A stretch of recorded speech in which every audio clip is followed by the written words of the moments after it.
Chapter 1. Acquiring the villain system, but I refuse. No, no, please. Why? Are we not family? In an abandoned, dilapidated house, the cries of a young girl echoed, as through the shattered window, one could see a 10-year-old girl tightly bound to a bed. Next to her stood a middle-aged man, meticulously wiping a blade. Hurry up. Our time is limited, a woman adorned in opulent attire whispered, not even sparing a glance at the girl on the bed. Hee. There's no need to be overly anxious after all. She is merely an outsider, chuckled an elderly man nearby. If it weren't for the celestial bone, who would hazard their life to nurture her? Upon hearing their conversation, a chill swept through the girl's heart. She had thought she had found a family that would embrace her, but they were no different from others. They were only coveting her celestial bone. Has Fenger not arrived yet? The woman inquired of the man stationed at the door. He's on his way. Fifth brother has gone to fetch him. Meanwhile, a young boy followed closely behind a middle-aged man, surveying the desolate surroundings, a sense of unease creeping into his heart. Fifth uncle, where are we headed? Do not fret, fifth uncle replied with a smile. We are preparing a surprise for you with this. Your path in cultivation will be smooth sailing. The boy fell silent, his head bowed, for he had already deduced what the surprise entailed. So, I was destined to receive the villain script after all? His name was Bai Feng, a transmigrator who, after a late-night shift, had been struck by a truck while crossing the street, only to be reborn in this world of cultivation. Unfortunately, his talent was mediocre. However, he was fortunate that, during his childhood, his father had brought home a girl endowed with a celestial bone, whom he named Bai Yumal. Now, it seemed his sister Bai Yumal had been captured by fifth uncle and the others. What perplexed him was the extent of involvement in this matter. Was it his father's idea, or were certain individuals acting behind his father's back? In recent days, he had sensed an unsettling atmosphere at home, particularly as his mother's demeanor towards Bai Yumal had suddenly improved significantly. Judging by the plethora of web novels he had consumed, he suspected something was amiss, prompting him to leave a letter in his father's study. If someone was indeed deceiving his father, that would be one thing. However, if this was his father's intention, he feared he would be bound to the villain's chariot. Detection of host behavior. The villain system has been bound. What does my behavior even mean? I was completely unaware until now. Bai Feng couldn't help but grumble. Yet, despite his complaints, he opened the system to take a glance. The interface was exceedingly simple, displaying only a mere 10 points of luck with nothing else in sight.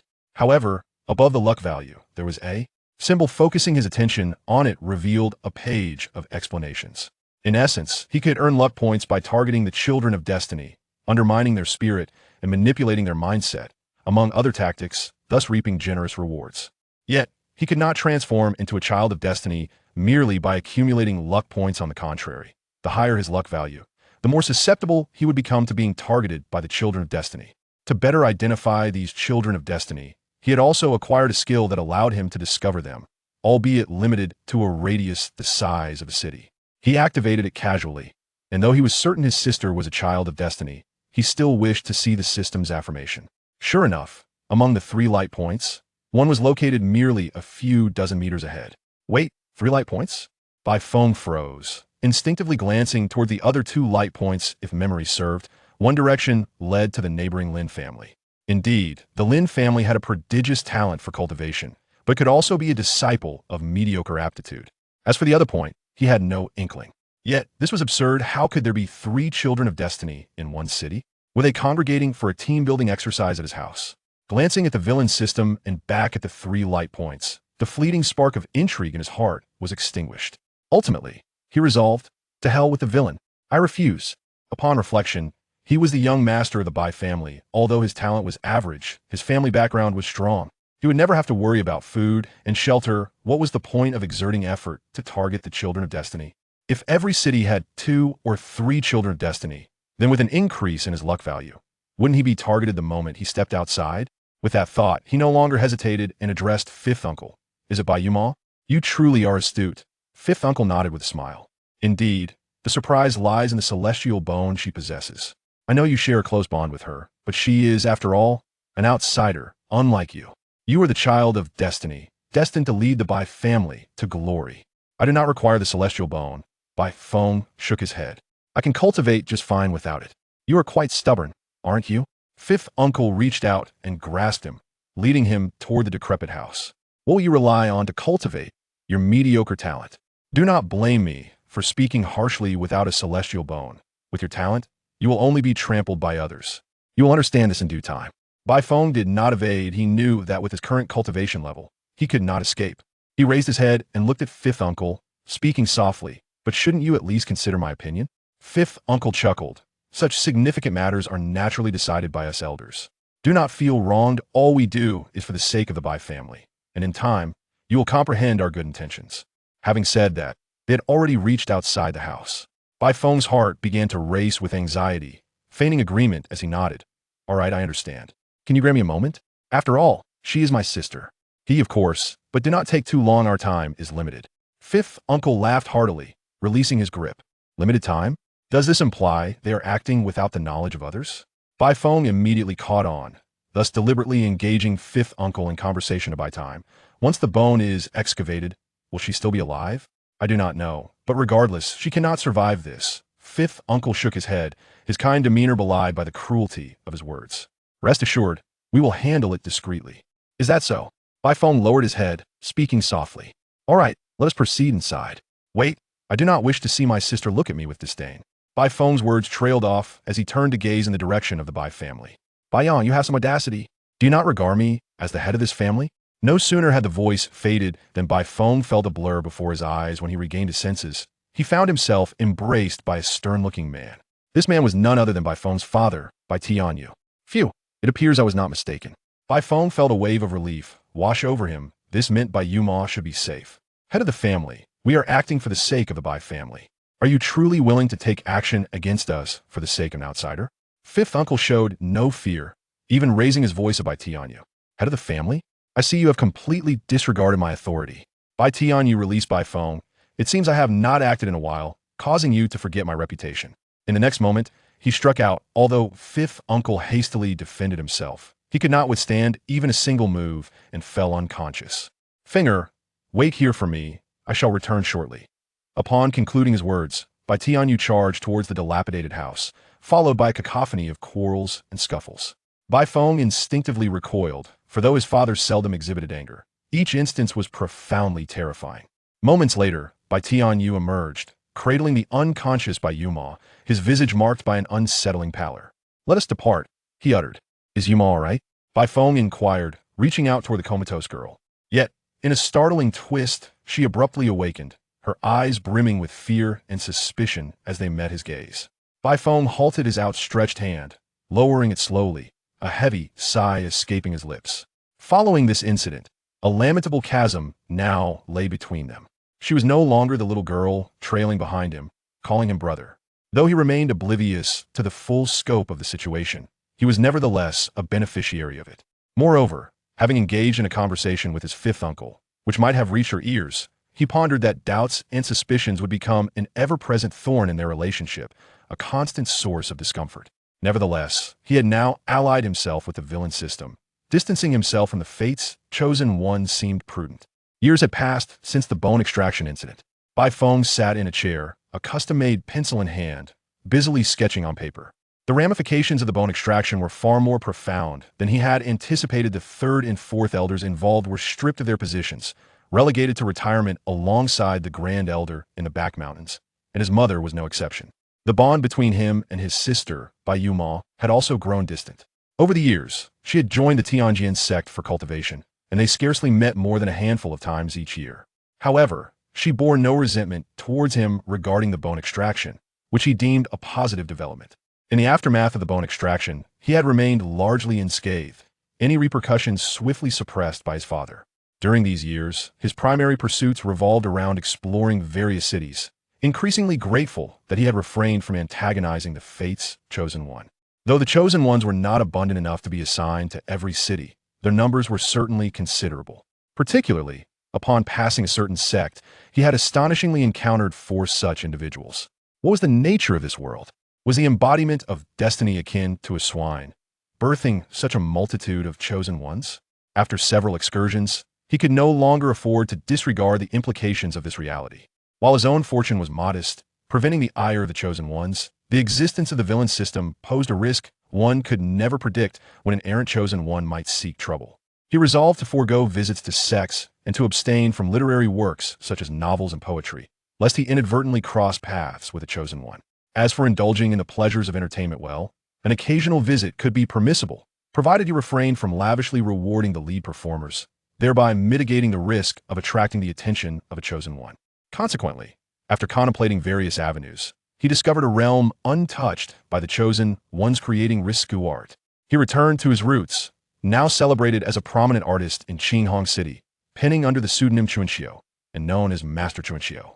Surely, no chosen one would stoop to the realm of risque artistry, would they? Chapter 2. The Child of Destiny. Saved by Chuanxiu outside a quaint little shop, a figure cloaked in black stood, their face obscured by a matching mask, revealing only a pair of piercing eyes. Should the mask be removed, onlookers would recognize the individual as Lin Yin, the once deprived genius of the Lin family. Now on the rise again, he stood there, brimming with anticipation as he awaited the opening of the bookstore, unperturbed by his garb attracting attention. For many around him donned similar attire. This had become the emblematic outfit for the devoted fans of Master Chuanxiu. At long last, the release of Master Chuanxiu's new book was imminent, a day he had long awaited, to the extent that he refrained from indulging in trivialities. Indeed, every night, he kept his hands outside the covers while sleeping. The presence of Master Chuanxiu in Qinghong City was truly a blessing for them. Each time he revisited Master Chuanxiu's illustrations, he found new sensations. Despite revealing nothing, they exuded an exquisite allure, starkly contrasting the garishness of others. As they awaited the store's opening, several individuals clad in black engaged in animated discussion, with Lin Yin nodding in agreement. He reminisced about the day he first encountered the artistry of Master Chuanxiu, after suffering a decline in his powers. His fiancée seized the opportunity to call off their engagement. Fueled by rage, he had made a 3-year pact, fully aware that in his current state, he would undoubtedly lose. That day, lost in despair, he stumbled into a bookstore, where he observed a group of well-wrapped individuals purchasing a book. Noticing his forlorn demeanor, one of them bought an extra copy and handed it to him, saying, "Brother, though I know not what you have endured, remember that no hardship is insurmountable. If you are weary, perhaps this will provide solace. Life demands indulgence at times." With that, the strangers departed, leaving Lin Yin holding the book, its cover void of any title, save for the 2 characters, Chuanxiu. Upon opening it, his eyes widened in shock. This distasteful. He hastily closed the book, his face ablaze, ready to discard it. Yet, for reasons unknown, he withdrew his arm and tucked the book into his embrace, returning home. He had intended to hide it away and never open it again, but the images lingered in his mind, compelling him to revisit Chuanxiu's work. Ah, the shapes, the shadows, so lifelike yet distinct from reality, possessing an unparalleled beauty. Lin Yin found himself at a loss for words, ultimately concluding that it was pure artistry. In a world that valued essence over form, the sketches of Bai Feng struck like fireworks amidst dung, delivering a profound and exhilarating experience. Lin Yin had perused similar books in his youth, having discovered several in his father's room, yet none compared to this exquisite volume. His father's collection paled in comparison. After reading, he found himself unsettled, awakening before dawn to rush to the bookstore. From that moment on, he acquired a new passion and once again embraced hope for the future. Faced with mockery and stagnation in his cultivation, he seldom felt anger or despair. How could he be defeated by such trivial setbacks? He cherished a quote from Master Chuanxiu during an interview. "What does not kill you will make you stronger." Although the quote referred to a prior incident where his works were censored and he was forced to adopt a pseudonym, Lin Yin felt it resonated with his own struggles, almost as if it were tailored for him. It was indeed through Master Chuanxiu's artistry that he emerged from his nadir. The door swung open, and a roar erupted, jolting Lin Yin from his reverie. He quickly lifted his head, darting through the crowd with the agility of a fish, reaching the forefront in an instant. The signed edition of Master Chuanxiu's new book is mine. Alas, he was one step too late. Curse it. Tomorrow, I shall learn a better technique. Let us see who dares to challenge me next time. Friend, please wait. I am willing to pay double. I'll offer triple. But Lin Yin paid no heed, hastily settling his payment and weaving through the chaos once more. As he made his way home, the elder within his ring hesitated, struggling to comprehend why Lin Yin chose to forego cultivation at the sect to rush to a bookstore for a mere book. Disciple, we must not indulge excessively. Though you're still young, one must not. Rest assured, Master, I am well aware. Lin Yin glanced around to ensure no one was watching before he removed his mask and cloak. I simply have a profound admiration for Master Chuanxiu's art. Within each stroke, I perceive the resilience of his spirit. The elder opened his mouth, pondering how one could discern resilience from mere illustrations. Had his disciple's prolonged absorption of spiritual energy during slumber led to a psychological imbalance? Perhaps it was simply a harmless fondness for art, nothing peculiar after all, so he decided to let it be. Fortune value. Bai Feng paused, his brow furrowing slightly. Yet again, over the past year, he had been receiving system notifications intermittently. Though each increment was but a mere point or two, the frequency was undeniable. His fortune value had now surpassed 100, standing at 114. He meticulously reviewed recent events and confirmed he had encountered no child of destiny. If there were any notable differences, it was that his sister had joined the Tianjin sect. Could it be that she was the source of this fortune? Enough pondering for now. Today was the release of a new book, and he would indulge himself with a musical performance. Bai Feng donned a vibrant outfit, swapping his modest azure robe for the opulent garb favored by the idle rich. With a fan in hand and a playful smile adorning his face, he appeared to be a typical young dandy. Such attire was fitting for an evening of music, allowing him to blend seamlessly among his peers. Carefully, he slipped out the back door of the Bai residence, stepping into the bustling streets with a swagger that evoked the essence of a carefree scion. Should I recruit a lackey? A dandy without a retinue seems somewhat conspicuous. Bai Feng pondered this, but found himself unable to locate anyone willing to play along at that moment. Perhaps another time. Suddenly, he frowned slightly. Today, his luck seemed particularly poor, for he unexpectedly encountered a child of destiny on the street. He hoped fervently that the individual would not take notice of him. Had he known, he would have preferred to remain indoors. Chapter 3. An encounter with the child of destiny. Lin Yin ambled through the streets clad in a green robe, easily recognizable to those familiar with the Tianjin sect as the attire of an inner disciple.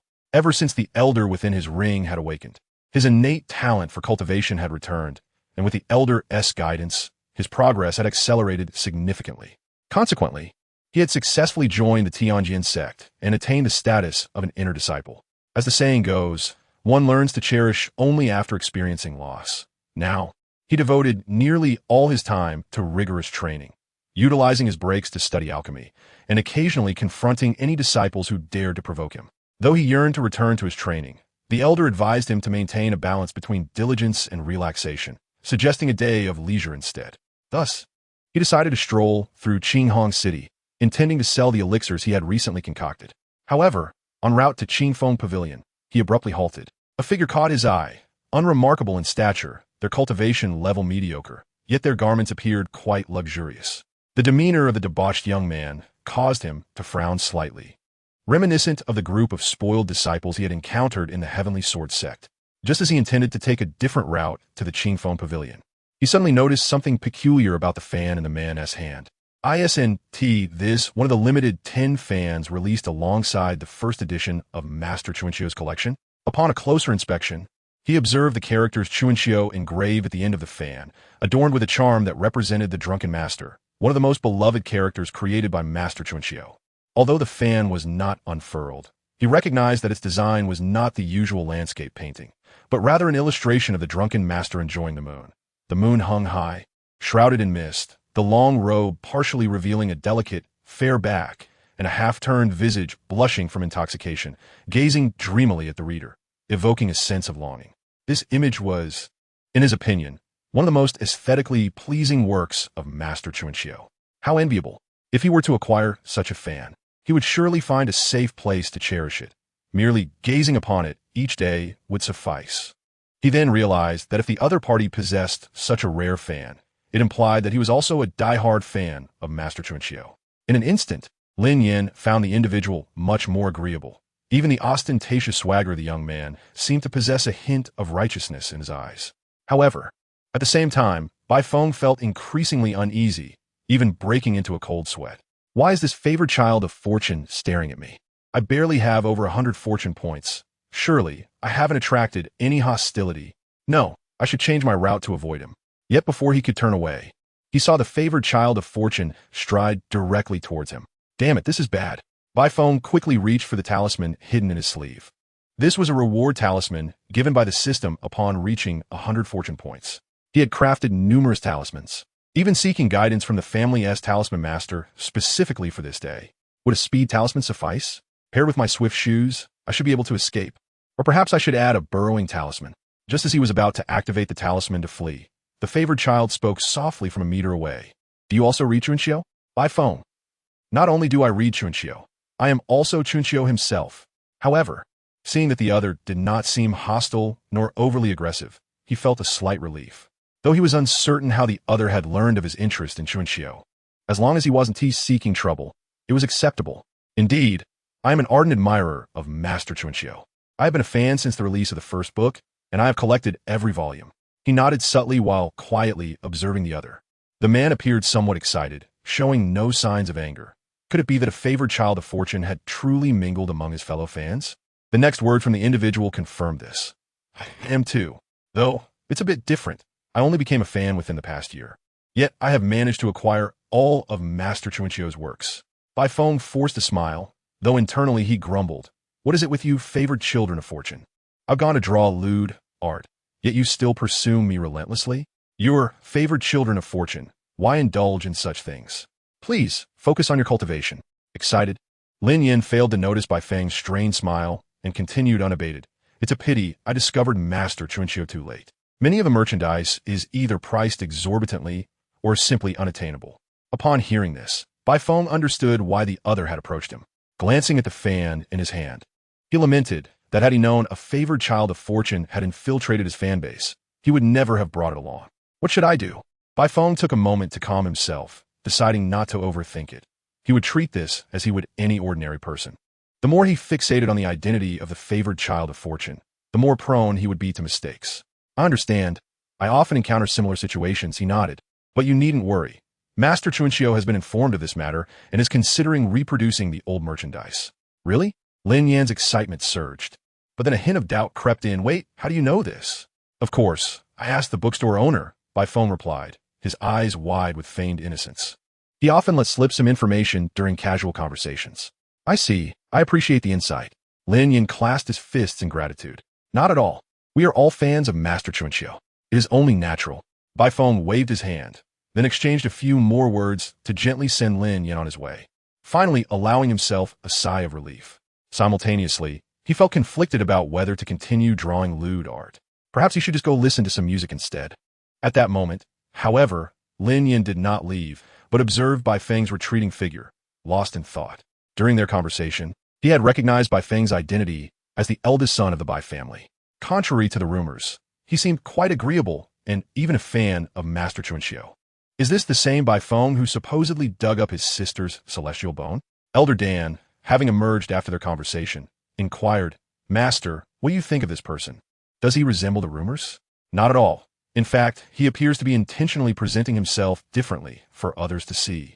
A debauched youth does not merely don a different outfit and take a few steps to become one. In my youth, cough cough. Master, what happened in your youth? Nothing of consequence. It's unimportant. Elder Dan quickly changed the subject. Moreover, he does not exhibit the self-destructive tendencies described in the rumors. Though his talent is mediocre, his cultivation is remarkably solid. Lin Yan nodded. Master, do you think he might attempt to dig up his sister's celestial bone? I cannot say. Our interaction has been too brief to discern. After all, the allure of celestial bones is immense. However, it is clear that he is not a bully. He did not show excessive enthusiasm due to your status as an inner disciple of the Heavenly Sword sect. Nor did he look down upon you because of his family background. Indeed, I believe Bai Feng would not seek to excavate his sister's celestial bone. He might even be the one who saved her, as another rumor suggests. Elder Dan, intrigued by Lin Yan's confidence, asked, what leads you to such a conclusion? Intuition. Elder Dan chose to ignore him and retreated into his ring. Lin Yan chuckled softly. Although his reasoning was somewhat tenuous, he felt his intuition was quite accurate. He then composed himself, contemplating the rumors within the Heavenly Sword sect, and resolved to follow discreetly. He was not the only one departing the sect. He had simply arrived early in Qinghong City to purchase books. Counting the time, that group should have arrived by now. As Bai Feng walked, he inadvertently cast a glance at Lin Yan's position. Although he could not discern Lin Yan's hiding spot, the system had clearly marked his location. Why is this favored child of fortune following me? Chapter 4. Are you the villain, or am I? After pondering for a few seconds, Bai Feng chose to dismiss the thought. He needed to focus on listening to music. He found it hard to believe that the other would follow him into Chiofeng Tower to listen to music. Isn't this young Master Bai? Before he even stepped into Chiofeng Tower, he heard a voice calling from afar, undoubtedly belonging to one of the establishment's managers, Wang Ma. Oh please, spare me the theatrics. Bai Feng interrupted her. I dislike being disturbed while enjoying music. What's the lineup today? Wang Ma cooperatively dispersed the gathering crowd of girls and quickly approached Bai Feng, her face alight with a smile. It's Miss Chiu performing. I guarantee you will be satisfied, young Master Bai. It seems that fortune has favored me today, as I have the privilege of hearing Miss Chiu sing. Bai Feng's face also displayed a look of interest. This girl named Chiu joined Chiofeng Tower within the past year and quickly ascended to its pinnacle, captivating the attention of numerous wealthy young masters with her unique singing style. However, her aloof personality means she seldom performs, and even Wang Ma cannot compel her. This is his first time hearing her.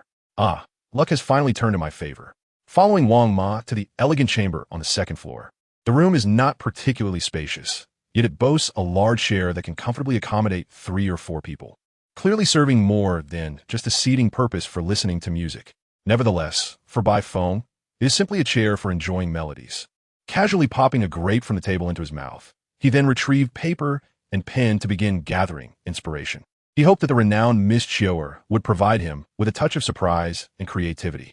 Outside, Lin Yan watched as Bai Feng entered Chiofeng Tower, and even he sensed a flaw in the situation. Teacher, you are indeed correct. Bai Feng is merely putting on an act. But why does he choose to masquerade as a wealthy young master?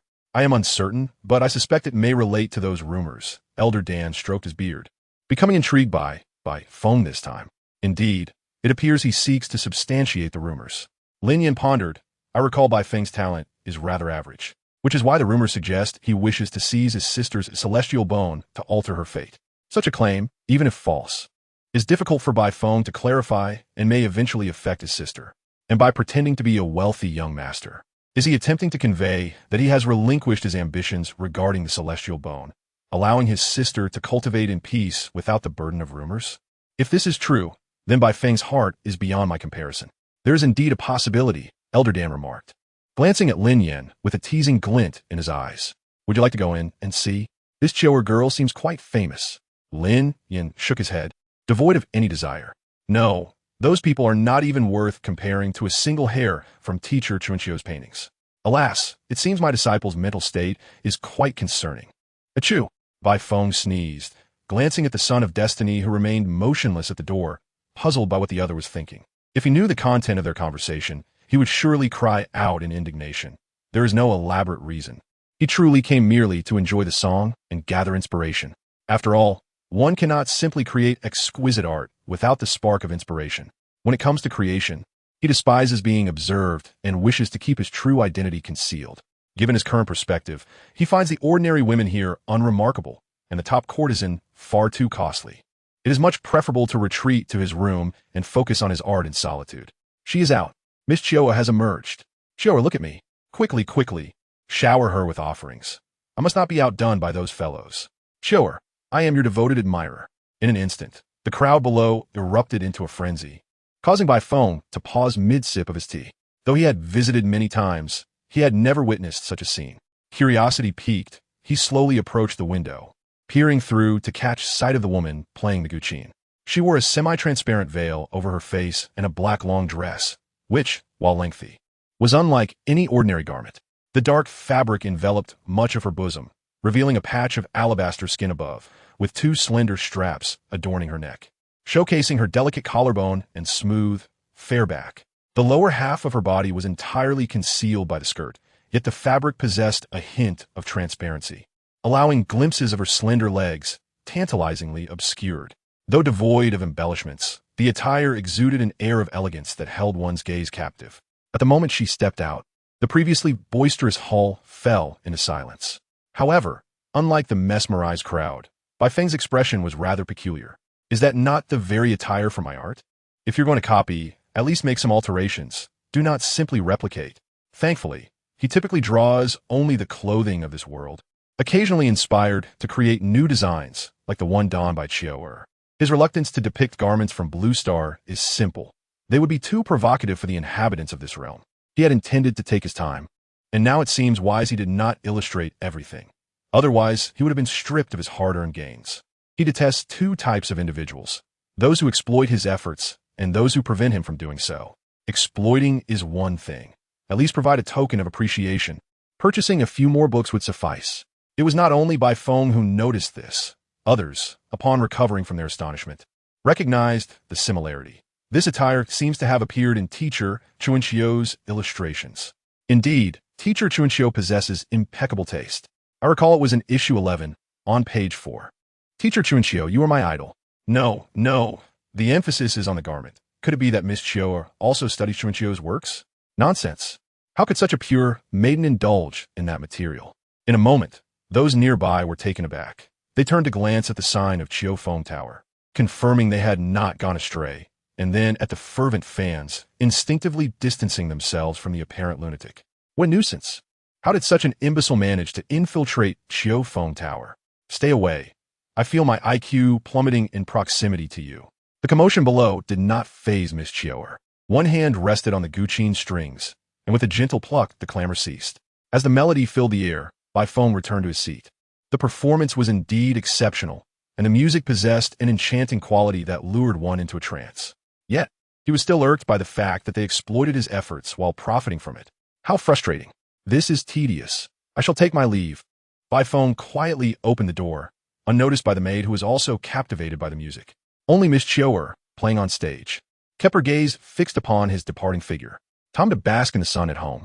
Bai Feng shook his head, but just as he took a few steps, he spotted several individuals approaching. Dressed similarly to the Son of Destiny he had encountered earlier, they appeared to be inner disciples of the Tianjin sect. Are they followers of that Son of Destiny? As he pondered, they fixated on him. Ah, a true waste of space, wandering into such a place in broad daylight. I feel ashamed for Bai Shimi. Bai Feng, what does my visit to a music house concern you? How could I, a villain endowed with a villain system, be ridiculed by someone else? Who truly possesses the villain system here, you or I? The male disciple, still aggressive, continued, to covet your own sister's celestial bone for power.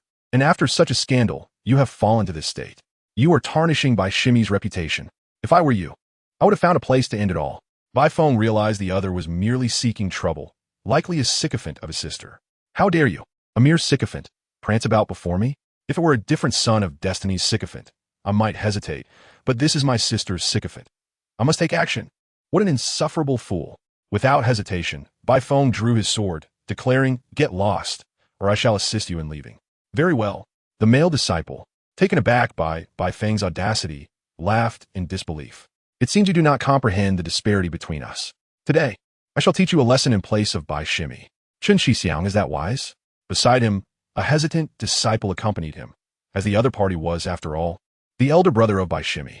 They, as outsiders, felt it inappropriate to intervene in such internal matters.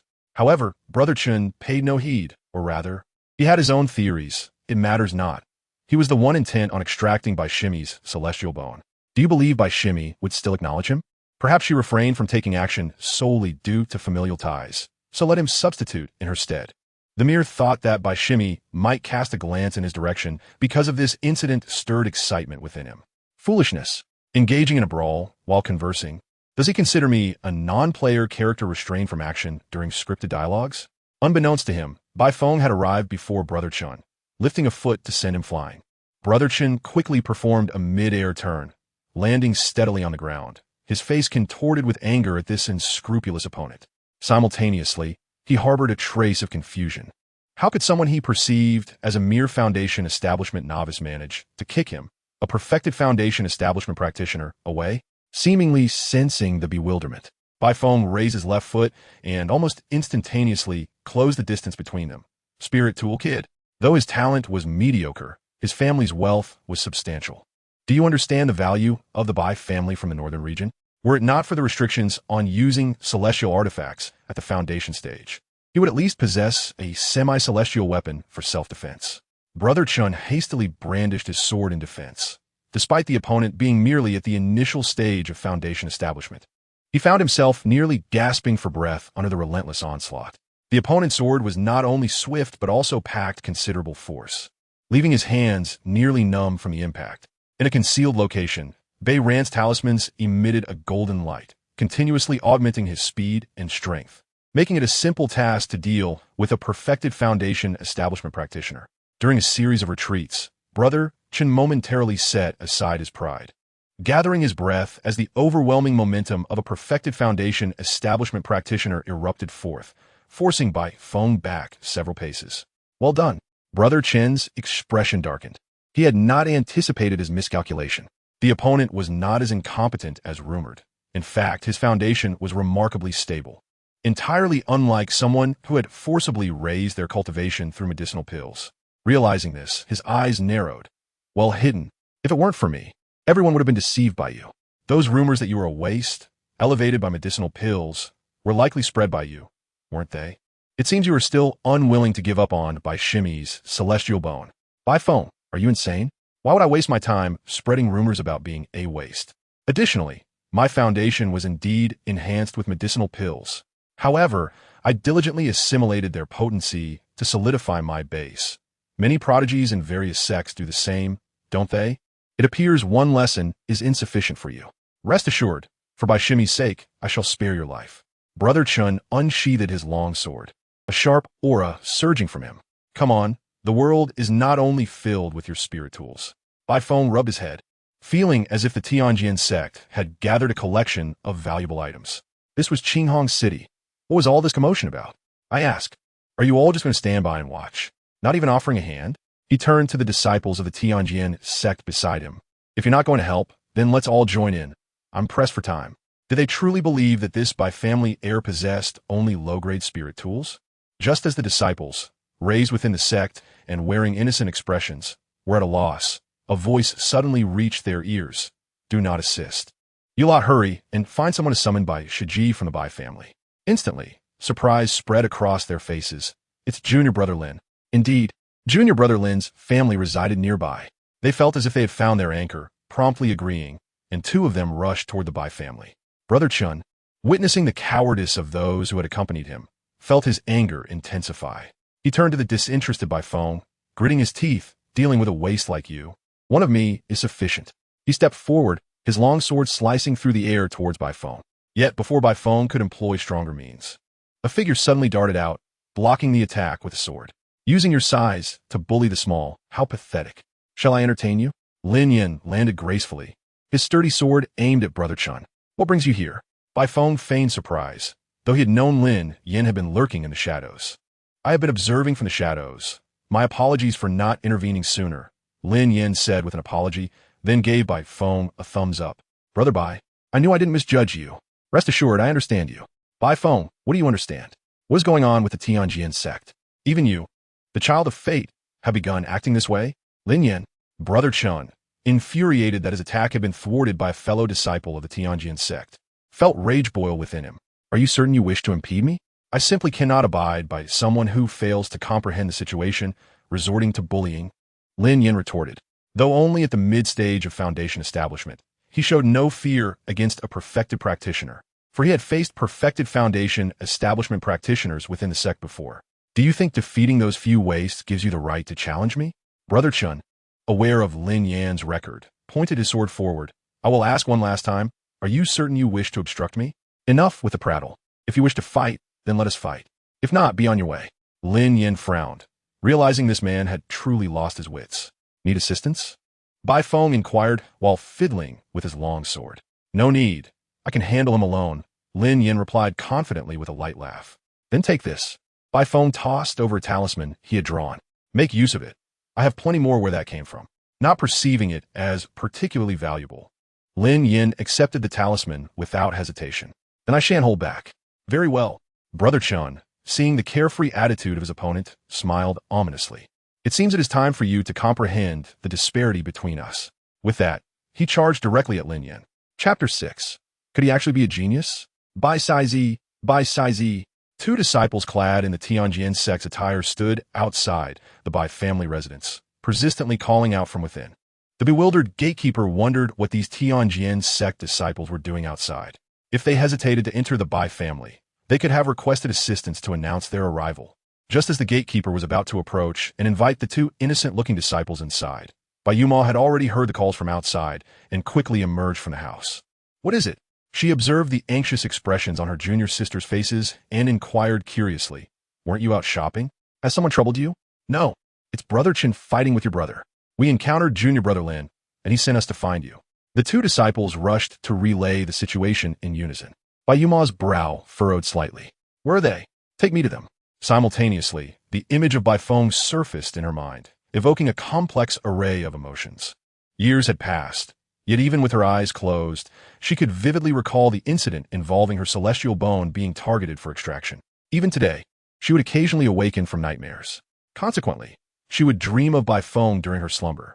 Had her father not intervened at that time, her celestial bone would likely have been transferred to him by now. Although investigations indicated that Bai Feng was unaware of the situation, and reason dictated that the matter had no bearing on him, she still felt fear and trepidation. Encountering him would invariably remind her of that fateful day when her bone was to be extracted, leading her to consciously distance herself from him. In her heart, she often mused that perhaps this was for the best for both of them. Soon, the three arrived at the entrance of the Autumn Wind Pavilion, where she once again laid eyes on Bai Feng. However, he no longer resembled the figure etched in her memory. Instead, he bore a striking resemblance to those second-generation heirs within the sect. Since joining the Tianjin sect, she had seldom returned home, and during her rare visits, she had made a conscious effort to avoid him. She was unaware of the reasons behind Bai Feng's transformation over the years. Exhaling slowly, she shifted her gaze away from him. She had thought that with the passage of time, she had moved on, yet upon seeing Bai Feng again, a flicker of fear surged within her. Moreover, witnessing her once close brother, who had often cared for her, reduced to this state, caused a heaviness in her chest, leaving her somewhat unsettled. Swiftly, she suppressed her emotions, striving to maintain her composure, turning her attention to the two combatants. Confusion washed over her. Wasn't it supposed to be Bai Feng fighting Senior Brother Chen? Why was it now Senior Brother Chen against Junior Brother Lin? Furthermore, Senior Brother Chen appeared to be on the verge of defeat against Junior Brother Lin. I underestimated you. Senior Brother Chen spat blood. Having faltered twice, and now, finding himself in a pitiful state, he felt his rationality being scorched by flames. But no matter how strong you are, you're merely at the mid-stage of foundation building. Employing such a powerful technique, your spiritual energy must be nearly depleted. He raised his longsword once more, declaring, "It's time to end this. You should be proud to fall beneath my blade." Instantly, a colossal wave of sword energy surged forth, even stronger than any previous strike. This is bad. Senior Brother Chen has unleashed his sword talisman. Quick, stop him. Amidst the panic crowd, Lin Yin exhaled slowly. I also think it is time to conclude this. Yet, instead of drawing his heavy sword, he ignited a flame on his hardened fist. Arrogance. Senior Brother Chen seemed to have completely lost his sanity, his bloodshot eyes widening in rage as a tremendous wave of sword energy surged toward Lin Yin. Flame fist. Lin Yin swung his fist forward, prompting several disciples to shield their eyes, unable to bear the sight of Lin Yin being torn apart by the sword energy. But in the next moment, they were left dumbfounded as the fiery fist shattered the sharp sword energy, which melted away like ice meeting flame. This is impossible. Senior Brother Chen gasped in shock, disregarding the backlash as he forced the sword energy to scatter in all directions, attacking Lin Yin from every angle. Junior Brother Lin. Senior Brother Chen, you have gone too far. We are all disciples of the Tianjin sect. Why must you resort to such lethal measures? A few disciples, disregarding their safety, rushed forward to assist Lin Yin, but they were too far away, and the sword energy was too swift to catch up. Lin Yin gritted his teeth, refusing to retreat even a single step. Though his cultivation was insufficient, and the flame only covered the size of his fist, he had activated a defensive talisman in advance, intending to withstand the onslaught. I have sword energy too. A discordant voice suddenly rang out as Bai Feng tossed a talisman, swiftly raising his longsword to pierce through it. A torrent of sword energy erupted from the talisman, each wave larger and stronger than Senior Brother Chen's. Lin brother, do not worry. Unleash your flame fist. I shall take care of everything. Lin Yin erupted into laughter. All right, I entrust my back to you. With that, he ceased to concern himself with the incoming sword energy, focusing entirely on Senior Brother Chen's face. A sword energy flew toward him, but was swiftly intercepted by another, causing both to dissipate. Lin Yin maneuvered through the chaotic battlefield as if walking a tightrope over an abyss, his name flickering ominously on the death ledger. Countless sword energies clashed beside him, canceling each other out. One nearly grazed his cheek, yet merely snatched a hair before being halted by another surge of sword energy. Junior Brother Lin, you're so impressive. No, Isn't it even more astounding that senior sister Bai's brother can manipulate so much sword energy with such ease? Could he be a genius? Bai Feng maintained a calm demeanor. Despite his initial stage of foundation building, he could not possibly control so much sword energy at once. However, he possessed knowledge and the support of many loving elders. After acquiring extensive knowledge about talismans from the system, he combined it with concepts from the Blue Star, embedding a fragment of a sword elder's consciousness into the talisman. Much like an AI assistant of the 21st century, this consciousness served to assist him in wielding sword energy, enabling him to execute intricate maneuvers despite his lack of cultivation. Soon, with Bai Feng's assistance, Lin Yan stood before senior brother Chun. "No, what are you doing? I am your senior brother, a direct disciple of Elder Chun. If you dare to strike me, my master will not let you off."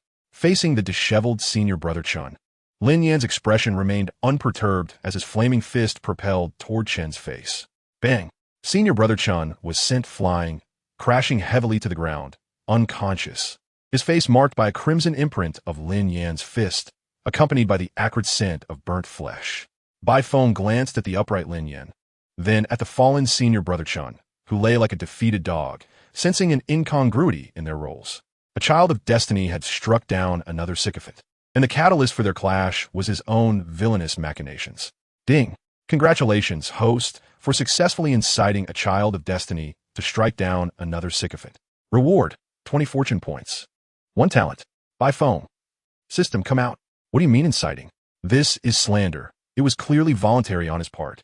Chapter 7 Brother Bai. You are truly dazzling. Thank you, Lin brother.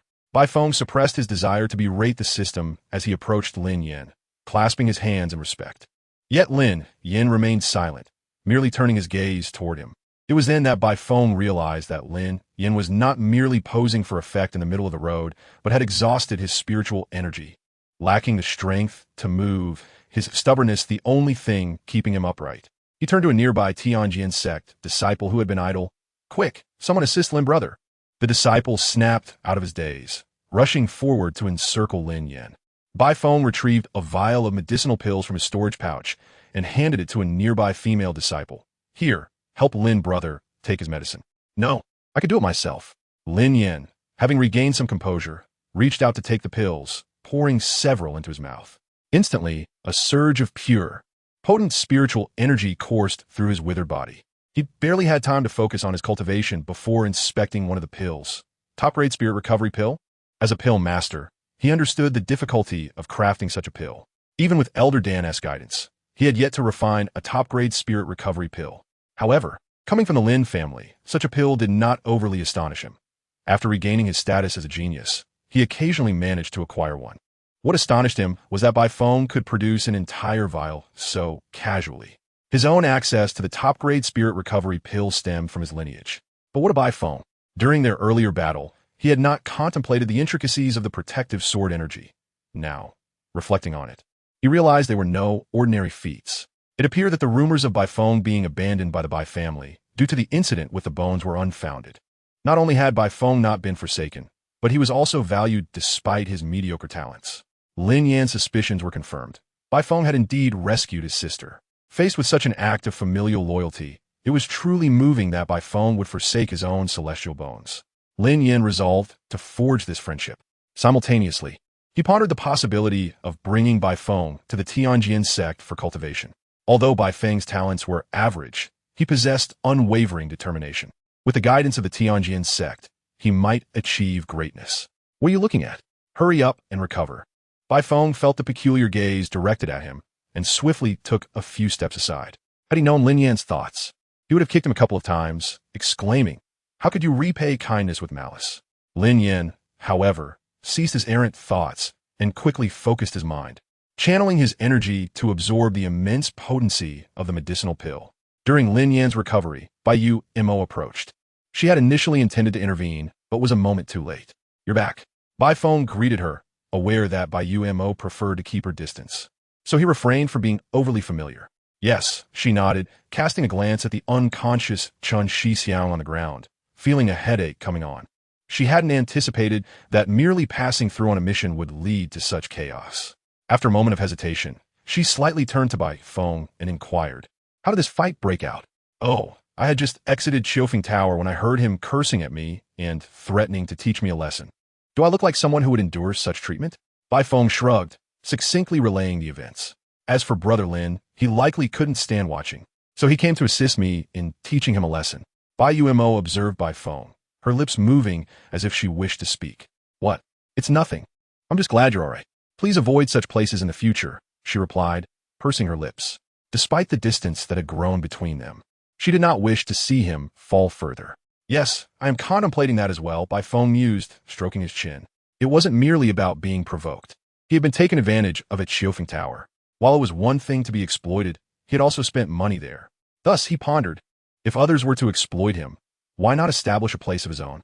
Not something like Chunlu, but rather a quaint establishment akin to a maid CAF. Of course, this remained an idle thought, for if such a place attracted a son of destiny, he would be in trouble. Better to remain carefree for now. Bai Umo turned to the others. Is there anything you wish to add? The group shook their heads in unison, affirming, no, it is indeed Chen Shixiang's fault. Understood. I will report this to the sect, Bai Umo affirmed. Will you continue shopping, or would you like to visit my home? I heard there is a large auction in Qinghong City, and I wish to see it. Bai Shiji, you should head back first. We need to find a place for Chen Shixiang to rest, they replied. They would never dare bring Chen Shixiang to the Bai family. If he awakened and caused a scene, they would be in dire straits. Moreover, they felt guilty for not stopping Chen Shixiang from acting out initially.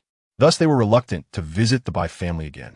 Seeing that the disciples of Tianjin's sect wished to continue shopping, Bai Umo did not press them, advising them to be careful and to seek her out at Bai's residence if needed, before watching them depart.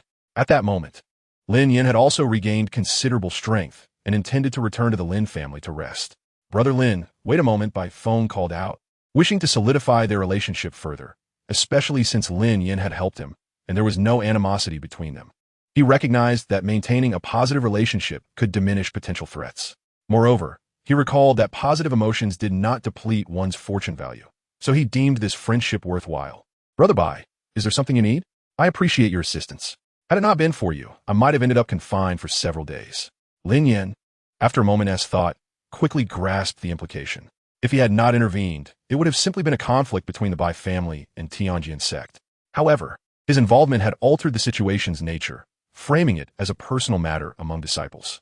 He waved dismissively. No need for thanks. I merely couldn't tolerate his behavior. Besides, Brother Bai, you have aided me considerably. Had it not been for you, it might have been me lying in the street. Regardless, the assistance was tangible. Bai Feng extended the fan he held, saying, as a disciple of Tianjin's sect and a genius of the Lin family, you likely lack for treasures. Please accept this fan as a token of my gratitude. Bai Umo, observing from the side, felt a sense of confusion. She could tell that the fan was merely an ordinary one, not a magical artifact, and it appeared to be used. Was this not a bit disrespectful? Just as she was about to voice her concern, she noticed Lin Yan's face alight with excitement, as if he were presented with a rare treasure. Cradling the simple fan with both hands. Brother Bai, you truly wish to gift this to me? This is too precious. Precious? Bai Umo thought, sensing an unsettling association. This only signifies the immense help you provided me. No other gift could adequately express my gratitude. Brother Bai, you are truly. Lin Yin found himself unable to decline and reluctantly accepted it, marveling inwardly at how radiant a person could be. He raised his head, a serious expression adorning his face. Brother Bai, should you encounter any troubles in the future, do not hesitate to seek my assistance. Of course, of course. Farewell, Brother Bai. Goodbye. Bai Umo thought to herself. Had she truly been secluded for too long, becoming disconnected from the world? After Bai Feng and the others departed, the music within Chiofeng Tower faded, and the guests gradually regained their senses. Before they could fully savor the moment, Chiu stood up to leave, casting a glance at the now empty doorway. Chapter 8. Which son of destiny is plotting against me? I must consult my father. Do you wish to join me? Upon returning to the Bai estate, Bai Umo regarded Bai Feng, her tone slightly awkward. After all, it had been a considerable while since they had walked home together or spoken face to face. No, I'm a bit worn out from the fight. I'll head to my room to rest. Bai Feng waved his hand. He sensed Bai Umo's lingering distance and chose not to press the matter further. As long as she still recognized him as her brother, he would accept a more detached relationship. Simply not being perceived as a villain in her eyes was a success in itself. Watching Bai Feng's retreating figure, Bai Umo sighed softly. Over the years, her dreams had often been haunted by nightmares, yet she also frequently reminisced about their childhood. While she cherished those memories, she understood that they could never return to that time. Shaking off her tangled thoughts, she swiftly made her way toward her father's study. "You're back?" Bai Tianyu stood before a desk, brush in hand, writing on paper. Upon noticing Bai Yumo enter after knocking, he set down the brush, a hint of a smile breaking through his stern countenance.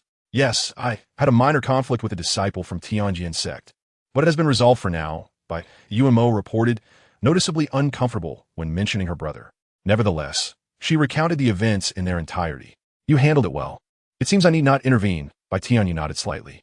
"It appears we owe a favor to the Lin family. I wonder how that rascal became acquainted with their genius." Bai Yumo inexplicably thought of the fan, instinctively feeling it must be connected, though she was unaware of its significance. "By the way, father, if you have time, please speak to my brother. His foundation is solid. Encourage him to cultivate more and avoid such places." Bai Tianyu did not respond immediately. His curious gaze fixed on Bai Yumo for a few seconds, as if questioning her newfound concern for him. Bai Yumo could easily discern the expression on her father's face, feeling a bit embarrassed. "He is, after all, my brother, and this matter does not concern him directly. Seeing him naturally prompts me to offer some advice." Bai Tianyu sighed, fully aware of the hurt that incident caused her, recognizing that she struggled to reconcile her feelings toward Bai Feng, especially given that his good fortune came at the expense of her own. "Enough of overthinking. I shall supervise that imp's training," she declared, her countenance resolute. "By the way, father, I wish to inquire about the events of that year." Bai Yumo lifted her gaze, her expression unwavering. This was one of the reasons for her return. The incident involving the excavation of bones had left a profound impact on her, almost becoming a demon lurking within her heart, which explained the nightmares that plagued her. Now, having reached the pinnacle of foundation establishment, she was but a step away from forming her elixir. It was time to confront her inner fears. "It seems you have finally resolved to face that matter," Bai Tianyu remarked, unperturbed. His prior decision to retain the failures of the third elder's internal strife was largely motivated by Yuma's well-being.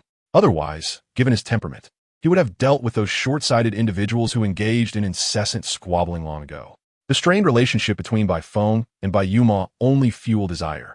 If his frustration became unbearable, he would seek out the third elder under the pretense of sparring, delivering a well-deserved thrashing.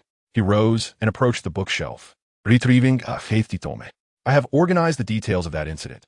Feel free to ask me anything you wish." "Thank you, father," Bai Yumo replied, accepting the book.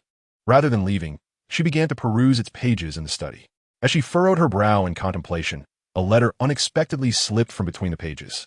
She hastily caught it, noting the childish script that seemed incongruous amidst such a grave subject. The parchment yellowed with age. "Father, whose letter is this?" she inquired, turning to Bai Tianyu, who was practicing his calligraphy nearby. "Oh, that was written by Feng. A few years ago, I nearly lost it, but I recently rediscovered it. He was the one who first detected ill intentions directed towards you, allowing me to intervene in time." Bai Tianyu reminisced, gazing fondly at the letter's youthful handwriting.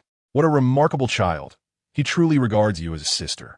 All blame lies with the third elder and his ilk." Bai Yumo was momentarily taken aback. She lowered her gaze to read the letter, which, though addressed to her father, overflowed with concern for her. Notably, it subtly hinted at their mother's unfavorable attitude towards her. And following a recent shift in her mother's demeanor, Bai Yumo found herself perplexed, torn between gratitude and suspicion. By the letter's conclusion, she inhaled sharply, acutely aware of Bai Feng's genuine affection. Yet, she pondered her own actions over the years. A weight lodged in her chest suffocated her, despite Bai Feng's kindness. She felt compelled to doubt him. Even if his innocence were proven, a lingering suspicion persisted within her heart. This internal conflict mirrored that of a destitute soul clutching a piece of gold, perceiving thieves in every stranger, particularly when that gold had nearly been snatched away by those close to them. Bai Tianyu, oblivious to Bai Yuma's tumultuous emotions, attempted to ease the tension between her and Bai Feng. "Do not be too harsh on him. He has shown concern for you all these years. The pastries he sent you every month before your foundation establishment were all his doing." Bai Yuma nodded, recalling how, post-incident, Bai Feng had reached out to her, as usual, seeking to take her out, only to be rebuffed. Sensing her withdrawal, he had subsequently distanced himself, respecting her wishes and even moving away from her vicinity. At that moment, The protective barriers built from her insecurities began to crack. "Father, I wish to take my time before continuing," she declared, as if having made a decision. Bai Tianyu waved his hand dismissively. "It's all right. The book remains here. You may peruse it whenever you wish."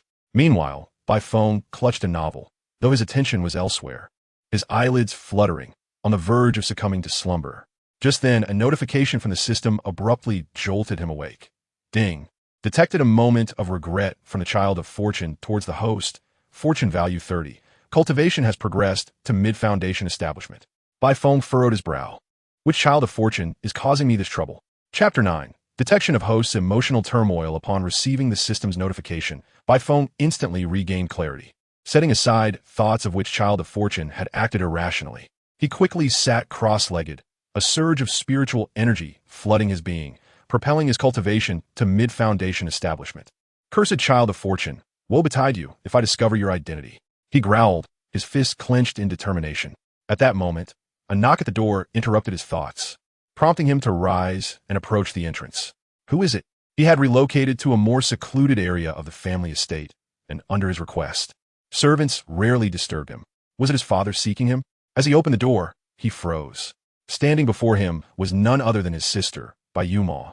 Her expression no longer distant and cold, but rather conflicted. "Did you not go to find father?" he queried, masking his surprise and taking a cautious step back. "Is father looking for me?" Bai Yuma noticed his retreat, and a flicker of guilt crossed her features. Yet, she could not blame anyone but herself. Her deliberate distancing had prompted Bai Feng's own withdrawal. She murmured, her demeanor shifting from aloofness to one marked by anxiety. "I wanted to invite you to go out for a stroll."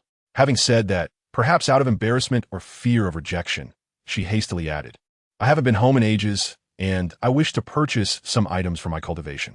"If you are busy then," she bit her lip, struggling to voice her desire to go alone, finally settling on, "could you help me locate some shops within the city? It has been quite some time since my last visit."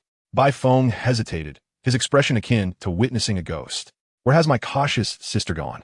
Has she taken leave of her senses?" Bai Yuma, head bowed, awaited his response, the seconds stretching into an eternity. Her fingers nervously fidgeted with her clothing, and her body trembled as though poised to flee. Fortunately, Bai Feng broke the silence, his curiosity piqued. "What is it that the Heavenly Sword sect lacks? Prompting you to seek it here? Were it anyone else, he might not have cared, but his sister, possessing a celestial bone, enjoyed privileges as a direct disciple upon entering the sect. Thus, her claims of lacking cultivation resources seemed implausible." Though Bai Feng did not respond to her immediately, Bai Yumo felt a sense of relief wash over her demeanor becoming noticeably lighter.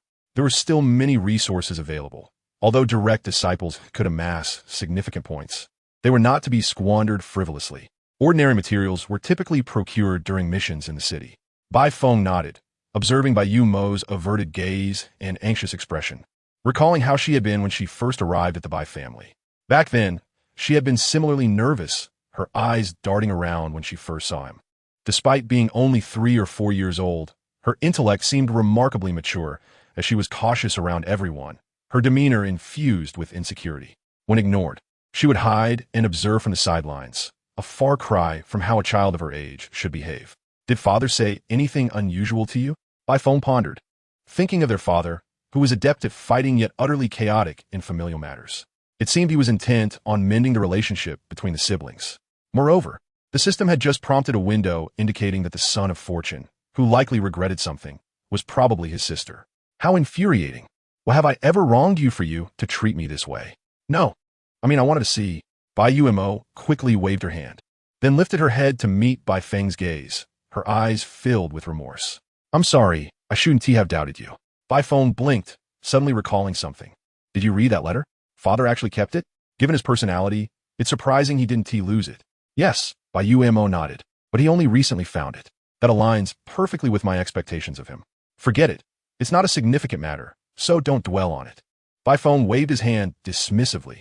He truly did not care. Since the emergence of the antagonist system, his attitude towards his sister had shifted from clinging to her for support to merely seeking a peaceful coexistence. Especially lately, he had noticed the system seemed increasingly anxious due to his lackadaisical attitude, hastily bestowing fortune points upon him for even minor incidents. If he were to complain, his sister could not bear even a slight disappointment. and the system would undoubtedly seize the opportunity to overwhelm him with fortune points.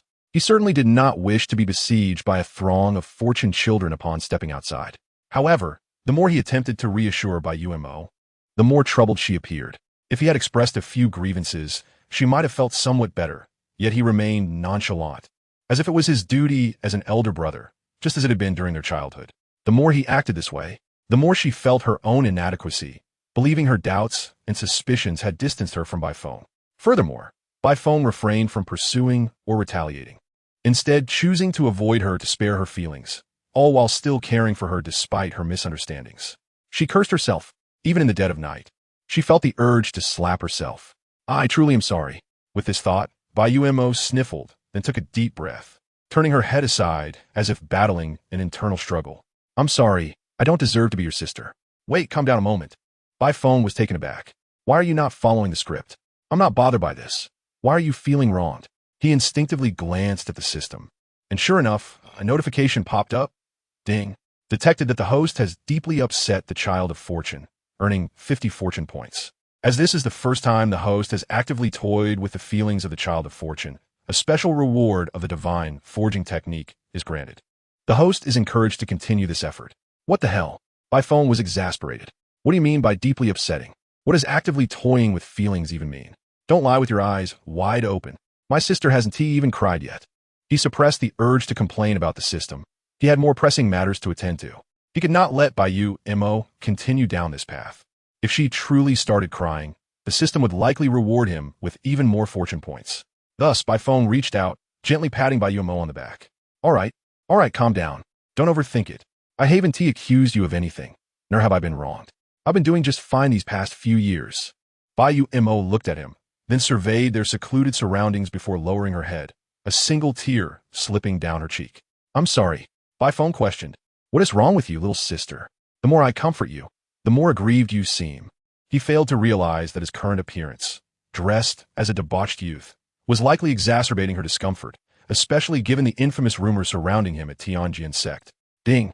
The host's continued efforts have thoroughly shattered the child of fortune's mindset, earning 30 fortune points and an attribute boost of 3. Shut up. Chapter 10 Bai Feng, you're unbearable. Bai Feng felt a headache coming on. Suddenly, he recalled why Bai Yumo had sought him out in the first place, and quickly shifted the topic. All right, don't you want to go shopping? We should hurry before the shops close. Though he sensed that shopping might lead to further complications, he also realized that if they didn't go, something would surely go awry. Best to navigate the situation smoothly for now. Bai Yumo nodded through her sniffles, yet her emotional turmoil was not easily quelled. Instinctively, she leaned towards Bai Feng but hesitated mid-motion, seemingly apprehensive. Bai Feng noticed her subtle movements. To prevent the system from further inundating him with fortune points, he decided to sacrifice his own comfort. He wrapped his right arm around her shoulders, drawing her closer, gently resting his hand on her head and stroking her hair. It had been quite some time since he had done so. It felt surprisingly comforting. He could sense Bai Yumo stiffen momentarily, but did not stop him, allowing the gesture. Eventually, she buried her face in his shoulder, quietly sobbing. Bai Feng remained still, wishing for this moment to conclude swiftly. Only when her sobs subsided did he remove his hand from her head. Feeling better now? Shall we still go shopping? Yes. This time, Bai Yumo's tone was much more resolute. She wiped her tears away, her cheeks slightly flushed as she said, I'll go freshen up first. All right, I'll wait for you by the door. Watching Bai Yumo hastily depart, Bai Feng opened the system, feeling a twitch at the corner of his mouth. He calculated that the fortune points he had accrued within a single day had already reached 100, effectively doubling. At this rate, he would surely attract the attention of the children of fortune who would crowd around him. He felt as though Bai Yumo was a veritable storm, ready to erupt at any moment, potentially triggering another system notification. Next, he had to accompany her on this shopping trip, hoping there would be no further complications. Although he could refuse, he sensed that rejecting her would likely lead to even more dreadful occurrences, such as the system bestowing a massive penalty upon him. Farewell, my once easygoing sister. Sorry for taking a bit longer to freshen up. Standing outside the door, Bai Feng turned at the sound, momentarily pausing. His expression grew peculiar as he opened his mouth to say something, but ultimately fell silent. Before him stood Bai Yumo, not clad in the Tianjin sect's blue robe, but adorned in a purple dress.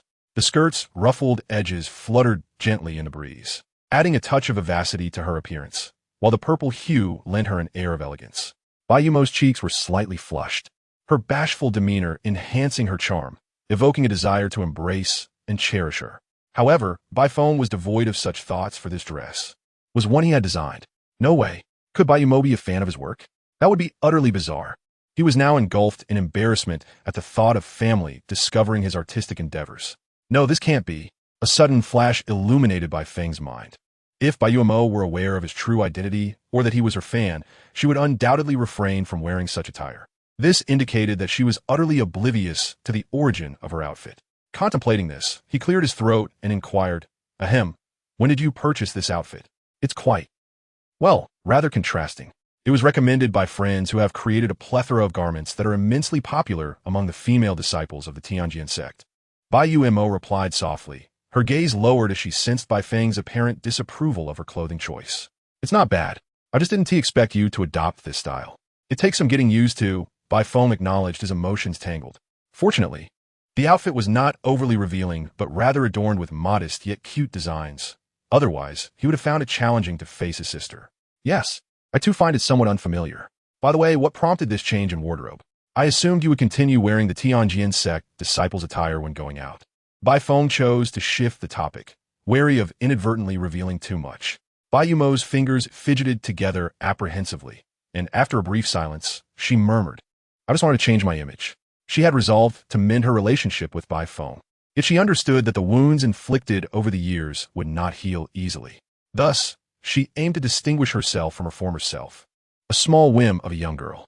"Your transformation is quite significant," Bai Feng teased lightly. Had he not been forewarned, he would have hardly recognized Bai Yumo in such attire while strolling down the street. To Bai Yumo's surprise, his jest brought her some joy. Memories of their childhood outings flooded back to her, and she instinctively reached out toward his arm. However, halfway through, she hesitated, her eyes seeking his approval. "There is no need to be so cautious. I want tea bite. If you wish to hold my hand, then do so," Bai Feng said, extending his hand towards her. When a seemingly delicate hand clasped his, he became acutely aware of how much older they had grown. It felt somewhat peculiar for siblings of their age to hold hands while wandering. He glanced at Bai Yumo and noticed her cheeks flushed with crimson, her gaze darting around, as if she too had acknowledged the oddity of the situation, yet she did not release his hand, possibly out of embarrassment. Noticing this, a mischievous smile crept onto Bai Feng's face. Since she had inadvertently increased his luck by 80 points, he decided to prolong her discomfort a little longer. He feigned ignorance, gripping her hand tightly and leading her forward. "Come, let us explore the streets." Bai Yumo emitted a sound barely audible, her face reddening even further, making her steps somewhat unsteady. She occasionally opened her mouth, hesitating to speak, fearing it might disrupt the fragile restoration of their relationship. As they approached the commercial district, she suddenly realized how far they had ventured. "This can't continue. I must speak up. We cannot walk hand in hand any further." However, before she could voice her thoughts, Bai Feng relaxed his grip. "How does it feel to recapture the essence of our childhood?" he asked, a playful grin adorning his face, albeit with a hint of provocation. Bai Yumo realized his intentions were to tease her. Her cheeks puffed slightly in indignation. How foolish she had been to worry and engage in an internal struggle for so long. Eventually, she exhaled her frustration, though her eyes still sparkled with a hint of annoyance. "Is it amusing to bully your sister? My apologies. Allow me to treat you to some candied hawthorn." Bai Feng replied promptly, though if given the chance, he would likely do it again. Unbeknownst to them, from a distant inn, senior brother Chun had awakened from his stupor. Standing by the window, he caught sight of Bai Yumo in her exquisite purple dress alongside the worthless Bai Feng. His already swollen features twisted in fury. "Bai Feng, you shall pay dearly." In his eyes, the bond between Bai Feng and Bai Yumo remained frail, evident in her displeasure. It was clear to him that Bai Feng had coerced her into donning new clothing to accompany him on this outing, leveraging his family's influence. This presumptuous fool dared to treat Bai Yumo in such a manner. He vowed that Bai Feng would face retribution. "Hey, brother, let's check out that store over there," Bai Yumo suggested, gazing at a shop selling spiritual artifacts and elixirs. "Now that I have some money, I can finally make up for the gifts I promised you in our childhood." "You still remember?" "I had nearly forgotten," Bai Feng chuckled. "Let's go take a look. Your birthday is approaching next month, and since you likely won't have time to return, I shall present your gift in advance." As Bai Yumo was brought into the world, Many questioned her origins, leading her to experience a childhood marked by isolation. While she was never bullied, few played with her, and her mother seldom provided her with funds. Bai Feng often bought her little treats and toys, though she resisted accepting them, insisting, "When I have money, I will give you something better." "No need. I'm not lacking anything now," Bai Mo replied, shaking her head. "You always gave me gifts, yet I have never gifted you anything in return. Did you not gift me those 2 little clay figurines you made? You spent an entire night crafting them. How can you say you have not given me a gift?" But they were merely made of clay and poorly crafted. Bai Mo's cheeks flushed with embarrassment as she recalled the time she had crafted the figurines for Bai Feng's birthday. She had no funds for a proper gift, so she whimsically molded 2 little figures resembling them. Reflecting on that moment made her feel awkward. She remembered how she had stayed up late, covered in clay, only to be scolded by Bai Feng the next day for her messy appearance. Yet, seeing his joy upon receiving the little figurines had genuinely filled her with happiness. Suddenly, she felt a wave of curiosity about those long-lost clay figures and asked, "By the way, what happened to those 2 clay figurines? I'd like to take them back and reinforce them. After all, they were made from ordinary clay." "They're broken," Bai Feng replied, shaking his head. "Do you not recall? When I was moving rooms, I accidentally bumped into you at a corner, and the figurines fell and shattered. You ran away in anger." "Broken?" Bai Mo halted abruptly. Stunned, she vaguely remembered the incident. It had occurred shortly after the bone excavation incident, leaving her in a melancholic state, distracted by her thoughts. She had collided with Bai Feng, hastily fleeing from the scene. Why had she not taken a moment to observe? She recalled that Bai Feng had cherished those 2 little clay figures, always keeping them on his desk. Yet, the birthday gift she had crafted with her own hands lay shattered. Overcome with emotion, she bent forward, clutching her chest as if submerged in the depths of the ocean, weighed down by an invisible stone that made it impossible to breathe. "Are you all right? Please don't frighten me," Bai Feng exclaimed, concerned. Bai Feng noticed Bai Mo clutching her chest, her face contorted in pain, and instantly understood that he had perhaps spoken out of turn. "Oh dear," he thought, "it seems I may have attracted the system's ire once more." Bai Mo reached out and grasped his arm, slowly lifting her head, her face adorned with a forced smile. "I'm sorry. I didn't pay attention at that moment. It's all my fault. Please, don't say any more. I truly don't hold anything against you." Bai Feng felt tears welling up. If this continued, the system would surely force an influx of luck points upon him. Congratulations to the host for landing a critical hit, inducing a profound sense of regret in the child of destiny. Hostess luck value, 100. As this is the first time the hostess luck points have reached triple digits, the reward has been upgraded to a mastery of array. Sighing, he thought, "I'm exhausted. Let it all end." "Brother, am I truly that bothersome?" Bai Mo lowered her head, and Bai Feng could distinctly sense her emotional turmoil. Despite her unwavering kindness towards him in their youth, sharing everything and accommodating him, he had still doubted her over baseless accusations, even severing their ties in recent years. "I don't blame you. If I were in your position, I might have been even more extreme. Let us just find a place to rest for now, shall we?" Bai Feng had noticed the curious glances from passers-by, their looks akin to that of judgment upon a scoundrel. If only he were merely a rogue, alas. This was his sister, the very child of destiny who had inundated him with luck points. "You only know how to comfort me, I'm aware. In these past years, I have been like an ungrateful wolf. Perhaps this celestial bone should not have been bestowed upon me. Enough of this. Let's go rest over there." With a deep breath, Bai Feng suppressed his anger and without further ado, pulled Bai Mo away from the bustling street. He failed to notice that at the moment they departed, a distant gaze seemed to seethe with indignation. Navigating through familiar streets, he led her to a dimly lit bridge, where they finally halted. Turning back, he observed Bai Mo still in a state of dejection, her eyes devoid of spirit, and his ire flared once more. Had he not intervened in time, he might have been inundated with even more ludicrous luck points by the system. Even a clay figurine possesses its limits of temper, let alone him, especially considering his sister had single-handedly bestowed upon him a staggering 180 luck points. He felt an overwhelming urge to reprimand her. "Enough of your brooding," Bai Feng declared, plopping down onto the steps. "Did you think I did this for you? It's for my own sake. I don't know about others, but to me, this celestial bone holds no significance. Do not inflate your importance. The mere fact that I still converse with you is solely because you're my sister. After offering you a few words of comfort, you're crying now? What? Do you wish for me to grovel and continue comforting you? You used to correct your mistakes as a child, yet now all you do is weep. You're worse than you were back then. How did I end up with a sister like you? If you're too cowardly to face me, then leave for the Tianjin sect. Do not prance about before me. It irks me. As he continued his tirade, his fury only escalated. Even if the system continued to shower him with luck points, it mattered little now. He was determined to express his frustration. If Bai Mo continued her weeping, he would simply drag her over and give her a few good slaps. Yet, contrary to his expectations, Bai Mo did not dissolve into tears. Instead, she fixed her gaze upon him intently. Then, to his surprise, she wiped her tears and smiled. Brother, you truly haven't changed. You are just the same as before. Bai Feng was taken aback. After all I said, is this your response? How delightful. My words of comfort have proven futile, yet my reprimands bring you joy. You are right, brother. If one makes a mistake, they must amend it. Self-reproach will not resolve anything. Bai Mo sat beside him, gazing at the stars above. I will not return to the Tianjin sect. I intend to fulfill the promise I made in our childhood. Bai Feng was perplexed. What promise? You've spoken of many.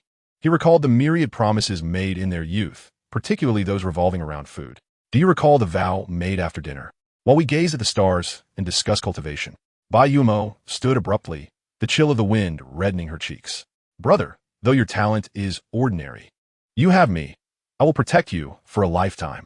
He chuckled at her resolute stance, her round figure clad in thick clothing appearing endearing, yet her expression remained steadfast. I'm serious. Let us make a pinky promise. Suppressing laughter, he extended his pinky, and beneath the moonlight, their fingers intertwined. We have a deal. I swear I will protect you for eternity. He could still recall the determination in Bai Mo's voice. Glancing at her now, she retained that same adorability from their youth. Sensing his gaze, she raised her right hand, extending her pinky. Let's make a vow. Though it may seem shameless to say this now, I swear to the heavens that I will protect you. Bai Feng slowly raised his hand towards her pinky, but then, in a moment of mischief, he bypassed her hand entirely, tapping her on the head instead. What can you protect? You're not even at the golden core stage yet. Perhaps when you attain the transformation stage, we can discuss this further. Bai Mo withdrew her hand, rubbing her head while muttering. I can still become a transformation stage cultivator within the Bai family. Then become a hollow transformation stage cultivator without combat experience? Bai Feng observed her defiant expression, knowing she was still somewhat unconvinced. He playfully pinched her cheek, withdrawing his hand nonchalantly as he continued. Do not be obstinate. After living at the Tianjin sect for so long, you should understand it's south the ideal place for cultivation. While the Bai family may provide resources, where will you gain combat experience? This was precisely why many prominent families sent their disciples to sects within the family.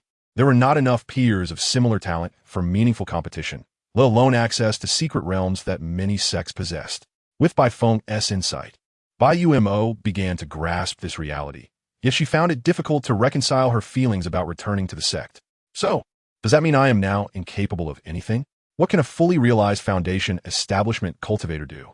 Bai Feng regarded her with incredulity. You need to hurry back to the Tianjin sect for cultivation. Once you reach the transformation stage, we can revisit the conversation about protecting me. Understood, she nodded, but a vague thought began to take shape in her mind.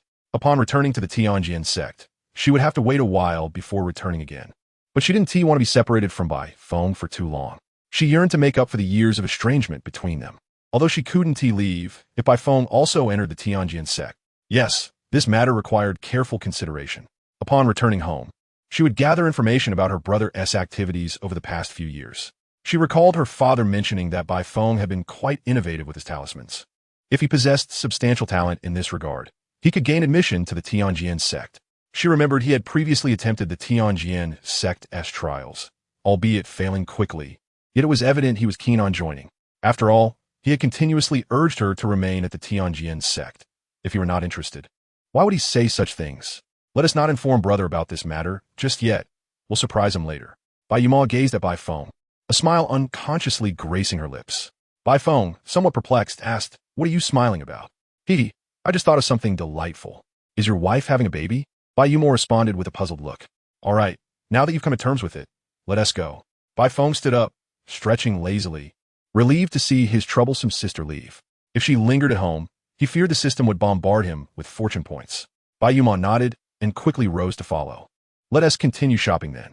Aren't we going home? We haven't bought the gifts yet. No need. Brother, do you prefer jewelry like necklaces and rings or weapons? If you don't choose, I'll buy them all for you. Bai Feng cast a sidelong glance at his spendthrift sister, questioning her approach to gift-giving. Oh, I see. You learned this from me. Then never mind. Just get me a set of foundational array formations. I'm quite intrigued by formations lately. With a smile, Bai Yumo realized her elder brother's method still worked. When she first arrived at the Bai family, her sensitive and fragile pride had made her reluctant to accept others' kindness. And Bai Feng had forced her to accept through this very tactic. Yuma, would you like some candied hawthorn or osmanthus cake? If you don't choose, I'll buy both and stuff them in your arms. You wouldn't want such delicious treats to go to waste, would you? She recalled tearfully choosing osmanthus cake back then, eating while crying, with Bai Feng beside her laughing heartily. Regrettably, she pondered how to atone for the mistakes of recent years. Though she did not dare to hope for forgiveness, a chance for atonement was all she desired. She glanced at Bai Feng, who, compared to his childhood self, had changed considerably, yet also remained the same. Their two figures gradually began to merge. In that moment, her inner demons shattered and dissipated.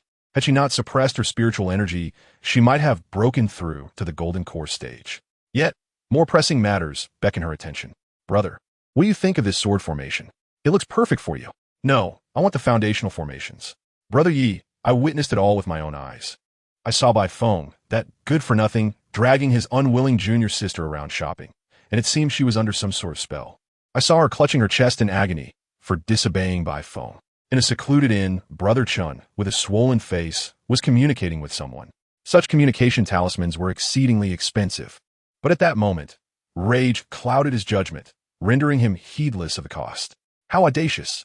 Indeed, there isn't a single decent person in the Bai family.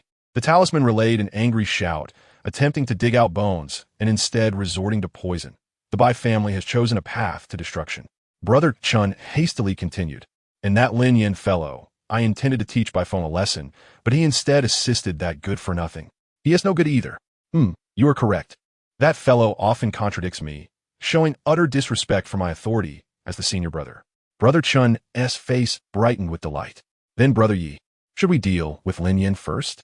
No, our primary concern is Bai Feng. The tone of the talisman suddenly shifted to a calm demeanor. As long as he remains in the Bai family, I cannot act against him. However, if he enters the Sky Sword sect, the Bai family will not be able to protect him. Brother Chun expressed confusion, but Brother Yi, Bai Feng's talent is truly abysmal. He could never enter the Sky Sword sect. Haha, but you are here, right? Challenging someone at the initial stage of foundation building and emerging unscathed is sufficient. Listening to the laughter emanating from the talisman, Brother Chen's face twitched involuntarily, his fists clenching instinctively. What nonsense scheme is this? Why should he sacrifice his reputation to ensure Bai Feng's entry into the Sky Sword sect? If word of this got out, where'd he hide his face? However, that good-for-nothing Bai Feng is using a spiritual instrument. Before he could finish, the talisman interrupted. Do you not want to exaggerate a little? Do I really need to teach you this? Brother Chun felt his teeth nearly grinding to dust. What? You disagree? No, how could that be? Brother Yi, what a brilliant strategy. I will inform the sect immediately.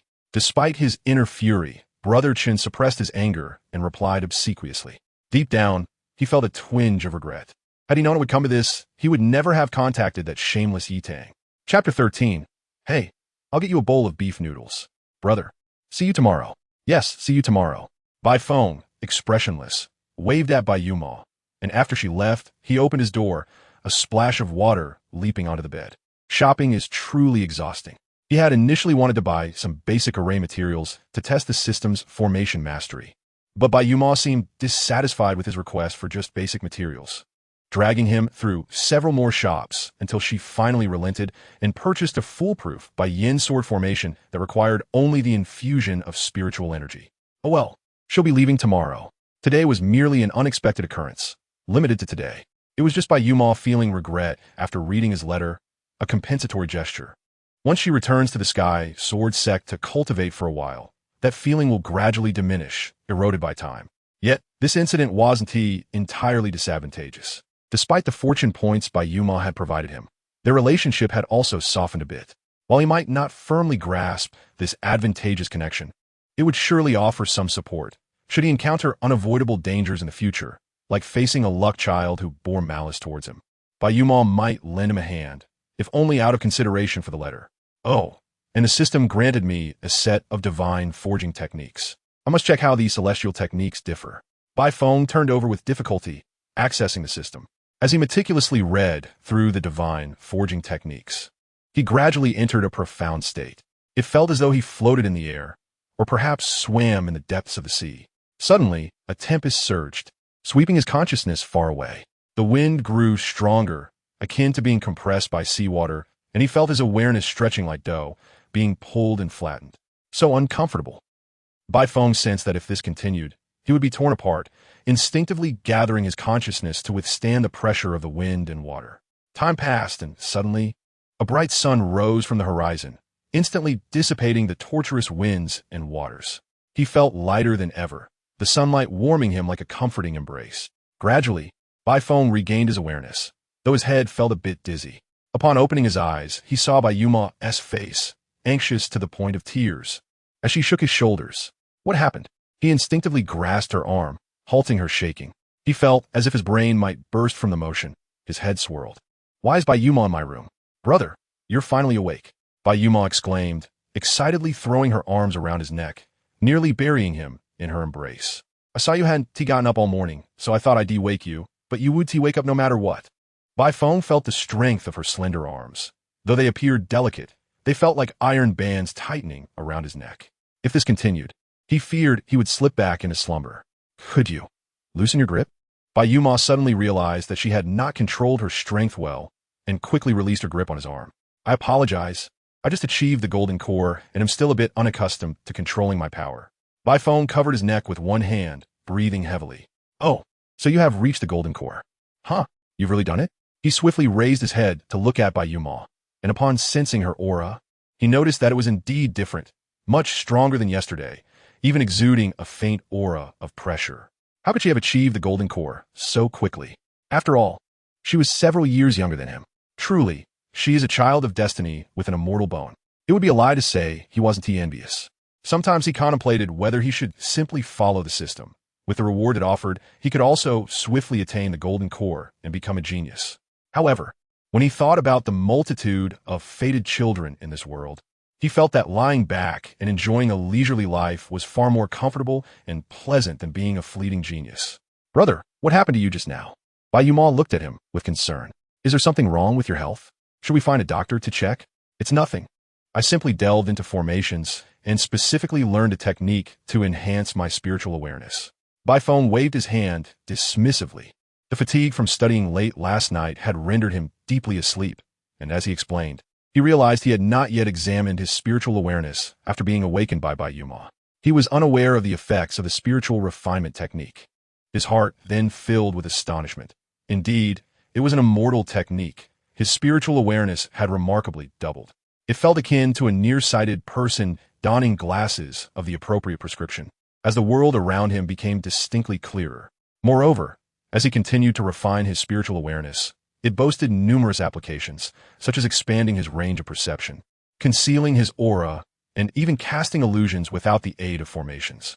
Such formidable spiritual awareness, combined with the system's tracking function for fated children, would allow him to perfectly avoid them when venturing outside.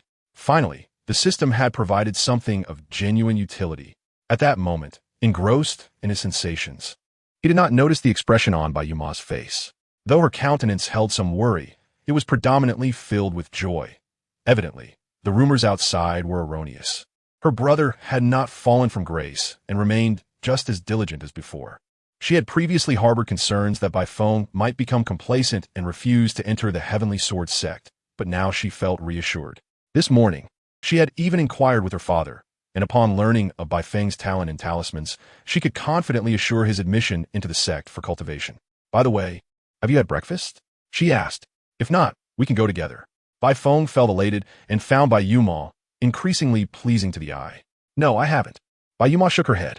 Although she had long since begun fasting and, as a golden core cultivator, no longer required sustenance, she thought it would be nice to share a meal with her brother. "Then let us go. Uncle Bai, are there any other dishes?" Bai Feng approached the kitchen and inquired of the chef who was preparing the ingredients. "Young master, you've come. I just bought some fresh beef. Would you like a bowl of beef noodles to try?" Since Bai Feng often visited the kitchen for snacks, he and the chef had exchanged culinary insights, leading to a more relaxed rapport over time. "Yes, please add extra scallions." Bai Feng turned to Bai Yuma, who stood at the door. "Feel free to ask for whatever you want." Uncle Bai's cooking is quite excellent. Bai Yuma shook her head. Just what you're having is fine. All right. Then 2 bowls of beef noodles. Coming right up. The chef turned back to his tasks. Though he was unsure why the relationship between the young master and his sister had improved, it was clearly a positive development. Before long, 2 bowls of beef noodles were prepared. Bai Feng sat at a table in the courtyard, and in addition to the noodles, the chef had thoughtfully prepared several side dishes and desserts. Let us eat. Although after foundation establishment one hardly needs to eat, life would certainly lack joy without meals. Bai Feng picked up a slice of beef and the noodles and savored it, mumbling, "Take what you want. You're old enough now. So I want tea help you serve." Bai Yuma nodded gently. She recalled when she first joined the Bai family, how Bai Feng would pull her to eat, even fearing she might hesitate to use her chopsticks, personally placing food in her bowl. As this memory washed over her, she stole a glance at Bai Feng, who was focused on his meal. Gathering her courage, she picked up a piece of stir-fried beef, hesitated for a moment, took a deep breath to suppress her nervousness, and swiftly placed the beef into Bai Feng's bowl, her movements so quick that they left an afterimage. Bai Feng paused, looking at the beef in his bowl, then at the downcast Bai Yuma, a hint of confusion spreading across his face. Where did this beef come from? He suspected it was placed there by Bai Yuma, yet he had no proof. Just as he lowered his head to continue eating, an afterimage flitted before him, and another slice of beef appeared in his bowl. He raised his head again to find Bai Yuma taking small bites of her noodles, her innocent eyes meeting his gaze. "Is this what you do now that you've become a golden core cultivator? Just focus on feeding me? I can serve myself when I want more vegetables." Oh. After being chastised by Bai Feng, Bai Yuma finally ceased her stealthy antics and began to eat quietly. However, halfway through their meal, their father suddenly barged in. "Finally found you. I knew you would be here eating." Bai Tianyu hurried over, a look of urgency on his face. "Stop eating for now. Come with me. Your Uncle Yin has arrived." Bai Feng felt somewhat bewildered. "So what if he is here? I'm not joining you all for drinks." Bai Tianyu's expression turned awkward. "Ahem. He wants to ask when you and his daughter will officially become engaged." Bai Feng. Chapter 14. Engagement? Bai Feng pondered hard. If he recalled correctly, Uncle Yun's daughter was named Yin Yueyao, but he was certain he had never met her from birth until now. First, after obtaining the villain system, he had avoided traveling far except for the time he ventured out to investigate the number of fated children. Secondly, Uncle Yun's wife had suffered an injury during pregnancy, leading to their daughter being unwell and confined at home. Thus, where did this engagement business come from? As he contemplated, Bai Feng's gaze fell upon his father. This matter was likely instigated by his unreliable dad. "So, Dad, what's the deal with this engagement?" Bai Tianyu's expression grew increasingly awkward. Finally, he sighed, regretfully patting his head. "It was all a mistake made while drinking. You were just born, and Uncle Yun's wife was pregnant. So we suggested a betrothal in a drunken stupor. Why didn't you tell me about this? I drank too much, and I forgot by the next day." Bai Tianyu scratched his head, seemingly berating himself for forgetting such an important matter. "Bai Feng, how did I end up with such an unreliable father?" "Dad, you created this mess, so you should fix it." Bai Feng picked up his bowl and resumed eating. Setting aside his feelings about being engaged to someone he had never met, he considered the myriad of fated children in this world and his own identity as a villain. Who knew what would happen when he finally encountered his fiancée? Perhaps some hot-headed young man would appear to oppose them. Bai Tianyu clenched his teeth and extended 3 fingers. "Triple your allowance." Bai Feng shook his head.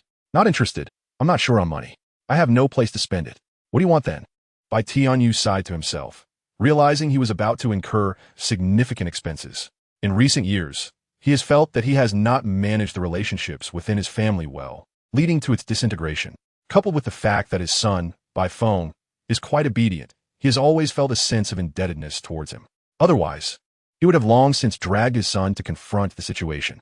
Although Bai Feng is indeed reluctant to be associated with his father's fiancée, the matter has occurred, and he worries that his father might mishandle it. Thus, he nodded and said, "Dad, I want to learn about formations. Have you thoroughly grasped the talismans? Is that why you wish to study formations?" Bai Tianyu furrowed his brow slightly. If Bai Feng were seeking some precious magical artifact, he would have readily agreed. However, this matter could evidently impact Bai Feng's future, and he needed to exercise caution. "I believe I have a certain talent for formations," Bai Feng insisted, unwilling to give up. He had to find a way to redeem his reputation as a master of formations.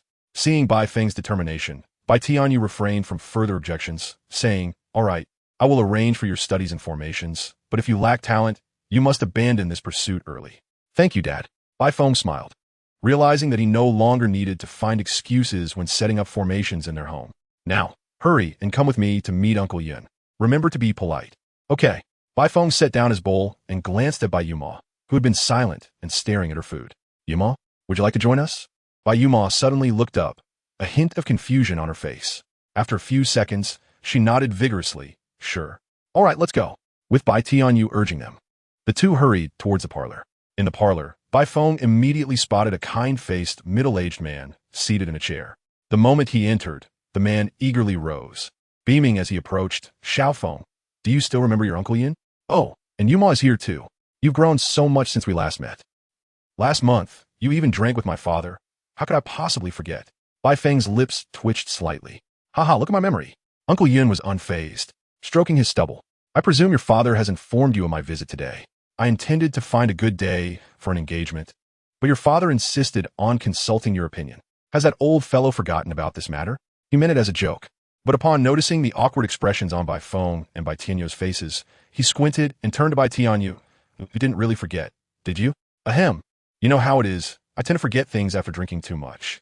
It's not my fault you haven't brought it up in years. Otherwise, would I have forgotten for so long? Bai Tianyu defended himself, no longer embarrassed at being caught. It's not like I don't know my daughter has been unwell. Uncle Yun waved his hand, conceding. Never mind. I always knew you were unreliable. Then, adopting a serious demeanor, he continued, I didn't want to bring this up initially, considering my daughter's health has hindered her cultivation, and I wouldn't want to put you in a difficult position, Brother Bai.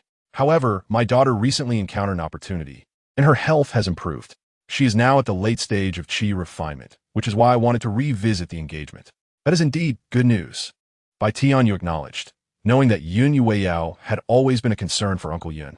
Now that her burden had been lifted, he felt genuinely happy for him. However, Bai Feng's expression grew somber. The idea of a body that had suffered and was unable to cultivate, now restored by fortuitous events, felt all too familiar. He was almost certain that his fiancée was a child of destiny. Even if she wasn't there must be a significant connection. No, this engagement must not proceed. Yet, he couldn't directly cancel it, as that would only serve to enhance the luck of the child of destiny on the other side. With this in mind, he formulated a plan. Uncle Yun, may I say a few words regarding the engagement? Uncle Yun, stroking his stubble with a smile, replied, Of course, Xiao Feng, please do. You know my reputation isn't particularly good. I fear it might affect Yun Yueyao. Thus, I believe we should deliberate on the engagement more thoroughly. Uncle Yun waved his hand dismissively. Others may not know, but Uncle Yun understands your character. You need not worry about that. Bai Feng had anticipated Uncle Yun's response. His inquiry was merely a pretext for what he truly wished to address. Moreover, Yun Yueyao has only just begun her cultivation. Rushing into an engagement seems premature. Such a significant matter should ideally consider the opinions of both parties. You make a valid point, Xiao Feng. Uncle Yun nodded, though he was not ready to abandon the idea. I am merely here to discuss the engagement. The wedding can always be postponed. Bai Feng looked up at Uncle Yun, hesitating before taking a deep breath and summoning his courage to continue. Additionally, due to certain experiences I've gone through, I believe that marriage should be based on mutual affection. I cannot agree to marry someone I have never met, with no emotional foundation, and whose feelings I cannot ascertain. Uncle Yun furrowed his brow, clearly realizing Bai Feng's reluctance, yet he found himself at a loss for words. He understood the context behind Bai Feng's feelings. It was not surprising that he would think this way. He had heard Bai Tianyu complain that ever since the bone-digging incident, Bai Feng had moved to a secluded courtyard and seemed to be lost in his own world. With a sigh, Uncle Yun relaxed his expression and nodded gently. I may have acted too hastily. Let us arrange for Yueyao to meet you sometime soon, and we can discuss the engagement later. Bai Feng exhaled in relief, deciding to temporarily sidestep the engagement issue. As for the meeting, he would seek an excuse to avoid it when the time came. Chapter 15. Has the identity of Chuanqiu been investigated? After leaving the parlor, Bai Feng noted that Uncle Yun had dropped the topic of the engagement, and now both he and his father were preparing to go out for a drink. Brother, do you not wish to become engaged to Yun Yueyao? Bai Yuma, who had been quietly following him, finally broke her silence. Not really, Bai Feng replied without hesitation. After all, I have never even met her. We are complete strangers. If I were to marry, I would prefer someone with whom I have a solid understanding, someone I have known for years. Ideally with a foundation of affection and compatible personalities. In summary, he wanted to ascertain whether the other party was indeed a child of destiny, and whether there was any connection to such. Otherwise, given the current system's tendencies, he suspected that marriage might trigger rewards at night, filling him with a plethora of luck points. Bai Yuma gazed at Bai Feng for a few seconds, then quickly shook her head, as if to dismiss her embarrassment. She promptly continued her inquiry. So, do you have someone you like, brother? No. Bai Feng shook his head. I have mostly stayed at home and rarely go out, so I don't know many people. I see. Bai Yuma scratched her cheek, her gaze wandering around the room. All right, don't worry about your brother-esque life decisions. I am the eldest son of the Bai family. Finding a partner is rather simple for me. Bai Feng waved his hand. You're leaving today, right? Make sure to focus on your training at the Tianjin sect, and don't come home too often unless necessary. Bai Yuma's mood sank for a moment, but then she recalled the information she had requested from her father about Bai Feng that morning, and her spirits lifted once more. She eagerly anticipated the day she would reunite with Bai Feng at the Heavenly Sword sect, believing that her brother would surely be elated. At that moment, Bai Feng suddenly sneezed, casting a suspicious glance around, feeling an unsettling sense that someone might be plotting against him. Bai Yumo had departed, leaving Bai Feng seated in the courtyard, gazing up at the sky, feeling an overwhelming sense of relief. Finally, he was free from anxiety. With a burst of inspiration, Bai Feng retrieved his paper and pen, ready to create. Ever since he had seen Bai Yumo donned in the purple dress he had painted, he realized he had garnered a rather unique following at the Heavenly Sword sect. Recently, he had grown weary of drawing the same sultry images, and his readers were beginning to experience aesthetic fatigue. It was time to explore new themes. He believed that both serious and sensual artworks were essential for a well-rounded artistic repertoire. He even contemplated illustrating the same character in two contrasting styles, one in respectable attire with a dignified pose, and the other in provocative clothing with a more risque stance. Such a juxtaposition would undoubtedly send his fans into a frenzy. Yes, inspiration had struck. It was time to begin. While Bai Feng immersed himself in his artistic endeavors over the following days, a discussion commenced among the elders of the Heavenly Sword sect. The catalyst for their dialogue was the arrival of 3 letters of recommendation on the sect master's desk. The first was from Bai Yumo. Upon returning to the sect, wasted no time in informing her master about Bai Feng's situation and had written a recommendation letter with her master's support. The second letter came from Lin Yin, who was even more enthusiastic than Bai Yumo. He had not only consulted his master, but also enlisted the help of a close ally among the alchemy elders. The final letter was from Brother Chun, who penned a note extolling Bai Feng's extraordinary qualities while reflecting on his own impulsiveness. All 3 were inner disciples of the Heavenly Sword sect, with Bai Yumo being the direct disciple of the Qingzhou peak leader. With the backing of Bai Yumo, Lin Yin, and others, the elders could not ignore the matter. As the discussions intensified, even ordinary disciples became aware of the situation, leading to a division within the sect. One faction argued that since it was Bai Yumo and Lin Yin who proposed Bai Feng's inclusion, he could not be as unworthy as the rumor suggested, and if he met the criteria, why not allow him to join? Conversely, another faction believed Bai Yumo's recommendation was a result of pressure from the Bai family, and with Lin Yan's family being neighbors to the Bai family, any potential collusion was suspect and should not be tolerated. Interestingly, a smaller faction agreed to support Bai Feng's admission, viewing it as an opportunity to confront him physically. However, Bai Feng remained blissfully unaware of these developments, only noticing that the weather had grown increasingly cold. Has the identity of Chun Chiu been uncovered? At Xiaofeng Tower, a young lady named Chiu Er, adorned with a semi-transparent veil, lounged elegantly in a chair, her leg crossed, revealing her fair, smooth thigh. She inquired of the bent-over steward, Wang Ma. What news do you bring? Yes, Wang Ma stammered, but was interrupted by Chiu Er's sharp retort. How many times must I say it? My name is Chiu Er. Yes, my apologies, I am at fault. Wang Ma trembled at the recollection of some dreadful incident, her legs giving way as she dropped to her knees. Rise, Chiu Er commanded, her expression devoid of emotion. If you fail to report promptly, you shall spend time at the red dust wall. Yes, yes. Wang Ma, unbothered by her prostration, hastily relayed the information she had gathered. Miss Chiu Er, it appears that Chun Chiu is under the protection of some powerful force.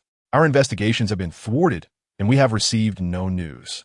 Only the Bai family from Qinghong City could achieve this level of obstruction. Another matter regarding the Bai family? He is Bao Fulvith. She recalled a previous encounter with a member of the Bai family who had eluded her influence, though she had restrained herself from revealing her true capabilities to avoid exposure. The swiftness of their departure had left her both annoyed and wary. She suspected they might have uncovered something, and in an effort to maintain her cover, she had subtly influenced a disciple of the Heavenly Sword sect. Unfortunately, the disciple was ineffectual, unable to deal with even a brash young man at the initial stage of Foundation establishment. In recent days, she had been apprehensive about being discovered by the authorities in Qinghong City.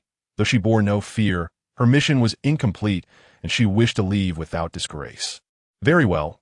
I need not require you to continue the investigation. Chiu Er waved her hand dismissively. Clean the area before you depart. Yes, yes.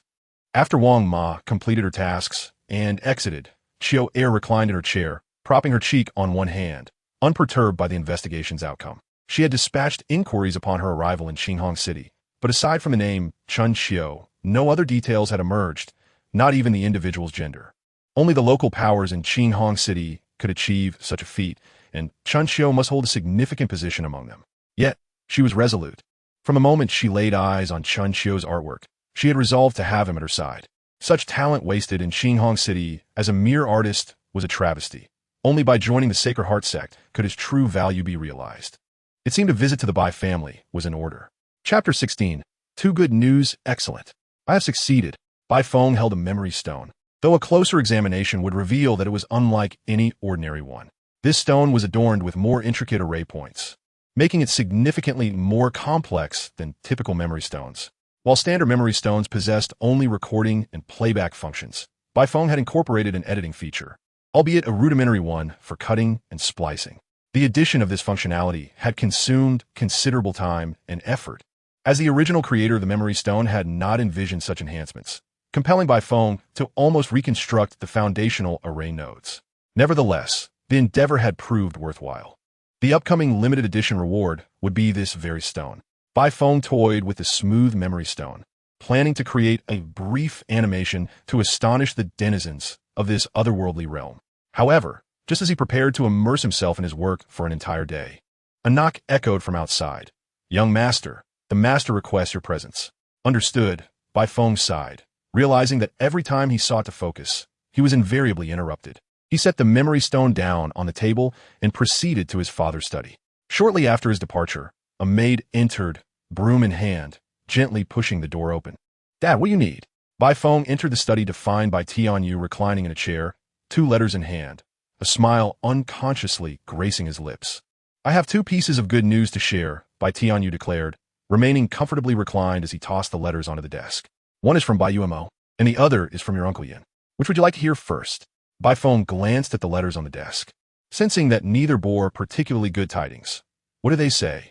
Bai Tianyu wasted no time in divulging the contents. Your Uncle Yin intends to bring Yin Yu Yao for a visit, and they might stay for several days. That certainly doesn't seem like good news. I must think of an excuse to evade this. Bai Feng pondered aloud before inquiring further. And what did Umo say? Umo discussed your situation with her master, and it seems that Lin family's young man has also proposed that you join the Heavenly Sword sect. Bai Tianyo's smile broadened, nearly reaching his ears. Coincidentally, the Heavenly Sword sect is looking to recruit new disciples, so they will be visiting soon. Bai Feng replied, Truly, what good news indeed. One individual, likely to be the child of fortune, is set to reside in my home, while another suggests that I move into the lair of this fortunate child. Do I possess any alternative options? However, should I decide to join the Tianjin sect, how shall I explain this to Uncle Yin? Rather than entering the abode of a likely child of fortune, it seems more prudent to meet with one, tentatively suspected, first.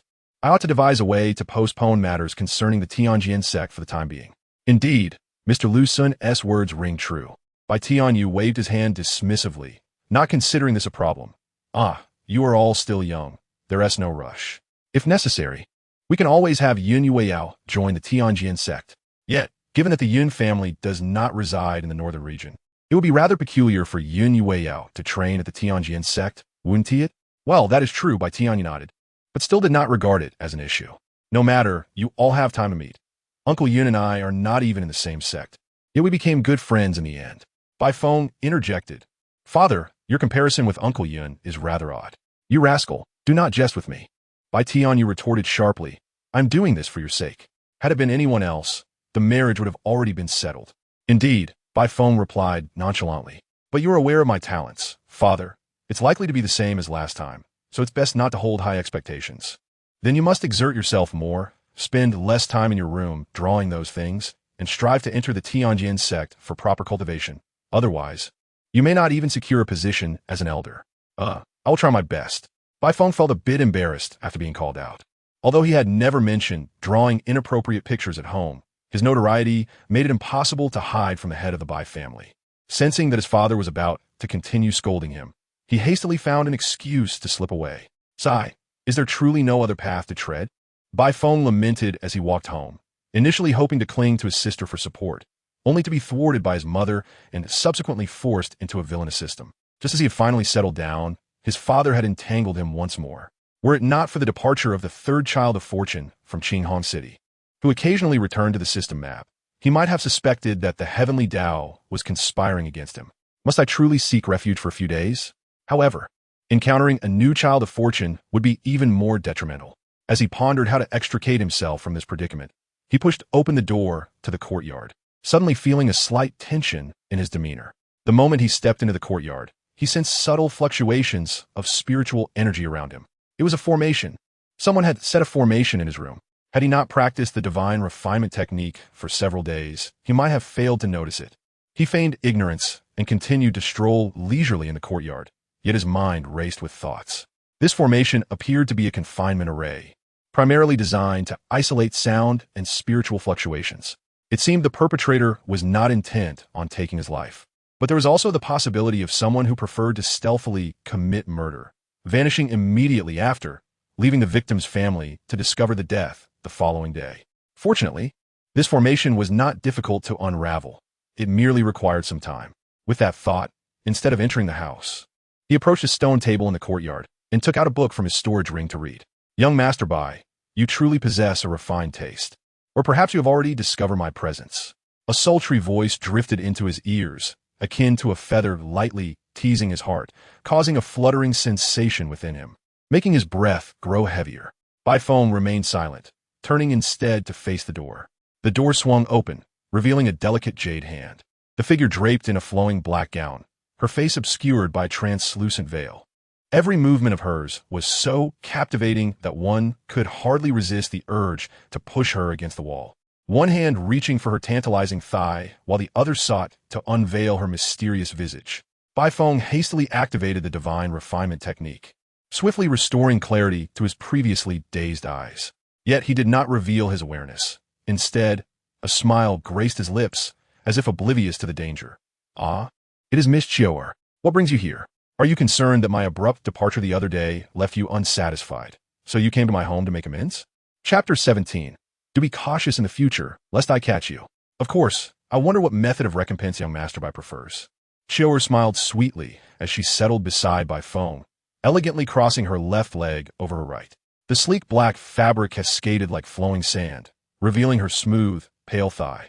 Her voice possessed an enchanting quality that rendered one helplessly entranced, almost willing to succumb at her feet.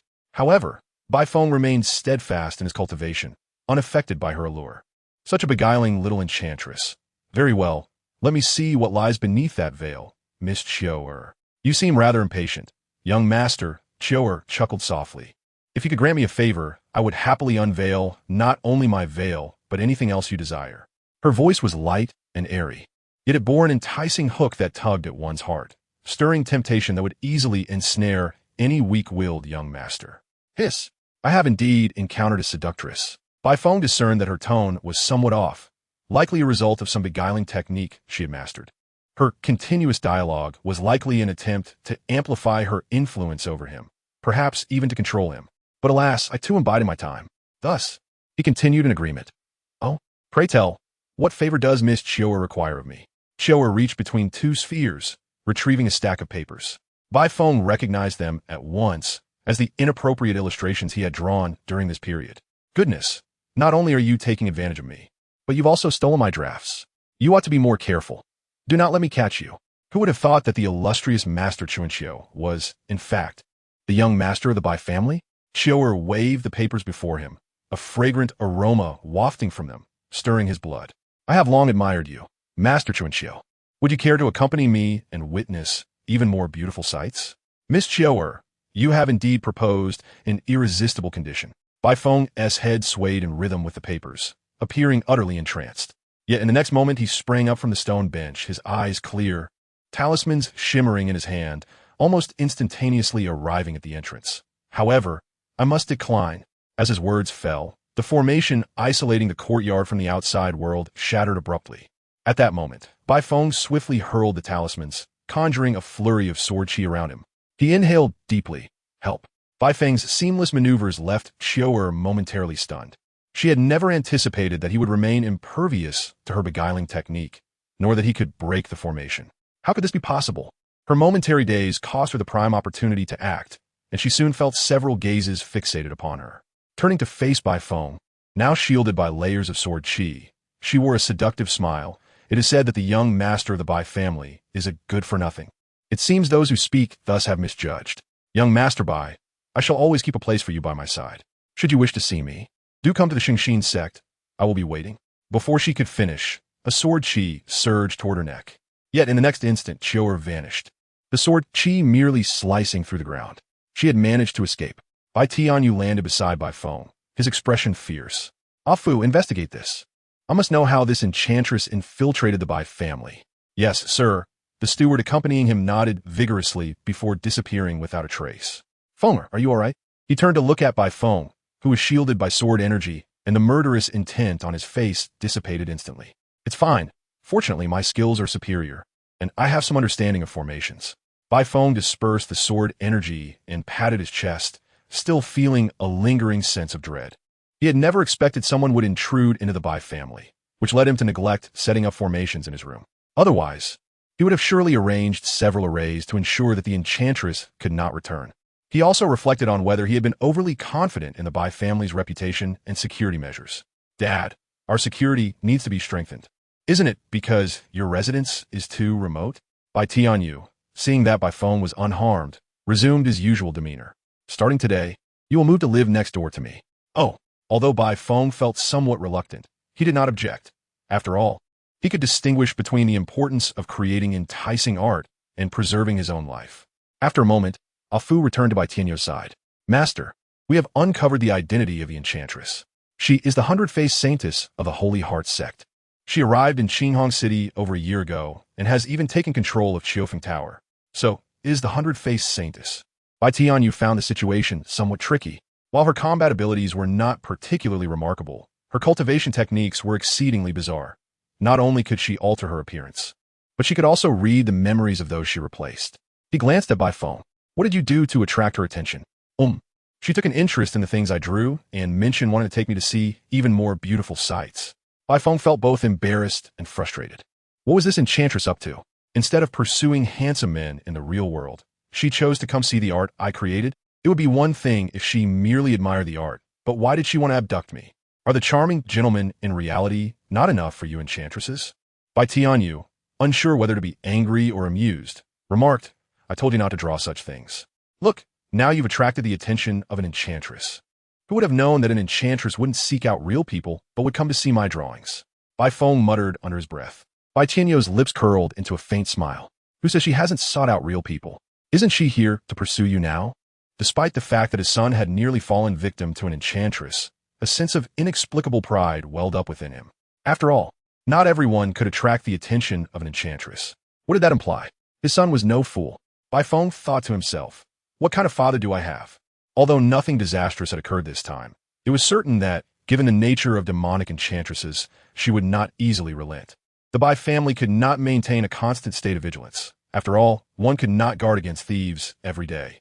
If one day they were careless, he feared he could not escape as easily as he had today. But where would be safer? Must I truly join the Heavenly Sword sect?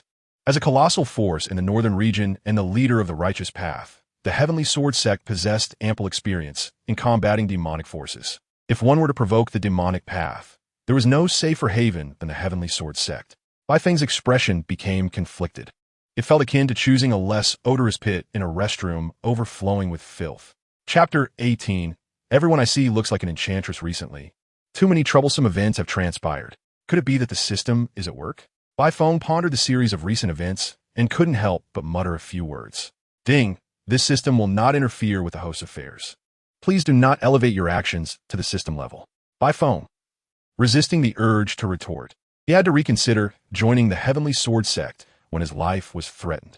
First and foremost, his intention in joining the Heavenly Sword sect was not solely to avoid the Child of Destiny.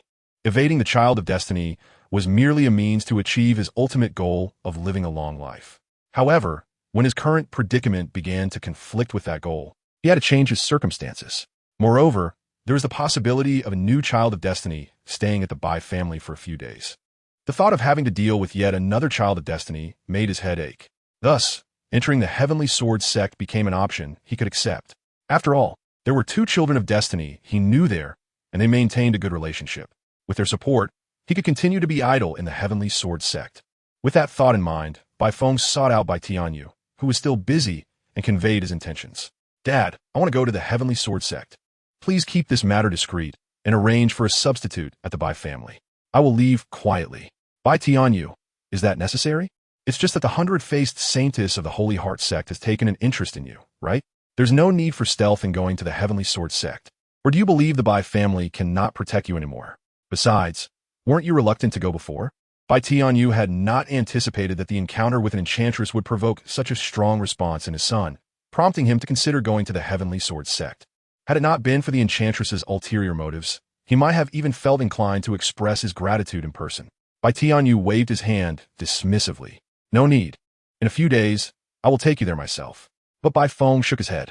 No, I have developed PTSD from the enchantress. Now, everyone I see looks like an enchantress.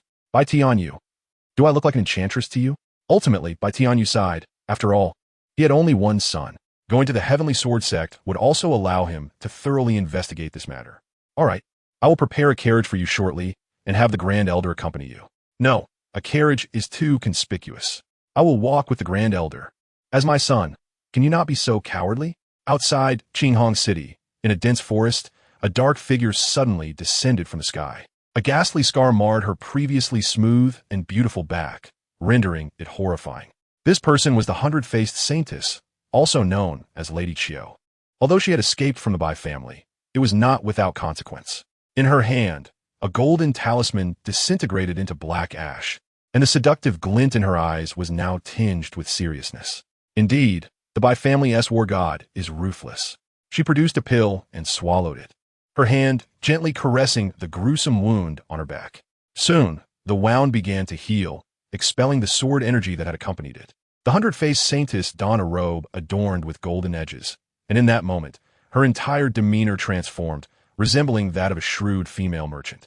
Just a few more subordinates, she mused, turning to look behind her as a merchant caravan passed along the distant road. Perfect. She had no intention of letting this matter rest easily. She planned to re-enter Qinghong City. Although the city was likely under martial law, she was the hundred-faced saintess, and thrill-seeking was her favorite pastime. The Bai family would probably never suspect that she would dare to return. Not only this time, but she also relished returning to the crime scene to observe, relishing the fact that those present could not discern her identity, even discussing her in her presence. That sensation was utterly irresistible. Xiao Feng, we need not hurry so much, do we? An elderly man appeared to stroll leisurely, yet no matter how fast the young man had walked, he always kept pace effortlessly. Second Grandpa, you don't understand. The way the enchantress looked at me was truly terrifying. It was as if she was determined to have me, viewing me as a meal on a platter. Bai Feng shook his head and even quickened his pace. I feel she won't give up easily. She might be watching the Bai family right now. You're overthinking it. The old man chuckled. At this rate, how long will it take to reach the Heavenly Sword sect? Come here. I will take you. Bai Feng halted, glanced around, and asked in a hushed tone, Second Grandpa, do you make a lot of noise when you run? Let us first venture a little distance. Once we have departed from the confines of Qinghong City, we shall take flight. The old man's eyes widened in surprise. What? Do you doubt your second grandfather? In my prime, I was renowned as the ghostly swordsman, for when I moved, I made not a sound. By the time they realized my presence, my sword was already poised at their throats. Your prowess is remarkable, second grandfather. Bai Feng clapped his hands in enthusiastic applause. Would you teach me? I merely wish to experience the sensation of being a specter. Go, go, go. What manner of speech is that? The old man grabbed Bai Feng by the collar, and together they swiftly retreated into the distance. If you wish to learn, strive to become a golden core cultivator first. At that moment, at the entrance of the Tianjin sect, stood a youth who appeared to be merely 14 or 15 years of age. He smiled at the old man and remarked, "Elder, you have also brought a junior to participate in the Tianjin sect's assessment.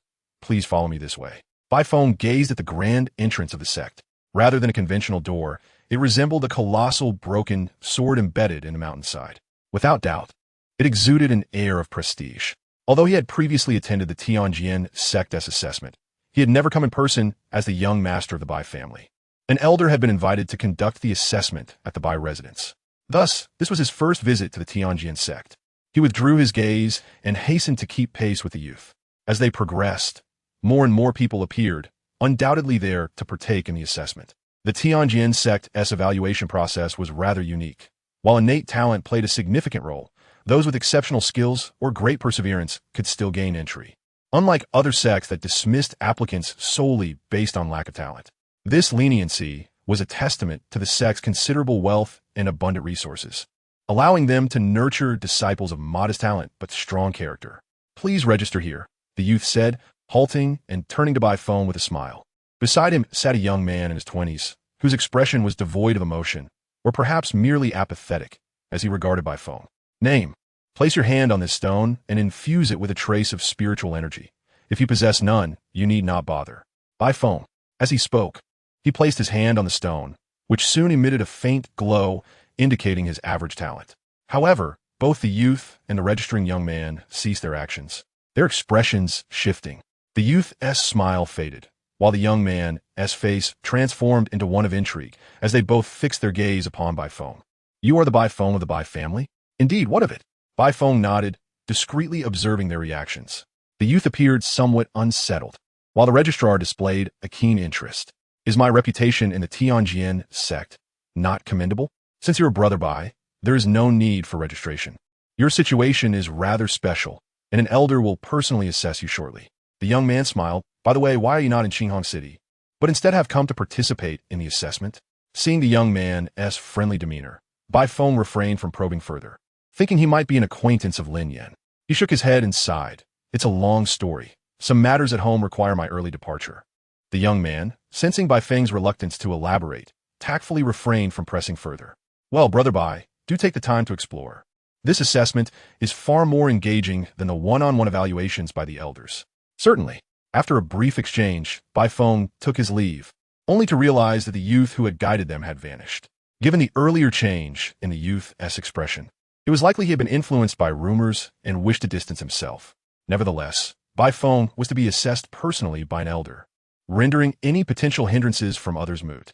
Disregarding the departed guide, Bai Feng followed the directions of the assessment elder and arrived at the temporary resting quarters. The area was already bustling with individuals who had arrived early, likely due to the long journey. "Oh, another has arrived." A group of several conversing individuals called out to Bai Feng. "You've come quite early. What shall we call you?"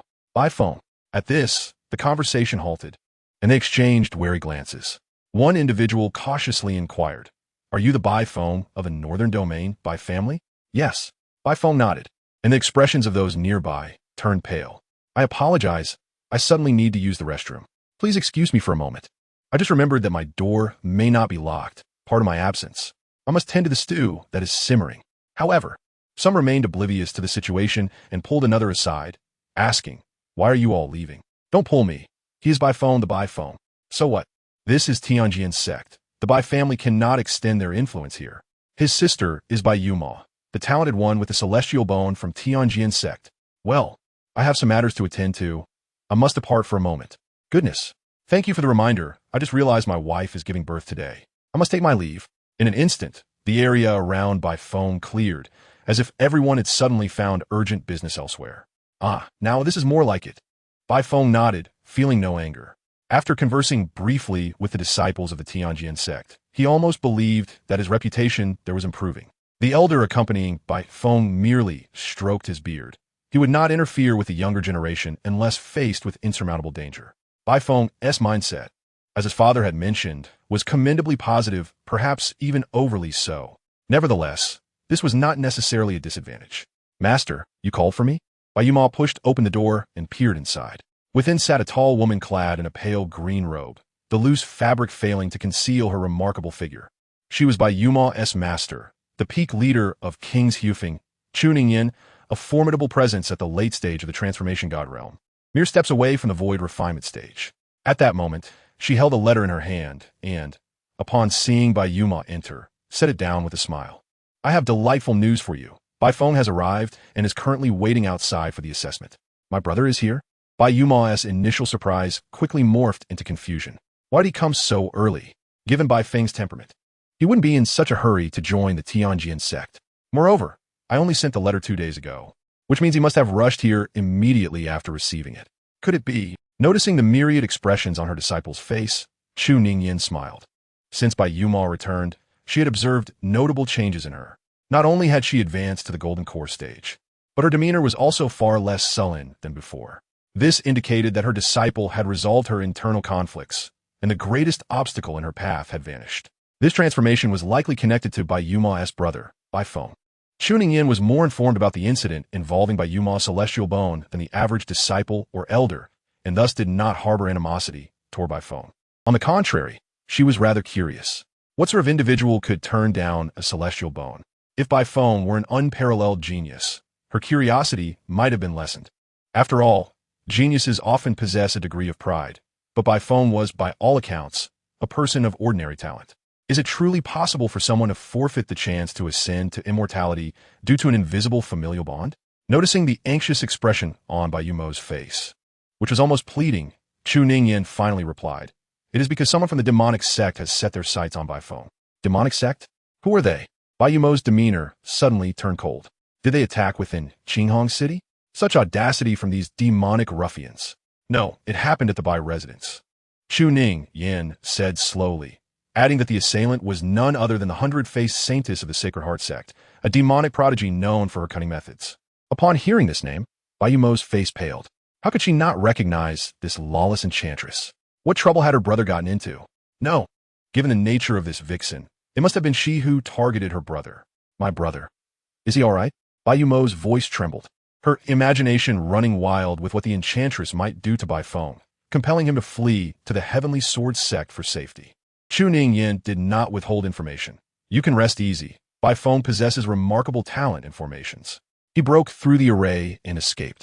Your father intervened in time. But alas, she still managed to escape. It is truly impressive that the 100-faced saintess could evade the grasp of the god of war Bai. Hearing that Bai Feng was unharmed, Bai Yumo sighed in relief, her emotions gradually stabilizing. Master, I wish to go out and take a look. She cast a furtive glance at Chu Ningyin, suddenly curious about the assessment of the new disciples. If you wish to see Bai Feng, just say so. There is no need for such roundabout expressions. Chu Ningdan lai di da pet Bai Yumo she fohet. Yet I too am somewhat curious, and it happens that Elder Jean is about to conduct the assessments. You may accompany me to observe. Thank you, Master. Chapter 20. Please do not engage in such matters. She actually fled. The 100-faced saintess concealed herself among the crowd, albeit her expression, this time, was far from her previous delight. Was it a sign of the opponent's timidity or their decisiveness? If they merely retreated after a scare, it would not be significant, but their swift and resolute departure, almost as if she had just left and they had already fled, was rather embarrassing, was it not? Sigh, how dull. With the loss of her greatest amusement, the 100-faced saintess exited the crowd, gradually vanishing into the streets. She could surmise that Bai Feng had sought refuge in the Heavenly Sword sect and other righteous factions. Though she dared to intrude upon the Bai residence, she would not dare to frolic within the Heavenly Sword sect.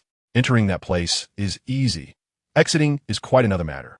However, it would be prudent to keep a watchful eye on the happenings of the Heavenly Sword sect. She did not believe that Bai Feng would remain there indefinitely without venturing out. Is there a method to stay within the Heavenly Sword sect without needing to go out? Although Bai Feng had yet to enter the Heavenly Sword sect, he had already begun contemplating how to adopt a laid-back approach. Based on his understanding of the sect, whether inner or outer disciples, they were obligated to undertake missions each month.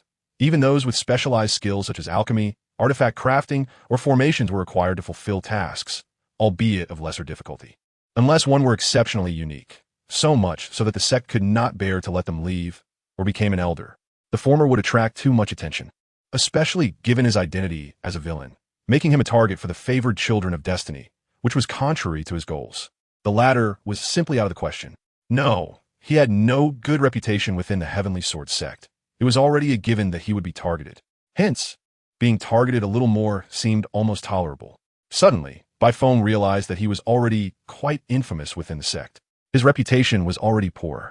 Becoming even more notorious seemed inconsequential. It was akin to being caught in the rain without an umbrella.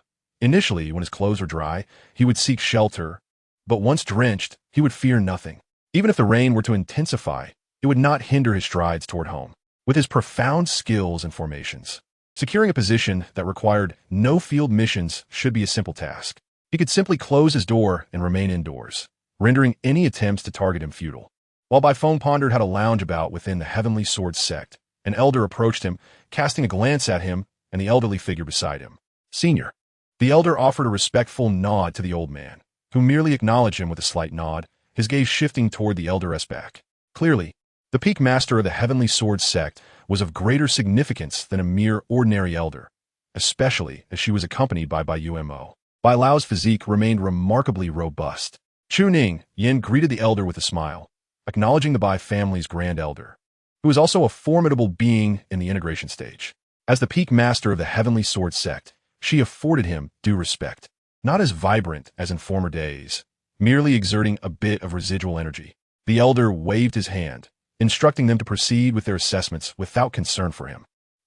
With Bai Feng's unique talent, passing the assessment should be a walk in the park. After exchanging pleasantries, Elder Jean, who had remained silent, felt hesitant to interject. Being but an ordinary elder, he glanced at Bai Feng, who was to undergo assessment, realizing that the rumors might have been inaccurate. How could a member of the Bai family be personally escorted by their grand elder if he were truly abandoned? He also observed Bai Umo stealthily approaching Bai Feng, seemingly engaged in conversation. Clearly, their relationship was not as poor as the rumors suggested. The notion that Bai Umo was coerced into writing a recommendation letter was utterly absurd. Perhaps I should ease the assessment a bit. Elder Jean stroked his beard, gradually forming a decision in his mind. Brother, are you all right? Bai Umo scrutinized Bai Feng's body, only feeling relieved once she confirmed he bore no injuries. It's nothing. I was merely startled. Thankfully, she is unaware of my research on formations. Otherwise, escaping would have been quite challenging. Bai Feng was not surprised that Bai Umo was aware of this, as his father certainly would have informed the Heavenly Sword sect following his departure, likely writing a letter afterward. That enchantress is truly despicable. I wonder why she would target you. Although Bai Feng had not suffered any injuries, Bai Umo could not help but grumble. Bai Feng felt a bit awkward. He certainly could not reveal that it was because the enchantress had taken an interest in his inappropriate drawings. His father might know about his artistic endeavors, being the head of the Bai family, but having his sister find out? Such matters should remain undisclosed for at least a decade after his death. Brother, what is wrong? Bai Umo noticed something amiss in Bai Feng's expression and hurriedly inquired. It's nothing. Bai Feng waved his hand, merely regretting his decision to listen to music. Bai Umo suddenly seemed to understand why the enchantress had taken an interest in Bai Feng. With a slight pout, she admonished, from now on, brother, once you enter the Heavenly Sword sect, focus on your cultivation and refrain from wandering into such places. Indeed, Bai Feng nodded. What a jest it would be to frequent such establishments. He would hardly step outside again. Ahem, shall we commence the assessment? Elder Jean interjected, eager to proceed as the two finally concluded their conversation. Bai Umo nodded eagerly, somewhat embarrassed as she retreated beside Chu Ningyan. All right, please begin, senior. Bai Feng was prepared, having undergone an assessment previously. He was well acquainted with the process. However, this time was different. Previously, he had participated alongside other disciples of the Bai family, where his talent had been mediocre and he had not intended to pass. This time, having mastered formations, passing the assessment should be a simple feat. I have heard that your talismans are quite impressive. Let us base this assessment on talismans. Yet at that moment, Bai Feng extended his hand. Senior, I possess some knowledge of formations as well. Oh, if that is the case, let us proceed with formations instead. Elder G nodded, seemingly unfazed, and promptly revised the assessment criteria.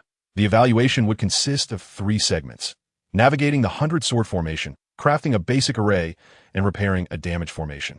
Passing any 2 of these would grant entry into the Heavenly Sword sect. Bai Feng nodded in agreement, secretly pondering how accommodating this elder was. He had anticipated needing to showcase his array skills to alter the evaluation requirements. Let us proceed.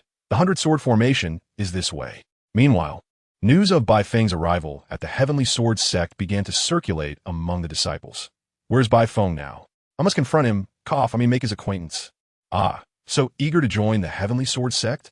Just as I suspected, he is merely leveraging the coercion from his family to obtain a recommendation letter from Sister Bai. Alas, someone is in for a disappointment. Reports indicate that Bai Feng's relationship with Sister Bai is not as dire as rumored. They are currently engaged in conversation outside.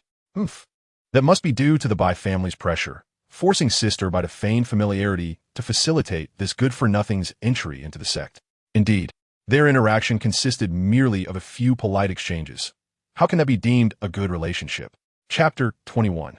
The Bai family is concealing their talents. The 100-sword formation, despite its name suggesting 100 swords, can be constituted by as few as 5 swords or as many as several hundred or even thousands, depending on the array master's prowess. This formation primarily serves to entrap foes. While it possesses considerable lethality, it pales in comparison to true killing formations. It operates without a controller, relying entirely on its self-defensive mechanisms to confront adversaries. Elder Jean explained to Bai Feng that to succeed, he must either break through with formidable strength or identify vulnerabilities within the formation. However, the former would not earn him any points, would it? Upon hearing Bai Feng's query, Elder Jean paused momentarily, then quickly nodded in affirmation. Indeed, as this is an array assessment, relying on brute force to break through would equate to failure. Understood, Senior. Please activate the formation. Yes, but if you find yourself struggling, do not hesitate to inform me. I will halt the exercise immediately. After several admonitions, Bai Feng, growing somewhat impatient, was finally permitted to enter the formation. Why does this elder seem so verbose? Shouldn't such matters be left for disciples to comprehend on their own? Isn't this a bit excessive? Bai Feng mused internally.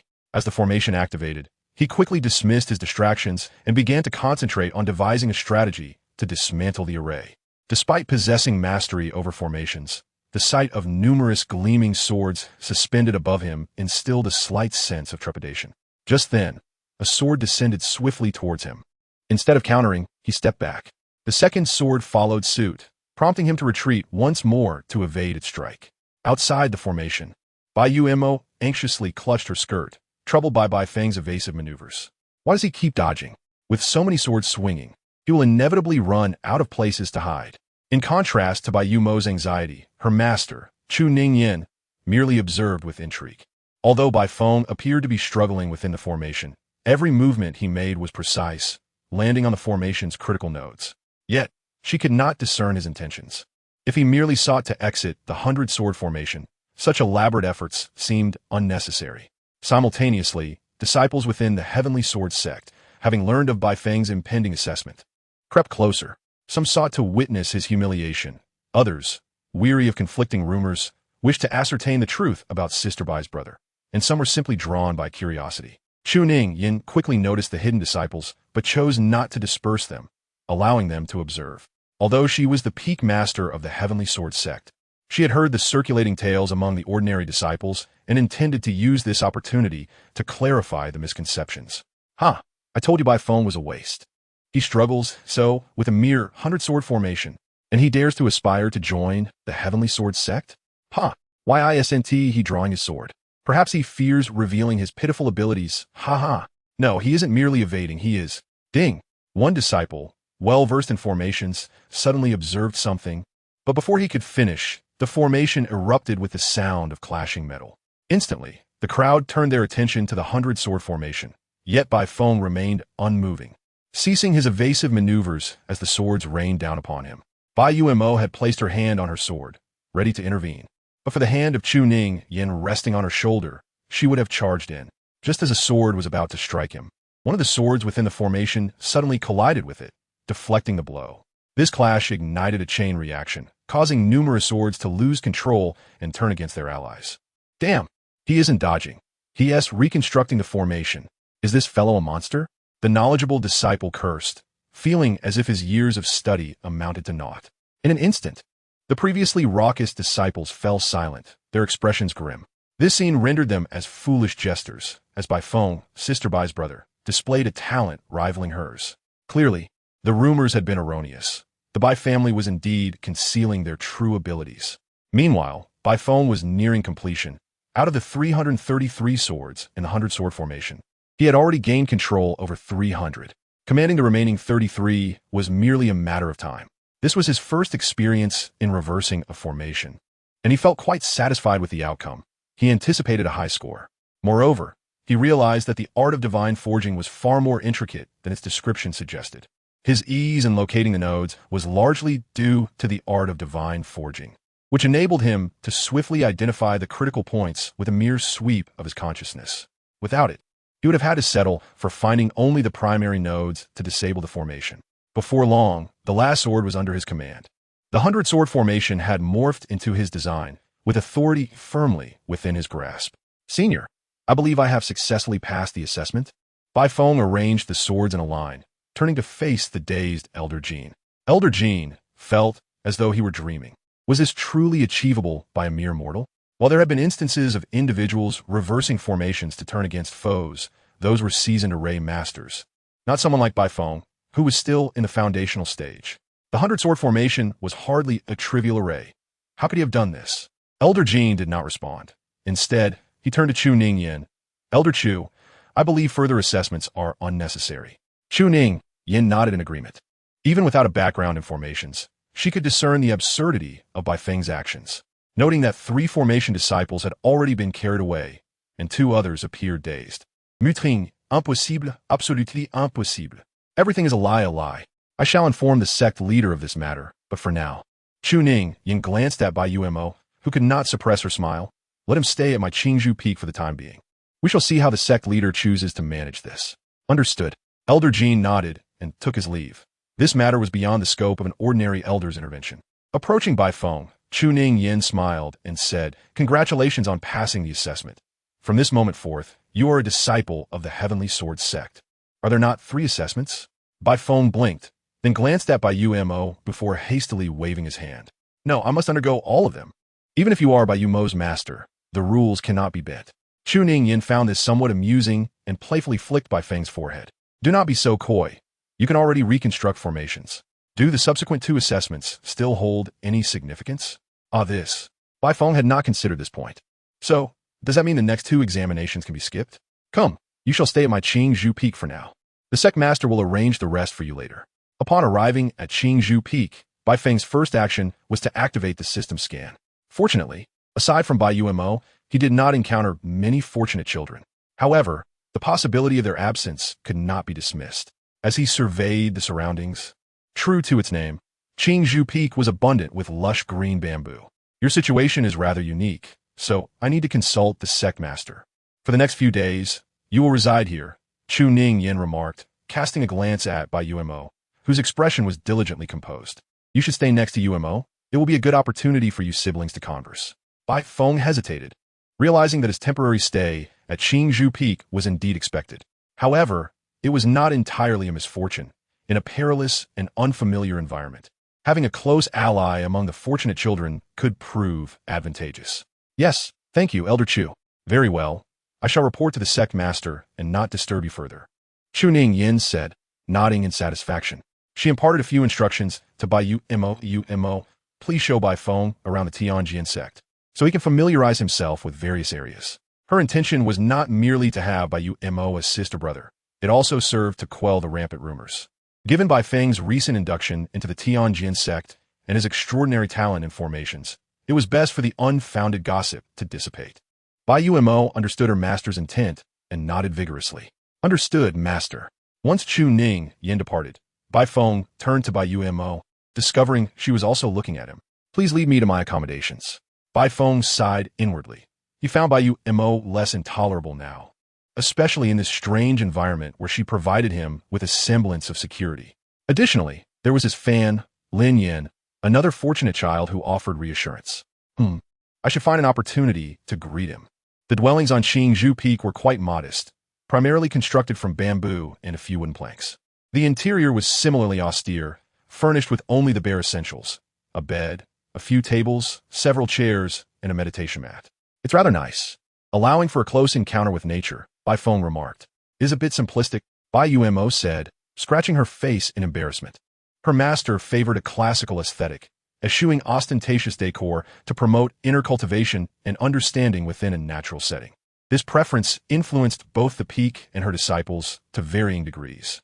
"It's fine. This change of environment is quite refreshing." Bai Feng waved his hand dismissively. After all, He would only be residing here for a few days, treating it as a brief retreat. By the way, sister, shall I show you around the sect? Bai Yumo's eyes sparkled with hope. If you feel weary, we could do it tomorrow. I have plenty of time recently. Let us explore then. I am curious about Tianjin sect. It was also essential for him to ascertain the number of fortunate children within the sect, as this would be his future abode, and he needed to gather information. Let us begin at the task hall, located near the main peak. It is quite easy to find. As Bai Yumo elaborated on the various aspects of the hall, Bai Feng focused on the system's fortunate child detection device. He had anticipated a multitude of fortunate children within Tianjin sect, yet to his surprise, he encountered very few along the way. Could it be that the fortunate children are all out? Or perhaps they are preoccupied with their cultivation, not wandering about? Or do they prefer smaller sects over larger ones? Bai Feng mused to himself. Nevertheless, this was favorable news for him, whether due to the fortunate children's commitment to cultivation or their sheer scarcity. It implied a more manageable experience within Tianjin sect. This is the Dan Peak. You can purchase elixirs here, Bai Yumo said cheerfully, still smiling despite their long walk. Brother, where would you like to go next? Nowhere else. Let us head back. Bai Feng's expression turned somewhat unnatural. He felt as though the disciples nearby were scrutinizing him with predatory intent, which was rather daunting. What am I witnessing? The Bai sister from Qingzhou Peak is actually smiling, and so joyfully at that. How infuriating. Could it be that the rumors were indeed false? The Bai sister must be under duress, surely. This is intolerable, Bai Feng. You scoundrel. Hand over whatever you have that controls her. Aside from those still unwilling to accept reality, a small faction of disciples took on the role of hindsight analysts. Sigh. I thought the rumors were rather absurd. If the bone excavation incident truly occurred as reported, how could Bai's sister still harbor such affection for the Bai family? Indeed, I noticed it long ago, but the public opinion was overwhelmingly against it. I dare not speak up. Who are you to speak in hindsight? Begone. I refuse to believe it. This must be an act. It's obvious that the bone excavation matter is linked to Bai Feng. As the subject of their accusations, Bai Feng could only feign ignorance. For human bias is a formidable mountain, not easily shifted. Once the sect master arranged his situation, he planned to remain indoors, effectively eliminating the chance of confrontation with extreme disciples. Bai Yumo, unfazed by the chatter surrounding them, understood that even if she attempted to clarify, her words would be misconstrued as coercion by Bai Feng. Therefore, it was wiser to devote more energy to Bai Feng. Over time, the rumors would naturally dissipate. Shall we return? Bai Yumo scanned the most vociferous disciples, then linked her arm with Bai Feng's. When he looked at her, she playfully stuck out her tongue. Let us go, brother. What would you like for dinner tonight? I recall there is no kitchen in the house. We can prepare something simple. Bai Feng did not stop Bai Yumo's actions. While he could ignore the surrounding discussions, it did not mean he lacked temper. Since others disapproved of their closeness, he would simply be a bit more affectionate. If it irritated them, then he would find satisfaction in that. As he had anticipated, most disciples around them displayed shock and disbelief, particularly those who had been the loudest, their faces now a picture of distress. Yet, before he could leave Dan Peak, a disciple suddenly stepped forward to block his path. Bai Feng, you are quite the schemer, the disciple squinted, anger simmering in his eyes. You may deceive others, but not me. He then turned to Bai Yumo, Bai sister. This is Tianjin sect. You need not worry about the Bai family. Whatever he has done to you, we can help resolve it. You must trust Tianjin sect. Bai Yumo responded with a perplexed expression. I am a true victim. Bai Yumo, though somewhat perturbed internally, replied calmly. Thank you for your concern, senior brother. However, I fail to comprehend your words. I am merely accompanying my brother to familiarize ourselves with the Tianjin sect. The disciple, having encountered resistance from Bai Yumo, turned to Bai Feng with a scowl. Very well. You dare to deceive me? Do not force me to reveal what transpired that night between you and junior sister Bai. Bai Feng responded with confusion. Which night?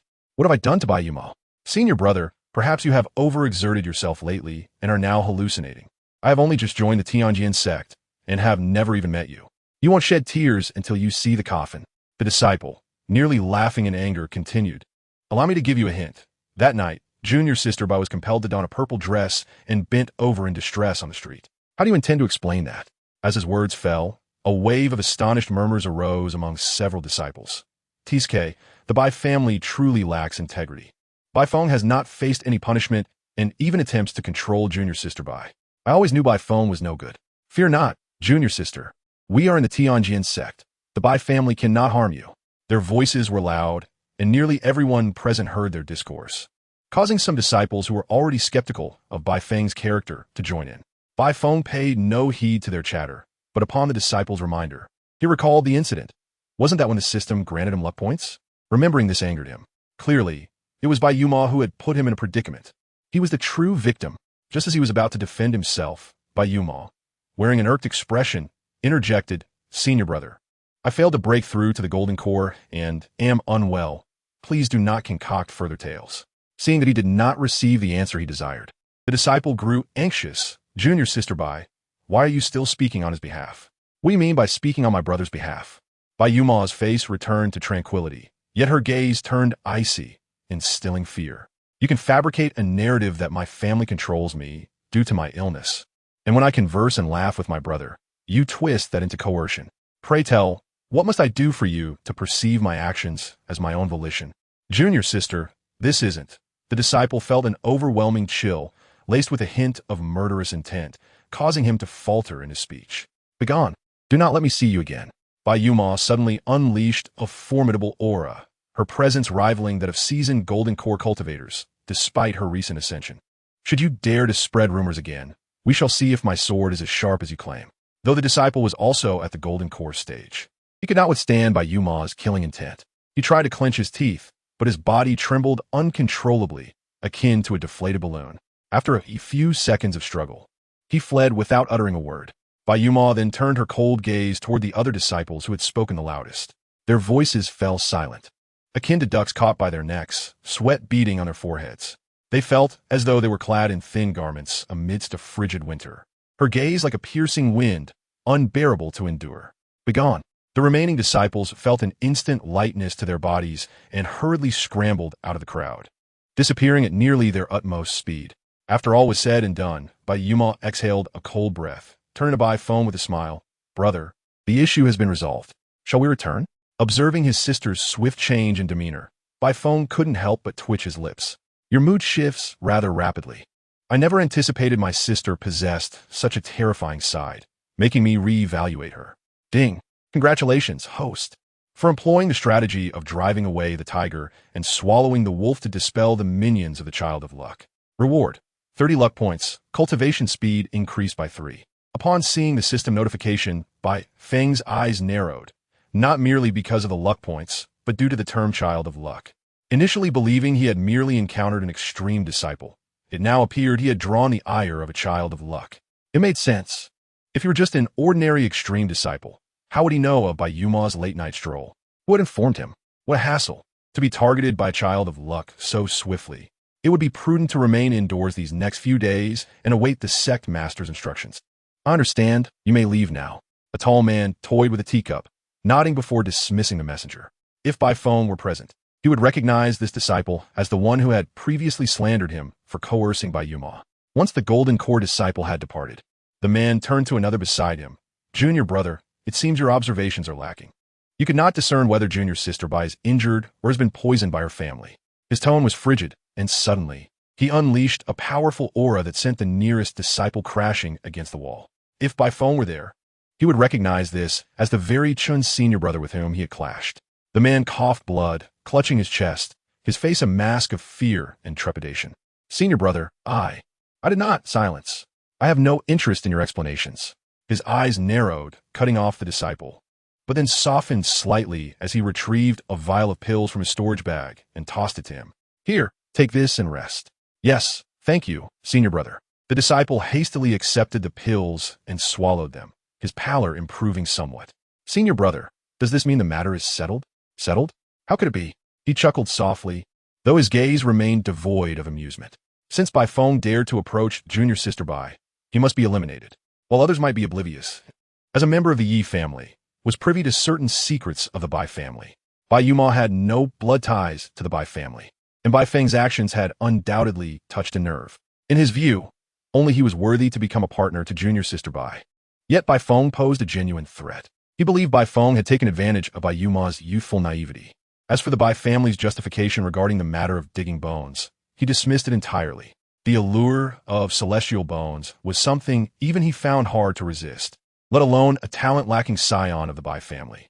As a fellow scion of a prominent family, He understood all too well how much disdain ordinary talents faced within such families, and their desire for power surpassed all else. Chapter 24. The Child of Luck Radar responds, "Ah, how I long to remain in bed and languish." Bai Feng sprawled on his bed, feeling like a salted fish. Now back at Qingzhou Peak, after the day's myriad events, his social energy was nearly depleted. Yet, he could not afford to rest idly. He needed to devise a method to guard against the enigmatic Child of Luck fixated on him. Could there be a way to thwart the Child of Luck's actions without acquiring luck points? Thus, Bai Feng began to ponder. This Child of Luck was unlike any he had encountered before. It was the first to actively provoke him. Such tactics were rather despicable. Nonetheless, it was not surprising. Aside from the upright Lin Yin, there existed selfish, villainous children of luck, such as certain individuals. Though he had not witnessed it firsthand, he suspected this new Child of Luck was indeed of the selfish type. The progeny of fate, without a doubt, presents a more formidable challenge, for they possess neither morals nor boundaries. Yet, all of this remains mere speculation on his part, and he fervently hopes to be mistaken. Perhaps this new progeny of fate is akin to Lin Yin. First, he must devise some means of self-preservation. For instance, he should set up several layers of formations, particularly after the incident with the Demoness invasion, which has significantly diminished his sense of security at home. Should this new progeny of fate prove to be as unscrupulous as the Demoness, there is a genuine possibility they might infiltrate his abode. Although he currently resides temporarily on Qingzhou Peak, he cannot afford to relinquish his defenses out of concern for waste. Having learned the lesson from the Demoness once is sufficient. Thus, Bai Feng retrieved a polished jade stone, placing it upon the table, and began to extract new materials. A killing formation? No, that would be too conspicuous. Instead, he would shroud it with a confinement formation and an illusion formation, then disguise it further with a gathering spirit formation. Bai Feng toyed with the materials in his hands, contemplating as he arranged the formations. In the subsequent days, Bai Feng remained sequestered within his dwelling, engrossed in books. Occasionally, he would accompany Bai Umo to the library to borrow some texts related to formations. It must be said that the foundation of the Heavenly Sword sect is vastly more profound than that of the Bai family. Initially, he believed the Bai family's collection of formations to be extensive, but it pales in comparison to that of the Heavenly Sword sect. This discrepancy arises partly because the system rewards him only with the most basic formations. To learn more advanced ones, he must seek them out himself. He sighed, wondering when the sect master and the others would conclude their discussions. Stretching languidly, he placed the book aside, having anticipated a mere 2 or 3 days' stay on Qingzhou Peak. Yet nearly a week had passed without resolution. Were it not for the privilege of borrowing any formation-related text from the library, he might have felt forgotten by the Heavenly Sword sect. Meanwhile, within the small chamber where the sect master and various peak leaders convened, chaos erupted. A burly bald man rubbed his smooth forehead, declaring, "I believe Bai Feng should enter the body refinement peak." Nonsense. How shameless of you to covet a formation genius when you are merely a body cultivator. Do you plan to inscribe formations on yourself? Why not? Perhaps Bai Feng could establish a new school at our body refinement peak. I recall that Bai Feng has some talent with talismans. He would be better suited for the talisman's peak. Why waste a more talented formation genius on your scribbles? If the body refinement peak believes it can manage, then I assert that our alchemy peak can too. We might pioneer a method of inscribing formations on pills. An elderly man chuckled, stroking his beard. Well, our forging peak has something to say as well. Enough. Stop leading others astray. A serious-looking middle-aged man furrowed his brow, stating, in my opinion, he should join the Divine Sword Peak. Sword formations are a type of formations. Huh. Then Bai Feng should join the main peak, Heavenly Sword Peak. Can you wield a sword better than the Heavenly Sword Peak? Do not incite discord between me and my senior brother. Our Divine Sword Peak and Heavenly Sword Peak complement each other. Both are indispensable. Joining our Divine Sword Peak would still allow him to enjoy the privileges of the Heavenly Sword Peak. I propose a contest. Whoever wins decides where Bai Feng goes. The bald man cracked his neck, weary of these endless discussions. At this rate, they might not reach a conclusion even in a year. However, another individual shook his head, remarking, I believe we should respect the disciple's wishes and ask Bai Feng where he wishes to go. Elder Chuning Yin from Qingzhou Peak glanced at the silent sect master, her expression somewhat helpless. Sect master, do you have any plans? The sect master stroked his beard and shook his head. I have been observing Bai Feng's situation for several days. His talent in formations is truly remarkable, and he is extraordinarily diligent, spending each day sequestered in his residence, poring over formation-related literature. I fear none of us here could teach him anything. With a sigh, the sect master continued. As the foremost sect in the northern region, aside from our sword techniques, we are quite formidable in body cultivation, alchemy, forging, and talismans, yet we lack in formations. This does not imply that our formations are weak. On the contrary, they are not inferior, and we have many disciples skilled in formations. However, we lack a pivotal figure at the top level. Peaks such as the alchemy peak and forging peak did not exist when our sect was founded. They were established later by exceptional disciples. Thus, Bai Feng's appearance represents an opportunity, a chance to refine the system of the Heavenly Sword sect. Yet, it also presents a challenge. After all, Bai Feng is not an ordinary disciple, but the young master of the Bai family in the northern region, making it quite difficult to retain him. Tuning in evidently grasped the sect master's intent and pondered for a few moments before suggesting, in that case, let Bai Feng remain at the main peak. I believe others will have no objections. However, the sect master shook his head. No, I have stated that none of us can teach him, myself included. He then turned to Chuning Yin, asking, I recall that Bai Feng's sister, Bai Umo, is your disciple, correct? Yes, Chuning Yin confirmed with a nod, as their relationship was quite amicable, contrary to rumors. The sect master nodded, formulating an idea in his mind. Let Bai Feng continue residing on Qingzhou Peak. We should refrain from assigning him tasks that might disturb him. Allow him to delve into formations at his leisure. In due time, I shall consult with an old friend and see if I can persuade a master of formations to join us. Understood. Chuning Yin would naturally not oppose this, as it effectively meant acquiring a talent for formations without effort. However, she would not remain idle. She simply lacked knowledge in formations and would need to seek assistance from her friends. Unbeknownst to Bai Feng, his burgeoning talent in formations had stirred turbulence among the higher echelons of the Heavenly Sword sect. As he studied formations, he suddenly detected a response from the progeny of Fate radar, with the source located on Qingzhou Peak. Chapter 25. Progeny of Fate? Who is it? Is it the same progeny of Fate that targeted me previously, or is there another one on Qingzhou Peak besides Bai Umo? Bai Feng set down his book and hurried to the window, peering outside to find a disheveled figure. The individual appeared haggard, dark circles under his eyes suggesting a prolonged lack of sleep, and a bitter smile graced his lips, indicative of a tragic tale. Is this truly a progeny of Fate?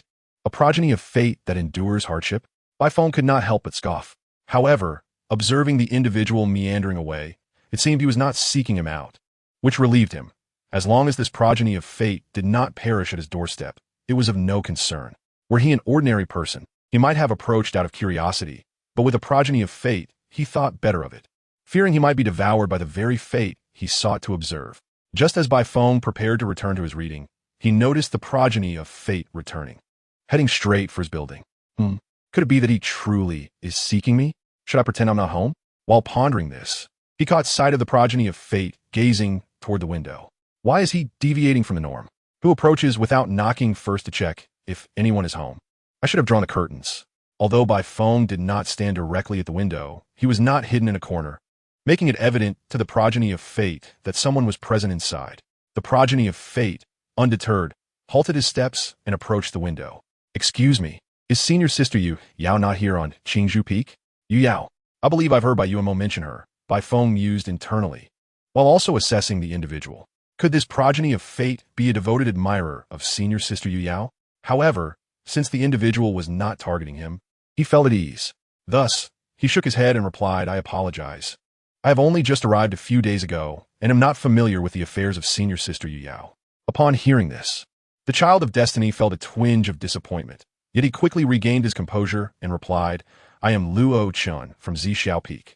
If senior sister Yu Yao returns, could you kindly inform me? I assure you that I shall express my gratitude in due course. Perhaps I did not articulate clearly earlier. I have only just joined the Tianjin sect and am currently residing at Qingzhou Peak, so I fear I cannot be of assistance to you. Bai Feng waved his hand, for he only knew his sister Bai Yuma at Qingzhou Peak and wished to avoid entanglement with the child of destiny. My apologies for my abruptness, the child of destiny said with a bitter smile. In that case, I shall wait a little longer. It became evident to him that there was a high probability, perhaps as much as 90%, that the other party was a sycophant. The notion of the child of destiny being a sycophant was novel, though not entirely surprising. Following the usual narrative, he might soon experience a reincarnation or an epiphany. At that moment, Bai Yuma, as was her custom, opened Bai Feng's door, holding fresh spiritual vegetables and meat. "Brother, today she began, only to be taken aback by the sight of the two figures by the window, momentarily bewildered. What is happening? Why are they conversing through the window? Bai Feng casually explained, "He is here to see senior sister Yuyao."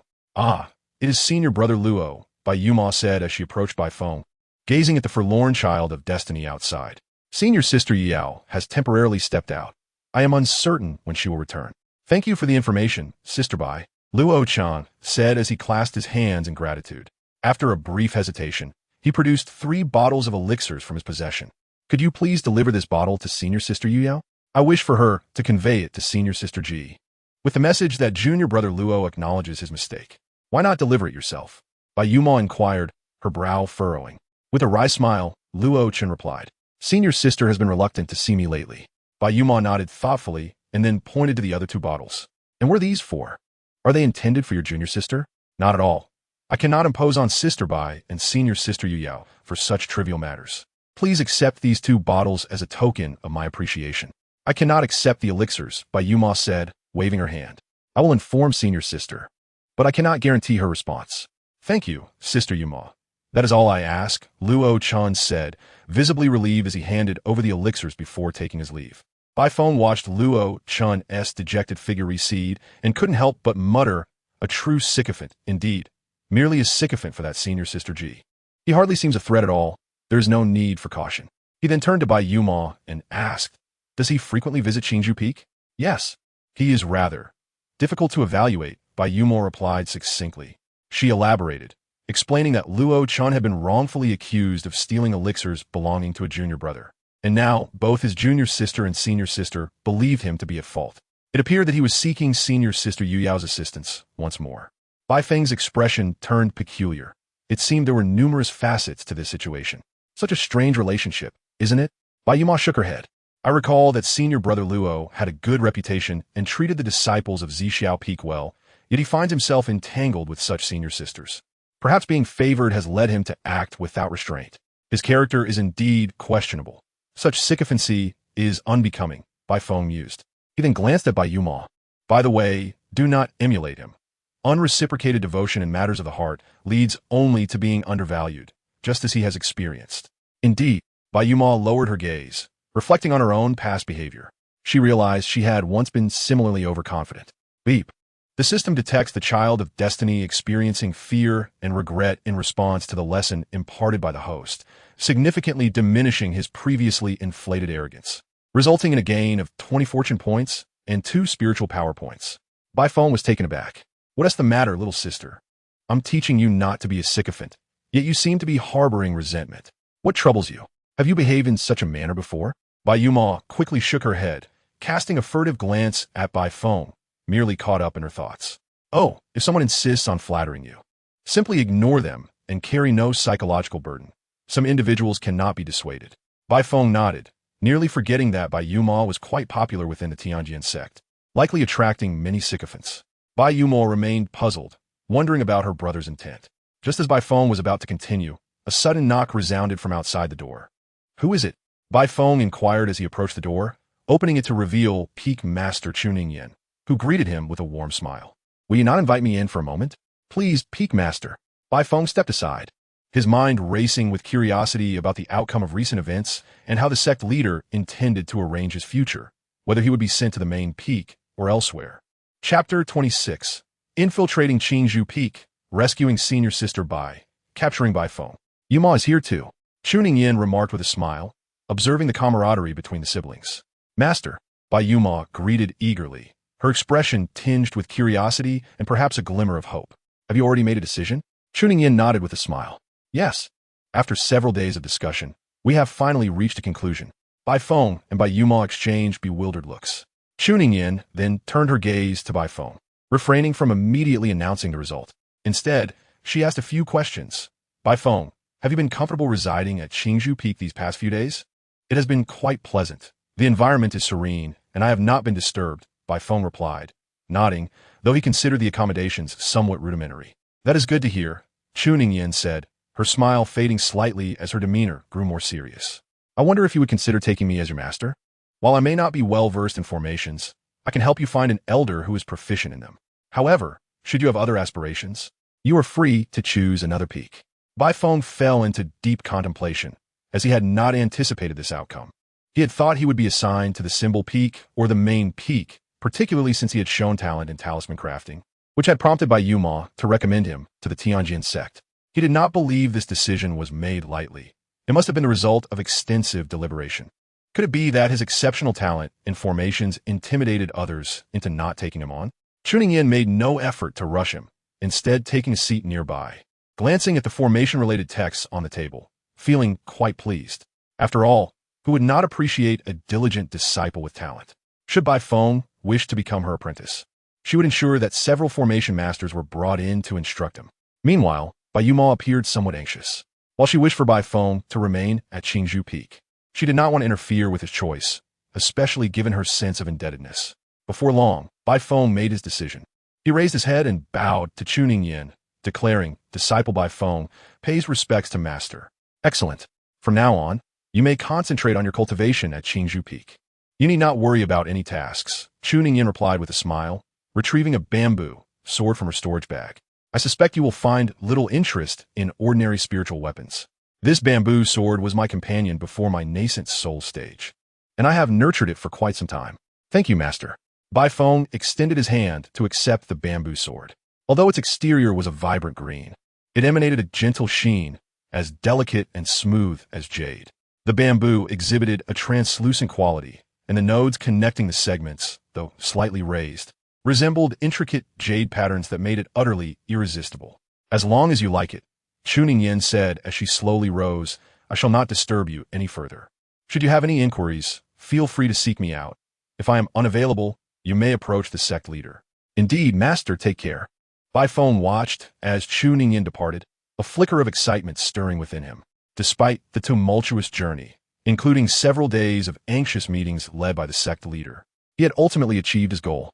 From now on, he could remain at Qingzhou Peak, effectively severing ties with all troubles.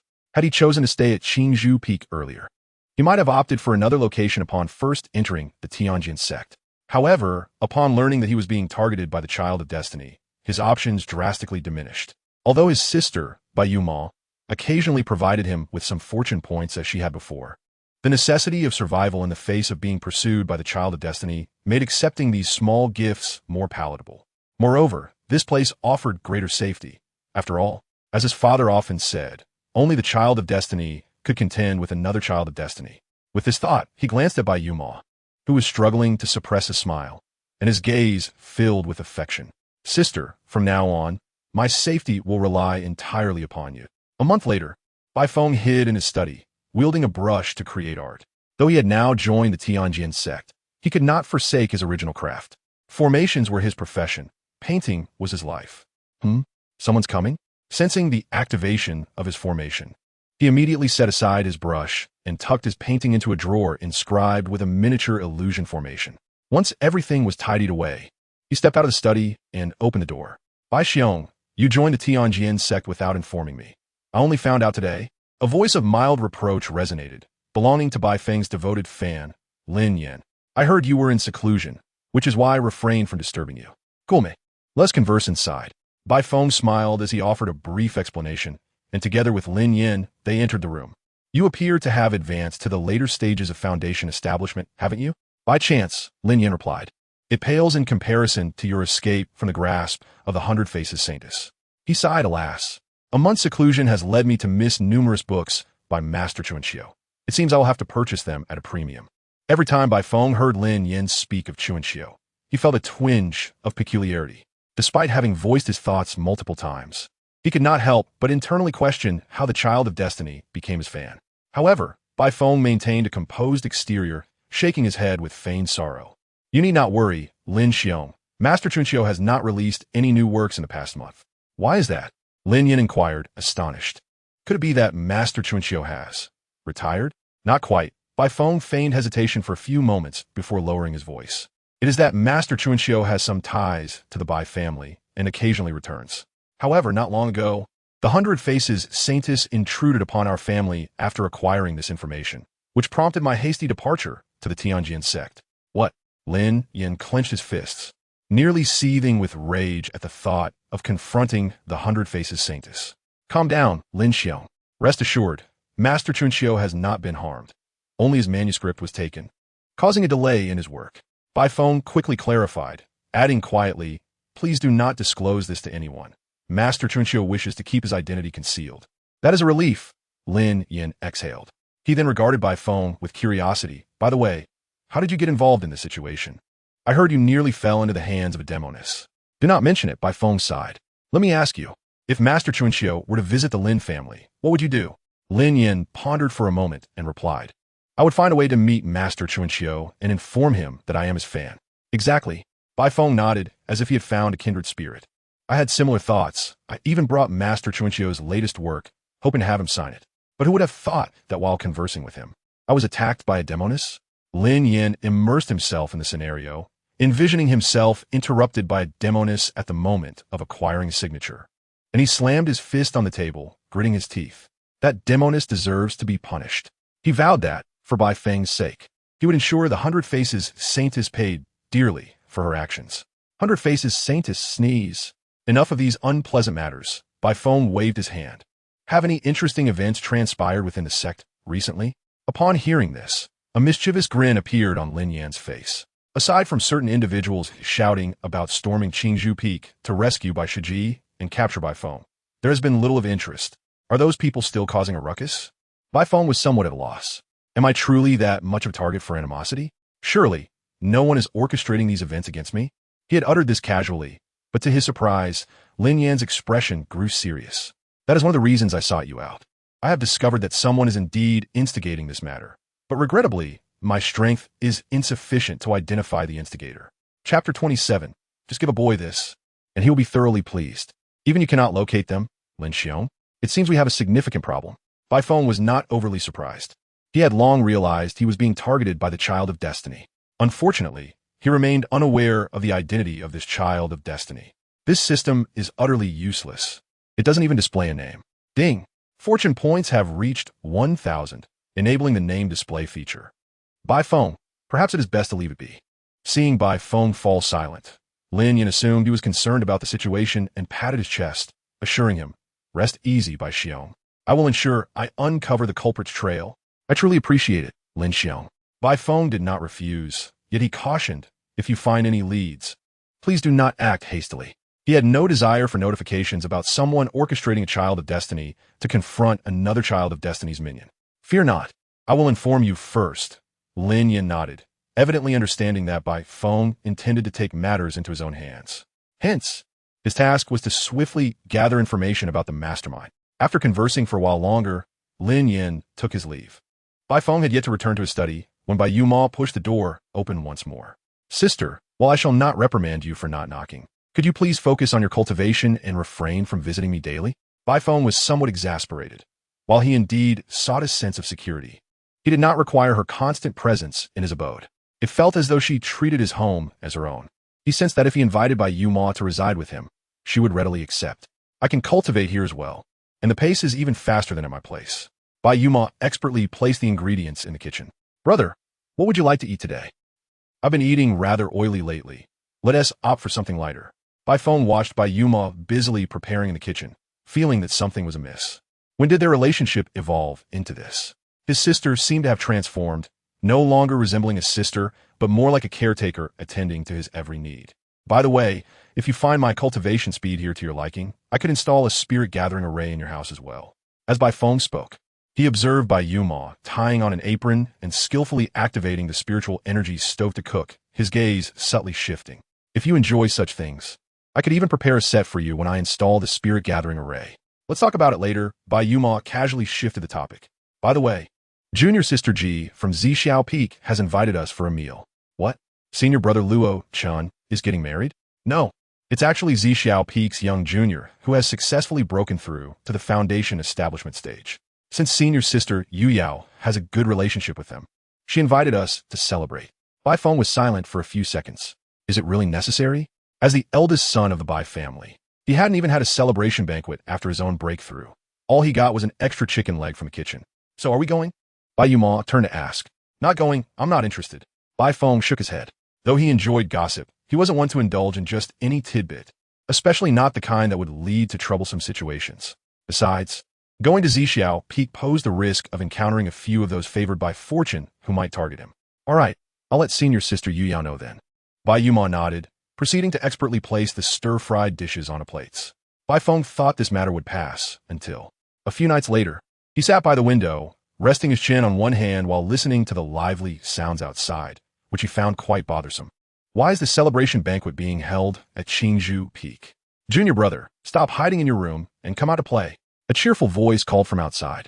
Bai Feng ignored it, but moments later, a small head poked through the window. It belonged to a little girl who barely reached his chest. Her hands braced against the windowsill as her short legs kicked in frustration. Junior brother, I knew you were in here. Bai Feng sighed at the sight of the little one. This was senior sister Yu Yao, whose intellect seemed to have stagnated along with her physical growth, leading her to often engage in peculiar antics. Sensing Bai Feng's lack of enthusiasm, Yu Yao chuckled awkwardly, her face adorned with an apologetic smile. Sorry. I noticed you've been cooped up in your room, hardly venturing out, so I thought a gathering might cheer you up. Oh, that explains why the celebration is at Qingzhou Peak. It was all your idea. He felt an urge to grab her little legs and toss her down the mountain. Is it possible that I'm not going out because I'm studying formations? Bai Feng sighed again, his impression of senior sister Yu Yao being quite favorable.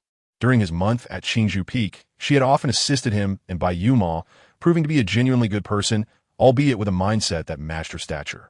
Yu Yao, feeling embarrassed, chuckled nervously. I'm so sorry. Is there anything you want? I can buy it for you. I'm merely a junior brother, because I joined Qingzhou Peak later. Not due to my age. Bai Feng sighed once more, feeling that Bai Yuma had been far easier to handle in her childhood than Yu Yao. Come on, I've invited the sisters and juniors from Zixiao Peak. If you're interested, I can introduce you. Yu Yao whispered, her eyes darting around as if she were a thief. No, I have no interest in the sisters from Zixiao Peak. Bai Feng waved his hand dismissively. He was just joking. After all, Zixiao Peak was the territory of Luo Chun, a favored child of fortune, and he had no desire to get entangled with them, especially since they seemed to be under the influence of some rather misguided affections. Well, if you go, I'll give you something wonderful that I guarantee you'll love.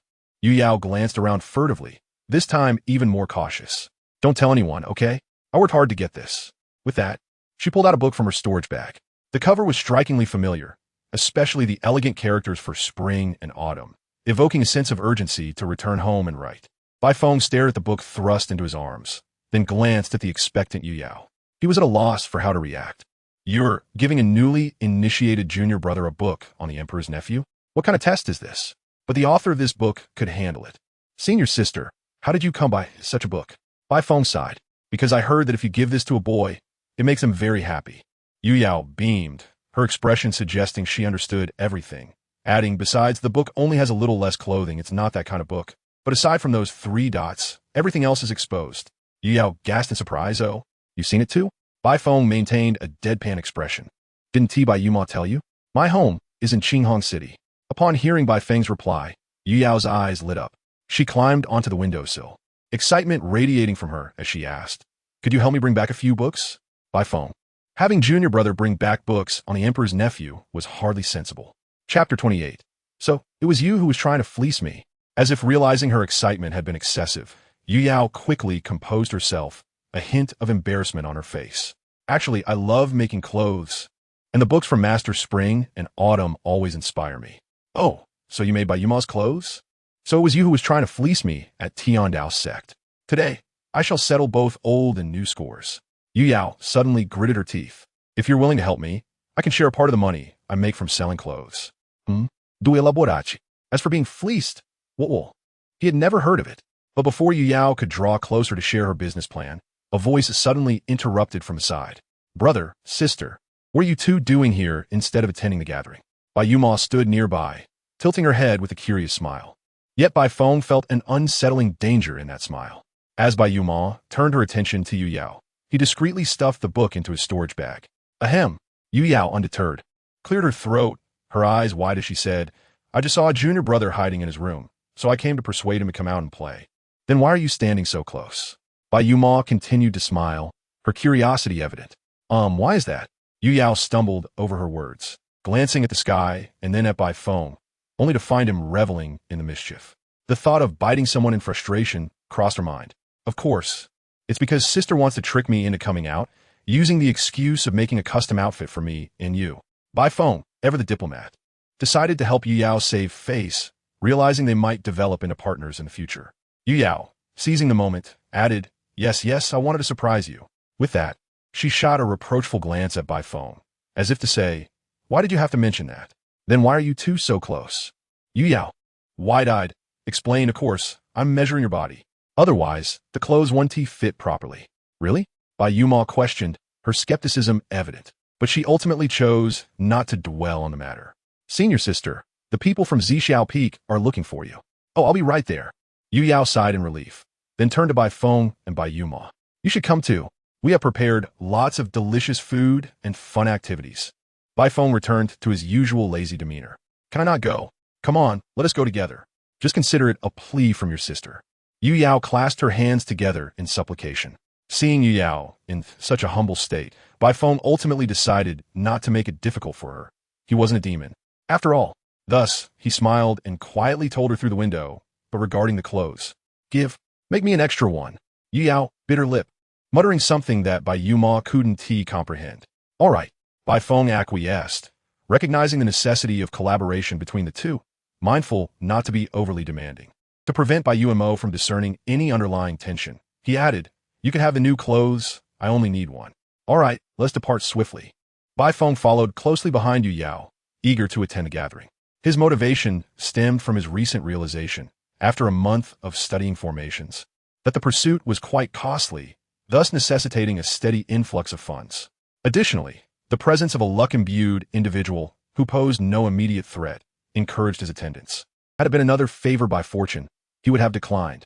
Upon arrival, he observed Luo Chun, the luck seeker, bustling about, serving the grilled meat to his senior sisters, only to receive no acknowledgement, as the very meat was passed on to a younger disciple. If one could overlook Luo Chen's sycophantic tendencies, he indeed provided a sense of reassurance. Yu Yao, you finally arrived? A well-proportioned woman approached with a smile, presumably Ji Shiji from Zixiao Peak. Given her familiarity with Yu Yao, make yourselves comfortable, don't be too reserved.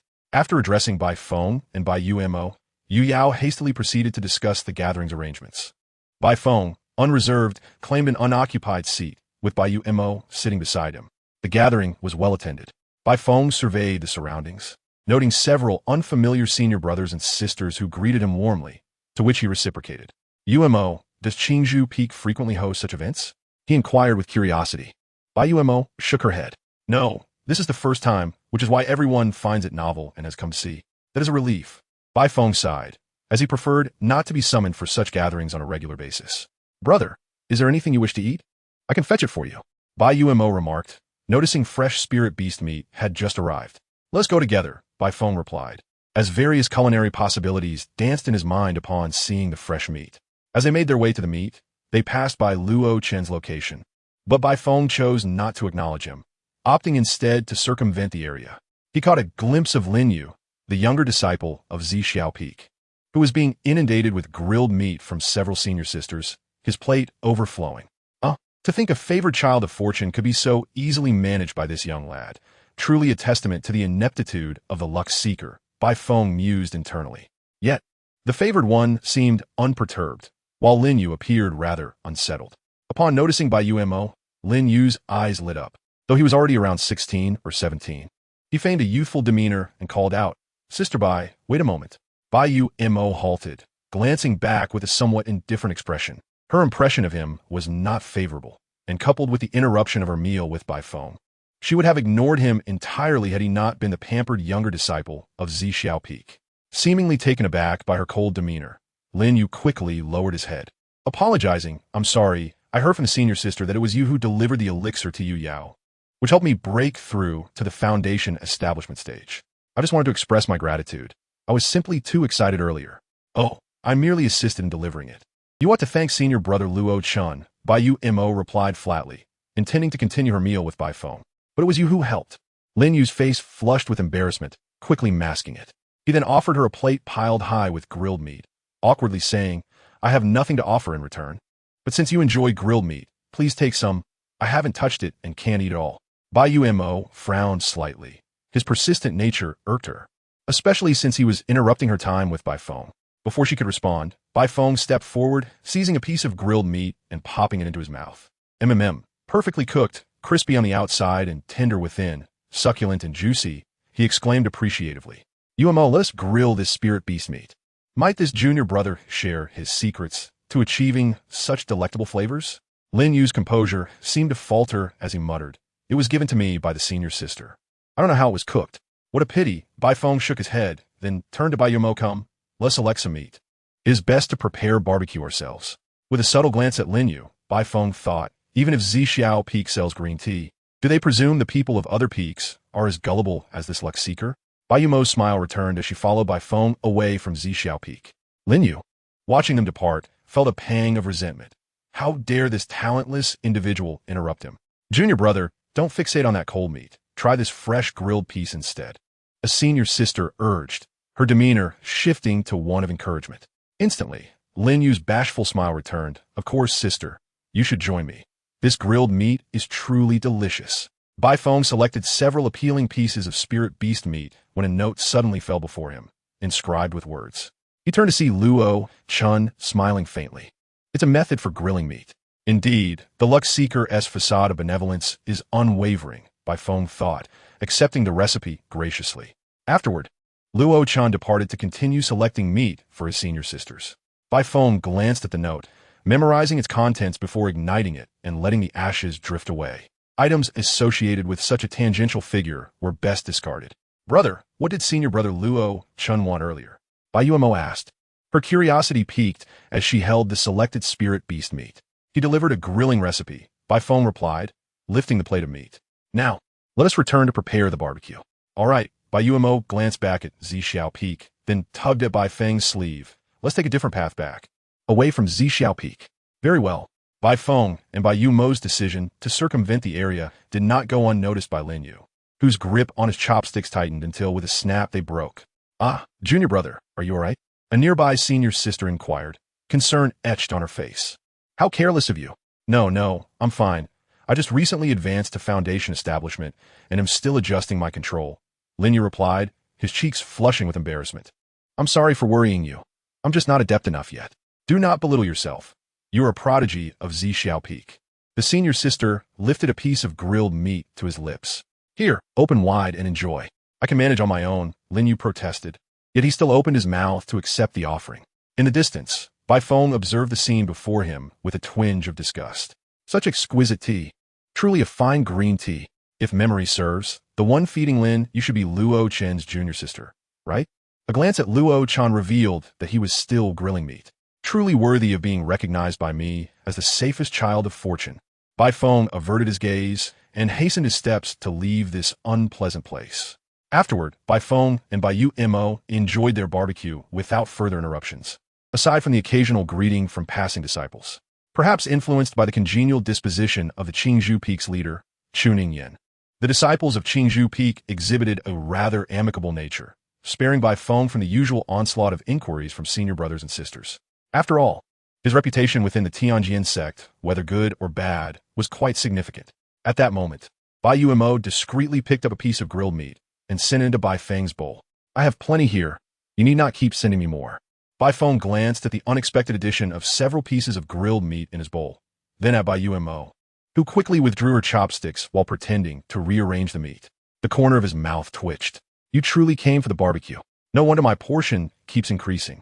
I thought the Tianjin sect's barbecue had a self-replicating quality. Brother, you are still in the foundation establishment stage. You ought to eat more, Bai Mo replied, unashamedly justifying her actions. Stop changing the subject. Bai Feng flicked her forehead lightly with his fingers. I intend to grill my own meat. If you're full, then sit and rest, or better yet, return to your cultivation. Understood. Bai Mo covered her forehead, a hint of dissatisfaction on her face. Yet she obediently sat beside him, watching as Bai Feng indulged in the grilled meat. Bai Feng remarked, if you have nothing to do, go back to cultivation instead of staring at me while I eat. He felt a nagging sense that Bai Mo was increasingly disregarding him as her brother.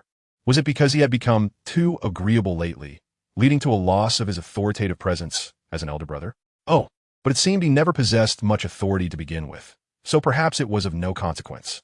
As Bai Feng savored the meat, he looked around and noticed that his senior brothers and sisters were engrossed in discussions about cultivation or upcoming tasks. It appeared he was the only one truly enjoying the meal, which made him feel somewhat out of place. However, despite these thoughts, his hands continued their work. As Bai Yuemo had pointed out, the meat of spirit beasts was indeed rich in nutrients, particularly the high-quality meat that had been transported. After consuming a few pieces, he felt a warmth spreading through his body, invigorating his circulation of spiritual energy. Hence, he resolved to eat even more. Oh dear, I'm utterly exhausted. Finally done. Yu Yao plopped down onto a chair, unceremoniously picking up her chopsticks to grab a piece of freshly grilled meat from the iron plate. Her eyes lit up with delight. You grill quite well. Bai Feng glanced down at Yu Yao, who appeared to have forgotten her outsider status. Why are you here stealing my barbecue? Of course. I noticed that little Yuemo was sitting alone, not eating at all. Yu Yao unabashedly snatched another piece of meat. And you, as her brother, didn't he even take care of her? I tried, but she wouldn't listen. Before Yu Yao could grab a third piece, Bai Feng swiftly intercepted it and extended it toward Bai Yuemo. Look, Yuemo, would you like a piece of grilled meat? Bai Yuemo first glanced at Yu Yao sitting opposite her, then at the chopsticks Bai Feng was offering. She nodded gently and lowered her head to take a bite of the meat. Yu Yao blinked in surprise. Aren't you two siblings taking this a bit too far? Chapter 30. Don't you feel like a dog? Bai Feng looked at his chopsticks, then at Bai Yuemo, who was blushing slightly as she chewed on the grilled meat. For a moment, even his mind froze. Was it his action of extending the chopsticks that led to this misunderstanding? Sister, if you want to eat grilled meat, just tell me. There is no need to be so eager.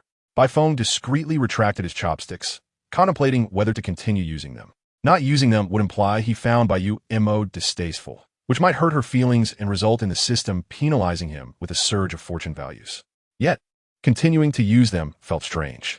Indeed, brother is right, Bai Yuemo replied, adjusting her posture as if receiving instruction. Deciding to let it go, Bai Feng resumed grilling meat and offered it to Bai Yuemo.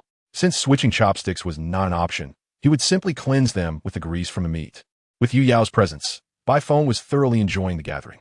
After all, sharing a meal was certainly more delightful than dining alone.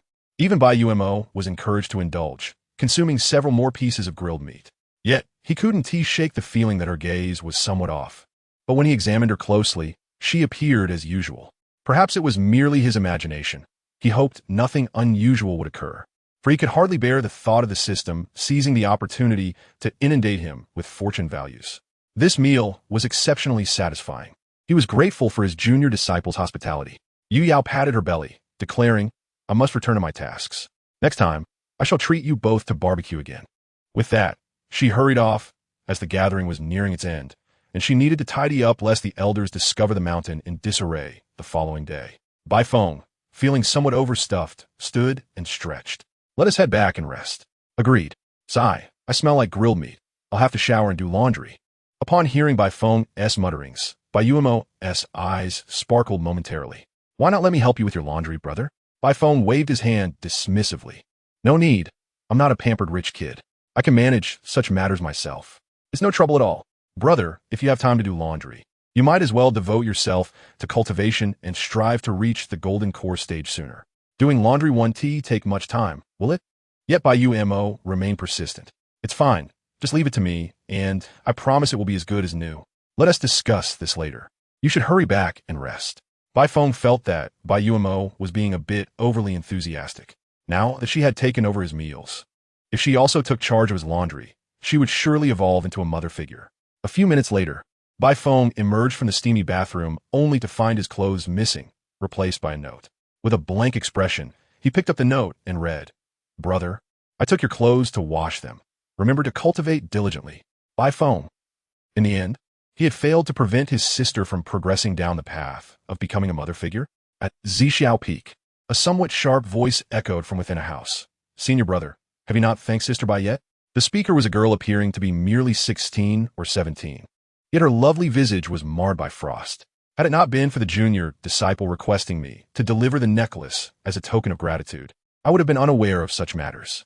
Is this not a disgrace to Zixiao Peak? Though Luo Chun was the eldest disciple of Zixiao Peak, he hung his head in silence when faced with the girl, only speaking softly once she had finished. I have expressed my gratitude, but Sister Bai declined. After his explanation, the girl seemed even more incensed, raising her voice once more. Then why not send her a few more gifts? Even if Sister Bai does not need such things, her talentless brother surely does. Can't you consider these simple matters? At this moment, Lin Yu, filled with self-reproach, attempted to defend Luo Chun, saying, "Senior sister, do not blame senior brother. This incident is not his fault. It is entirely due to my carelessness in losing the elixir." Enough, junior brother. No need to explain for him. Senior sister is well aware of the situation. The younger sister softened her gaze, turned to comfort Lin Yu with a few words, and then continued without looking back, "Senior brother, why do you not hurry to Qingzhou Peak to make amends? You are less thoughtful than junior brother." "Yes, yes. Do not be angry, junior sister. I shall go at once." A few minutes later, Bai Feng observed the expressionless Luo Chun standing at his door. What bad luck to encounter a favored child of destiny standing at his threshold so early in the morning. "What brings you here, brother Luo, to my humble abode today?" Given Bai Feng's understanding of those who bask in the favor of destiny, he was certain that Luo Chen's visit was not simply a social call. He likely bore some troubling matter. "It is that last time, Sister Bai helped me greatly, yet I only express my gratitude verbally, which is rather inappropriate." Luo Chan smiled apologetically. "Once again, it is my junior sister who reminded me. Otherwise, it would have been a breach of etiquette." Bai Feng, puzzled, wondered why the thanks were not directed to Bai Yuma. Why had Luo Chun come here instead? Seemingly sensing Bai Feng's confusion, Luo Chun quickly clarified. "Sister Bai appears to be out, and it would be quite inappropriate to disturb her by knocking on her door. Thus, I kindly request you to accept this on her behalf." Upon hearing this explanation, Bai Feng instinctively glanced inside. Bai Yuma was indeed absent, as she had already left to prepare breakfast while he was still asleep. "No need. Did not senior brother give me the grilled meat recipe yesterday? That is already sufficient." He sensed something amiss. If gratitude were to be exchanged, it should have occurred during yesterday's gathering, especially since they had interacted and he had received a recipe. It felt odd for Luo Chan to arrive this morning. He suspected that others might be instigating the situation. Was the tea cultivator from Zixiao Peak still intent on planting tea at Qingzhou Peak? Thus, he decided to refuse the offer. No, such a simple gift cannot be counted as a token of thanks. However, Luo Chan shook his head, producing a necklace and extending it toward him. "I implore you to accept this." Bai Feng stared at the necklace for several seconds. The piece was silvery white, shaped like a flower he had never seen before, and there was a faint aura of spiritual energy emanating from it, indicating it was indeed a spiritual artifact. It was clear that the giver had put considerable thought into selecting it. Moreover, it seemed unlikely that Luo Chan had chosen it. He appeared to be an honest child raised within the sect, lacking the understanding of how to win a woman's favor. Or else he would not have found himself in such a predicament. As he pondered, Luo Chen's next words confirmed his thoughts.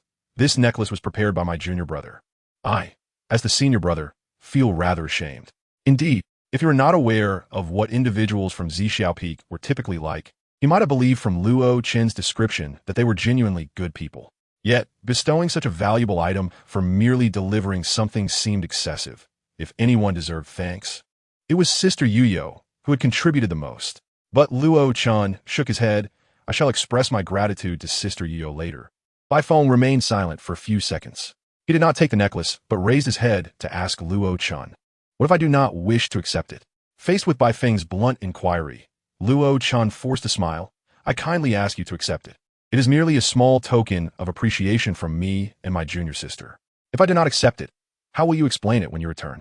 Luo Chan did not respond, only offering a pained smile. Bai Feng looked at the awkward and humble Luo Chan, feeling not pity but a twinge of disgust.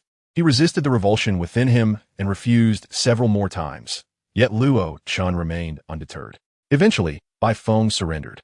If he was to be disgusted, he would reciprocate with a serious expression, devoid of mockery or sarcasm. He asked, "Do not intend any offense, but do you not feel like a dog, brother Luo?" Chapter 31. A little provocative surprise. "Do you not feel like a dog, brother Luo?" In response to Bai Feng's earnest yet blunt inquiry, Luo Chan did not immediately react with anger. Instead, he furrowed his brow and asked, somewhat indignantly, "I extend my gratitude. Why do you insult me so?" "Apologies, but I'm not insulting you." Bai Feng shook his head with a serious expression. "Brother Luo, please reflect on your experiences over the past few years. Do you not sense anything amiss?" He was not concerned that this would provoke hostility from the favored child of destiny. As long as he did not provoke his senior sisters, he would merely face a few insults, which would be inconsequential. There was no need to worry about the possibility of awakening Luo Chun from his delusions, for individuals like him possess their own self-justifying worldview, impervious to such remarks. If that were the case, how could so many sycophants exist in the world? Luo Chun could clearly see that Bai Feng was neither mocking nor ridiculing him. Yet this only intensified his feelings of anger and fear, as though his innermost thoughts had been laid bare, exposing the emptiness beneath the facade of his pride. He feebly defended himself, or perhaps was trying to justify his actions. This is my responsibility as the senior brother of Xiao Peak. Bai Feng pressed on, but I do not see other senior brothers from other peaks behaving as you do. So humbly, you do not resemble a senior brother. Rather, you appear as a servant, a dog summoned at will. Luo Chun fell silent. Faced with such an insult, having grown up within the sect, he wished to retort, but found no suitable argument. The education he had received also instilled in him a reluctance to resort to violence, especially as he sensed that Bai Feng meant no malice. After delivering his remarks, Bai Feng let out a long sigh, feeling refreshed, and waved his hand. Forget it. Let us pretend I never said anything. If anyone from Xiao Peak inquires about you, simply say you delivered it. That shall suffice. However, after being insulted, Luo Chun still did not leave, stubbornly shaking his head. No, that would be inappropriate. I must fulfill my promise to my junior sister. Bai Feng was utterly exasperated. How could one stoop so low? He had directly called him a dog. Yet could he not muster any indignation? A grown man being so easily manipulated by his junior sisters was truly pathetic. Had he not encountered enough women? If that were the case, he would not hesitate to take a firmer stance. Thus, Bai Feng retrieved a book that Yuyo had gifted him from his storage bag, saying, "This is how it will be. I shall accept the necklace, but I do not wish to keep it. Therefore, I entrust you to dispose of it for me. This book shall serve as your reward. Remember to read it in private. It is quite an intriguing book. Hey, have you never seen provocative illustrations before? Here is a little something to shock you, and then you can succumb to the allure of such images." Even if Luo Chun were to discard the book upon seeing its contents, it would not matter. Given the conservative views of this world, he would undoubtedly consider Bai Feng's gesture an insult. Perhaps he would even begin to avoid him in the future, harboring resentment. Even if the animosity increased, it was of no concern. Being judged by the system for attacking a favored child of destiny was irrelevant as long as he felt disgusted.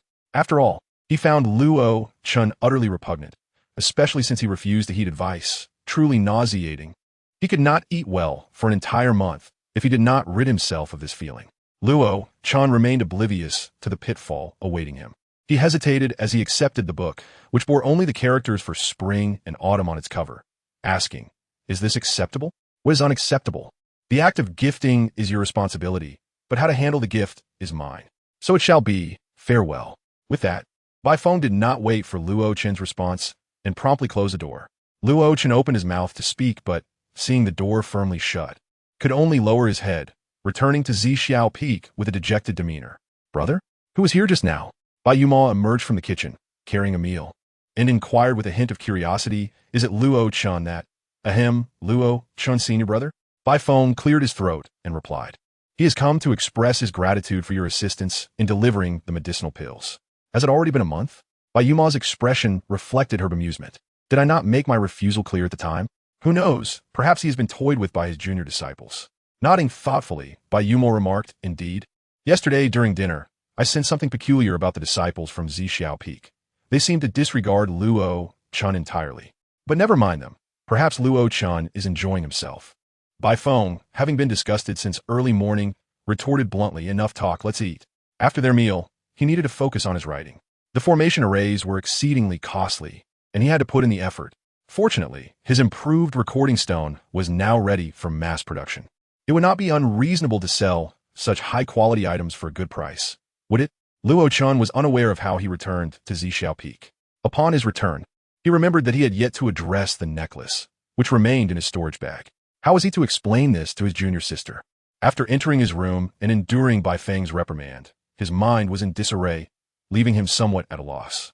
If an ordinary disciple had spoken to him like that, he might have brushed it off. However, Bai Feng was a genius in formations and also the older brother recognized by Bai Yuma. In Luo Chun's eyes, they were of the same caliber, making it impossible for him to simply disregard the matter. Have I erred? He pondered, yet he could not arrive at a conclusion. I was merely looking after my junior sister. How could that be wrong? The thought eluded him. Nonetheless, he was not one to dwell on such matters.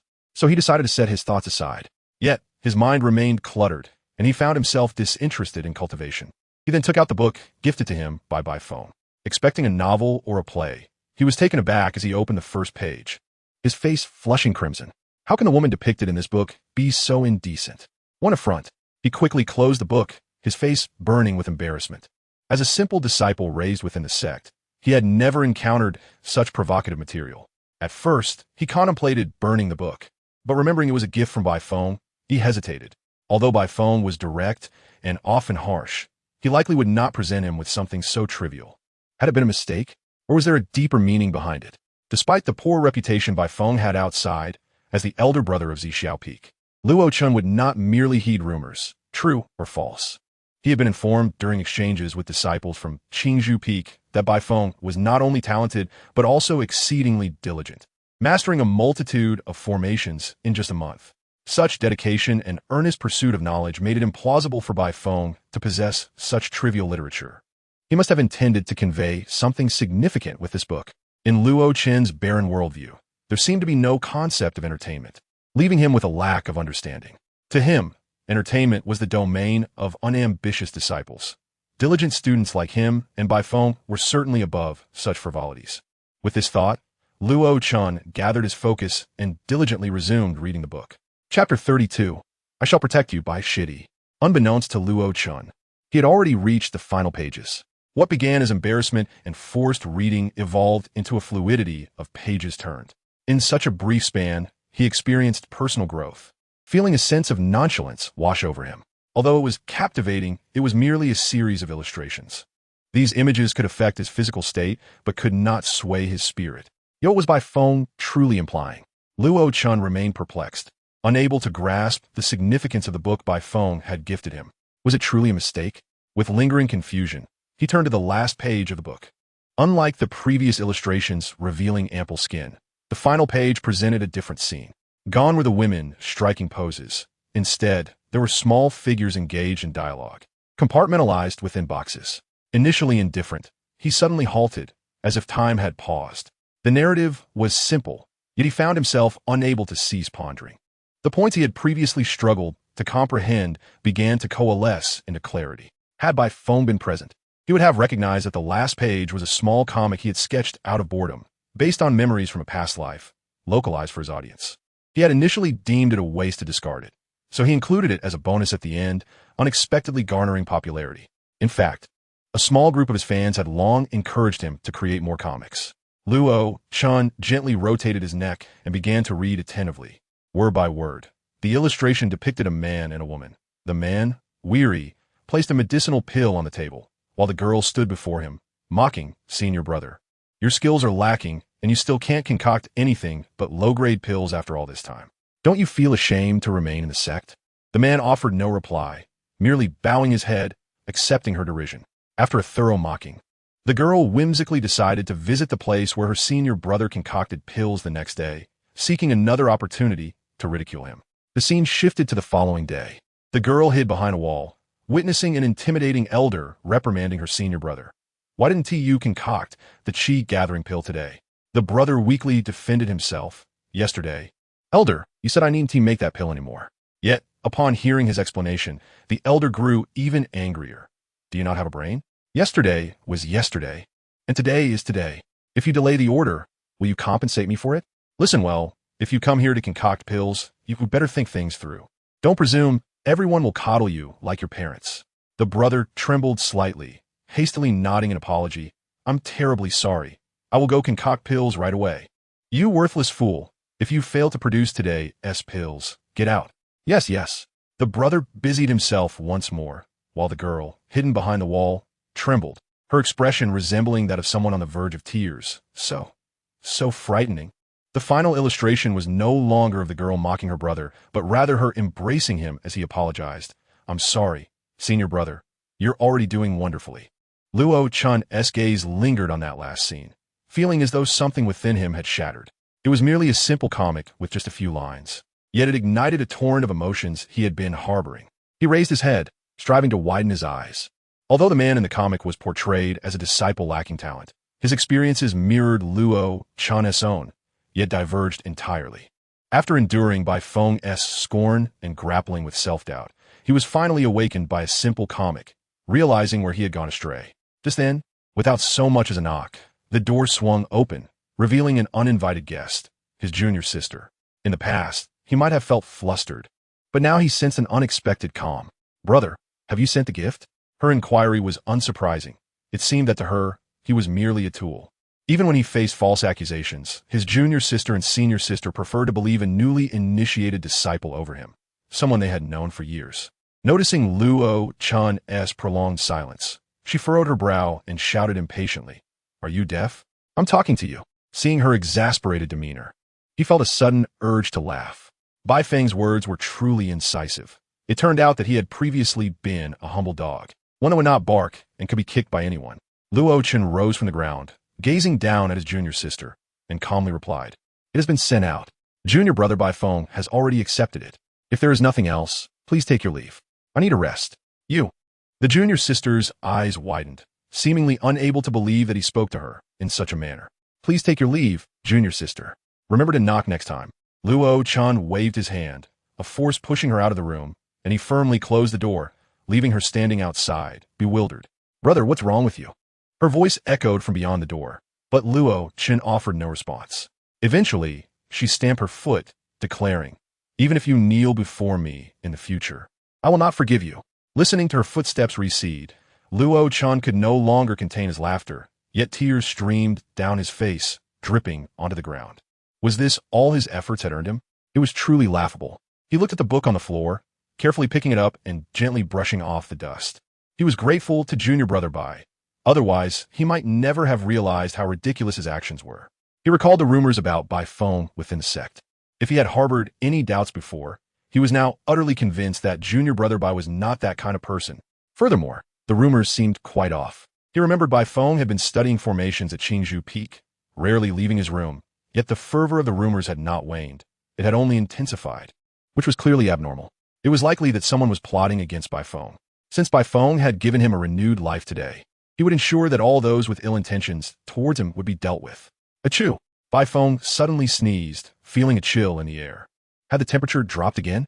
He tightened his clothing and glanced at the system. All was well, with no anomalies detected. Even after he had insulted the luck seeker, he did not receive any luck points. It seemed that such individuals were not so easily rattled.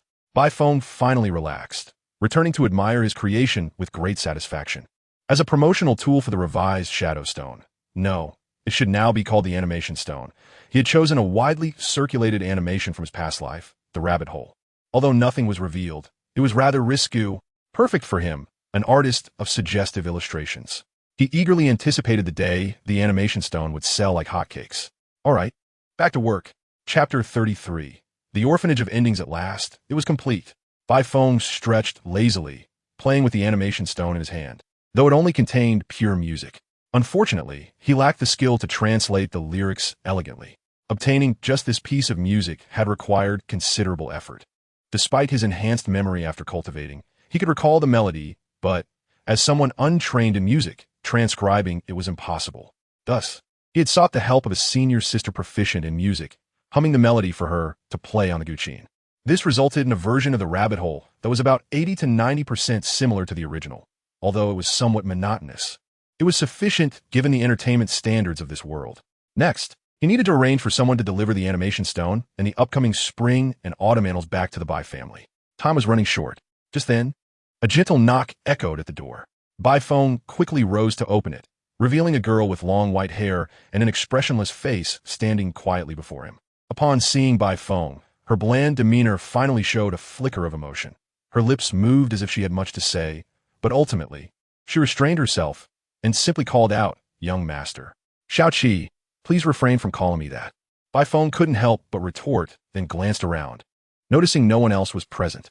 "What brings you here? Are you cultivating at the Tianjin sect? Where's the messenger? Knock, what is this person in charge doing? Why send a little girl to deliver risque illustrations?" Seemingly sensing Bai Feng's confusion, Xiao Qi replied in a tone devoid of inflection, "I applied for this myself." "You." "Never mind. Come in and we can discuss it. Bai Feng ultimately waved his hand, choosing not to dwell on the matter. He was well aware that a certain enchantress was watching keenly from outside, so he would not take risks by personally delivering the spring and autumn annals. Instead, he had enlisted the help of Bai family disciples training at the Tianjin sect to send a message, only to find Xiaoqi had come. "Young master, are you doing well at the Tianjin sect?" Xiaoqi quietly inquired as she followed him inside. "Not bad. It's quite similar to home. Except the cook has been replaced by my sister." He continued, "And please don't call me young master. You can call me brother or sir, as before." "Is brother?" Xiaoqi cautiously lifted her gaze to meet Bai Feng's. "Yes." Bai Feng smiled and affectionately ruffled Xiaoqi's hair. Curiosity piqued, he asked, "When did you pass the Tianjin sect assessment and begin your training there?" Xiaoqi tilted her head in thought. "I've been training for quite a while now. Didn't you know, brother?" Though her tone was flat and her expression impassive, Bai Feng could detect a hint of reproach in her voice for him, just now learning this. He felt somewhat awkward, after all. He couldn't very well admit that he had been preoccupied with creating risque illustrations and had let the orphanage affair slide. It was indeed an oversight on his part. Bai Feng did not insist on his pride, casually sitting down in a chair and pouring her a cup of tea. After all, they had grown up, developing their own thoughts, so it would be inappropriate for him to meddle. This was a matter that had begun many years ago. Shortly after he acquired the villain system, he had contemplated how to avoid the child of destiny. Considering that orphans were often the children of destiny, he established an orphanage named the Orphanage of Endings. If he discovered a child of destiny, he could easily find an excuse to relocate them to another city. The process of building the orphanage had gone smoothly. Although the Bai family did not prioritize his endeavor, he was still the eldest son of the Bai family. Even minimal support was sufficient.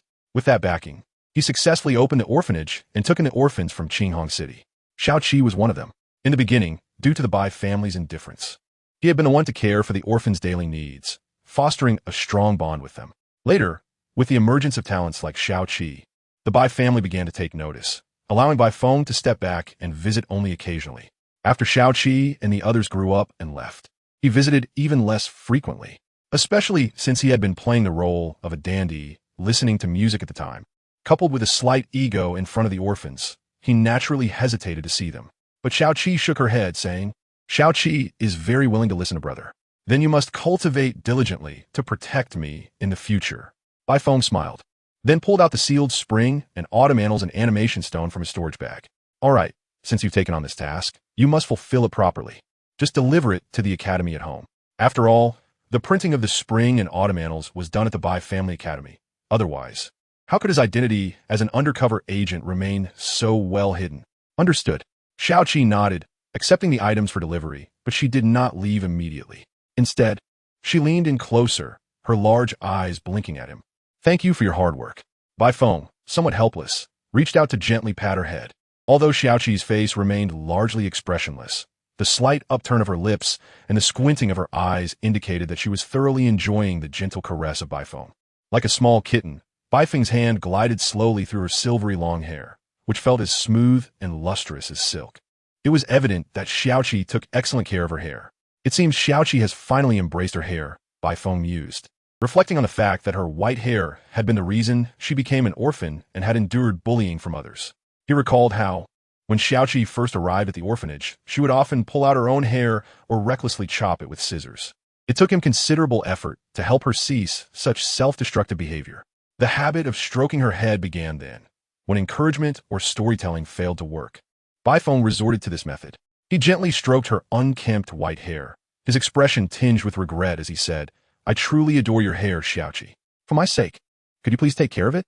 From that day forth, he would touch her hair, wash it, comb it, and even trim it.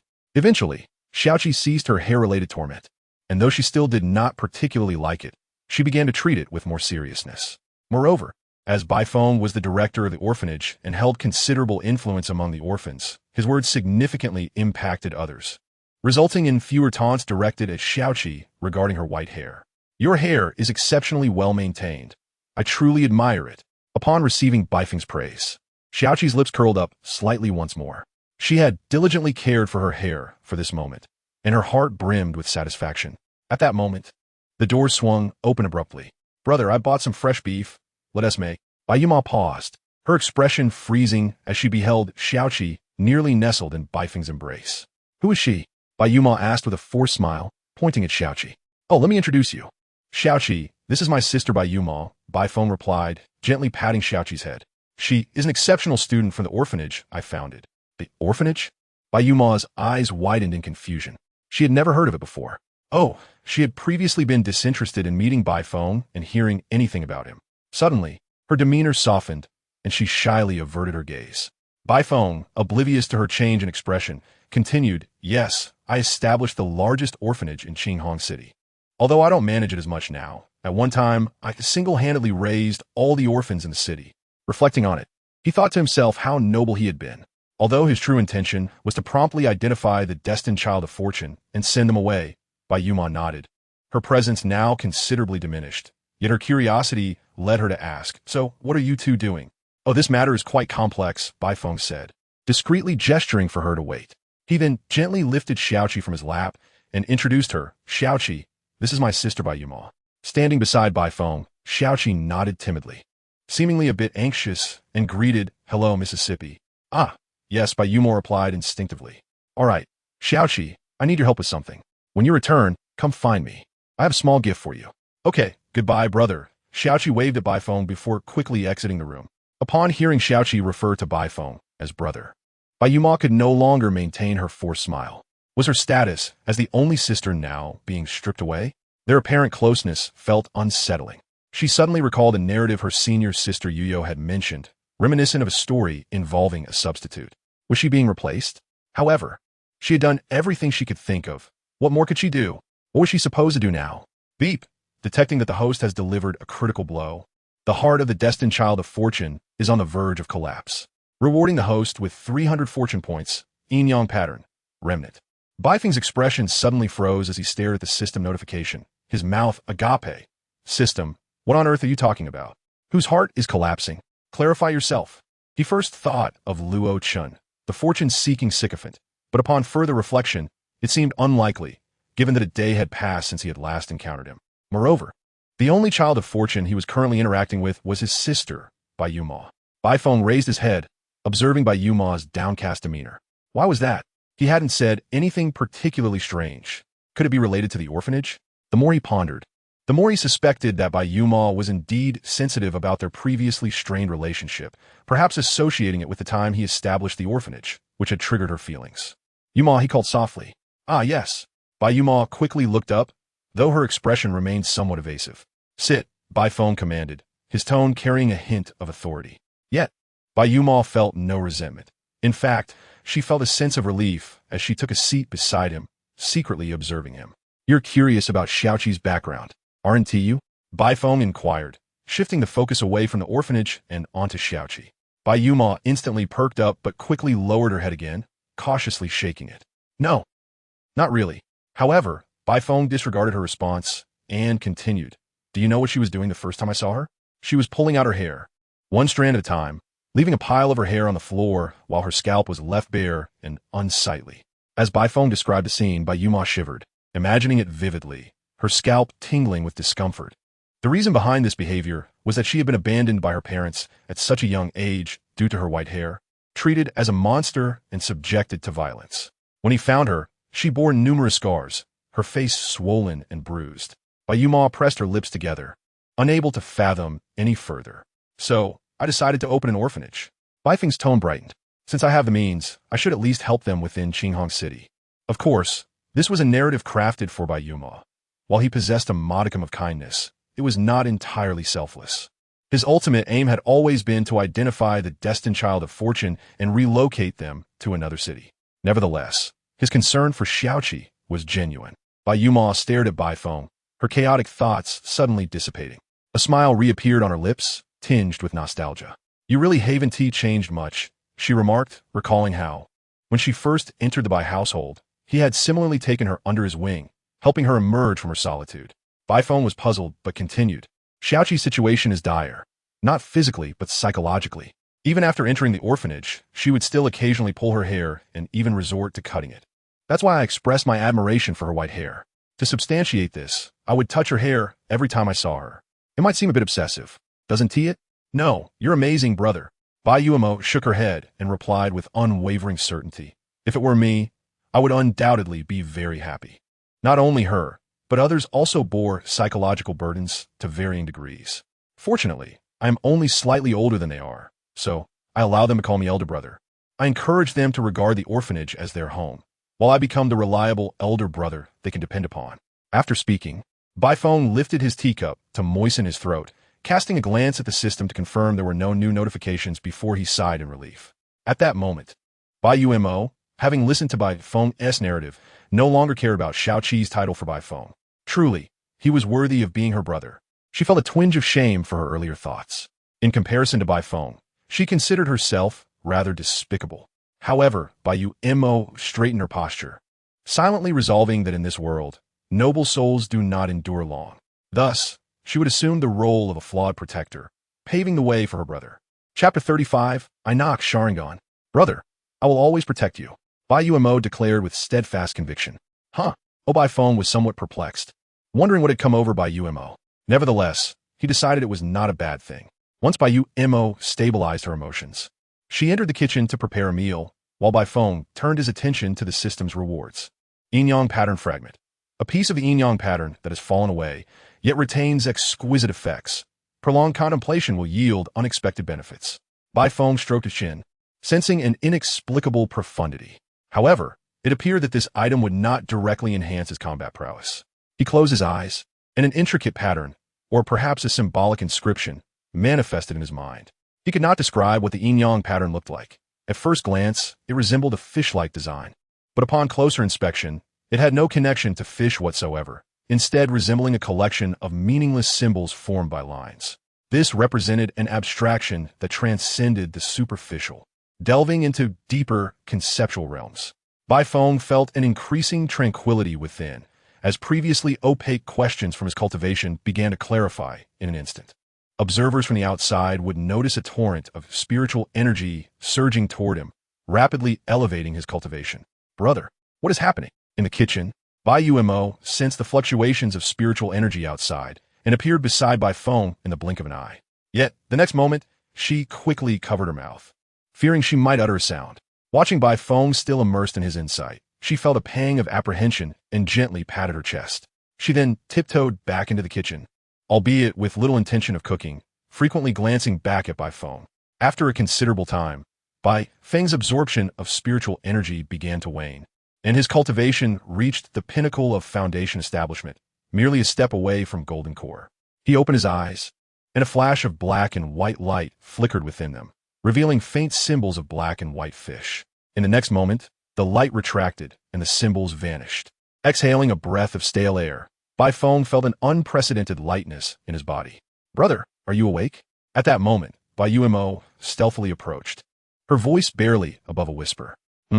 Has a considerable amount of time passed? Bai Feng turned a glance out the window, noting the encroaching dusk. Realizing he had merely glimpsed the yin-yang pattern, yet an entire day had elapsed.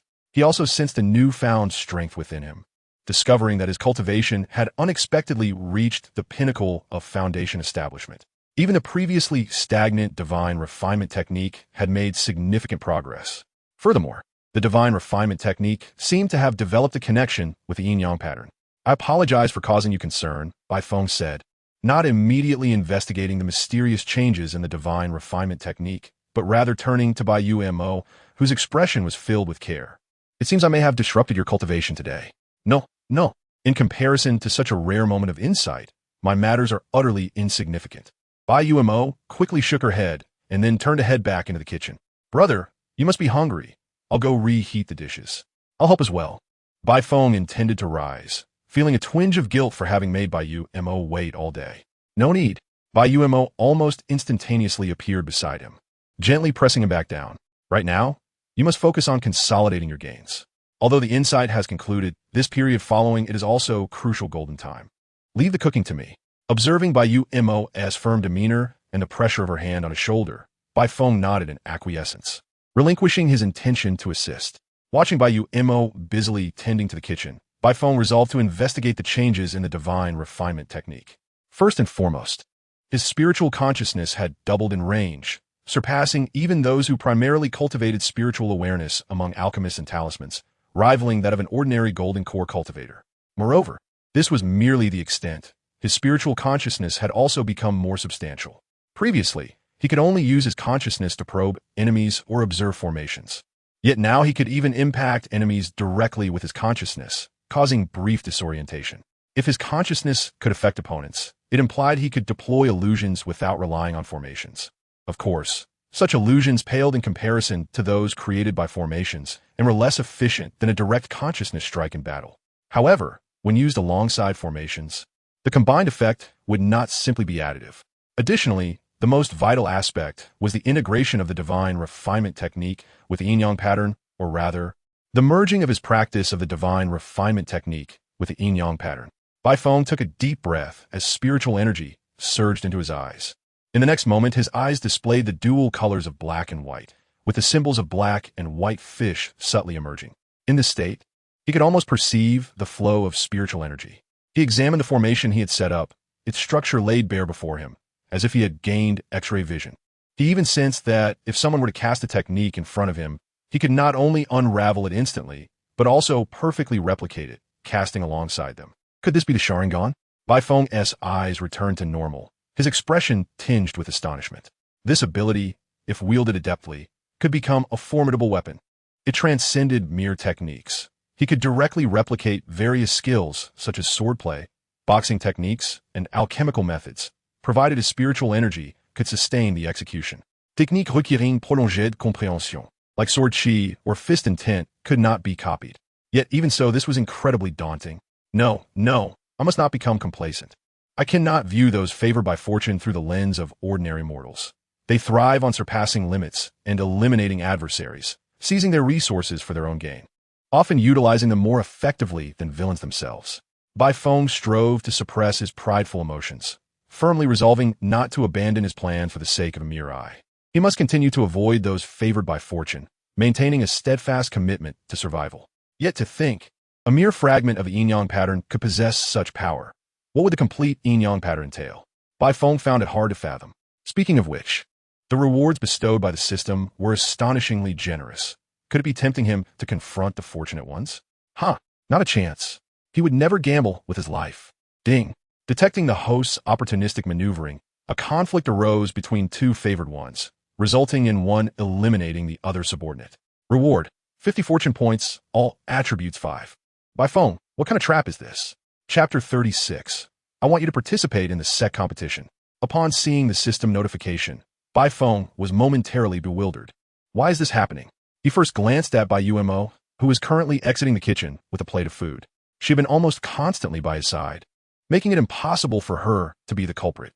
It had to be Lin Yan. He had explicitly warned against taking action. Did this rascal not heed his words? Ripping apart your future.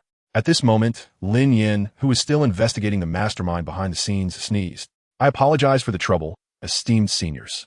Luo Chan cupped his hands in respect to several disciples of the law enforcement hall, while beside him lay a comatose disciple. Not all. We ought to thank you, Junior Brother Luo, for helping us flush out these pests. Frankly, we have been quite troubled by these rumor-mongers, yet progress has been elusive. One of them replied with a smile. Deep down, he harbored a hint of surprise. Although Luo Chun maintained his courteous demeanor, he felt an unmistakable shift in him. Previously, Luo Chun had shown a degree of weakness and humility, but now he exuded a sharpness akin to a sword drawn from its sheath.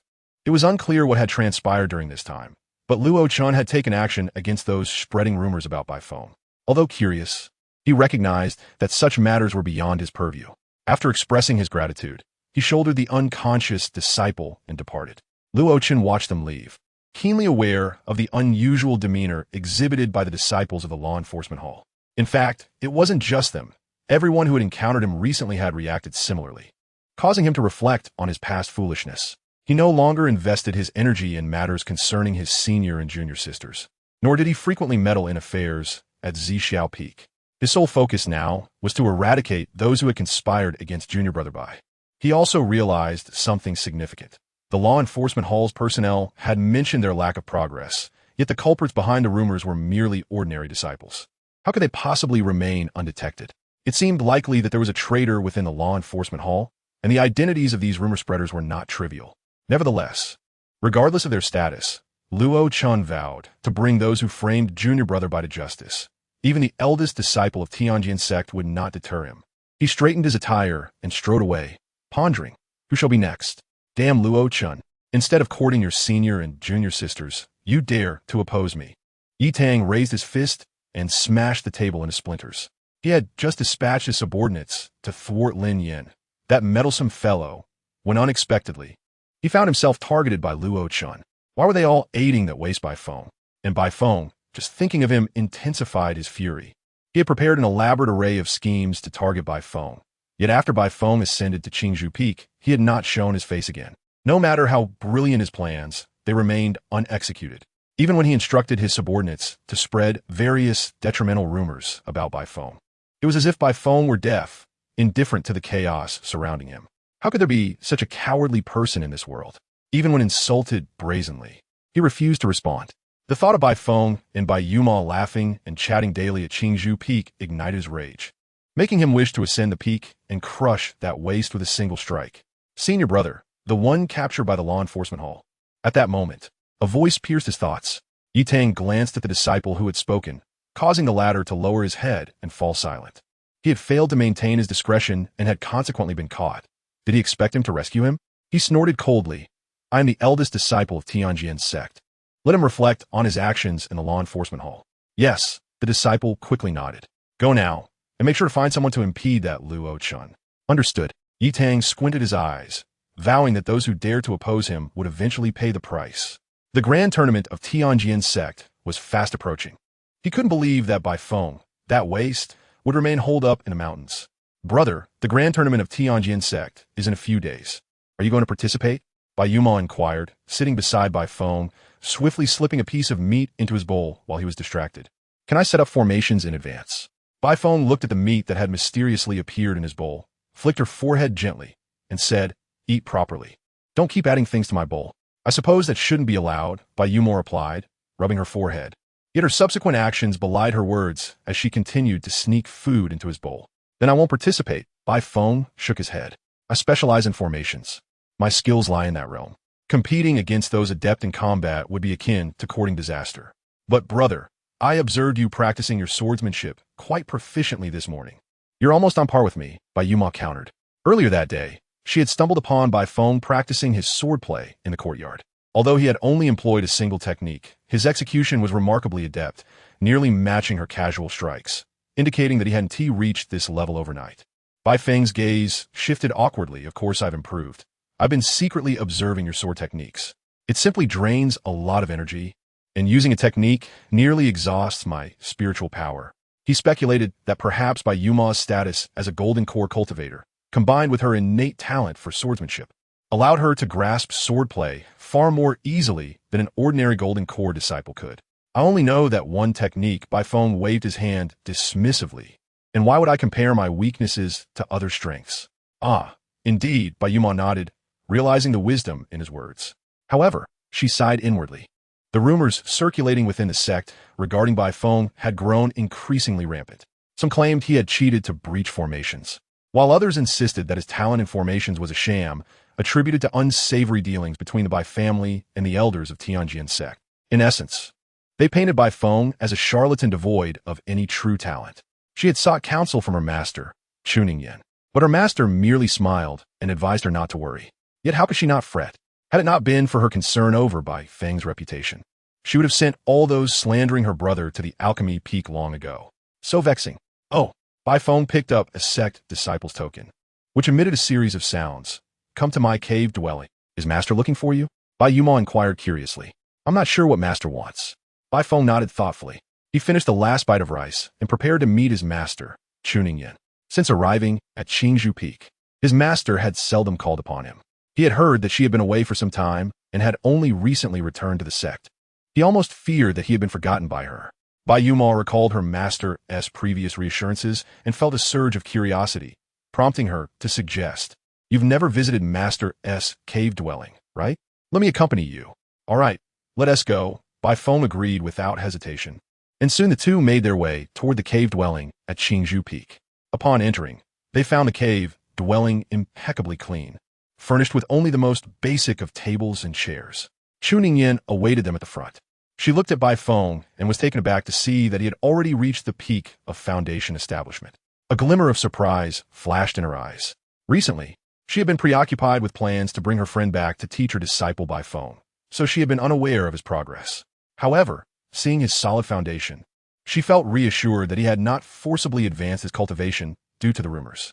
Master, what brings me here? Bai Feng felt her gaze upon him and quickly inquired. Tuning in withdrew her gaze and smiled. I wish for you to participate in the sect's grand tournament. Before Bai Feng could voice his objection, Tuning in raised a hand to preempt him. Do not be hasty in your refusal. This does not entail competing against other disciples. Then who shall I compete against? Bai Feng was momentarily bewildered. If he was competing against other disciples, then whom? Surely not against formations? Rest assured, if you wish to engage in combat, I would allow it. Tuning in said with a playful smile, teasingly delaying her revelation. How has your study of formations been progressing lately? It's going well. I've nearly finished 1/10 of the formation books in the library. Given my current level, I could barely set up a 5th-tier formation, though I would need to consume pills midway through. Bai Feng slightly concealed his true abilities. If he had assistance or a continuous source of spiritual energy, he could even arrange a 7th-grade formation. Do you understand the significance of a fully mastered formation? Upon hearing Bai Feng's response, Tuning Yin fell into silence. It was indeed astonishing that a foundation establishment disciple could set up a 5th-grade formation. This news would certainly be shocking if it spread. Although the grade of a formation is not strictly determined by the cultivator's level, there is still a general correlation between grade and power. For instance, the 100 Swords formation was a 3rd-grade formation capable of trapping a perfected foundation establishment cultivator, even stalling a golden core cultivator for a period. A 5th-grade formation could contend with nascent soul cultivators. Even the simplest of 5th-grade formations, be it a trapping or killing formation, would be more than sufficient against golden core cultivators. This clearly illustrated her disciple's extraordinary talent in formations, especially since he was exceptionally diligent. She recalled that the library contained many complex formation texts, and even diligent disciples would struggle to read 2 or 3 books in a month. Yet, Bai Feng managed to read 1/10 of that. Even if many within that 10th were lower-grade formations, his learning speed was still remarkable.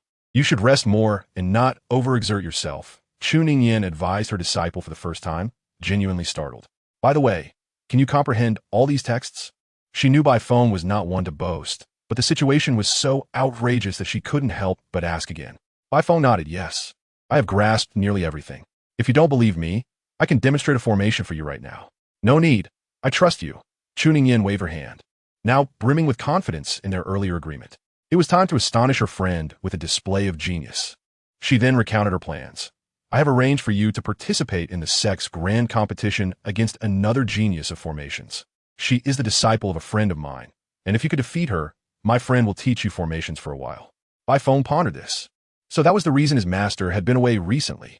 Although he had already mastered formations, he was not so arrogant as to think that others could not teach him. Moreover, he indeed needed a reason to gradually showcase his formation prowess. He nodded in agreement. Yes, I also look forward to competing with other formation geniuses. Good. Tuning in nodded with satisfaction. In the coming days, focus on resting and replenishing your energy for the upcoming competition. No more sleepless nights over reading. Bai Feng recalled how he had been engrossed in drawing intricate diagrams and felt a twinge of guilt as he replied, I haven't been that reckless. However, Tuning in seemed unconvinced. She turned to Bai Yuma, instructing, Yuma, make sure to keep an eye on him and ensure he rests well. Yes, master, Bai Yuma nodded eagerly. She understood why she had sought out Tuning in previously, only to be told not to rush. If Bai Feng could outshine another formation genius, the rumors circulating outside would naturally dissolve. Master, are we there yet? A young girl sat on the flying vessel, bored as she gazed out at the swiftly passing scenery. Almost there. If you're bored, why not read some books? A tall woman replied somewhat helplessly. If a demon practitioner were present, they would recognize her as the ghost young master who had instigated chaos in the demonic realm decades ago. Born of demonic lineage, she single-handedly obliterated her sect and severely injured multiple demonic sects, with countless demonic talents falling to her hand. Yet now, she was merely a rogue cultivator named Lu Meng, maintaining a good relationship with the peak master of Tianjin sect, Tuning in private. I've already read them several times. They're dull. The girl suddenly leaped onto Lu Meng's lap, her eyes sparkling with excitement. Master, I want to see the book you bought before. Lu Meng, puzzled, responded. Did I buy a book? Yes, I saw you reading one at night. It was called something like Spring and Autumn. Hearing this, Lu Meng's expression darkened.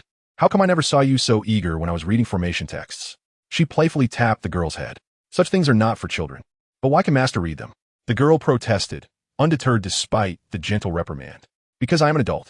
Lu Meng sighed, realizing that she had only glanced at the book's title before purchasing it, thinking it would be appropriate for her disciple. To her surprise, it contained quite different content. Thankfully, she had checked before giving it to her disciple. Otherwise, her reputation as a master would have been tarnished. Nevertheless, the illustrations were quite beautiful. She resolved to purchase a few more next time she passed by. After her pleas fell on deaf ears, the girl laid back on her master's lap as a form of retaliation for the earlier head pat. Master, do we really have to go to Tianjin sect? I don't want to go to a place with so many rules. I have already promised Ningyan. How could I go back on my word? Lu Meng gently lifted the girl off her lap. Besides, I'm somewhat interested in this formation genius you mentioned. I think Aunt Ningyan is boasting. How could someone reconstruct a third-grade formation at the mid-foundation establishment stage? I suspect that person must have cheated. You know, even someone with spiritual pupils like me couldn't do that. Whether it's true or not, we shall see when we arrive. Lu Meng harbored some skepticism herself, but after all, it was her dear friend Chu Ningyan who made the claim, and they had even made a pact regarding it. Regardless, she had nothing to lose, so she would go and see for herself. Plus, she had heard that Tianjin sect had excellent provisions.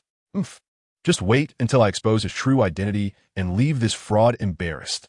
The girl had already labeled her future opponent as a fraud, eager to reach Tianjin sect and confront him. Lu Meng shook her head at the girl's fervor. This attitude might lead to trouble in the future, despite her own doubts. As a well-known master of formations, she understood the challenges of reconstructing formations, especially at a higher grade. Chapter 38, even the 5-star reviewer Yin Lin commented similarly. Lin, brother? Bai Feng opened the door to find Lin Yin standing before him. Remembering the previous notification from the system, he almost shut the door again. You're the one who acted against the little brother of the child of destiny, aren't you? Though he felt some dissatisfaction, Bai Feng feigned ignorance and asked, Have you uncovered anything, Lin, brother? Upon the mention of this matter, Lin Yan's expression turned remorseful as he shook his head. I sincerely apologize.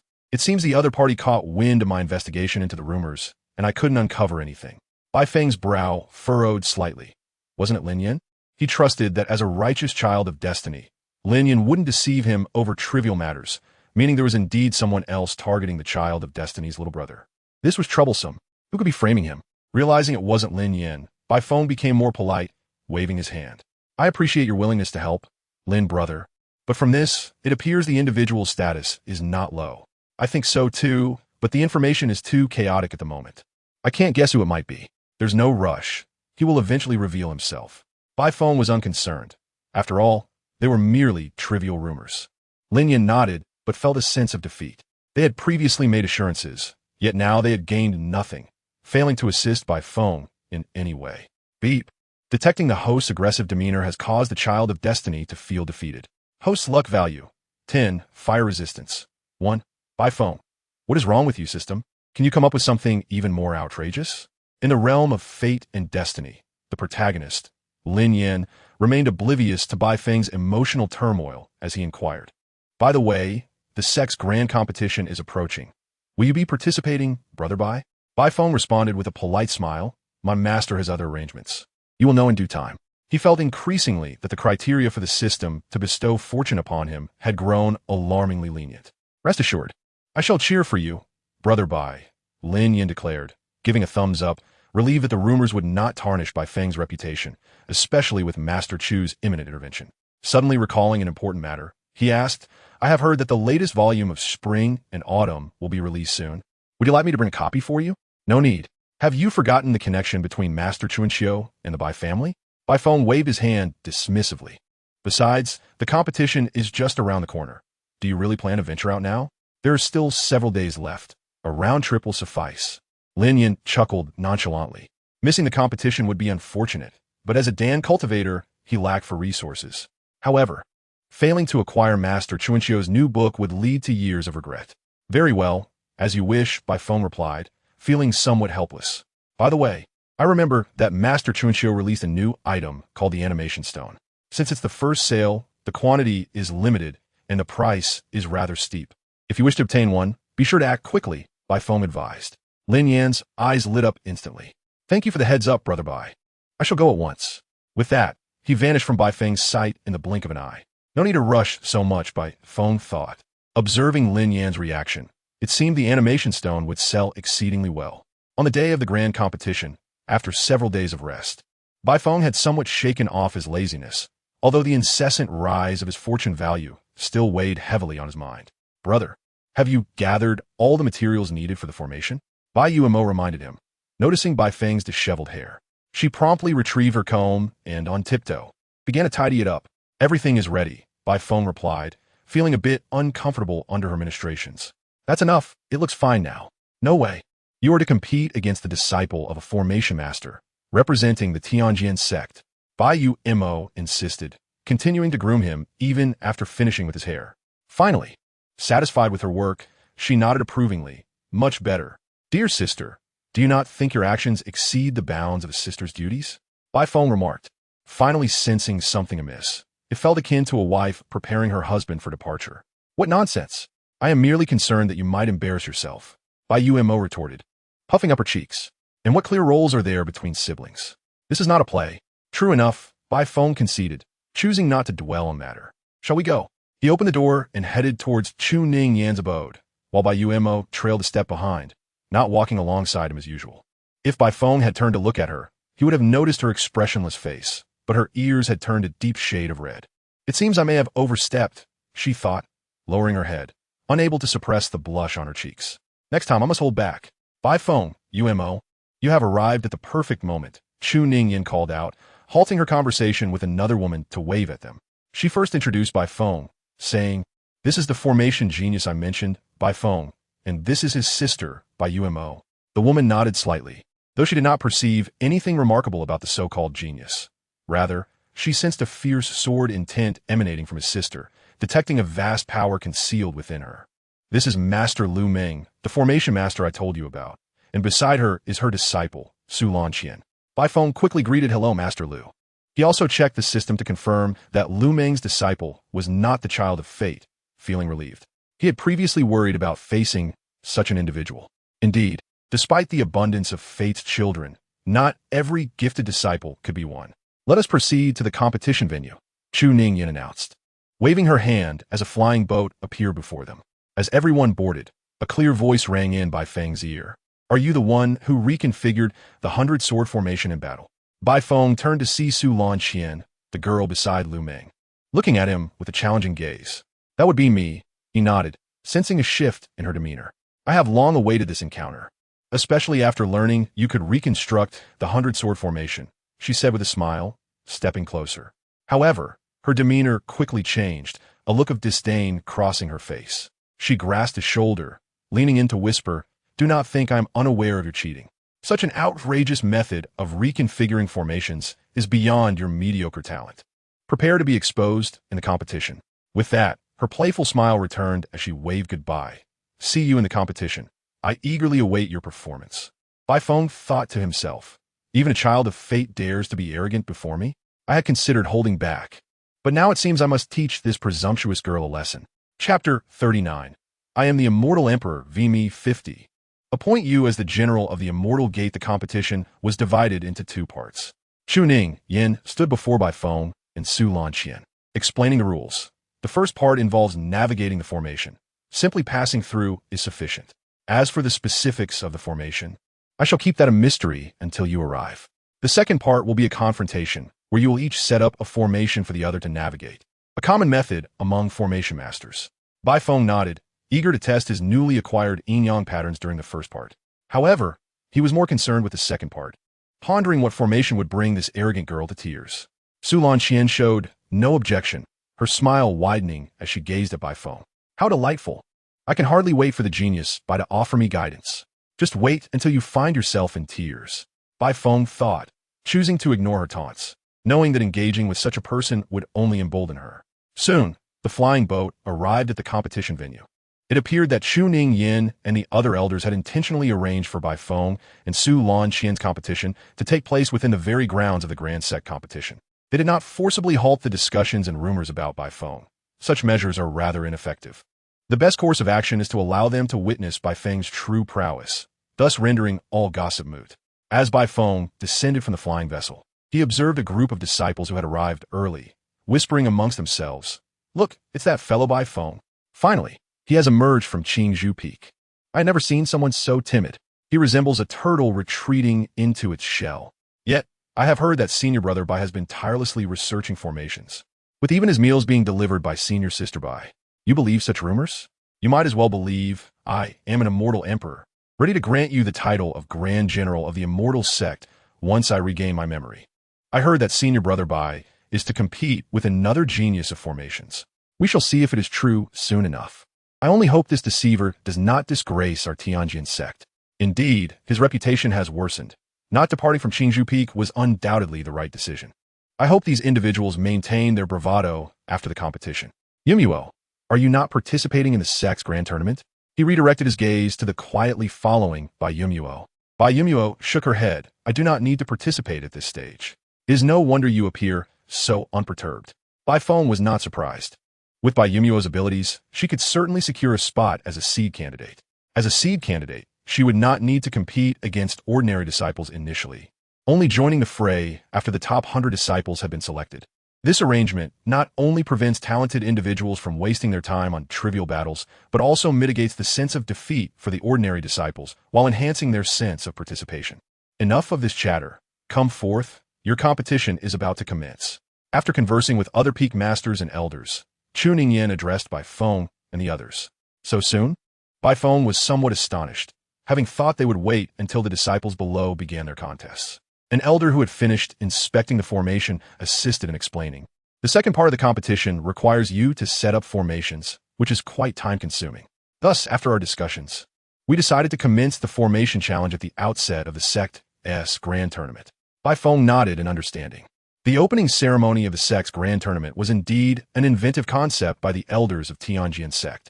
Let us begin, said Chu Ningyan, looking at her friend Lu Meng with a smile. I will trouble you to initiate it, Meng. Couldn't you handle this yourselves? Lu Meng replied with a hint of reluctance, though she understood her friend's intentions.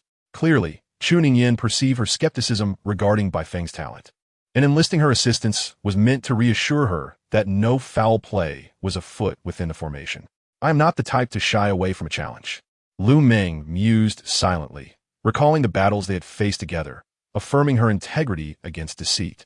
Yet, she had not previously received such concern from Chu Ningyan, prompting her to wonder if it was truly necessary to fuss over a disciple. Nevertheless, she accepted control of the formation and infused it with spiritual energy to activate it. Immediately, a pillar of fire surged skyward in the vacant space, and flames began to rain from above. Following this, amidst the fiery blaze, a dragon composed of flames burst forth, its massive form ablaze with fierce fire. It opened its mouth, revealing terrifyingly sharp teeth, and let out a thunderous roar. In an instant, some of the less experienced disciples covered their ears and crouched down, their bodies trembling under the dragon's might. Did they truly employ dragon materials? Lu Meng wondered, noting that the power displayed suggested more than just a few drops of dragon's blood. It likely included a dragon bone. Lu Meng was astonished. A typical fire dragon formation would not exhibit such vivid realism, let alone the presence of draconic might. If a common fire dragon formation is considered a standout among fourth-tier formations, then this variant, utilizing dragon bones, ranks among the strongest of fourth-tier formations, capable of restraining nascent soul practitioners for a time. This certainly did not seem intended for foundation-building disciples. She glanced at Chu Ningyan, who wore a smile, realizing that she had underestimated the scale of Tianjin's sect's ambitions. Do not worry, it is merely an intimidating display, Chu Ningyan reassured her, and we can halt it at any moment, so there is no cause for concern regarding injuries. Originally, she had not intended to employ such a powerful formation, but after hearing Bai Feng claim he could barely set up a fifth-tier formation, she altered her plans. Following a brief inquiry and discussions with the formation elder, they concluded that a formation nearing fifth tier, yet not quite there, would best showcase Bai Feng's talent. Surely, even her proud friend would be convinced of Bai Feng's abilities after witnessing him break through the formation. I am merely concerned that your new disciple might not withstand it, Lu Meng remarked, observing the dragon weaving through the clouds. Such a formation would likely prove challenging even for her disciple, who possessed spiritual eyes. Moreover, While her student had already entered the golden core stage, Bai Feng, despite being at the perfected foundation building stage, was still just a foundation disciple. The difference between the perfected foundation building stage and the early golden core stage might seem slight, but represents a significant divide, not to be underestimated. Should Bai Feng indeed conquer the fire dragon formation, what would it matter if she imparted all her knowledge to him? Rest assured, I would not select this formation if I lacked confidence. Chuning Yin dismissed any further conversation with Lu Meng. Who shall commence first? Allow my disciple to go first, Lu Meng suggested, patting Su Lanqian's head, allowing Chuning Yin and Bai Feng to witness the might of the enhanced fire dragon formation, hoping it would deter them. Yes, master. Su Lanqian nodded, her expression serious as she gazed at the fire dragon. Even from a distance, she could feel the terrifying heat radiating from the flames. Anyone else might have succumbed to fear, but not her. She was the North region's acknowledged genius of formations, Su Lanqian, and few could rival her even in other territories. Taking a deep breath, she strode confidently toward the formation. As she passed Bai Feng, she glanced up at him. If you feel scared, exit quickly. Otherwise, you may find your hair and clothes singed. If he can break the formation, I will eat crow upside down. Thank you for the reminder, senior sister. I have a few spare outfits in my storage bag. Should yours be burned, feel free to claim one from me. Bai Feng replied nonchalantly to the arrogant Su Lanqian. Huh, make the most of your words while you can. Su Lanqian scoffed, hastily making her way toward the formation. Brother, what did she say to you? Bai Yumuo inquired curiously. She warned me to be cautious, and I returned the sentiment. Bai Yumuo pondered, recalling that Su Lanqian did not seem to offer a genuine warning. Rather, her demeanor appeared condescending, akin to provocation. Brother, would you like me to intervene and teach her a lesson? Bai Feng silently turned to glance at his eager sister, questioning how she had transformed into this assertive version of herself. No need. Your behavior makes me seem like an unreasonable villain, he replied, despite indeed possessing the qualities of a villainous character. Oh, Bai Yumuo nodded weakly, yet she mentally noted Su Lanqian's behavior. While Bai Feng may not have cared, she certainly did.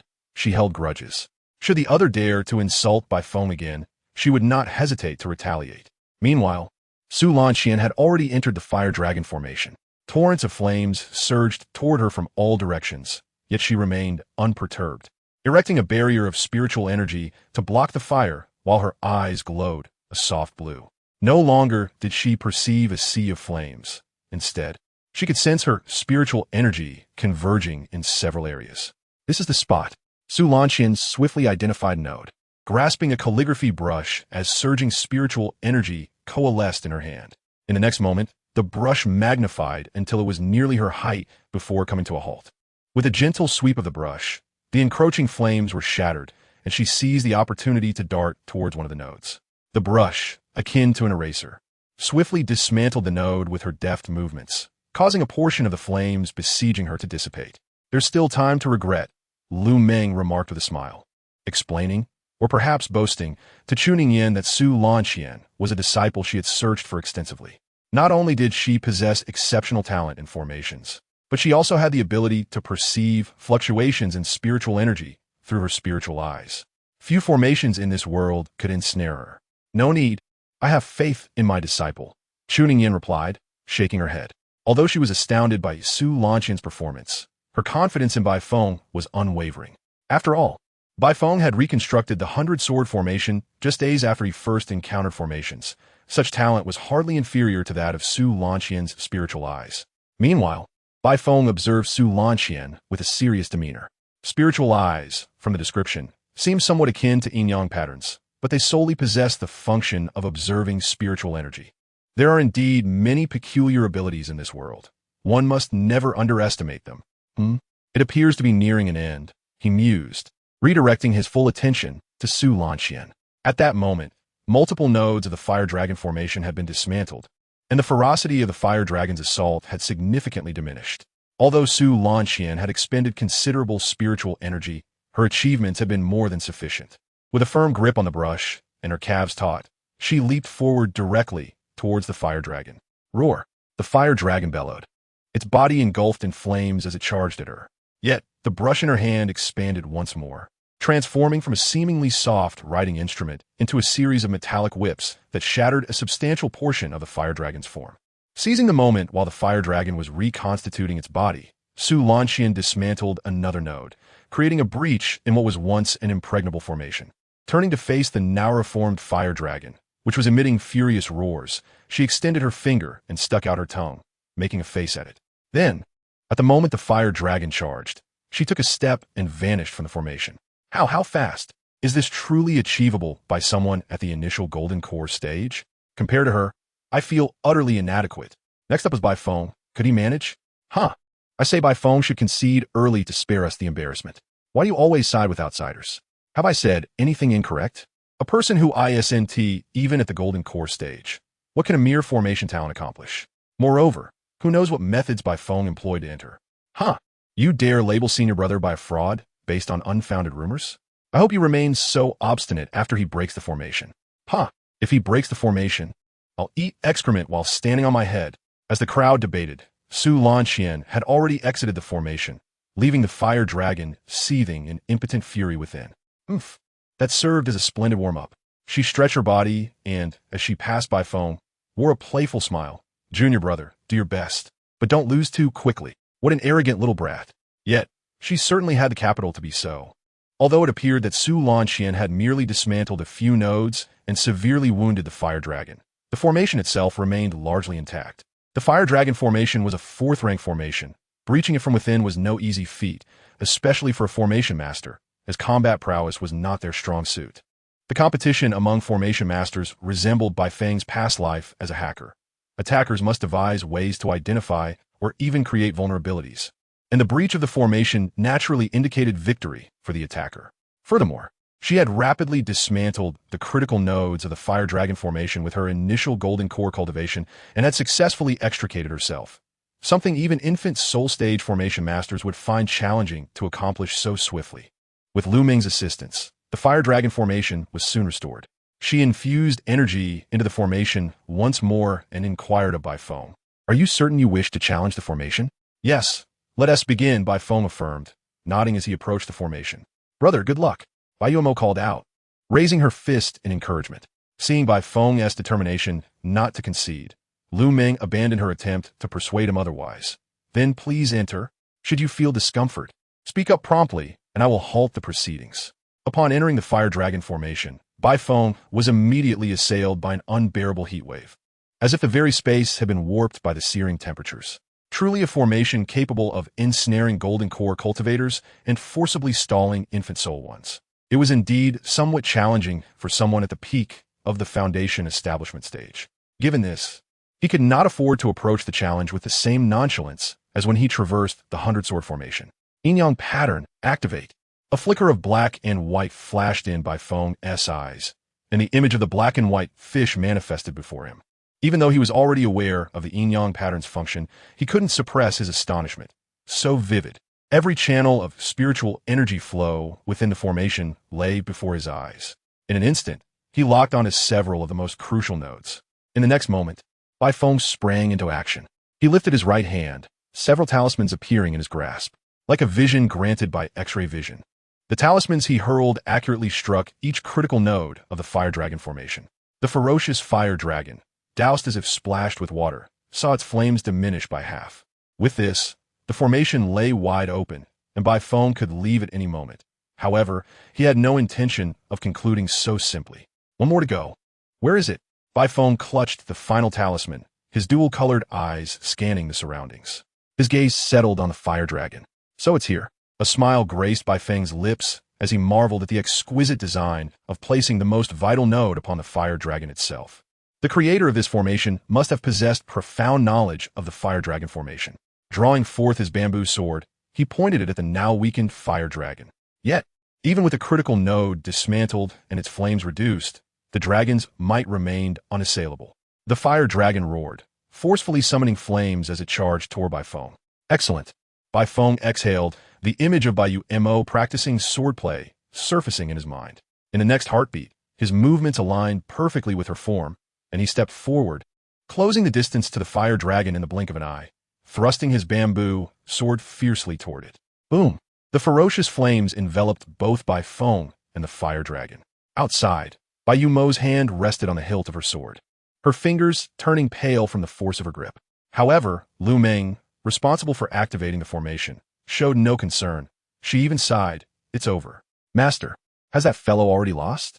Su Lanqian inquired, her curiosity piqued. No, you have lost, Lu Meng replied, shaking her head.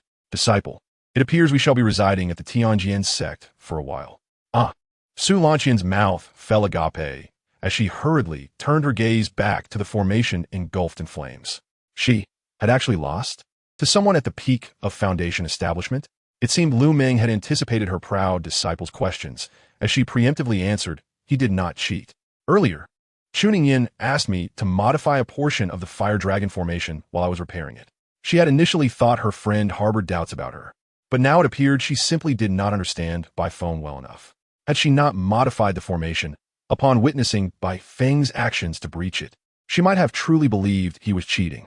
What extraordinary talent allowed him to discern all the nodes within the formation at a glance?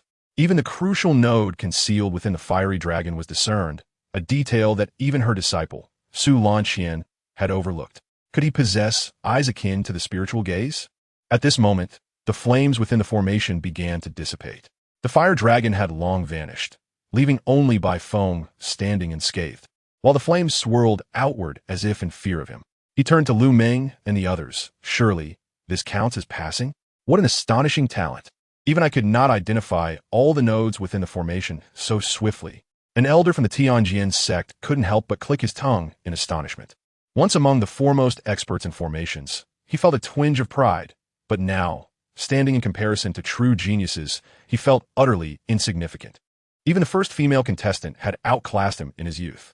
Another elder, unable to restrain his curiosity, inquired of the elder responsible for the formation. Old Li, you didn't disclose the nodes to that disciple, did you? Of course not. I still have my pride, you know? Besides, Master Lu altered the node positions during the repair. I myself am unaware of where the key nodes of the fire dragon formation lie. Listening to the elder's exclamations below, the sect leader of Tianjian could not help but chuckle while stroking his beard, pondering that soon he might witness the emergence of a new peak within the sect. Yes, rewards must be generously bestowed. I have been searching for an excuse to present Bai Feng with some exceptional elixirs, and now the opportunity has presented itself. Elixirs and herbs must be delivered with great fervor. On the scene, the moment the formation was broken, Bai Yuma almost instantaneously appeared beside Bai Feng. With a worried expression, she circled him a few times, and upon confirming he was unharmed, she finally exhaled in relief. Although Bai Feng had successfully shattered the final crucial node, the flames that erupted from the fire dragon's impending demise had left her heart racing. The force had far exceeded what one at the peak of Foundation establishment could endure. Stop looking, I'm fine. Bai Feng waved his hand, a wave of weakness washing over him. Though he was uninjured, his spiritual energy was undeniably depleted. He glanced at his bamboo sword, realizing that the talismans he had prepared were reduced to ash during the fire dragon's eruption. While he wore a spiritual armor, thus avoiding life-threatening danger, he could not escape being singed and disheveled, just as the flames were about to engulf him. The bamboo sword gifted by Chuning Yin suddenly radiated a gentle white light, resembling a piece of polished jade.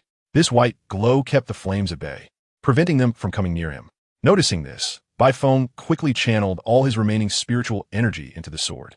With the influx of energy, the white light became even more brilliant, standing firm against the flames, which were unable to penetrate even a fraction of its warmth. Brother, let me assist you back. Bai Yuma, sensing Bai Feng's frailty, instinctively placed her hand on him. No need. I'm merely fatigued from the depletion of spiritual energy. Bai Feng shook his head. Yet Bai Yuma seemed not to hear him, instead positioning his arm over her shoulder and helping him return to Chuning Yin's side. Bai Feng felt powerless to resist. He simply could not compete with Bai Yuma, especially in his current state of weakness. You did well. Take this elixir. Chuning Yin encouraged the weakened Bai Feng. Yuma, take him back to rest. Afterward, she turned to Lu Meng. What do you think? I spoke the truth, did I not? It appears I was narrow-minded. Lu Meng shook her head. There is no need for further competition. I concede. Yet before Chuning Yin could respond, Su Lanqian, standing nearby, interjected vehemently. No, it must be contested. I have not lost.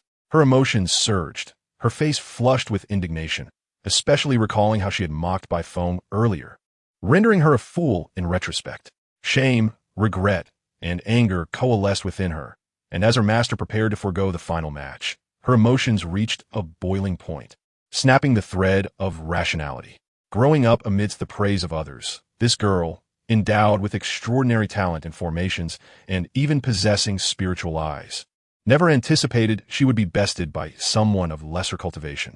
Her pride crumpled like discarded paper, torn and shredded.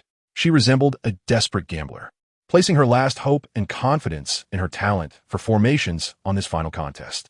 Su Lanqian turned to Bai Feng, whose departure was imminent. Her previously composed demeanor replaced by intensity, her gaze locked onto him. You wouldn't back down like a coward, would you? Chapter 42. This is the expression I wish to see. Bai Feng regarded the increasingly hysterical Su Lanqian, his brow furrowing. He had not expected such a reaction after her defeat. At that moment, Lu Meng stepped in to mediate, placing a hand on Su Lanqian's shoulder and drawing her behind her. I apologize on her behalf. From this day forth, I will impart all the knowledge I possess to you. Master, I have not lost. Su Lanqian bit her lip, tears welling in her eyes. In the next match, I will reclaim victory. Bai Feng, witnessing her distress, felt no guilt. In fact, he contemplated capturing the moment with a recording stone. This is the expression I wish to see. Seeing her disciple in such a state, Lu Meng sighed. Her intervention was meant to protect Su Lanqian. She recognized Bai Feng's terrifying talent that surpassed ordinary comprehension. Continuing the contest would be undignified for Bai Feng, even if he triumphed. However, should he lose, Su Lanqian might succumb to inner demons, risking her foundational mindset. Yet it appeared her unwilling disciple had already begun to harbor such demons. Had she been too protective of Su Lanqian?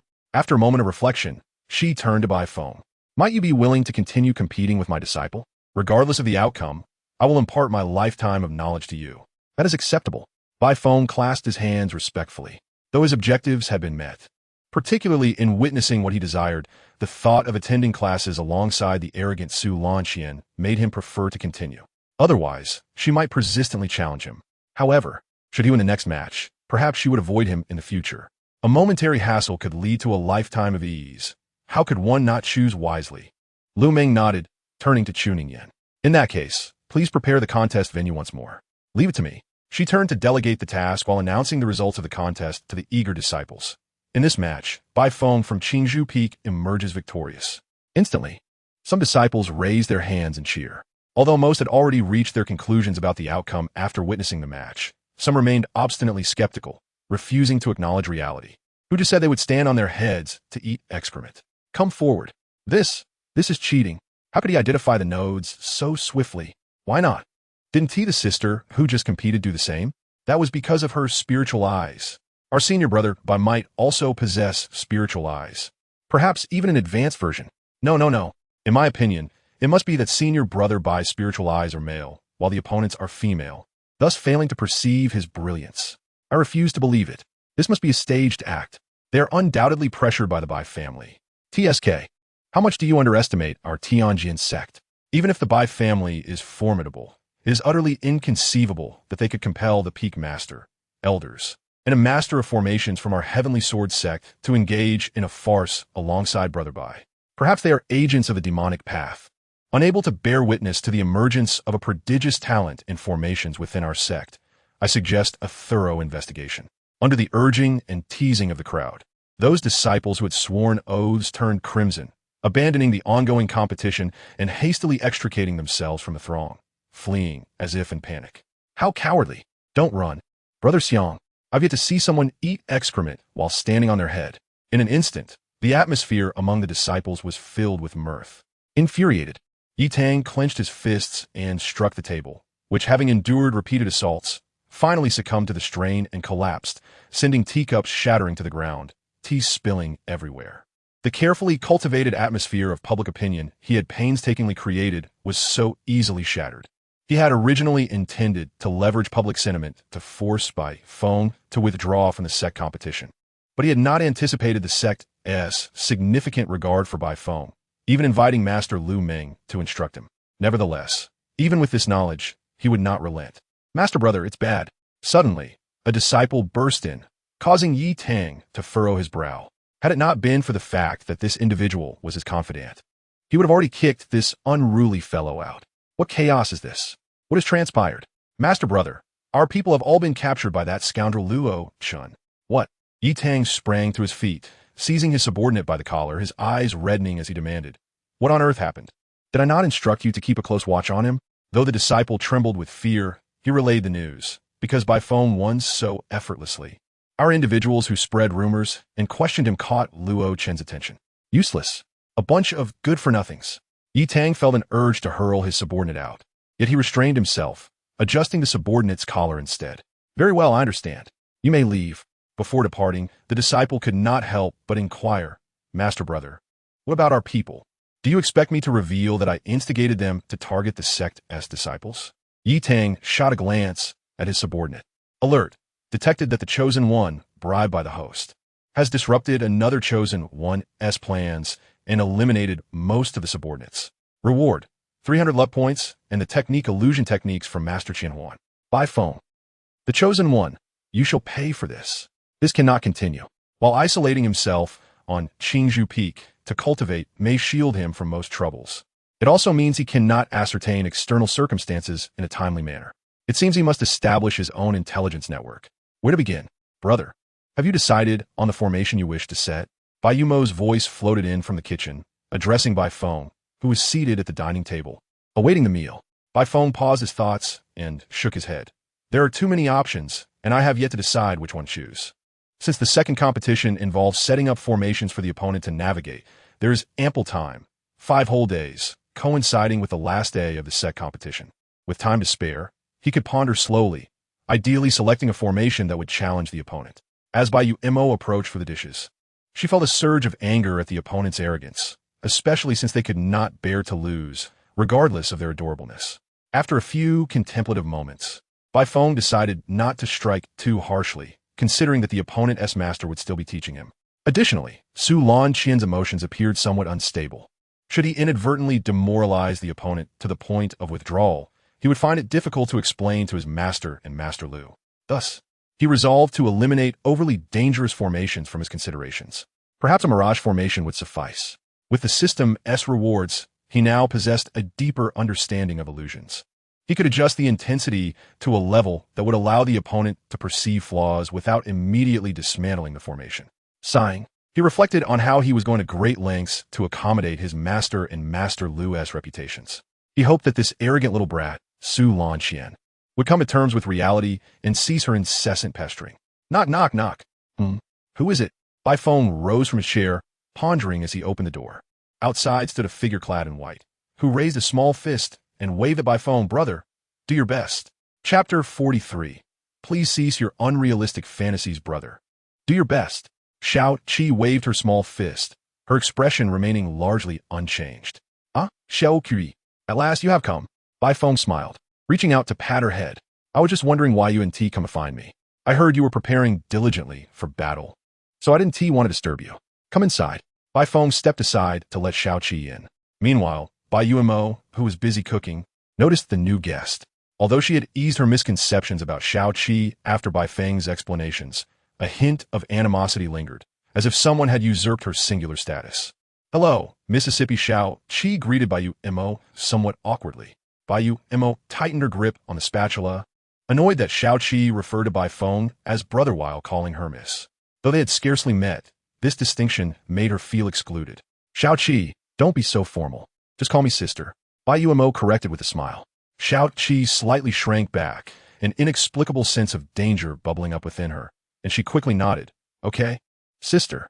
Satisfied, Bai Yumo resumed her culinary tasks. "By the way, brother, this is something the Academy asked me to bring to you." Xiao Qi, feeling a bit relieved, suddenly remembered something and hurriedly produced a carefully wrapped item. Judging by its texture, it seemed to be several books. "Oh, thank you for your trouble." Bai Feng accepted the item, promptly stowing it in his storage pouch. This package was, of course, the books he had promised to senior sister Yu Yao, and he could not allow Xiao Qi to see it. Although curious, Xiao Qi refrained from asking, sitting beside Bai Feng and sipping tea. "Recently, those spreading rumors have all been captured. I helped too." She had heard numerous rumors about Bai Feng previously, but at that time, her efforts had been futile. Later, after Bai Feng entered the Heavenly Sword sect, the rumors not only persisted, but escalated, even leading to her being ostracized for defending him. Now, she had finally seized the opportunity to strike back. "Bai Feng, thank you very much." Feeling somewhat helpless, he ruffled Xiao Qi's hair. recognizing her concern for him, and he did not wish to say anything negative. He truly felt exasperated with those who deliberately spread rumors. His master had remained silent. Yet these disciples incessantly prattled on. However, the rise of rumors was indeed tied to his absence and lack of response, which inadvertently fostered the growth of conspiracy theories. Having often surfed the internet in the past, he understood this all too well. Yet, if he were to respond, he would fall into the trap set by the chosen one. It would be better to endure some criticism instead, as it would not affect him. He continued to enjoy meals prepared by his sister, read books in the library, and sleep in the bed on Qingzhou Peak. By the way, Bai Feng suddenly recalled something and retrieved a talisman from his storage pouch, adorned with several small, lustrous jade stones, quite exquisite. He handed the talisman to Xiao Qi, saying, "This is the promised gift, a talisman I crafted that can withstand a full force strike from a late-stage golden core." This talisman was also one of his recent research achievements, the result of his efforts to miniaturize the array. Concerned about being targeted by the Child of Destiny, he contemplated the idea of inscribing the array onto himself, which led him to investigate the miniaturization of formations. During his research, he came to understand why the formations in this world tend to grow larger rather than smaller. Miniaturizing them is indeed exceedingly challenging. Though this talisman can only endure a single strike from a late-stage golden core, it represents the culmination of all his energy and effort. He even entertained the idea of learning artifact crafting to create a laser engraver specifically for inscribing miniature arrays. "Thank you, brother," Xiao Qi said as she accepted the talisman, placing it against her chest. Despite her typically expressionless face, one could discern her satisfaction. At that moment, Bai Feng sensed a gaze upon him and instinctively turned toward the kitchen. However, Bai Yuemo still had her back to him as she cooked. Yet he was certain he wasn't mistaken. As someone who had been tricked by his sister multiple times, he would not make such a fundamental error. Before the system could notify him, he produced a second talisman, saying, "By the way, Yuemo, I made one for you as well, but since you're already a golden core, I didn't include any protective features." Bai Yumo's ears perked up, and upon realizing her thoughts had been discerned, she felt a flush of shyness. Although she knew she shouldn't expect too much, the sight of the previous talisman sparked a strong desire within her for one of her own. She had almost lost her composure moments ago. Without even removing her apron, she sprinted to Bai Feng's side, her face adorned with an uncontainable smile. "Thank you, brother." With the crisis averted, Bai Feng let out a slight sigh of relief. Yet he couldn't help but ponder why Bai Yuemo, despite her age, still behaved like a child. Moreover, he found himself perplexed by her feelings. Although their relationship seemed to have improved, the lingering effects of past years had rendered their bond somewhat distorted. He struggled to gauge whether Bai Yumo's attitude stemmed from guilt or genuine concern and reliance on him. If only the system had a favorability function, then I would know how I am perceived in Bai Yumo's eyes, making interactions much easier. Beep, this system is a villain system, not a romance system. Please cease your unrealistic imaginings. The system's sudden interjection was truly startling. Typically, it would remain silent, yet now it had begun to speak again. However, it fell silent once more, as if it had triggered a keyword. After the system's commentary, Bai Feng ceased his daydreaming and continued to explain to Bai Yuemo. "Although it lacks protective features, I have included a few small functions. It can display the current time and date, and even set an alarm that will remind you when the time arrives." If the greatest reward of miniaturizing the array was that it allowed Bai Feng to extract a plethora of small gadgets from the formations, then the time and alarm functions on Bai Yumo's talisman were prime examples. These features could be found in prototypes at the Tianjin sect, such as the semi-punitive trial sword tower, which included a time recording function that only activated when the time was right. Similarly, in the public alchemy chambers of Danfeng, the formation would signal when time was up, requiring additional payment to continue using it. "I will cherish it well," Bai Yuemo declared, opting to keep the talisman close rather than placing it in her storage bag. "All right, let's eat. Xiao Qi, join us for the meal." Chapter 44. Su Lanqian isn't planning to perish within my formation, is she? On the day of the competition, Bai Feng began setting up the formation early. As the sect competition commenced, the distant sounds drew him from his tasks. "Oh, has it already started? Go for it." He lifted his head to see Bai Yuemo ascend the platform and stopped his work to cheer her on from afar. It seemed Bai Yuemo spotted him as well. She took a deep breath to steady her excitement and waved at him. Then, Bai Feng watched as Bai Yuemo turned and swiftly struck her opponent off the stage. He couldn't help but twitch his mouth. The opponent appeared to be at mid-golden core level, and while not the strongest disciple, Being dispatched so swiftly by Umo was rather astonishing. If previously he had only held a vague impression of her strength, he now had a clearer understanding of her capabilities. There truly was no comparison to a genius. Bai Feng shook his head and resumed his work on the formation. He was crafting a triple illusion formation, one particularly favored by certain experienced practitioners. The first illusion was relatively simple. Even an ordinary disciple could easily escape if they possessed a discerning mind and resolute determination. However, upon escaping, they would enter the second illusion, which would be even more realistic. Given that they had just broken free from the first illusion, their mental state would be slightly relaxed, making it more difficult to discern the truth of the illusion. Even if they recognized it, it would not matter, for there was still the third illusion. The third illusion served as the core of the triple formation, not only being more realistic, but also evolving based on the second illusion. Unless one was an exceptional genius, most individuals would find it exceedingly difficult to awaken from the illusions without external assistance. Actually, after studying the illusion chapter, Bai Feng conceived an even better idea, but time constraints prevented him from further exploration. For instance, two interlocking illusions would ensure that even if one escaped, they would not cease. Instead, they would enter the background, while the second illusion would evolve based on the intruder's current circumstances. Should the intruder manage to break free from the second illusion, the first illusion would reappear, creating a continuous loop. If they could not simultaneously escape both formations, they would remain trapped indefinitely. Bai Feng named this the Fire Abundant Formation, adding a few minor bugs for good measure. After completing the illusion formation, Bai Feng began incorporating bugs into it. If Su Lan Qian were still in her right mind, he wouldn't need to go to such lengths, but days had passed, and her condition had only worsened. He then saw Su Lan Qian emerge from the formation setup area.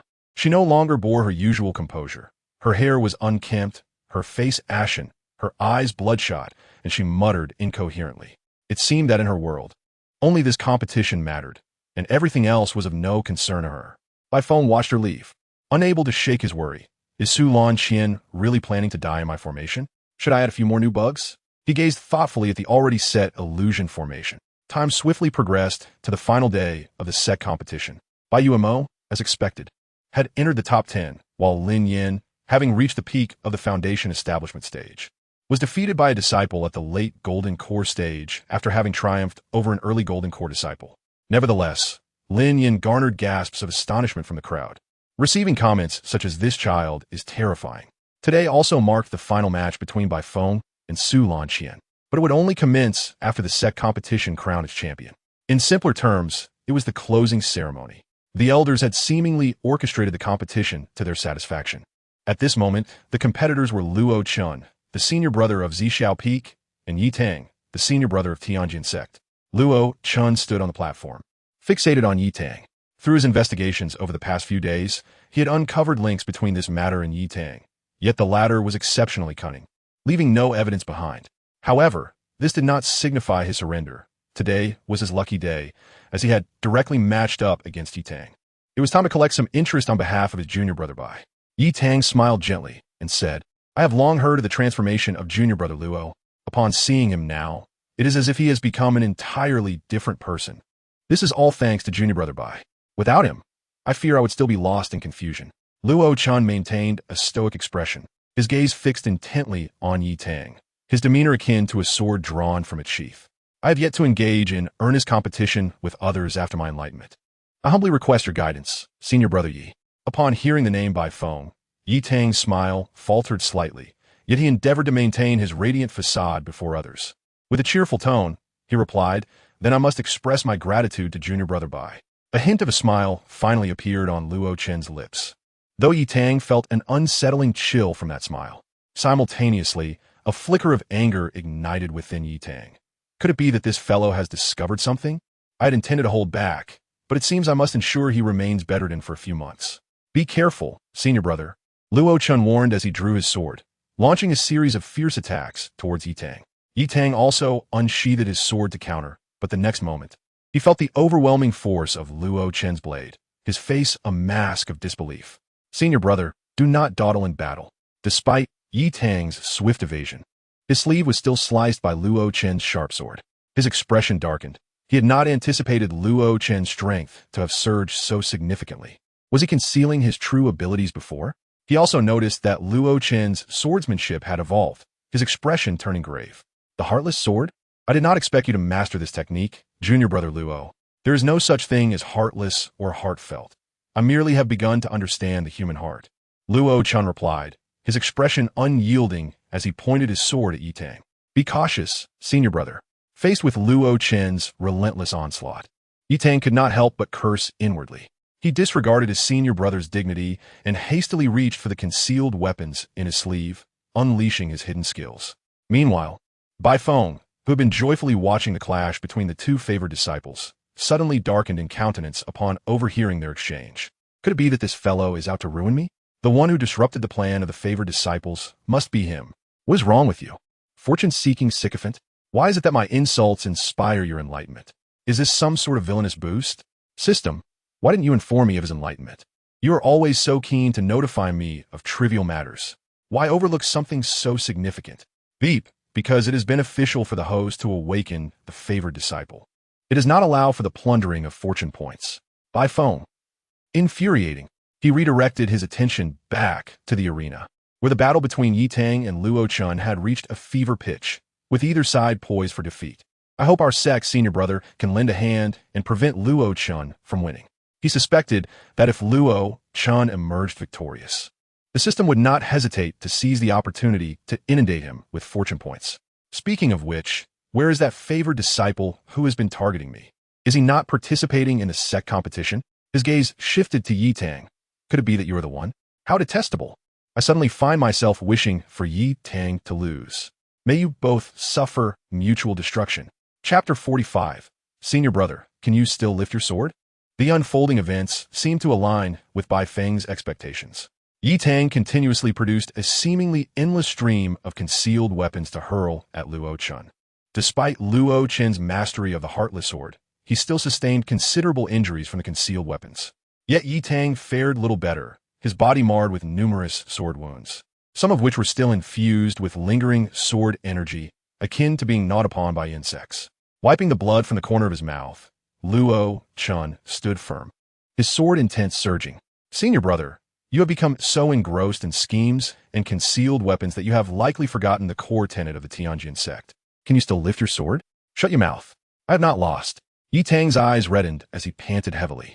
He could not accept being cornered so disgracefully by a sycophant, nor could he allow a flicker of fear to arise within him.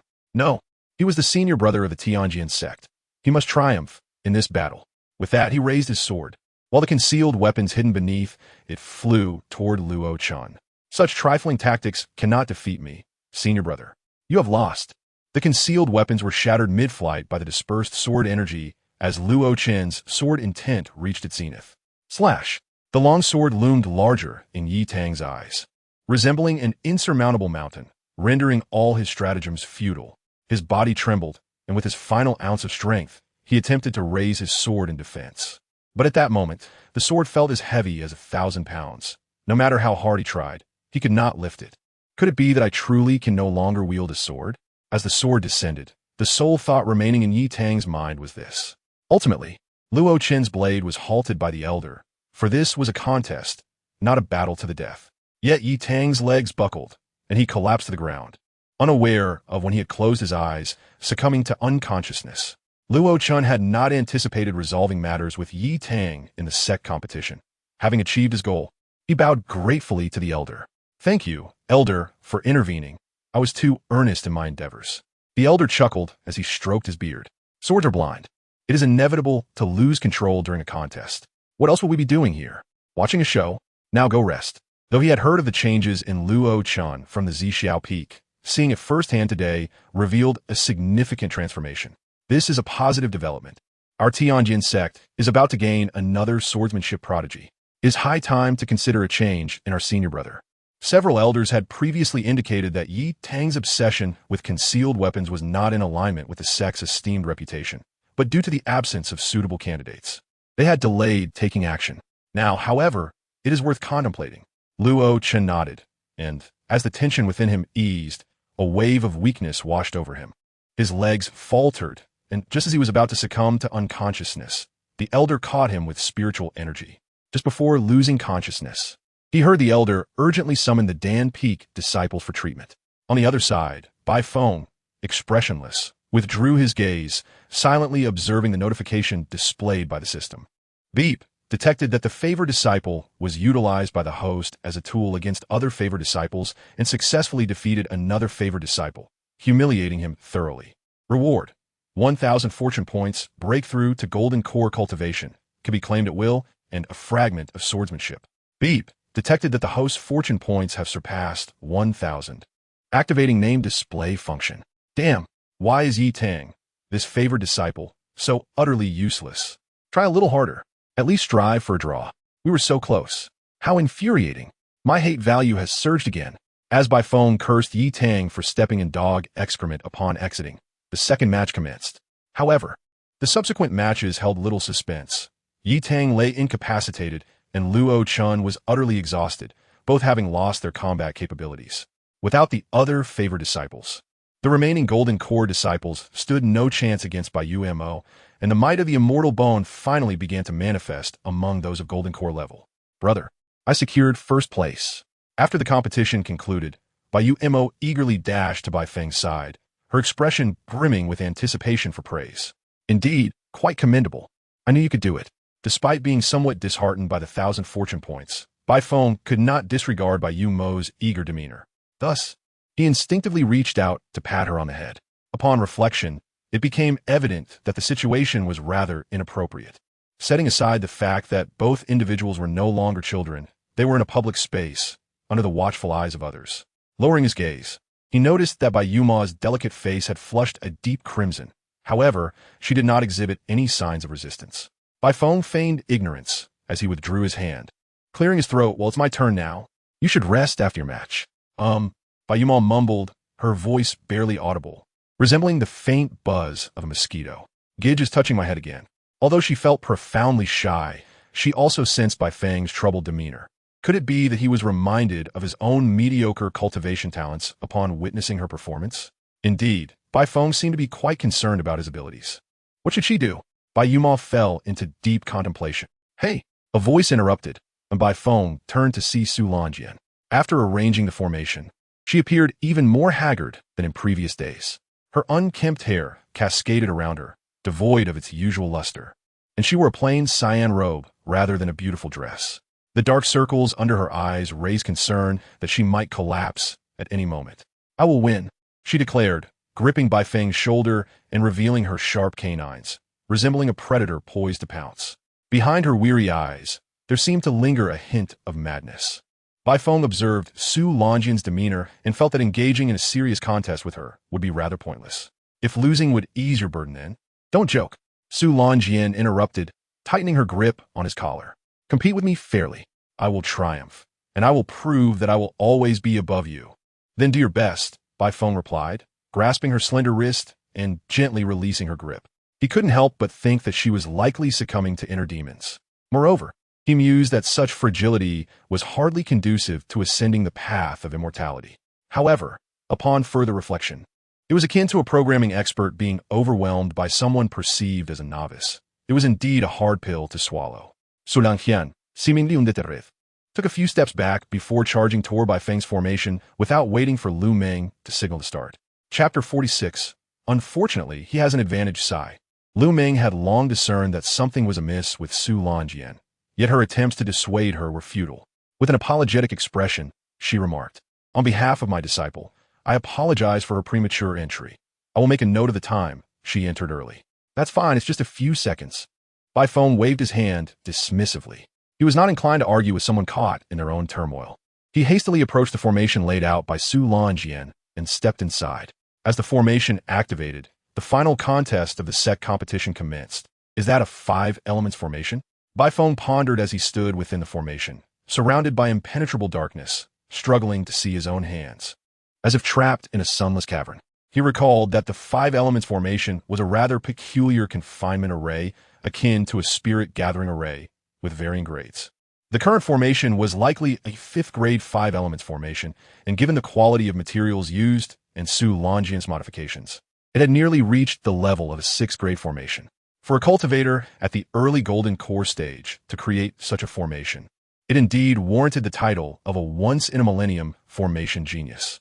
Alas, he had an advantage. The formation patterns appear somewhat unfamiliar.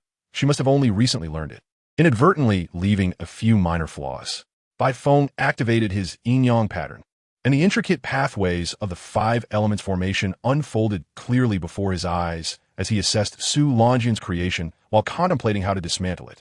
As a confinement formation, the five elements formation was relatively weak in terms of offensive capabilities, but remarkably robust in defense.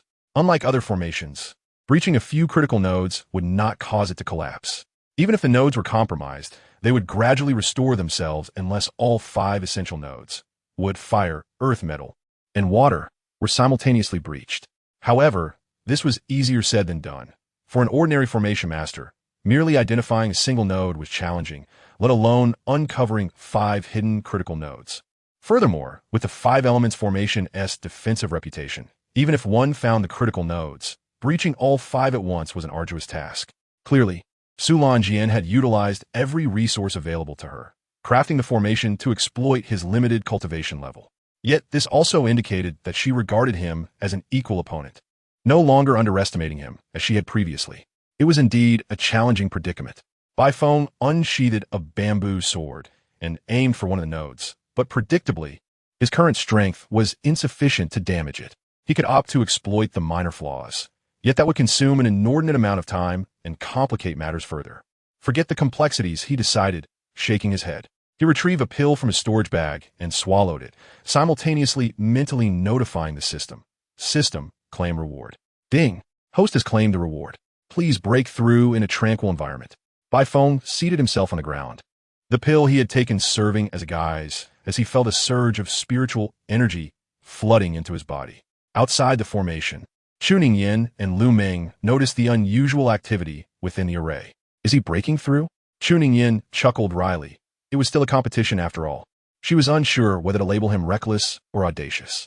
However, she was not surprised, for Bai Feng's spiritual energy had coalesced significantly, being but a step away from the golden core stage.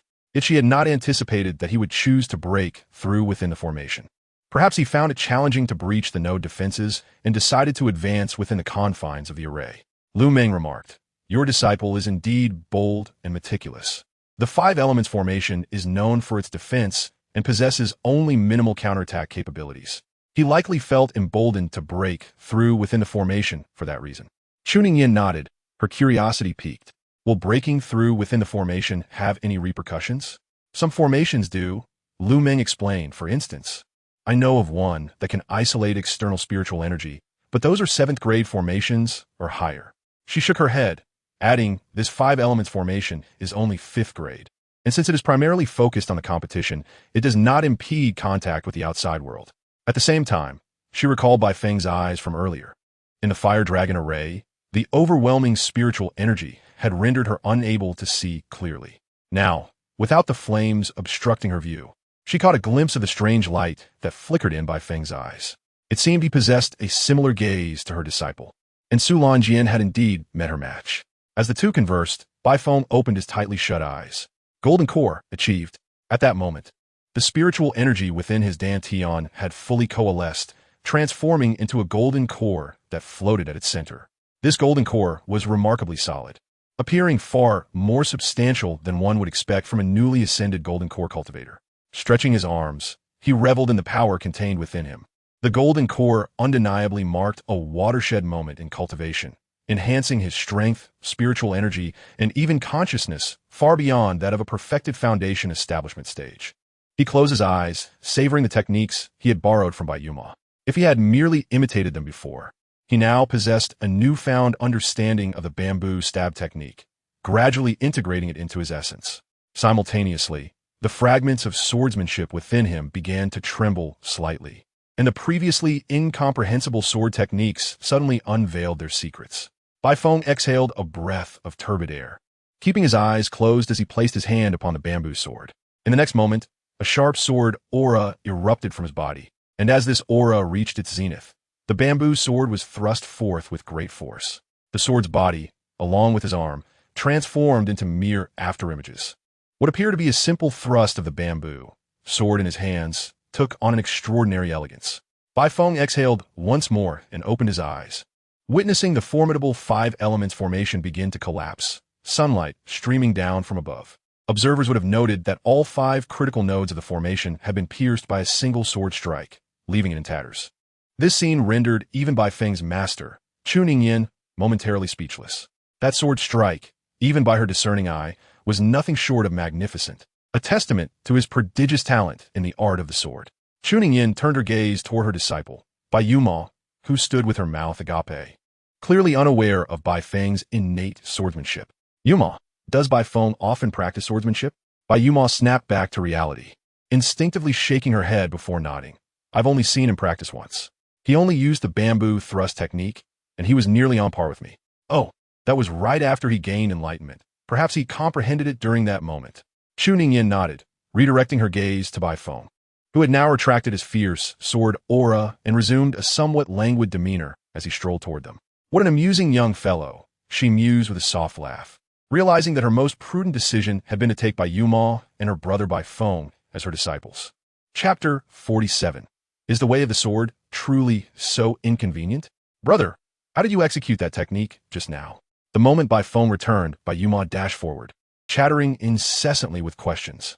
Meanwhile, Chuning Yin regarded him with curiosity, seemingly awaiting his response. While breaking through to the golden core stage, I suddenly recalled how you practice swordsmanship, which sparked some insights, Bai Feng replied, his eyes wide, half seriously. However, I only know that one technique. I'm not very proficient with others. Having indeed heard of individuals who experience sudden insights during breakthroughs, it could be said that while Bai Feng's innate talent for cultivation was average, his understanding was exceptionally keen. Mastering even a single technique could lead one to enlightenment. The way of the sword is not so trivial a pursuit. Chuning Yin smiled encouragingly. From now on, you must come to me every week to learn sword techniques. Do not squander your innate talent. Yes, Master, Bai Feng replied affirmatively. In the past, he might have felt overwhelmed, but now, after obtaining the sword fragments, his understanding of swordsmanship felt as if he had opened the meridians, making learning exceedingly effortless. Moreover, having an additional means of self-defense was certainly advantageous. Then, as if struck by a thought, he turned to the illusion array he had set up. Has Sister Su not emerged yet? Lu Meng shook her head in concern.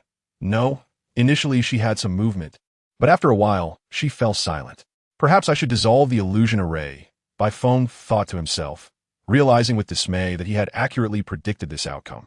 Su Longjin's mindset was ill-suited for navigating an illusion array. He wondered what had ensnared Su Longjin so deeply within the illusion that she could not extricate herself. Although Bai Feng had been the one to set up the array, its operational logic was constructed based on the subconscious of the challenger, thereby reducing the likelihood of detection. After all, it was akin to dreaming versus playing a game. The former, no matter how absurd, is hard to recognize as false, while the latter, regardless of its realism, is understood to be mere play. Thank you for your help, he said, and Lu Meng nodded in agreement, not declining. Even if Su Longjin's heart was slightly fractured, it mattered little. At this rate, she might truly become trapped and unable to awaken. Within the illusion, Su Longjin stood in a bustling square, dark clouds looming overhead like the oppressive turmoil within her heart, suffocating, agonizing, on the brink of collapse. I have indeed lost. She had successfully shattered 2 illusion arrays. In the first, she found herself back at home, seeing her parents and childhood friends. Despite its apparent authenticity, she vaguely remembered that she was engaged in a competition, prompting her to open her spiritual eye and thus shatter the first illusion. Then, she found herself in the competition square, surrounded by disciples cheering for her, while her greatest rival, Bai Feng, was trapped within the 5 elements formation, unable to escape.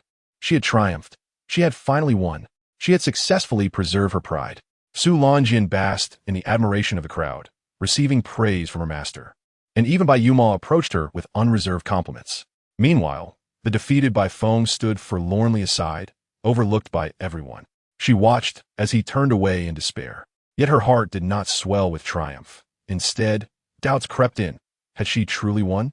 Was his level of skill so low that he had only set up a simple illusion array? Had she really achieved victory so easily? Could she genuinely win? Su Longjin gazed at the smiles of the crowd, at the smile on her master's face, and in that moment, everything felt so profoundly false. Crack! The scene before her shattered like broken glass, splintering until it completely fragmented. Drip! A few raindrops fell upon her face, and she numbly turned her gaze toward Bai Feng, who had already broken free from the array, reveling in the crowd's applause and savoring her master's praise. She felt as though she were a reflection of Bai Feng within the illusion, ignored and isolated, even her master failing to cast a glance in her direction. Had her mindset been normal, she would have realized that, even if she had lost, her master could never abandon her. Yet her heart was filled with the mantra, I have lost.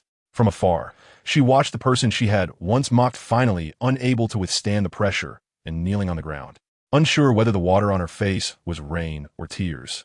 The rain fell heavier and heavier, soaking her hair and clothing. She witnessed her master holding an umbrella for Bai Feng, laughing and chatting, while no one cared for her. Even passers-by avoided her.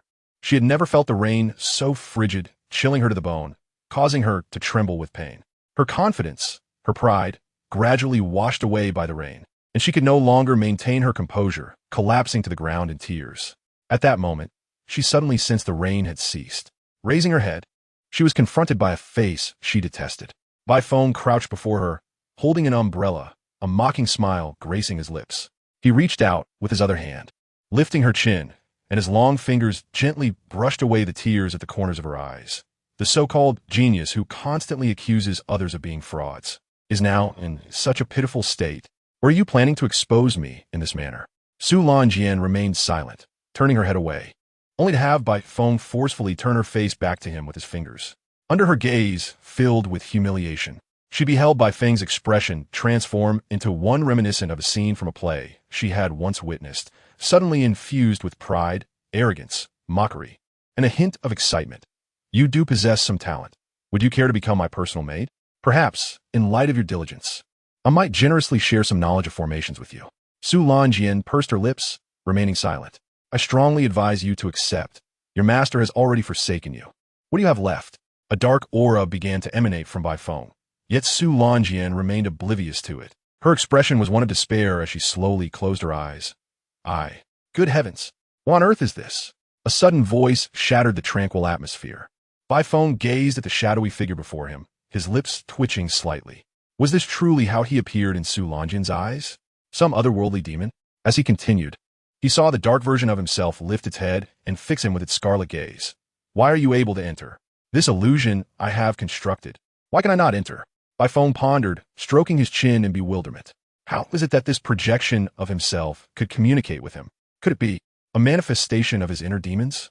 He glanced at Su Lanjian, who was curled up, her expression one of confusion, seemingly unable to comprehend the presence of two Bai Fengs. What in the world is this Bai Feng's hell? Suddenly, the dark version of Bai Feng lunged at him, but in the next moment, its form shattered into black mist. Bai Feng's eyes flickered with shades of black and white, and a surge of consciousness struck, obliterating the inner demon. Yet, in an instant, the demon reformed, this time taking on the appearance of Su Lanjian, albeit in a darkened version. It's futile. She is me, and I am her. As long as she harbors fear, I shall not vanish. Chapter 48. Gossip. Can gossip truly be deemed as spreading rumors? I care not whether you disappear. Bai Feng once more dispersed the inner demon into mist. He then turned to the still bewildered Su Lanjian. Crouching down to tap her forehead gently with his finger. Stop staring. This is an illusion. Return to reality. As she felt a sharp pain in her forehead, Su Lanjian instinctively covered it with her hand. Suddenly, her vision sharpened, and her mind cleared, the surroundings beginning to fragment. In the next moment, she regained her senses, her first sight being Bai Feng sitting cross-legged across from her. Her eyes remained somewhat dazed, as if she had not immediately awakened from the illusion. She subconsciously scanned her surroundings, catching sight of the elders from the Tianjin sect engaged in conversation and her master, Lu Ming, who appeared worried beside her. At that moment, she comprehended what had transpired. I'm sorry, she murmured, lowering her head, droplets of water from her eyes staining the dry ground. Master, I have failed. Fear not. Fear not. Victory and defeat are common in battle. We shall strive harder next time. Lu Ming quickly wrapped her arms around Su Lanjian, offering gentle comfort. She then turned to Bai Feng, who was rising from the ground, her expression filled with gratitude. Bai Feng waved his hand. Having satisfied his curiosity, he chose not to intrude further on the master-disciple duo and turned to leave. The reason he had entered Su Lanqian's illusion was straightforward. After acquiring the illusionary arts of the god-forging technique, he could infiltrate the illusions of others to exert influence. Spurred by a hint of curiosity, upon dispelling the illusion, he noticed Su Lanqian remained unresponsive, realizing something was amiss. Seizing the opportunity, he decided to apply the techniques from the illusionary arts to ascertain what had ensnared her consciousness. Little did he expect to encounter Su Lanqian's inner demon. The god-forging technique is even more formidable than I had anticipated. Bai Feng marveled inwardly. While there are methods to influence inner demons, they are invariably intricate and arduous. Unlike the simplicity of the god-forging technique, it is no wonder it is hailed as a celestial art. Although the illusionary arts are an extension created by later generations based on the god-forging technique, they further broaden its applications, suggesting that Master Qianhuan is indeed an extraordinary celestial being. In this competition, Bai Feng of Qingzhou Peak emerged victorious. As soon as the results were announced, the disciples below erupted in excitement. Oh my! I knew from the very beginning that Brother Bai would win. By the way, why was there no dissent this time? It appears that someone maliciously spread rumors about Brother Bai, only to be caught by Brother Luo. Good riddance. Those who spread rumors ought to have been apprehended long ago. Ahem, brother, weren't you also spreading rumors a few days ago? What nonsense! I am merely an innocent bystander, merely observing. Can mere observation be considered spreading rumors? We have discovered that you have been in contact with those who concocted the rumors. Please accompany us. Now, the public opinion surrounding Bai Feng within the Tianjin sect had completely reversed. In the future, anyone contemplating the dissemination of rumors about Bai Feng might think twice. However, none of this concerned Bai Feng. Rather than his reputation, he was more preoccupied with what to have for dinner. Congratulations, junior brother, on your victory. At that moment, the petite Yao emerged from nowhere, standing before Bai Feng and Bai Yuma, hands on her hips. Should we celebrate? No, I dislike large crowds. Bai Feng waved his hand. Although his image within the Tianjin sect had undergone a transformation, it did not signify a reduction in troubles. The thought of engaging in idle chatter with seniors made his head ache. Rest assured, I have no intention of organizing a large gathering. Yu Yao shook her head, then pointed at Bai Feng, Bai Yuma, and herself. Just the three of us. I've been craving your roasted meat for days. Moreover, I need to inquire about the types of clothing you desire. With that, Yu Yao winked at Bai Feng. Instantly, Bai Feng understood her intention. Ah, so you came to request something from the little emperor. I thought you were genuinely here to congratulate me. Nevertheless, Bai Feng nodded in agreement. All right then, shall we find a place for a nice meal tonight? Great. I will contact the Spirit Beast Peak and reserve some fine meat. With that, Yu Yao dashed off in the blink of an eye. Well then, let's head back. Bai Feng shook his head. The competition had concluded, and there was nothing more for him to do. It was best to return home and continue his studies. Bai Yuma hurriedly followed, but on the way, she kept her head down in silence, as if deep in thought. She had an inkling that Yu Yao and Bai Feng were concealing something from her. Could it be the senior brother? Lin Yin sat in astonishment before the sickbed. Indeed, it was hard for me to accept during my investigation. Luo Chun on the sickbed nodded. This time, I can only let him suffer a loss, but to completely bring him down will be exceedingly difficult. No matter how challenging, we cannot relent. Even if it's not for Brother Bai, with senior brother's duplicitous nature and his malicious targeting of other disciples.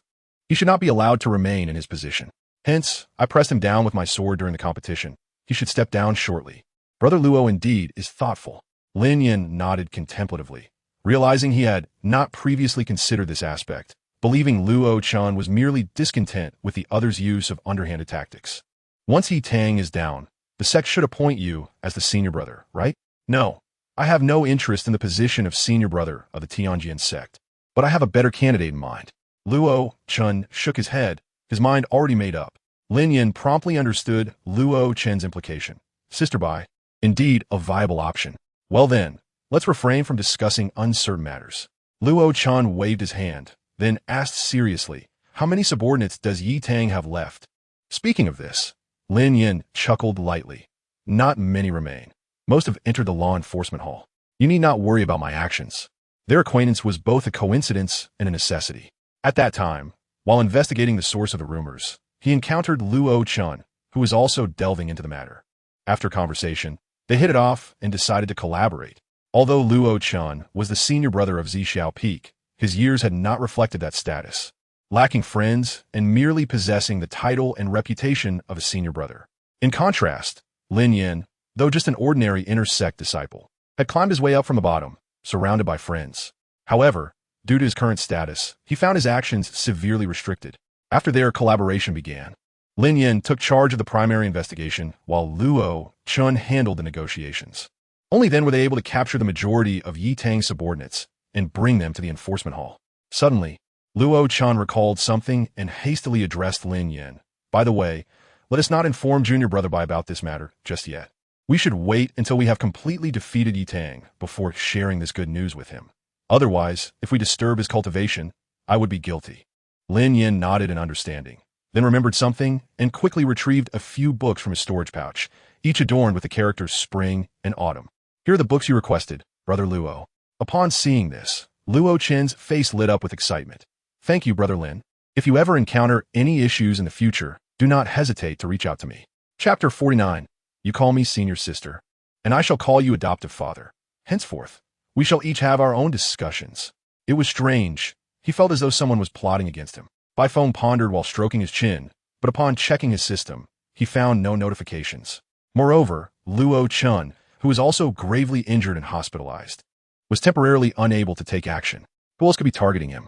No, it didn't necessarily have to be a child of destiny. He had quite a number of enemies, not to mention the other injured child of destiny, and Su Lanxian, who was plagued by inner demons. There was also a demoness outside the Tianjin sect keeping a watchful eye on him. It was indeed imperative to establish an intelligence network without delay. Otherwise, should something occur, he would be oblivious. Knock, knock, knock. At that moment, a series of urgent knocks echoed from outside the door. Judging by the location of the knocks, it was highly likely that senior sister Yu Yao had arrived. Senior sister, you came rather quickly. Huh? Bai Feng opened the door to find Yu Yao tugging a silver-haired maiden along, her face brimming with excitement. Junior brother, come quick and see what I found on the way. She wants to come home with me. Bai Feng instinctively glanced at the silver-haired girl, who looked up at him with tear-filled eyes, calling out, brother. He immediately pulled her close, shielding her protectively, and gazed at Yu Yao with vigilance. Senior sister, let me remind you that human trafficking is illegal. I was merely joking. Yu Yao replied with a cheerful smile, clearly aware of their relationship. But she is truly adorable. May I take her home for a bit? I wish to change her outfits. She would look even cuter with her lovely white hair. You must first ask Xiao Qi if she is willing. Bai Feng maintained his guard, as though wary of stranger. Oh, it's fine. If she doesn't want to, I can always make the clothes myself. You can help her change into them. Yu Yao waved her hand, her face alight with anticipation. As long as I can catch a glimpse, I will be content. Bai Feng thought to himself, this person truly seems out of place in Qingzhou Peak. How on earth did their master accept such an individual as a disciple? At that moment, Xiao Qi, hidden in Bai Feng's embrace, reached out to grab a strand of her white hair, examining it closely. Her hair was well maintained and faintly fragrant. Is it beautiful? She scrutinized her hair, yet her heart remained troubled. The pain from her childhood had indeed been somewhat alleviated by Bai Feng, but it had not fully healed. She was still quite conscious of her white hair. Speaking of which, I have some ideas regarding Xiao Qi's clothing. Bai Feng entered the room and poured 2 cups of tea for Yu Yao and Xiao Qi. Let's discuss it further. Yu Yao, instead of expressing joy, looked at him skeptically and asked, are you capable? Designing clothes is quite challenging. Bai Feng remained unperturbed, leisurely sipping from his teacup. To be honest, Master Chunqiu is actually from the Bai family. I just so happen to have exchanged ideas with him, and he mentioned wanting to create a book themed around white. With that, Yu Yao leaned forward, grasping Bai Feng's right hand with both of hers, her eyes sparkling as if filled with stars. Please, Junior Brother Bai, be sure to discuss this thoroughly with me. This is a once-in-a-lifetime request. That request seems rather trivial. Bai Feng couldn't help but retort. By the way, regarding that book, I will bring you one when it is released. Thank you, Junior Brother. From this day forth, you shall be my adoptive father. You call me senior sister, and I shall call you adoptive father. Henceforth, we shall each have our own discussions. Bai Feng suddenly gained a new understanding of Yu Yao's playful nature. How had she come to be part of Qingzhou Peak? Ah, here is the item you requested. Bai Feng produced a tightly sealed book from his storage pouch, which also contained an animated stone. Do not lose it. It is quite valuable. Mua, adoptive father, is so wonderful. Yu Yao kissed the packaging of the book and eagerly stuffed it into her storage pouch, excited about the materials for tonight's design. Meanwhile, Xiao Qi tilted her head, wondering if they had someone named Chunqiu in their family. Regarding the book, Xiaoqi decided to cease her contemplation, since Bai Feng had not mentioned it. She would not dwell on unrelated matters. By the way, where is junior sister Bai? After putting away the book, Yu Yao suddenly remembered that someone seemed to be missing. She went to change clothes. Considering the time, she should be back soon. As soon as Bai Feng finished speaking, the door swung open from the outside. Oh, how beautiful! Yu Yao exclaimed upon seeing the figure beyond the door, unable to restrain her admiration. My judgment was indeed correct. Purple truly suits junior sister Bai. Bai Umo smiled shyly, adorned in a light purple robe designed by Yu Yao. The upper half was predominantly white, accented with purple patterns at the collar and sleeves, while the lower half was primarily purple, embellished with exquisite motifs. Especially since Bai Umo typically wore rather plain attire, this ensemble undeniably made her appear more striking. Very nice, quite beautiful, Bai Feng echoed the praise. However, after witnessing Bai Umo in her previous ruffled skirt, this ordinary long robe no longer held the same impact for him. Xiaoqi observed Bai Umo thoughtfully, pondering her thoughts. Meanwhile, after receiving Bai Feng's compliment, Bai Umo felt a surge of quiet joy. In truth, had it not been for the presence of senior sister Yu Yao, she would have dared to choose bolder outfits. Yet, considering the others present, she refrained from doing so. Bai Feng glanced a few times before averting his gaze, turning to Yu Yao and clapping his hands. All right, let us prepare for dinner. Please welcome the spirit beast meat brought by senior sister Yu Yao. Clothing is nowhere near as important as dinner. From this day forth, I shall teach you formations until you have mastered all the knowledge I possess. You may approach me at any time. As long as I am free, I will teach you patiently. Lu Meng stood before Bai Feng, while Chu Ning Yan observed with great interest. Yes, Master Lu. Do not address me so formally. You may call me master just like Lan Qian does. Lu Meng shook her head, adding that this was also her master's suggestion. However, if you prefer not to, that is perfectly fine. I will still teach you with dedication. Bai Feng instinctively glanced at Chu Ning Yan, who encouraged him with her eyes, and upon reflection, he understood the implication. After all, Lu Meng intended to impart her lifelong knowledge to him. Both emotionally and logically, he should accept her as his master. Furthermore, his own master, Chu Ning Yan, would be pleased to see this arrangement, whether to foster a closer bond with Lu Meng or to deepen his relationship with a master of formations. This was beneficial for both him and the Tianjin sect. With that in mind, Bai Feng felt no hesitation. He nodded, very well, master. Since I am unaware of your current level of understanding, let us begin with the killing formations, which I am most adept at. Should you have any questions, do not hesitate to ask. Lu Meng stood before Bai Feng, elucidating the intricacies of formation techniques. As Bai Feng sat in contemplation, he couldn't help but admire Lu Meng, a master renowned for her long-standing expertise. Her prowess in the killing formations was indeed beyond the reach of most, and even when discussing relatively basic theories, the thought processes and unique techniques she exhibited were enlightening. Well, let's pause here for today. If there are any uncertainties, feel free to visit my abode. Thank you, Master. Bai Feng watched Lu Meng depart, and just as he intended to return home to organize the insights he had gleaned today, he noticed Su Lanqian approaching him. Her head bowed. Is there something you wish to discuss? Bai Feng inquired with a hint of resignation, halting his steps. Was she still unwilling to accept defeat and seeking another contest of formations? I'm sorry, Su Lanqian murmured, biting her lip, her voice barely audible. I shouldn't have spoken to you that way before. Without allowing Bai Feng to respond, she lifted her gaze, striving to maintain eye contact. If possible, may I accompany you? Before she could finish, her face flushed visibly, and Bai Feng worried she might faint. Though unsure of Su Lanqian's motives, he felt compelled to decline. Their relationship was already tenuous, and such matters seemed burdensome. He couldn't fathom a reason to consent.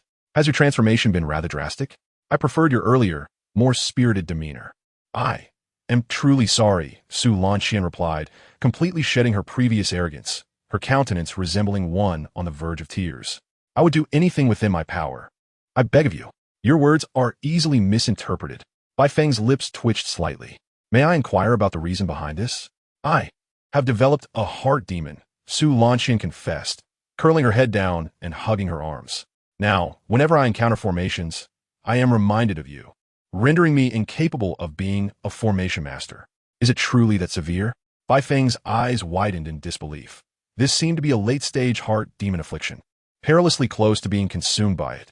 How fragile must her psyche be?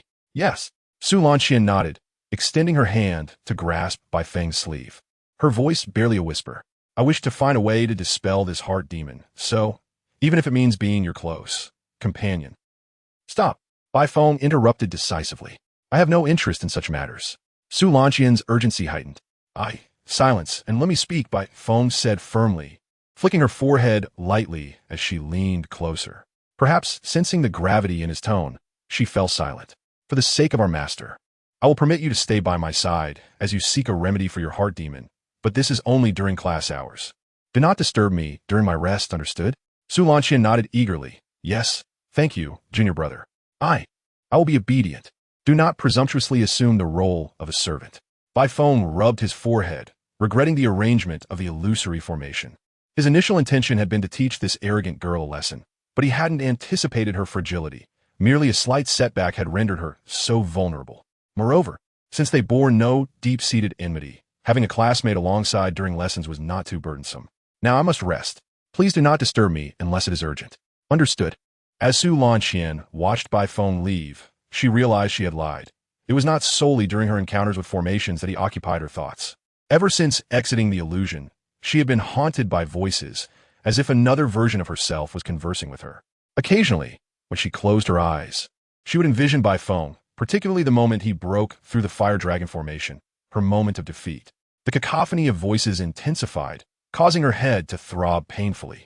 Yet, when she was led by these voices, the spot on her forehead that had been flicked suddenly ached, and a voice shattered through it all. This is an illusion. Return to reality. Su Lanqian touched her forehead where Bai Feng had flicked her, her emotions in turmoil, unsure of how to face him. She had lost to him, and logically, she should feel resentment or anger.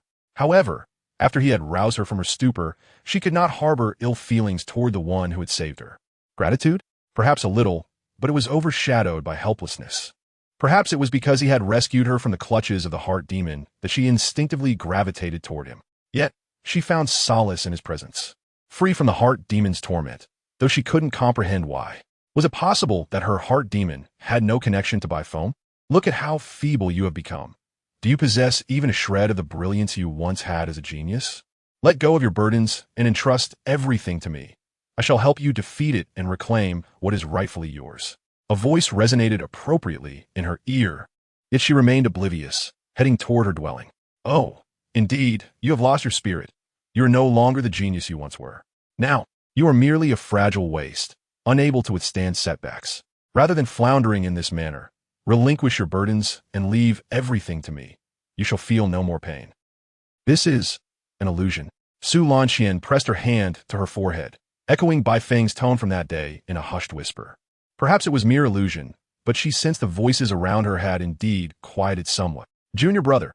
As Bai Feng was about to push open his door after class, a diminutive creature charged toward him.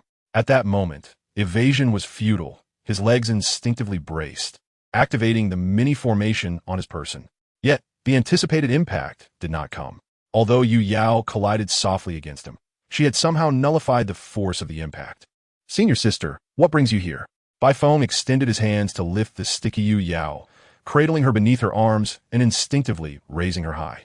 Junior brother, even if you're my adoptive father, I will still be upset if you hold me like this. Yu Yao, her head bowed, stared at Bai Feng with an expressionless face. Her small feet began to fidget, seemingly contemplating whether to kick him. Ahem, my apologies. Bai Feng quickly set Yu Yao down and continued in a hushed tone. Is there something you wish to discuss? Nothing much.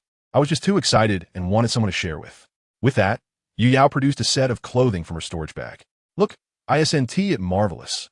Bai Feng looked down at the clothes in Yu Yao's hands and was immediately struck by familiarity. Were these not the garments of the bunny girl from the animated stone? She had crafted this overnight. While Bai Feng was still reeling in shock, Yu Yao continued to chatter excitedly. The great spring and autumn master. Just recalling it makes me blush. Though they are simple figures, they exude such charm. And this outfit, I've never seen anything like it, so audacious. Compared to this, the garments created by that lecherous group from the Hahuan sect are utterly inferior. What could have inspired such amusing attire? Observing Yu Yao's animated demeanor, Bai Feng couldn't help but retort, is this something you can share with me? Senior sister, I am genuinely becoming upset. Yu Yao exclaimed. Junior brother, are you feeling shy? Yu Yao wore a playful smile at the corners of her lips as she gestured with the clothing in front of her. Unfortunately, it was not tailored to my physique, so Dear junior brother, you shall not see it for now. Bai Feng glanced down at Yuyo's figure and couldn't help but murmur quietly, I am not that desperate yet. Senior sister, I heard that. Yuyo shot Bai Feng a glare. Being petite has its advantages, you know? To save on fabric? Upon hearing Bai Feng's remark, Yuyo clenched her fists. Senior sister is truly getting angry. After she threatened him with her little fist, she finally unfastened the storage bag at her waist and tossed it to Bai Feng. Here, as promised, our share. Did I not give you the spring and autumn yesterday? Are the clothes selling that quickly? Bai Feng hastily caught the storage bag and opened it to find it filled with spirit stones. This is from when I sold clothes before. Given that it was based on the content from the spring and autumn texts, these spirit stones are merely a compensation. Yuyo explained, adding a reminder, by the way, do not keep it all for yourself. This is my token of gratitude to Master Spring and Autumn. Rest assured, I shall personally deliver it to Master Spring and Autumn. Bai Feng patted his chest, appearing confident. And if Master Spring and Autumn releases a new book, do be sure to inform me. Yuyo nodded. All right, I must return to continue making clothes. We shall chat again when time permits. Goodbye, senior sister. Bai Feng waved as he watched Yuyo, like a fleeting shadow, vanished in the blink of an eye. He turned his gaze back to the storage bag in his hand and reached in to examine a spirit stone closely. Hee, more wealth. I can finally purchase the array materials I've been eyeing. Unbeknownst to him, the scene of his conversation with Yuyo was being observed by Bai Yuma, who was hiding behind the house. She had initially planned to start cooking when Bai Feng returned, but was taken aback by the sight. Why does senior sister Yuyo have such clothing? Why is she giving Bai Feng spirit stones? Bai Yuma bit her nails, her rational mind telling her that as a younger sister, she should not pry into Bai Feng's private affairs. Yet, she could not help but entertain various thoughts. The following day, Bai Feng arrived early at Lu Ming's temporary cave dwelling. Shortly after, he noticed Su Lanqian approaching. She lowered her head, cautiously taking a few steps closer to him. Seeing that he did not react, she let out a slight sigh of relief and stood beside him. 10 minutes passed. Bai Feng glanced at Su Lanqian, who still had her head bowed. Another 10 minutes elapsed, and as he entered the cave to begin his studies, Su Lanqian silently followed behind him. Lu Ming seemed to have anticipated this, even arranging a new desk for Su Lanqian right next to Bai Feng's. With only a few centimeters separating the two, Bai Feng chose not to observe Su Lanqian further and focused on his studies. When noon arrived, Bai Feng stretched lazily and turned to find Su Lanqian sitting motionless in her chair like a statue, her desk devoid of anything. Why do you He couldn't help but ask. Su Lanqian suddenly lifted her head, only to quickly lower it again. No, don't mind me. Just treat me like a weed. This state of hers seemed quite abnormal. Bai Feng stroked his chin, sensing that Su Lanqian's inner demons were not directed at him, but rather stemmed from something else entirely. Otherwise, she would not be acting this way. However, glancing at Su Lanqian, who kept murmuring, I am a weed, he swallowed the questions he had intended to ask. Clearly, she was not in a state conducive to conversation. Perhaps he would inquire later. After a month of studying arrays with Lu Ming, Bai Feng gradually grew accustomed to having a colorful statue in class. Yet today, that would not be the case, as the sect had important matters to announce, and Lu Ming granted him a day off. Thus, he indulged in a little extra sleep, finally rising from his bedroom only when the sun was high in the sky. Upon exiting, he immediately spotted Bai Yuma busy in the kitchen. Brother, you're awake? Please wait a moment. It will be ready soon. After greeting Bai Feng, Bai Yuma continued her work in the kitchen.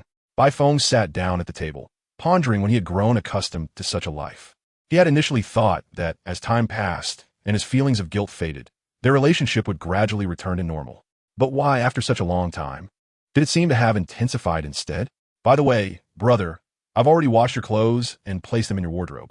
Bai Feng fell silent for a few seconds before he could not help but retort, I'm already at the golden core stage. You need not wash my clothes anymore. It makes me appear as a villain who, out of jealousy for his sister's talent, bullies her, you know? No way.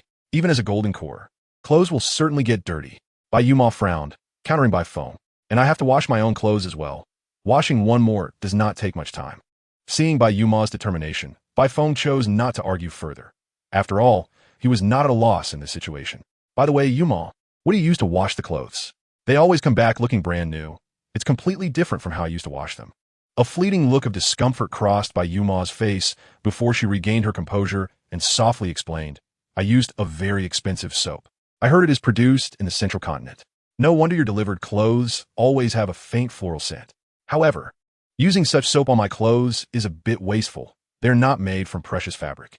Next time, just use a regular detergent. Bai Feng nodded, seemingly asking out of casual curiosity, and did not press further. It's fine, I bought plenty, so there's no need to worry. Bai Yuma shook her head, secretly feeling relieved as she hurriedly served the dishes from the pot onto the dining table. By the way, is there an important announcement at the sect today?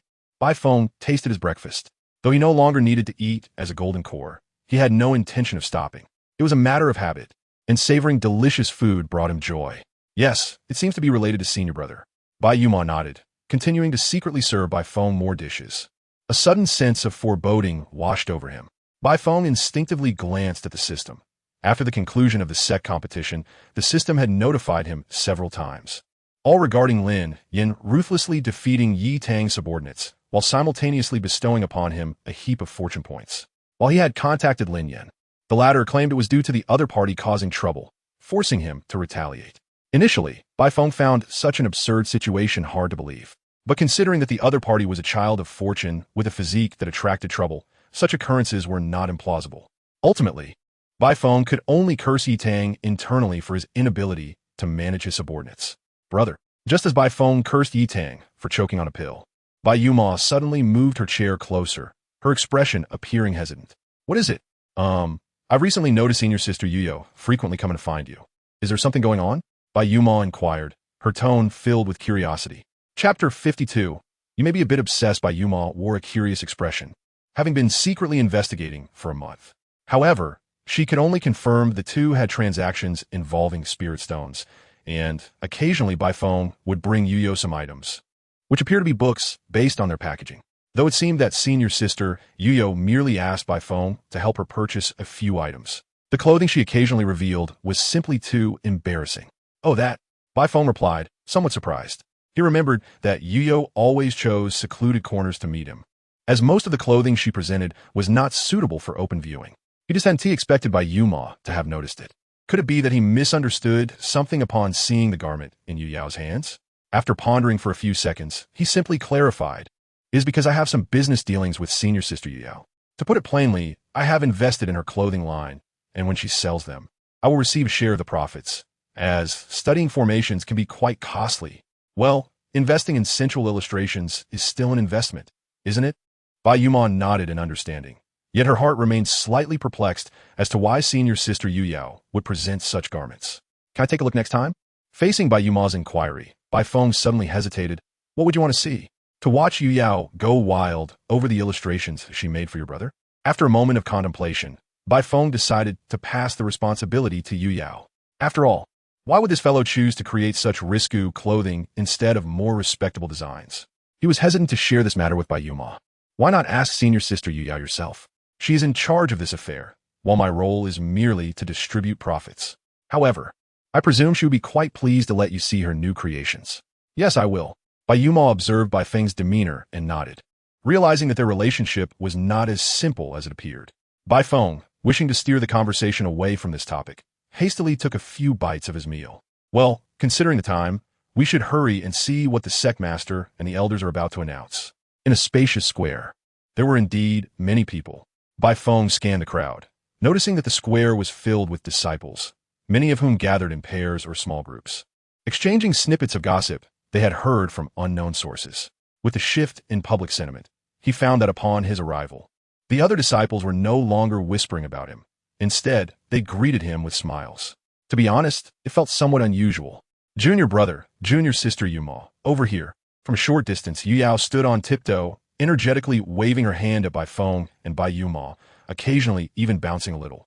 With such commotion, it was impossible for Bai Feng to overlook her, ignoring the gazes of the surrounding disciples.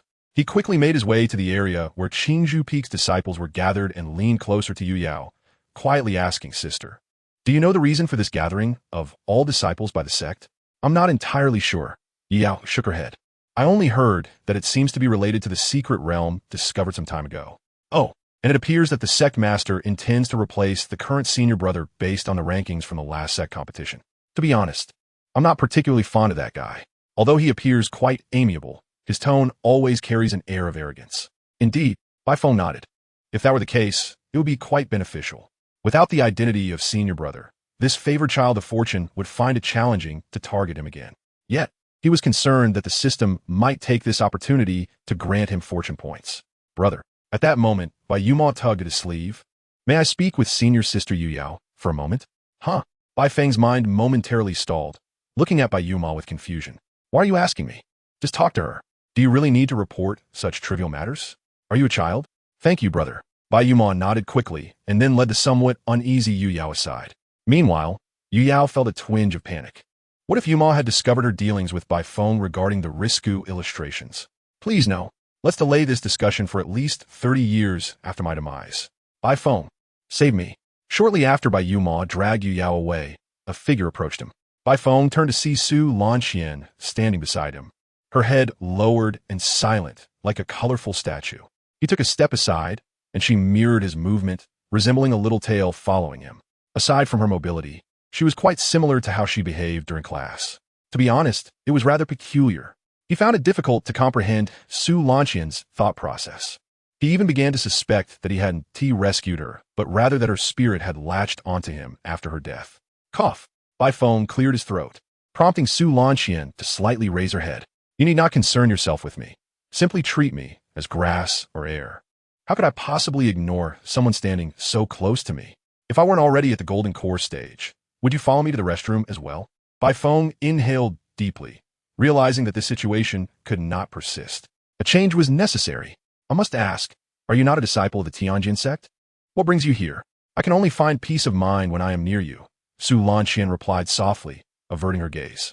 She seemed to fear Bai Feng would misunderstand, and quickly added, It's because of my inner demons. I don't know why, but when I'm near you, they do not appear. Bai Feng was taken aback. He had never encountered such a phenomenon. Could it be that he possessed a unique constitution that repelled inner demons? As he pondered, he recalled the scene in which he had subdued his inner demons within a dream. Was it possible that these inner demons feared to manifest in his presence?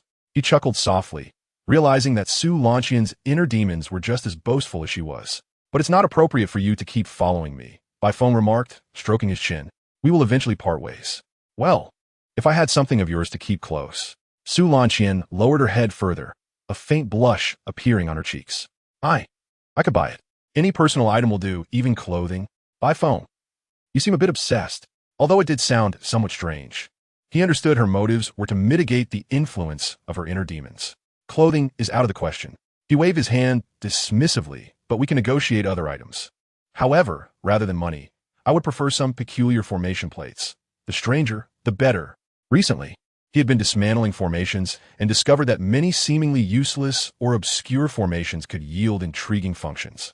These functions were nearly useless in conventional formations, but if incorporated into a reduced formation, they were still rather useless. For instance, Bai Feng had extracted a function that could record steps, allowing one to track daily steps taken. But what purpose would this serve for cultivators? Apart from nostalgia, he couldn't think of any practical use. Yet he reveled in the process nonetheless. Chapter 53. I must find an opportunity to cut him off. Peculiar formation plates. Su Lanqian suddenly perked up and began to contemplate. After a few seconds, she retrieved a rather damaged formation plate from her storage bag. How about this one? I found it while shopping. Although it has several damages, it remains functional. What does this formation do? Bai Feng examined the plate, noting its intricate patterns. He estimated it to be at least a fourth-tier formation plate, particularly complex among fourth-tier designs.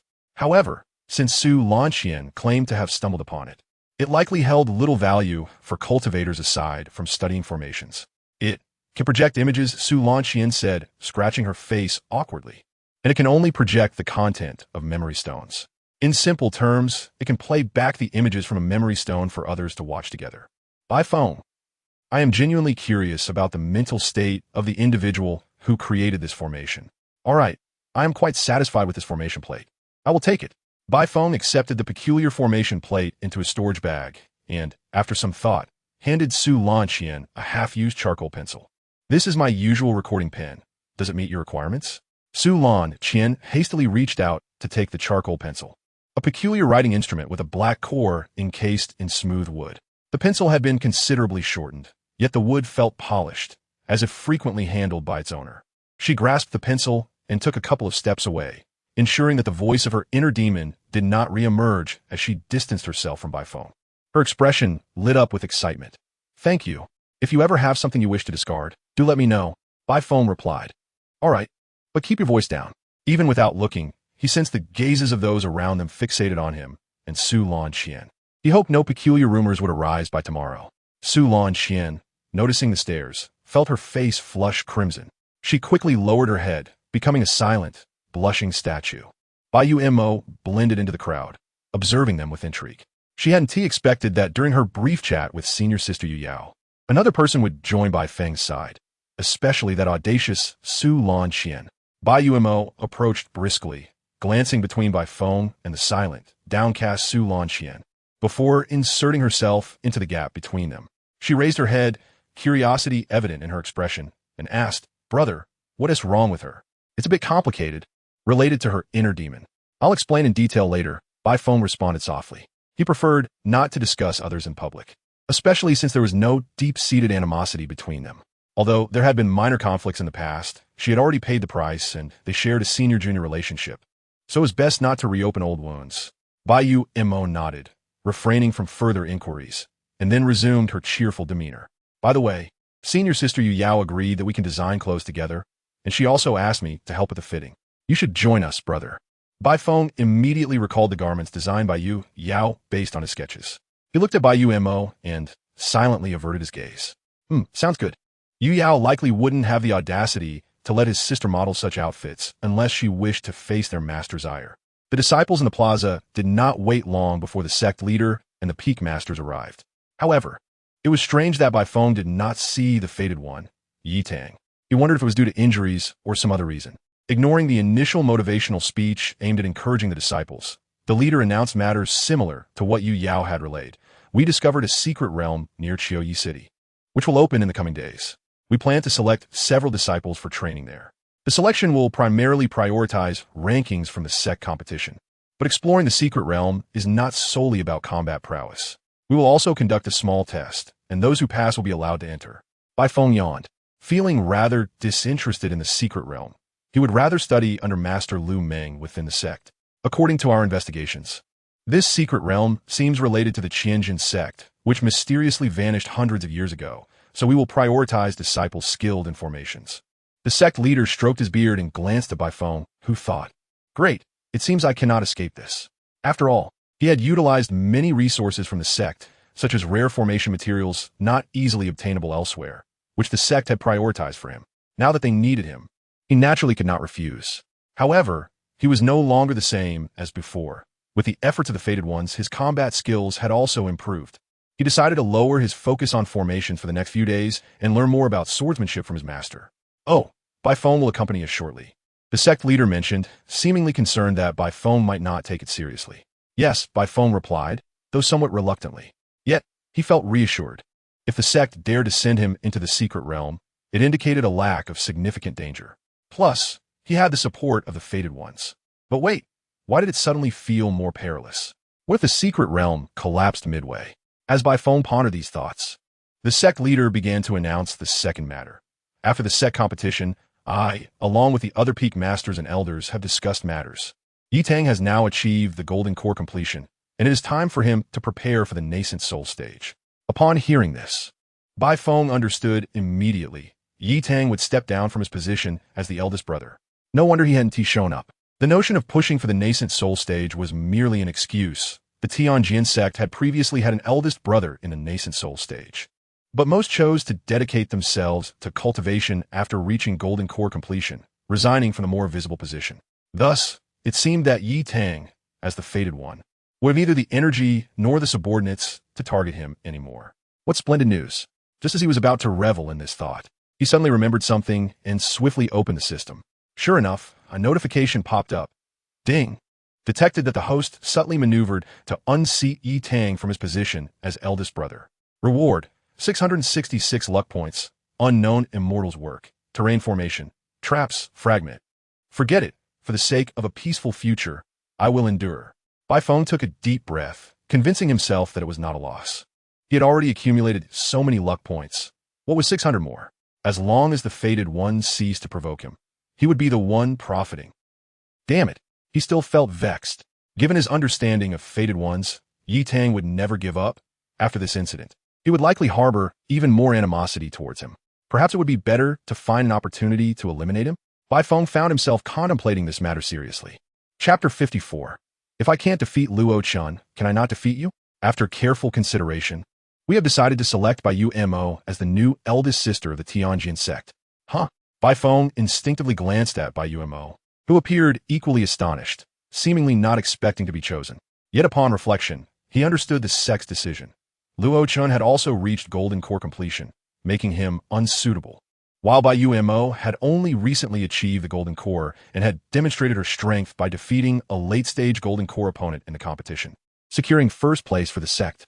Other factors also played a role, possessing celestial bones, being backed by the Bai family, and being his talented sister in formations warranted her selection as the eldest sister of the Tianjin sect. Congratulations, eldest sister. With this thought, Bai Feng smiled playfully at Bai Mo brother. Please don't call me that. Bai Mo puffed her cheeks in protest. I shall call you junior brother instead. Oh, let's hear you say it. Seeing the smile on Bai Feng's face, Bai Mo's cheeks puffed up even more. Brother you, Witnessing her expression of indignation and helplessness, Bai Feng couldn't help but burst into laughter. In the sect hall, after the sect leader finished discussing the remaining matters, Bai Feng and Bai Mo followed their master, Chu Ningyan, into the hall. Apart from the sect leader, all the peak masters were present. Ah, Xiao Feng and Mo have arrived. The sect leader greeted them warmly. Do not feel nervous. Make yourselves comfortable. Bai Feng replied. Thank you, sect leader. He had anticipated that the sect leader would be a figure of great authority, yet he seemed rather overly amiable. Once they were seated, the sect leader's demeanor shifted to a more serious tone. I trust you have guessed the reason for your summons. Although the secret realm appears to pose little danger after our extensive observations, nothing in this world is absolute. You never know whether tomorrow or an unexpected event will come first. He extracted a jade token from his storage bag, a precious stone imbued with my spiritual energy, capable of withstanding 3 attacks, provided that the opponent's cultivation level does not exceed the void refinement stage. Thank you, Sect Master. Bai Feng extended his hand to receive it, recognizing that such a life-saving item was not something he could refuse. Here are a few elixirs I have concocted. The elder beside him produced several vials of pills. This vial will aid in rapid recovery from injuries, while this one enhances the speed of spiritual energy circulation. Although, using this will leave you weakened for a period, it can increase your combat strength by 30 to 40%. Thank you, Peak Master. I have nothing of great value to offer. So I shall give you 3 instant teleportation talismans, 3 superior speed talismans, and 3 superior shield talismans. Thank you. Recently, I happened to create a set of inner armor that has no takers, so consider it a gift. I have nothing else here but an abundance of spirit beast meat. When you are out there, make sure not to starve yourself. Bai Feng observed the various peak masters eagerly stuffing items into his hands, and he was suddenly reminded of his childhood visits home during the new year when relatives would insist on giving him sweets. Ahem, all right. Bai Feng is merely exploring a secret realm, not disappearing forever. The sect master cleared his throat, interrupting the enthusiastic peak masters. However, he understood their sentiments. After all, a skilled array master was an invaluable asset to the sect. For instance, the commonly used gathering spirit array greatly accelerated cultivation, while some advanced formations could significantly augment one's capabilities. Bai Mo, I entrust you with the leadership of this expedition. The sect master turned to Bai Mo, who stood beside Bai Feng, her expression grave. From her storage bag, she retrieved a long sword, an imitation of the heavenly sword. Do not underestimate its power simply because it is a replica. When wielded with your strength, it can slay late-stage nascent soul cultivators, though it consumes considerable energy. So use it judiciously. Thank you, Sect Master. Bai Mo accepted the sword, sensing the sharp intent emanating from it even through its sheath. What a fine sword. Now, you should all return and rest. Ensure you are well prepared.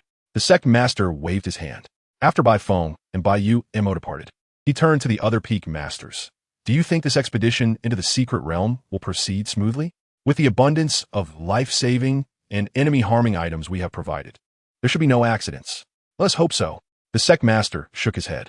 If it weren't for the significant advantages that the 1,000 Arrays sect's inheritance brought to Bai Feng and the Heavenly Sword sect, he would be reluctant to dispatch such a promising array genius. After all, the 1,000 Arrays sect was no ordinary minor sect. It was rumored that they had obtained a legacy from the Immortal Gate, allowing them to rise rapidly within a few centuries, nearly toppling the strongest array sect in the northern region, the spirit-sealing sect. Yet, he suspected that the claim of an immortal gate inheritance was merely a facade for the Thousand Arrays sect. Nevertheless, their array techniques were indeed impressive, though they had unfortunately provoked forces they should not have, leading to a collapse of the secret realm that could only accommodate Golden Core disciples. Time swiftly passed to the day of entering the secret realm. Bai Feng sat aboard the flying vessel bound for the secret realm, contemplating whether his preparations were adequate. In recent days, he had learned several sword techniques from his master, Chuning Yin, and had even crafted a few rudimentary array discs. While they could not compare to meticulously arranged formations, they were convenient and quick to deploy, perfect for obstructing foes and facilitating a hasty retreat. There are quite a few familiar faces. Bai Feng scanned his surroundings. Besides Bai Mo beside him, Lin Yin and Luo Chun were also aboard the vessel. And even Yi Tang, who had lost his position as senior brother, was present. All four favored sons of destiny from the Heavenly Sword sect were gathered. This secret realm might not remain intact. In addition, Xiao Qi and Yu Yao had also arrived, and even Bai Feng silently turned to Su Lan Qian, who was standing still like a statue. "Why are you here?" "I have a bit of interest in the Thousand Arrays sect," Su Lan Qian replied softly. "Also, if I don't see Bai Feng for several days, I might genuinely lose my mind." Literally. However, having learned from past experiences, she refrained from expressing such easily misinterpreted sentiments. "Are you in a condition to participate?" Bai Feng expressed some doubt. "Never mind, just stick close to me or Bai Mo. If anything happens to you in the secret realm, I won't know how to explain it to Master." Since Su Lan Qian could board the vessel, it meant that Lu Meng and the Heavenly Sword sect had reached some form of agreement, a matter beyond the inquiry of a mere junior disciple. "MHM. Su Lan Qian nodded and then cautiously asked, "Could you sell me another personal item?" "All right, but next time, omit the word personal." Bai Feng could already sense the gazes of others upon him. "And Bai Mo, what are you staring at? Haven't I already explained the situation to you?" Suppressing his urge to retort, he retrieved a brush from his storage bag, a tool he used for drawing talismans. It was not a precious item, merely one he had used for a long time, now infused with his spiritual energy. "Is this acceptable?" "Yes, thank you." Su Lan Qian accepted the brush, and, adhering to their agreement, produced an array disc from her storage bag. This was a magnifying array, classified as a fourth-tier formation due to its small size, designed to be affixed to other items, reportedly created by array masters for reading and crafting. Bai Feng glanced at the array disc, at least fourth tier, and could not help but twitch his lips. These array masters truly have a knack for innovation. Couldn't you just grind a piece of glass to use as a magnifying glass?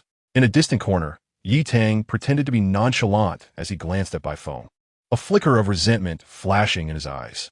Recently, for reasons unknown, he found Bai Feng increasingly irksome, aside from Luo Chun. This fellow was the most detestable. "I never expected you to finally descend from Qingzhou Peak.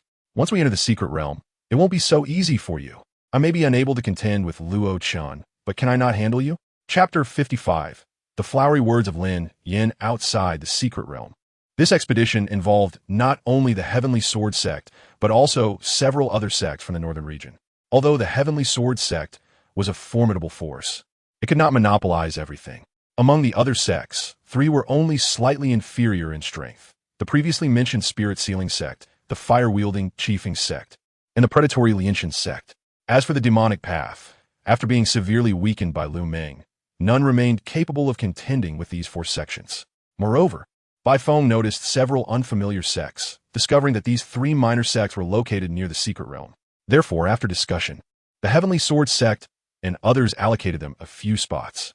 This plotline seems tailor-made for the Sons of Destiny, Bai Feng mused inwardly, realizing that he would need to keep these three minor sects under observation. "Bai brother, shall we move together once we enter the secret realm?" Lin Yin approached suddenly. "Luo brother and I have made arrangements. With our strength, exploring this secret realm should pose no problem." Bai Feng found himself somewhat tempted.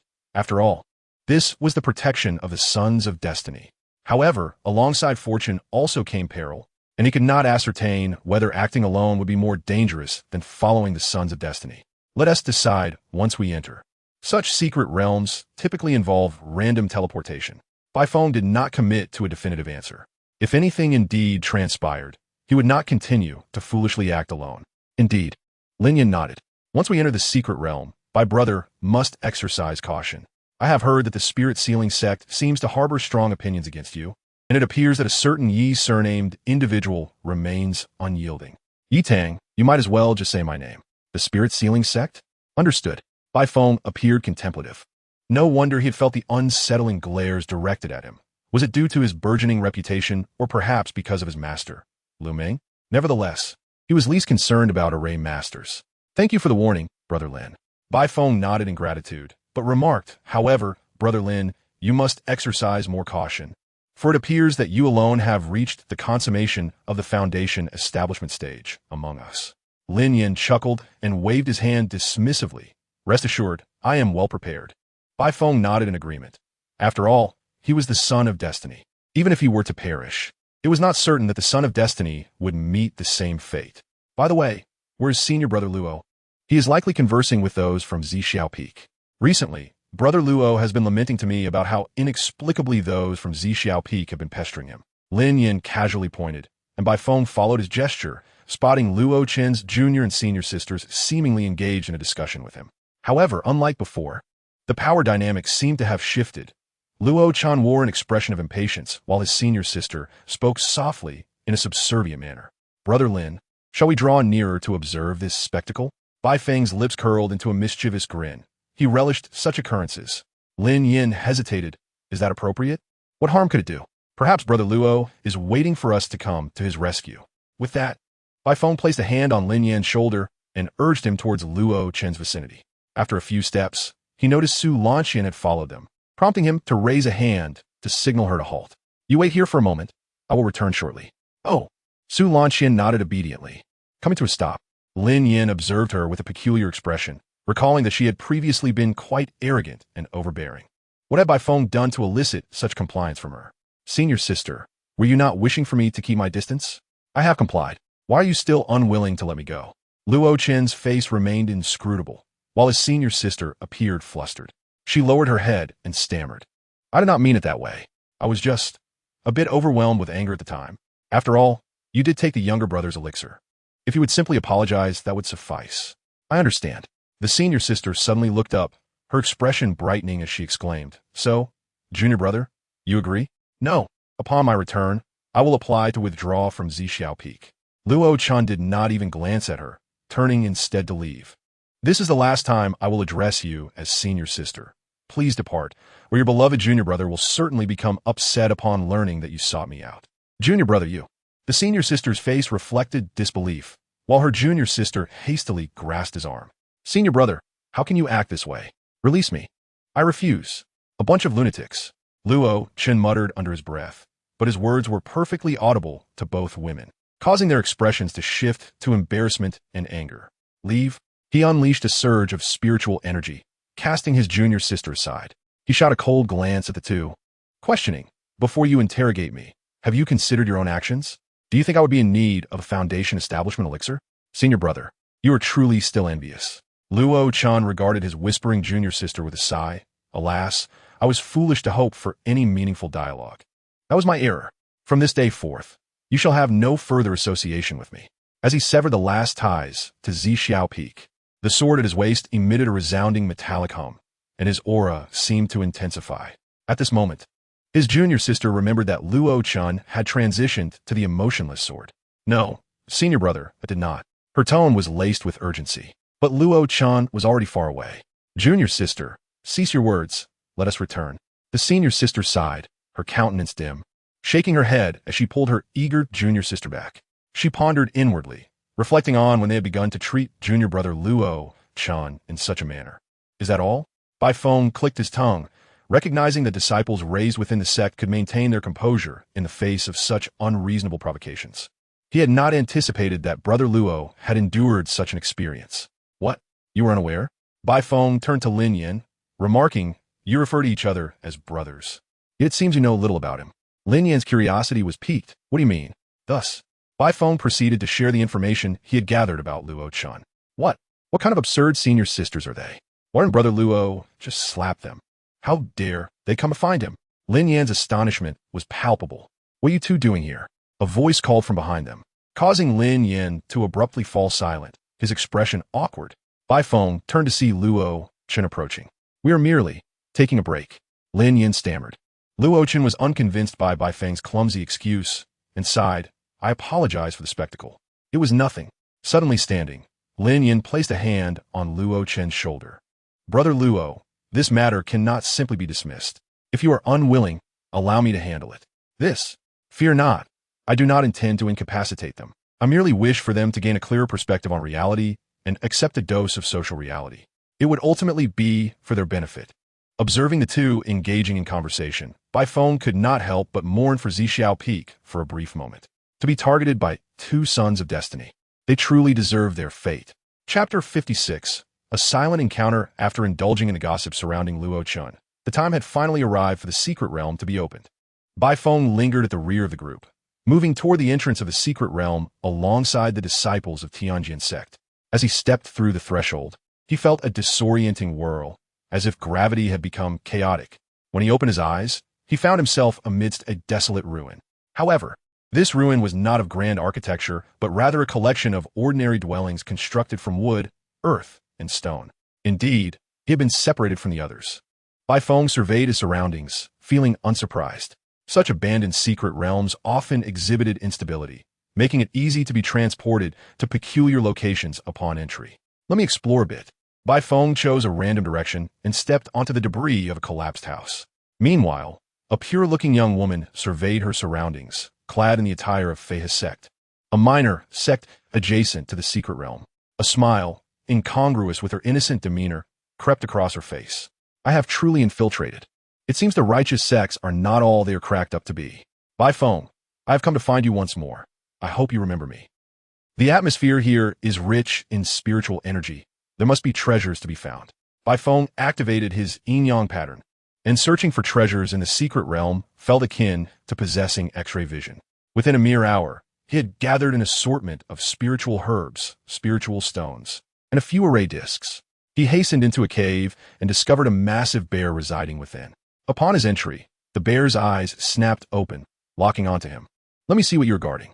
Bai Feng appeared unfazed as he stepped around the bear, navigating the narrow cave. The bear, seemingly oblivious to his presence, continued to fixate on the cave entrance, occasionally emitting threatening growls. "White spirit ginseng. What luck!" The quality was exceptionally high, making it perfect for concocting restorative elixirs. Bai Feng carefully placed the white spirit ginseng into a wooden box before turning to the bear and waving. "Thank you. Continue your slumber. I shall not disturb you." With that, he swiftly exited the cave, while the bear remained fixated on the entrance. It was only after Bai Feng had completely departed that it tilted its head in confusion, turning back to the cave. Though the white spirit ginseng had been taken, leaving only a small patch of earth, it did not erupt in rage. Instead, it turned around and resumed its slumber. Illusions truly possess remarkable utility. Especially when dealing with such mindless spirit beasts, the effectiveness is remarkable. Bai Feng's eyes flickered with a black and white brilliance. He had originally conceived this idea while battling a fierce beast at the Golden Core stage, and to his surprise, it proved to be extraordinarily effective. He even contemplated mastering the use of hair gel. Just as Bai Feng pondered his next destination, a group of individuals suddenly surrounded him. "Little brother, all alone?" The leader was a robust man whose demeanor appeared affable, his tone laced with concern. However, the garb he wore indicated he was from the Refining God sect. Bai Feng cast a glance at the approaching disciples of the Refining God sect, and instead of fear, a smile graced his face. "Robbery? Don't speak so harshly. It's called." The leader shook his head, but suddenly drew a large cleaver from his bosom, his friendly smile morphing into a menacing grin. "Everyone gets a share." Indeed, the Refining God sect had a penchant for violence at the slightest provocation. Bai Feng felt no surprise. Encountering such lunatics in a secret realm was merely unfortunate. Faced with the approaching blade, he did not flinch. In the next instant, the man abruptly withdrew his hand, looking astonished at what lay behind him. "Good lad, your agility is commendable. It seems I must take this seriously." With that, a gleam of blade light appeared upon the cleaver as he struck forcefully at the air behind him. The impact left a deep fissure in the ground. "Enjoy your game here. Farewell." Bai Feng sauntered past the man as if strolling through a market, while behind him, the disciples of the Refining God sect were entangled in a scuffle. The moment he laid eyes on the Refining God sect disciples, he had activated an illusion technique. If anyone were to perceive spiritual consciousness, they would witness a colossal wave of it emanating from Bai Feng, spreading outward like twisted tendrils. These tendrils coiled around the disciples of the refining God sect, slowly writhing as if they were marionettes under his control. Indeed, the consumption of spiritual energy was significantly greater than that of spirit beasts, and the higher the cultivation, the more energy was drained, thus increasing the likelihood of awakening. It appeared that even with the acquisition of illusion techniques, they still required the use of illusion formations. As Bai Feng contemplated the information from this encounter, not long after his departure, the disciples of the refining God sect finally ceased their pursuits. Rather than emerging from their bewilderment, they clenched their fists in anger. Damn it, he runs so fast. Next time, don't let me catch you. Senior brother, shall we pursue? Pursue what? Go find someone else. Don't waste time on this slippery eel. At the temporary encampment of the spirit sealing sect disciples. Have we located that Bai Feng fellow? No, I suspect he might be hiding. Otherwise, there is no way he would leave no trace. Several disciples of the spirit-sealing sect gathered to discuss intelligence regarding Bai Feng. Damn it, where could he be hiding? One could not help but strike the nearby trunk in frustration. Broaden the search radius. I refuse to believe he can hide indefinitely. Indeed, once we capture him, we must teach him a lesson. How dare he lay hands on senior sister Sue, whom senior brother Song admires. He is simply asking for trouble. As they raged against Bai Feng, their target sat calmly among them, even holding a freshly roasted drumstick. Bai Feng sat cross-legged by the fire. He had initially been immersed in treasure hunting, only to be interrupted midway by a group of spirit-sealing sect disciples shouting for his capture. Fortunately, the illusion technique worked effectively against disciples of lower cultivation, allowing him to blend in seamlessly with their ranks for reconnaissance. He listened quietly to their discussions, quickly discerning the reasons for their pursuit. The rationale was straightforward. Lu Meng, as a formation master, maintained a favorable relationship with the spirit-sealing sect, which had long sought to recruit him. Unexpectedly, he was poached by the Heavenly Sword sect, drawn by the emergence of a formation genius. Additionally, Lu Meng's disciple, Su Lanqian, had previously exchanged insights on formations with a talented disciple of the spirit-sealing sect. This talented disciple seemed infatuated with Su Lanqian's mischievous nature. When he learned that Su Lanqian was forced to stay at the Heavenly Sword sect and was even bullied there, he took the opportunity to rally the spirit-sealing sect disciples to teach the so-called formation genius, Bai Feng, a lesson. I knew it. A talented disciple like Su Lanqian, even if not the child of destiny, would certainly be a nuisance. Bai Feng bit into his drumstick, unable to suppress his thoughts. He hoped that this so-called talent of the spirit-sealing sect was not a child of destiny. Hey, why are you so quiet?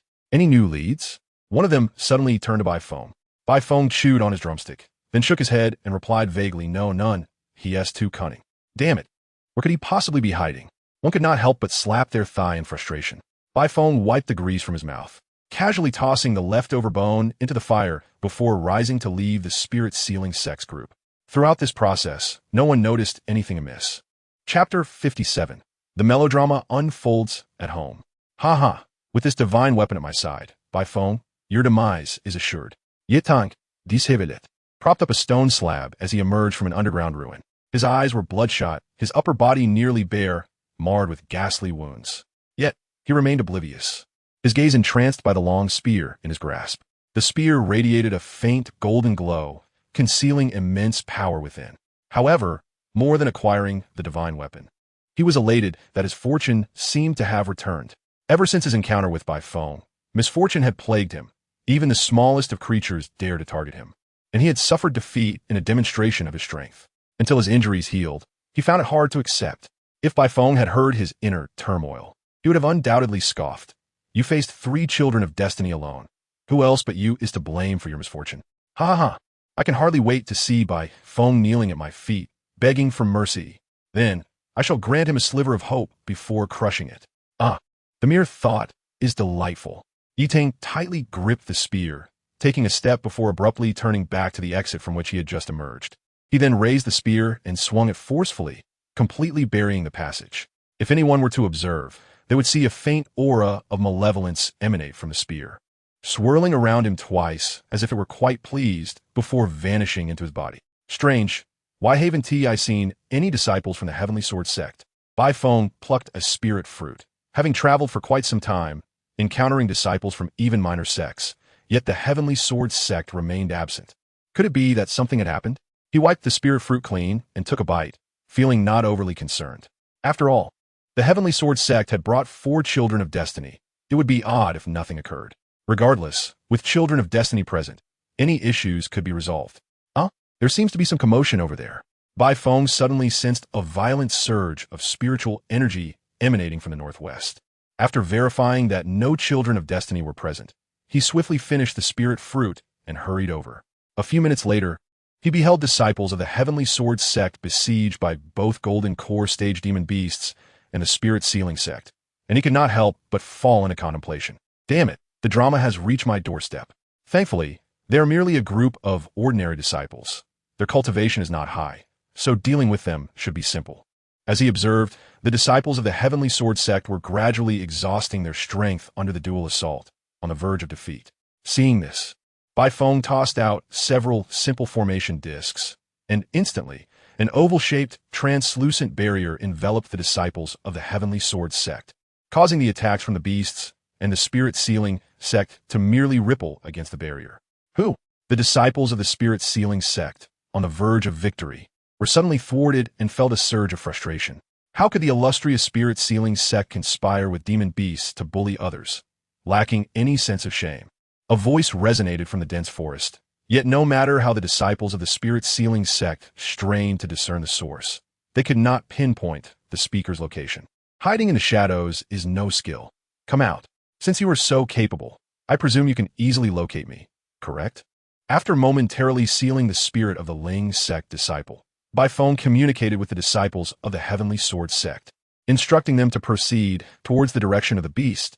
It would not harm them. The disciples of the Heavenly Sword sect exchanged glances.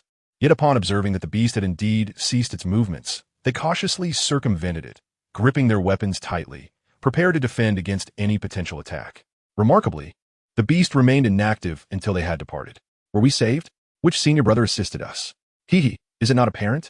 Although many adept in formations are present, when it comes to rapidly establishing a formation capable of withstanding a golden core beast assault, aside from Master Lu's disciple, it must surely be Brother Bai. Indeed, the reason Brother Bai refrains from appearing is rather straightforward. The Ling sect has been relentlessly seeking him, and he would undoubtedly avoid showing himself openly before us. It was unexpected, however, that in addition to formations, Brother Bai possesses knowledge of intimidating beasts. Have we not put Brother Bai in jeopardy? It is our ineptitude that bears the blame. Let us not squander Brother Bai's goodwill. We must first seek out our senior sister, and then endeavor to divert attention away from Brother Bai elsewhere. Once Bai Feng observed the disciples of the Heavenly Sword sect had left, he seized his influence over the beast. The creature let out a ferocious roar, charging directly towards the Ling sect disciples who had yet to flee. Instantly, they erupted in furious curses. Do not let me discover your identity. Faced with such fragrant curses, Bai Feng remained unperturbed, instead smiling and waving farewell. I wish you good fortune. With that, he took a step forward to follow the disciples of the Heavenly Sword sect. Boom! A tremendous roar echoed from outside the cave, the violent spiritual energy threatening to tear apart everything in its vicinity. I can do this. As long as I can arrange this point. Su Lanqian extended her trembling hand, directing the spiritual energy into the formation. Yet, the closer she approached, the more difficult it became to control the energy. Just look at you now, incapable of even establishing a single formation. You should give up. Only I can save you, and you certainly do not wish for you and the disciples of the Heavenly Sword sect to be devoured by beasts, do you? Silence. What do you have left? You have not only lost your title as a genius, shaming your master, but you have also disgraced your surname. You are but a clown, proud and arrogant, looking down upon others, believing only you can restore the Su family's glory in the northern region. And in the end, you fell at the hands of the very fraud you scorned. Now, you dare to approach him, perhaps because you're no match for him in formations and plan to seek another way to reclaim glory? Like allying with him. Be quiet. Su Lanqian grasped the brush previously used by Bai Feng, the voice in her ear dissipating, yet her heart remained restless. Another rumble echoed, dust cascading from above. She quickly shielded the brush in her hand, continuing her arduous task of drawing the formation. Outside the cave, Yi Tang stood atop a tree, holding a long spear as 2 golden core beasts engaged in battle with the disciples of the Heavenly Sword sect not far away. Beside him stood a docile golden core beast, seemingly obedient to his commands. He glanced at the Ling sect disciples nearby. Has the news spread? Of course. The Ling sect disciple furrowed his brow, feeling disgusted by the actions of this man who betrayed his own. However, there was little choice. The senior brother insisted on capturing Bai Feng, and since the other party was also seeking Bai Feng, coupled with his formidable strength, he had ensnared the disciples of the Heavenly Sword sect from Qingzhou Peak, thus facilitating their cooperation. Rest assured, he will certainly emerge. Most of the disciples of the Heavenly Sword sect are already restrained by us. Even if someone manages to break free, they will surely be in a weakened state. This is advantageous for us, not detrimental.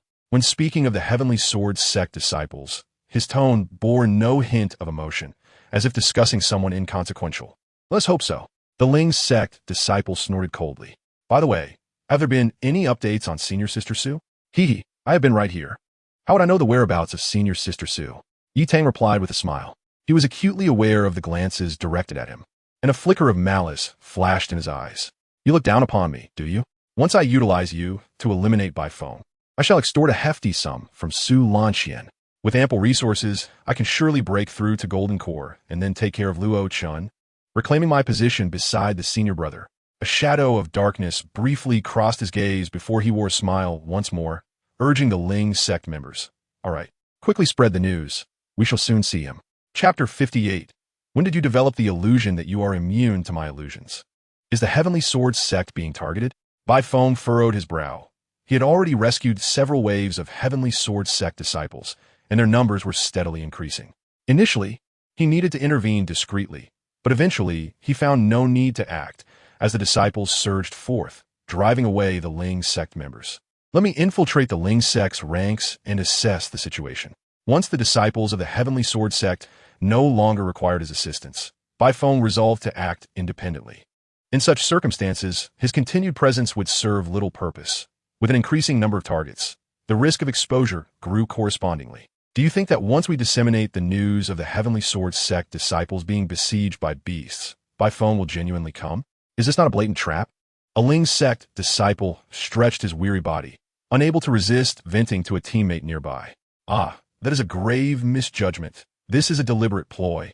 Bai Feng waved his hand, explaining to the Ling sect disciple, we have ensnared most of the disciples from Qingzhou Peak. If he does not come, what will his senior brothers and sisters think of him? How will he ever establish himself in the Heavenly Sword sect afterward? Brother makes a valid point. The Ling sect disciple nodded, and he surely did not anticipate that we had laid multiple traps, even collaborating with Yi Tang from the Heavenly Sword sect. If he dares to come, it will surely be a one-way trip. Bai Feng nodded in agreement. Indeed, even if he sprouts wings, he shall never escape our grasp. Let us return to recuperate, and once we are sufficiently rested, we will continue our search for Bai Feng. All right, brother, let us go. Thus, Bai Feng successfully infiltrated the ranks of the Ling sect, proceeding towards the location of the trap. Meanwhile, a glimmer of murderous intent flickered in his eyes. He had not anticipated Yi Tang's unscrupulousness, willing to betray his own without a second thought. This indicated that this child of fortune likely possessed no morals. If not dealt with here, he would have no peaceful days ahead. Even if the system inundated him with abundant fortune values, he had to eliminate Yi Tang. After all, he did not wish to be pursued by a child of fortune devoid of principles. Along the way, Bai Feng encountered numerous disciples of the Ling sect, likely all gathered here after entering the secret realm. It was evident how much the Ling sect valued him. This does not seem like something a mere genius disciple could achieve. Bai Feng responded with a smile to the approaching Ling sect disciples, while his mind incessantly pondered. He could not believe a genius disciple possessed such charisma, compelling everyone to willingly and diligently search for him. Even a child of fortune would struggle to accomplish this, unless the upper echelons of the Ling sect had intentions towards him. It remained uncertain whether they planned to invite him, execute him, subdue him as a dog, or eliminate him outright. Bai Feng opened the system and glanced, immediately spotting two markers of fortune nearby. One was likely Yi Tang, the other was probably the Ling sect's child of fortune. Quite troublesome indeed. However, Bai Feng was not surprised. It would indeed be peculiar if such a grand sect as the Feng Ling sect did not possess a child of destiny. He pondered whether this child of destiny might be acquainted with Su Lanxian. The elite members of the Feng Ling sect should all be gathered here, and in addition, numerous formations are laid out around us. Bai Feng observed, gradually formulating a plan. This could be advantageous. As his eyes transformed with the yin-yang pattern, the intricate structure of the formations became vividly apparent before him. Junior brother, let me tell you, I just received news from a friend that there's an unexplored structure not far from here, protected by a layer of formations. It must contain valuable treasures. Let us go and investigate together. Bai Feng smiled and nodded. He slightly lowered his head, allowing a talisman to slip from his sleeve. He had nearly explored the entire camp of the Feng sect, leaving behind numerous traces, and had even stealthily embedded a simple illusion formation within their defenses to amplify the effects of his illusions. Otherwise, exhausting his spiritual energy would not have impacted many. Hey, Shin Junior brother, who is that person beside you? Suddenly, a voice rang out near Bai Feng and his companions. He looked up to see a cold-faced young man standing atop a tree, gazing down at him. The moment Bai Feng laid eyes on him, his radar for children of destiny activated, indicating that this person was another child of destiny apart from Yi Tang. Indeed, he is from the Feng sect. I wonder if he is that talented disciple. Bai Feng contemplated this, not surprised that the other had detected him. After all, while illusions seemed formidable, their efficacy waned with the opponent's higher cultivation level, especially when applied to a group rather than an individual, and considering the opponent's identity as a child of destiny. It would not be easy to deceive him. Nevertheless, Bai Feng had no intention of trying to sneak past him. He had come prepared to confront another child of destiny. Thus, he once again activated the divine forging technique, extending more tendrils of consciousness toward the child of destiny. He is my junior brother, the disciple known as Chun Junior brother replied, somewhat bewildered. The child of destiny in the tree furrowed his brow and demanded assertively, I ask you, who is he? Who else could it be? He is a junior brother of the Feng sect. I have seen him in the sect. Shin Junior brother still appeared dazed. Turning to Bai Feng and urging, Junior brother, you should quickly explain yourself to senior brother. No need, Bai Feng waved his hand, looking up at the child of destiny in the tree with a smile. Do you require me to reintroduce myself? No need for that. Even if you concealed your face, I would still recognize you, Bai Feng. The child of destiny narrowed his eyes. I truly did not expect you to dare venture in alone. I must admit, I admire your courage, but I question whether your strength can match your boldness. What? You are Bai Feng. At this, Chen Junior brother's eyes widened in disbelief. Bai Feng's lips twitched, struggling to maintain his composure. He resisted the urge to offer a sarcastic remark and continued to address the child of destiny. Are you so certain you can best me? Your little tricks are of no use against me, relying on such methods to recklessly intrude into our formations. I am beginning to suspect you are nothing but a con artist masquerading as a formation genius, deceiving Sister Su. The child of destiny emphasized the name Sister Su with noticeable weight. He raised his hand, and the formations around them began to activate. You can start regretting your actions within the formations. Faced with the pressure of the formations, Bai Feng remained unfazed. When did you develop the illusion that you were not affected by my illusions? What? The child of destiny's expression shifted to one of incredulity as Bai Feng transformed into a pile of bamboo leaves, vanishing before their eyes. He quickly scanned the surroundings, but no matter how he observed or used his consciousness to probe, he could not locate Bai Feng's figure. He hurriedly activated the formations, attempting to cover the entire area, only to find he could no longer control them. His composure shattered as he clenched his fists and struck a nearby tree stump. How is this possible? His face darkened. Was the formation secretly sabotaged? Or am I still trapped in an illusion? Meanwhile, Bai Feng seized a portion of the control of the formations, effortlessly navigating through the Feng sect's camp. However, due to the limited time, he did not manage to commandeer the entire grand formation, only a segment. But that was sufficient. Oh, Yi Tang is here. Bai Feng halted, a slight frown creasing his brow as he sensed something amiss about the aura surrounding this individual. Moreover, Yi Tang was accompanied by Yuan stage beast, or rather a husk. Chapter 59. The child of destiny confused between illusion and reality. The beast towered at nearly twice the height of a person, its grayish-white fur concealing powerful muscles. Long ears reminiscent of a rabbit adorned its head, yet it possessed sharp fangs, drool dripping from its mouth. However, this creature's eyes were void of spirit, and Bai Feng did not detect any consciousness emanating from it, resembling a puppet under someone else's command, thus rendering it impervious to his influence. He averted his gaze toward the area where the disciples of the Tianjin sect were ensnared, where two Yuan stage beasts were engaged in a fierce battle with them. One was a black giant python, and the other a silverback gorilla both devoid of consciousness. Yet, precisely because of this, the two beasts could only rely on brute strength and were unable to capture the Tianjin sect disciples hiding in the cave. No, perhaps Yitang does not intend to directly assault this position. Otherwise, he would have sent the rabbit-eared beast out, and this fragile balance would be shattered. With that in mind, Bai Feng resolved to continue modifying the grand formation of the Fengling sect. He was not foolish enough to charge directly into battle with the Child of Destiny. Not only was his cultivation level inferior, but his expertise lay in formations, making it prudent to utilize the grand formations laid by the Fengling sect disciples against him. He was grateful to the Fengling sect. Had it not been for the formations they established, he would not have dared to act alone. With this formation capable of ensnaring Yuan Ing stage beings, he felt confident that even if Yitang unleashed his full potential, he could still meet his demise on the spot. If Yitang were to employ legitimate means against him, he might not go to extremes. However, it was evident that this individual was a selfish child of destiny devoid of principles. Thus, even for the sake of a tranquil future, he must eliminate Yitang.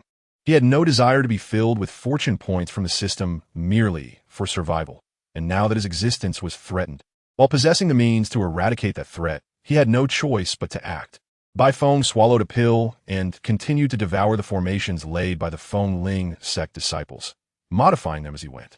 Any ordinary formation master witnessing Bai Feng's actions would undoubtedly be left agape. After all, once a formation is established, even minor modifications must be approached with caution. How could one dare to enact such sweeping changes as he did?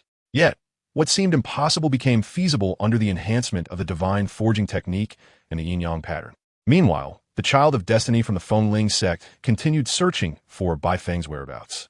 However, this time, as he glanced at the others, suspicion crept into his gaze. Have you found anything? Why has the formation malfunctioned?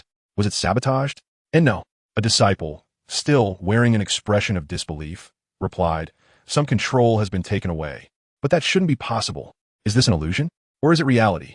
The Child of Destiny fell silent, struggling to comprehend how the other could seize a portion of control right beneath his nose. How could this have been achieved? Master brother, something terrible has happened. A disciple rushed over, panic evident in his tone. Our formation is being tampered with, and those trying to intervene have gone silent after entering. The Child of Destiny turned to face the disciple, and suddenly burst into laughter, exclaiming, is this your tactic? Such an absurd illusion. I can hardly believe you conjured it. I am beginning to doubt whether you truly possess any talent in formations, or if you merely rely on illusions. Stop hiding. Show yourself. The two disciples exchanged bewildered and fearful glances. What is wrong with Master Brother? No, I don't know. He seemed fine just moments ago. Could it be that the shock has driven him mad? Beep. Detection of Yu Pingyan being severely toyed with by the host. Unable to distinguish between illusion and reality for a short period, granting the host 100 luck points and 10 spiritual power. Bai Feng glanced at the system notification, his expression unchanged as he continued to adjust the formation. Almost there, the formation activates. With a clap of his hands, the formation behind him surged into motion. Stone walls rapidly rising, and trees extending ominously toward Yitang. Who? Yitang's eyes snapped open. Gripping his long spear tightly, he swept it horizontally at the encroaching trees, splinters flying. In the next moment, he observed a drastic transformation in his surroundings. Stone walls emerged like a labyrinth, dividing the previously flat terrain, while the trees seemed animated, relentlessly advancing toward him. Fengling sect? No, there shouldn't be a formation laid out here. Yitang scanned his surroundings, continually wielding his spear to shatter the approaching trees. Simultaneously, he noticed that the beasts beside him had been ensnared by the trees, dragged underground, evidently unable to assist him. No matter who you are, prepare to pay the price for challenging me. Yitang retrieved several concealed weapons from his storage bag and hurled them at the trees. The moment the weapons made contact, they erupted in a violent explosion, flames igniting with ferocity. Yet, the ablaze trees did not halt. They continued their assault on Yitang. Damn it! Yitang swiftly dodged. Realizing he had inadvertently dug his own grave, the flaming trees posed a far greater threat than ordinary ones. He landed and charged in a single direction. Even if a stone wall obstructed his path, he blasted a large hole through it. However, the walls seemed endless. He had lost track of time, still trapped within their confines. Gradually, his expression turned numb. As he instinctively swung his spear at the approaching trees, this time, something was amiss. Most of the stout branches shattered under his might, yet a slender twig rushed toward him with greater speed, while spikes suddenly appeared around him, his feet sinking into the ground, immobilizing him. Faced with this sudden turn of events, Yi Tang was momentarily stunned. Just as the twig and spikes were about to pierce him, his spear erupted with a violent surge of spiritual energy, forcing the twig and spikes back, simultaneously awakening him from the illusion. Yi Tang felt a rush of clarity. He saw Bai Feng wielding a bamboo sword, his face expressing grave concern. Instantly, his eyes turned crimson. Bai Feng, it's you. You dare to come here yourself. Today I shall kill you. TSK. The child of destiny is indeed not so easily slain. Bai Feng had not anticipated Yi Tang would wake up mid-illusion. He had hoped to land a strike. However, he had foreseen this possibility. The primary aim of this ambush was to eliminate the Yuan Ing-tier beast beside Yi Tang. During Yi Tang's trance, he successfully used the formation to drag the beast underground. Just as Yi Tang's weapon was about to make contact, Bai Feng vanished, and golden chains suddenly erupted from the ground, hurtling toward Yi Tang. Yi Tang quickly raised his spear to retaliate, but the spear became ensnared by the chains. Chapter 60. Beep, congratulations to the host for successfully slaying. Yi Tang let out a great roar as he channeled a massive amount of spiritual energy into his spear, shattering the chains with overwhelming force. He swiftly turned to strike at Bai Feng, who appeared momentarily shrouded in black and white light. Suddenly, Yi Tang felt as if his head had been struck by a heavy hammer, plunging him into darkness. When he regained consciousness, he found a bamboo sword embedded in his chest, rampant spiritual energy coursing through him, while a descending talisman ignited, unleashing a torrent of sword chi. His feet glowed, and more chains ensnared him, while spikes surged toward him. You bastard! I will kill you 1,000 times. Yi Tang's eyes blazed red. Violent spiritual energy erupted around him, swirling with dark mist, enhancing his sinister aura. Damn it! How many times must this child of destiny explode before he can be killed? Bai Feng could not help but curse. Yet, he recognized that Yi Tang was in a state unlike any he had encountered before. Yi Tang certainly wasn't surviving solely on his own strength, but what was the source of his power? A weapon? Yi Tang's weapon was indeed unfamiliar, and it was the weapon's spiritual energy that had initially repelled Bai Feng's attack. While Bai Feng observed Yi Tang, the latter remained fixated on him. Yi Tang, his body riddled with wounds, expelled dense black mist that enveloped him, while the spiritual energy within him began to ignite, his momentum escalating. Just when Bai Feng anticipated an imminent charge, Yi Tang unexpectedly utilized this immense power to veer toward another direction. The child of destiny is fleeing. He still wishes to escape. If I let you get away, all those luck points I've accumulated will be for naught. Bai Feng wasted no time, having calculated the likelihood of a self-serving child of destiny attempting to escape. As an adept illusionist and formation master, he would not merely establish one illusionary array. Simultaneously, other formations began to overload. Chains, terrain alterations, elemental prisons, spikes, and sword chi formations surged toward Yi Tang. Damn it, if it come to this. Yi Tang glanced at the two beasts still assaulting the cave. Initially unable to enlist their help due to the swift battle, they now found new purpose. A sinister smile crept across his face. Bai Feng, if you wish to avoid returning with your senior brother and sister's corpses, then come at me. Explode for me. Is that so? A drop of blood fell from Bai Feng's eye as he clutched an empty vial, having swallowed the pills within in one go. At that moment, they were no longer amidst the dense forest, but in a desolate wasteland, a crimson moon looming overhead. What? Where's this? Yi Tang suddenly realized he had been nailed to a wooden cross, his long spear discarded nearby. Terror washed over him as he struggled against the cross. You are even more revolting than I imagined. Bai Feng brandished a sharpened piece of bamboo and plunged it into Yi Tang's heart. Welcome to hell. Enjoy your stay. You cannot. I am a genius of the Yi family, the senior brother of the Tianjin sect. How can I die at the hands of a worthless wretch like you? Yi Tang's body radiated black light once more, and the long spear on the ground reappeared in his grasp. Oh, so this object is aiding you.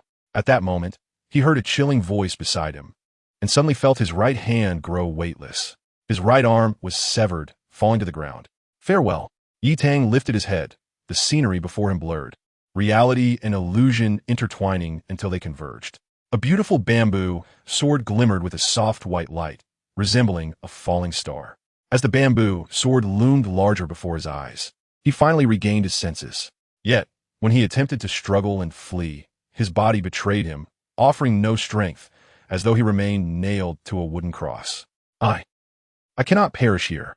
I still have. This time, his fervent will to survive did not conjure a miracle. His eyes widened, and a gaping wound appeared on his forehead. Beep, congratulations to the host for successfully slaying the Child of Destiny, Yi Tang.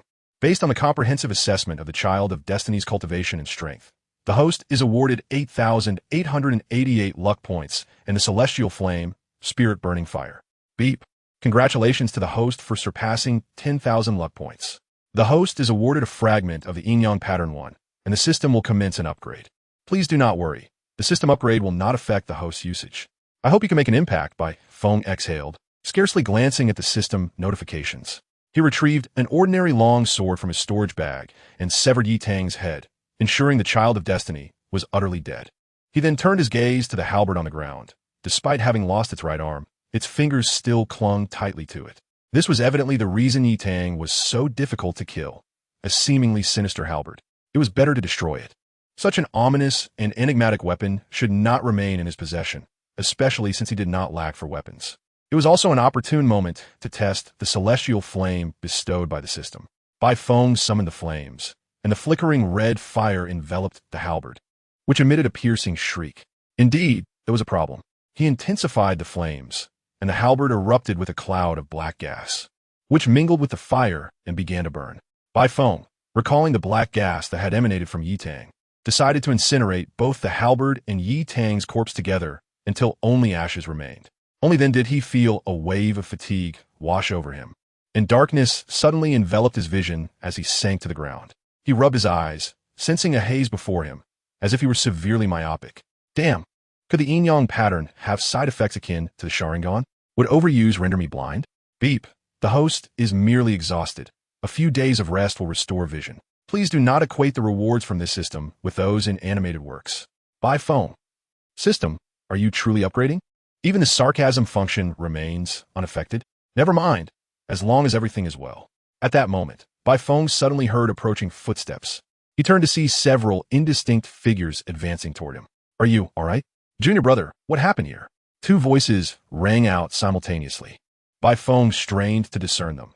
The timid voice belonged to Su Lan Qian, while the incessantly chattering one was evidently Yu Yao. Why is there still blood seeping from your eyes? Yu Yao quickly produced a handkerchief to wipe Bai Feng's face, only to notice that his eyes appeared somewhat off, grayish, as though he could not see her. Junior brother, your eyes. It's nothing, just exhaustion. I can't see clearly for now, but a few days' rest will suffice. Bai Feng waved his hand, urging her to let him rest for a moment. All right, let's head back to the cave. Yu Yao lifted her hand, intending to support Bai Feng, but found her height insufficient, so she turned to Su Lan Qian. Su junior sister, could you lend a hand? Of course. Su Lan Qian nodded rapidly, reaching out to grasp Bai Feng's arm, albeit with some trembling. Meanwhile, Yu Yao, concerned about potential dangers, held her long sword aloft, vigilant of their surroundings. Fortunately, they encountered no new foes until they entered the cave. Outside, Yu Yao observed the demon beasts that had ceased their assault. With Yi Tang's demise and the halberd's destruction by Bai Feng, there was no one to command them, leaving these hollow shells of beasts to abandon their attack. Could someone have been controlling these two beasts?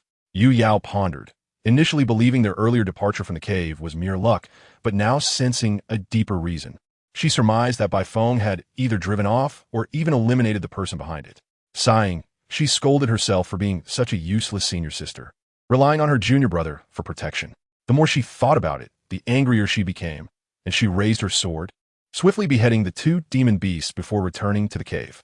By then, Bai Feng had been settled by Su Lan Qian, and curious disciples gathered outside. Underneath him lay bedding and clothing brought by an unknown person, alongside a collection of pills gifted by senior brothers and sisters. Junior brother, I'm coming in. Yu Yao stepped lightly into the room, noticing that besides Bai Feng, only Su Lan Qian sat nearby. She tilted her head, questioning whether her timing was inappropriate. It was worth noting that Su Lan Qian had been the first to discover Bai Feng and rushed out without hesitation. Sister, Bai Feng greeted the indistinct figure, recognizing Yu Yao immediately. How did you find me? Unaware of Bai Feng's thoughts, Yu Yao beamed at his recognition. We sensed a battle outside. Su Junior's sister insisted it was you fighting, so we rushed out. Did you give her something to track you? I had no idea you were out there, or I would never have let you face danger alone. Su Lanqian appeared somewhat embarrassed. In truth, she was aware of Bai Feng's proximity due to the escalating battle. The previously boisterous inner demons had suddenly fallen silent. By the way, I noticed the two demon beasts outside have ceased their actions. Were they being controlled? Yu Yao suddenly recalled something and inquired of Bai Feng. Were you engaged in combat with the person controlling the demon beasts? Pretty much, Bai Feng nodded. Acknowledging the complexity of the situation, Yu Yao contemplated for a few seconds, a dangerous glint appearing in her eyes for the first time. Who is controlling these demon beasts? You wouldn't want to know. Let's discuss it later, after we leave, or when we see Bai Yumo. Bai Feng shook his head, refraining from elaboration. After all, in the eyes of ordinary disciples, Yi Tang still bore the image of a reliable senior brother, and revealing the truth would be hard to swallow. It would be more prudent to let the sect announce the matter after their departure, thus avoiding a plethora of explanations. He harbored no intention of concealment. After all, the collaboration between Yi Tang and the spirit-sealing sect was undeniable, and such actions against their own disciples would be intolerable. Still, he was curious as to why Yi Tang would dare to collude with the spirit-sealing sect, risking harm to his own disciples, treating them as expendable. Such behavior would warrant expulsion from any righteous sect, aside from the demonic path. Did he possess means to compel the disciples of the spirit-sealing sect to conceal the truth? Moreover, the demon beasts he controlled were clearly abnormal. However, it was precisely because Yi Tang chose to collaborate with the spirit-sealing sect to betray his own disciples, disregarding their well-being, that Bai Feng felt emboldened to confront Yi Tang directly. Such reprehensible actions would likely go unpunished, even if the sect learned of them. After a few moments of contemplation, Yu Yao opted not to press further. With a smile, she reached out to pat Bai Feng's head. All right, junior brother, rest assured and recuperate. I shall not disturb you any longer. Don't take advantage of me while I can't see. After patting his head, Yu Yao cheerfully dashed out of the room, closing the door behind her. Thus, in the hastily carved room, only Bai Feng lay on the ground while Su Lanqian sat nearby like a statue. Never mind, I shall rest for a while. The formation of the spirit-sealing sect had been utterly transformed by him. With the complete loss of control over the formation, the disciples of the spirit-sealing sect found themselves trapped within their own constructed array. Escaping would undoubtedly require considerable effort. For now, this place remained relatively safe. After he closed his eyes, the fatigue of both body and mind lulled him into slumber. Bai Feng breathed evenly, and at that moment, Su Lanqian, seated nearby, subtly turned her head to gaze at him. She extended her hand, gently grasping the fabric on her shoulder, inhaling his scent that seemed to linger on her from their journey together. At this moment, she felt her inner demons were at their least active, far more subdued than when merely standing beside Bai Feng. This fragrance brings a sense of tranquility, Su Lanqian thought, swallowing hard as she gazed at the sleeping Bai Feng. Yet, she quickly shook her head, forcing herself to turn away and close her eyes, attempting to quell her racing thoughts. Why has our formation turned out this way? Who could be responsible for this? Enough worrying. We must find a way to break the formation first. Where is the senior brother? Hurry and summon him for assistance. But he is still musing about illusions. What has he encountered previously? Within the confines of the Fengling sect formation, chaos reigned in the camp. Even before Bai Feng and Yi Tang engaged in battle, they had discovered that someone had tampered with the formation, leaving them with nearly no control. And even the exit they had left was erased. Currently, their only option to escape was to break the formation. What a disgrace. This is nothing short of a humiliation for the Fengling sect. Do not let me discover who is responsible. Meanwhile, as the disciples of the Fengling sect seethed with impotent rage, the senior brother, Yu Pingyan, stood nonchalantly in a tree, muttering to himself. Illusions. This must be an illusion. How could anyone alter the formation midway? Even if it were possible, it is beyond the capabilities of a mere golden core disciple. Do not disturb my peace of mind. Awaken. On another note, the very subject of these musings, Bai Feng, sat up in bed, yawning. He had slept soundly, feeling a significant alleviation of his physical and mental exhaustion, and even his vision had improved slightly, though clarity still eluded him. Would you like some porridge? I added a good deal of spirit beast meat and herbs to help with recovery. A timid voice spoke near his ear. He instinctively turned to look, but could only make out a figure shrouded in a misty haze. Yet, even through the obscurity, Bai Feng recognized the voice belonged to Su Lanqian. You can cook porridge too, he remarked with a nod. Just place it here. I'll drink it myself shortly. However, this time, Su Lanqian did not comply as she had before. Instead, she mustered her courage and whispered, "Your eyes still cannot see clearly, so let me feed you." Her cheeks flushed crimson as she spoke, and her hands trembled while holding the bowl. Even though Bai Feng could not see her clearly, he noticed the figure before him blushing. "If you are unwilling, there is no need to force yourself," he said, shaking his head, amused by the scene. "No." Su Lanqian quickly shook her head, scooping a spoonful of porridge mixed with spirit beast meat, blowing gently upon it before holding it to his lips. "Please, open your mouth." Bai Feng, without further thought, opened his mouth to accept the spoonful of porridge. Once he swallowed, a thought crossed his mind. The Fengling's sex child of fate was pursuing Su Lanqian, right? Would his being fed by her somehow affect his luck? He opened his system interface, which appeared as clear as ever, devoid of any fog or new notifications. How peculiar! Has the system changed its temperament? Or must the child of fate witness this for it to register? Please open your mouth. Ah, never mind, I've already eaten it. So what difference does one more spoonful make? As long as the child of fate does not find out, it will be fine. Wait, is this line of thinking not too good? Am I becoming a bit arrogant? Bai Feng fell into contemplation. This won't do. This time I merely attracted the attention of one child of fate. What if next time it is two? After all, this world is not short of children of fate. I must remain grounded and steady. You continue to rest. I will go wash the bowl. Su Lanqian lowered her head, quickly exiting the room with the empty bowl in hand. She glanced around cautiously before choosing a path devoid of onlookers. "I've got it." In a secluded corner, Su Lanqian picked up the spoon Bai Feng had used, instinctively swallowing hard. She extended a finger, lightly touching the spoon, then brought her damp finger to her face. Just as she had suspected, even after distancing herself from Bai Feng, her inner demons did not rear their heads. If it were not for the contact with my finger, but rather, Su Lanqian's thoughts trailed off, and she vigorously shook her head, her ears burning red. No, I must not do this. For now, I shall store it away." She hurriedly retrieved a wooden box from her storage pouch, carefully placing the spoon inside. After completing this task, she stepped out of the empty corner, her cheeks still flushed. Chapter 62. Bai Feng, have I forgotten to loot the corpse? Upon awakening, Bai Feng, though still unable to see clearly, found that his injuries had mostly healed. The disciples who had previously been trapped in the cave were now preparing to venture out in search of their senior sister. "So, while you were treasure hunting in the cave, you were unexpectedly blocked by two yuanying stage beasts?" Bai Feng inquired, following Yu Yao closely. Yu Yao nodded, somewhat exasperated. "Yes, but I suspect this cave is merely a bait. It only contains a few broken stones, hidden quite deeply. The valuable items have long been taken." At her words, Bai Feng suddenly recalled something he had neglected. He had not looted any corpses. Moreover, he had set everything ablaze. Damn, what a loss. It was my first time doing such a thing, and I clearly lacked experience. Bai Feng reflected for a moment.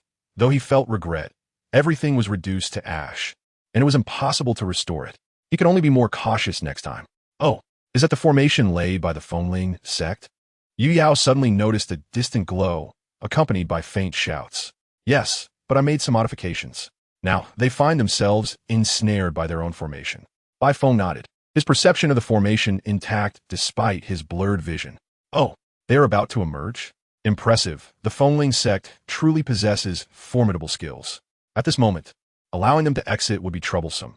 Let me add a little more time." A smirk flickered across Bai Feng's lips as he seized control, manipulating the formation to alter some traps. Instantly, fragrant sounds resonated within the formation. "All right, senior sister, let us hasten our departure. Otherwise, it will be problematic if they escape. Damn it, if it were not for our small numbers, I would certainly teach them a lesson." Yu Yao gritted her teeth. Having learned from Bai Feng that the Fengling sect was also targeting them, collaborating with the beast manipulators to force out their junior brother. Such despicable individuals. This grudge shall be remembered. Su Lanqian, standing nearby, glanced at the location of the formation before withdrawing her gaze. Previously, she had indeed visited the Fengling sect with her master, Lu Ming, and recalled the delicacies being delightful, but nothing else stood out. However, this time she formed a new impression of the Fengling sect, a cunning sect that indulges in petty tricks. Upon returning, she would advise her master to limit interactions with them. Boom! A massive eagle landed heavily, its once robust feathers now mostly shed, one wing even severed. Senior sister is so powerful. Indeed, to have slain a yuanying stage beast with her golden core initial stage cultivation is truly terrifying. Bai Yuma touched down. Listening to the astonished murmurs of her fellow disciples, her expression remained stoic, her brow slightly furrowed. Still no news of Bai Feng. Not only that, but upon entering the secret realm, it seemed as though she had become a target. First, several golden core stage demon beasts attacked her.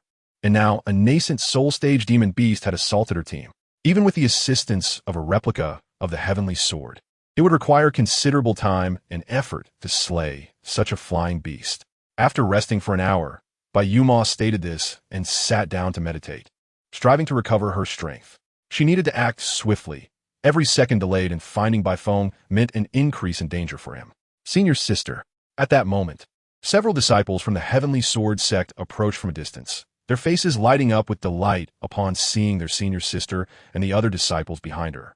Observing this, Bai Yuma ceased her meditation and opened her eyes to regard the approaching disciples.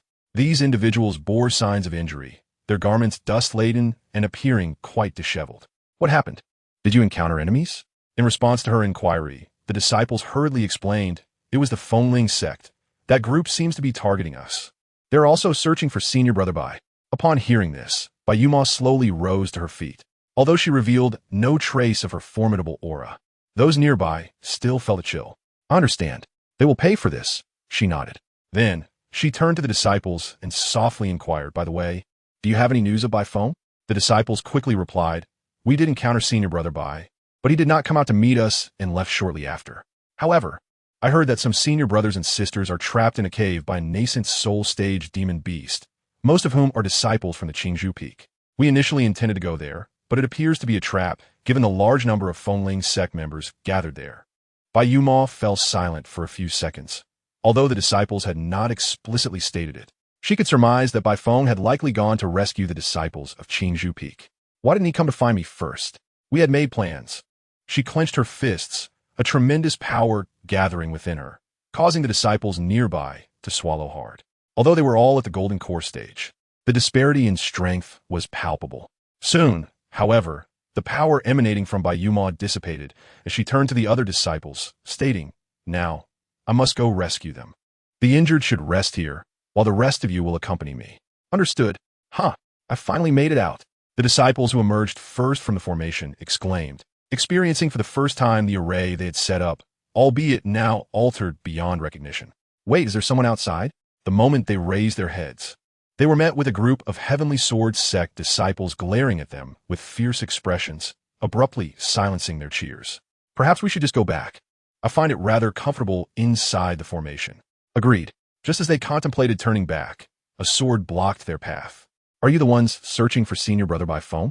One disciple from the Heavenly Sword sect narrowed his eyes, a sharp sword hovering at the throat of the slovenly sect members. It's me, Woo-woo. One disciple, lacking discernment, attempted to speak defiantly, but was swiftly silenced by a companion who covered his mouth.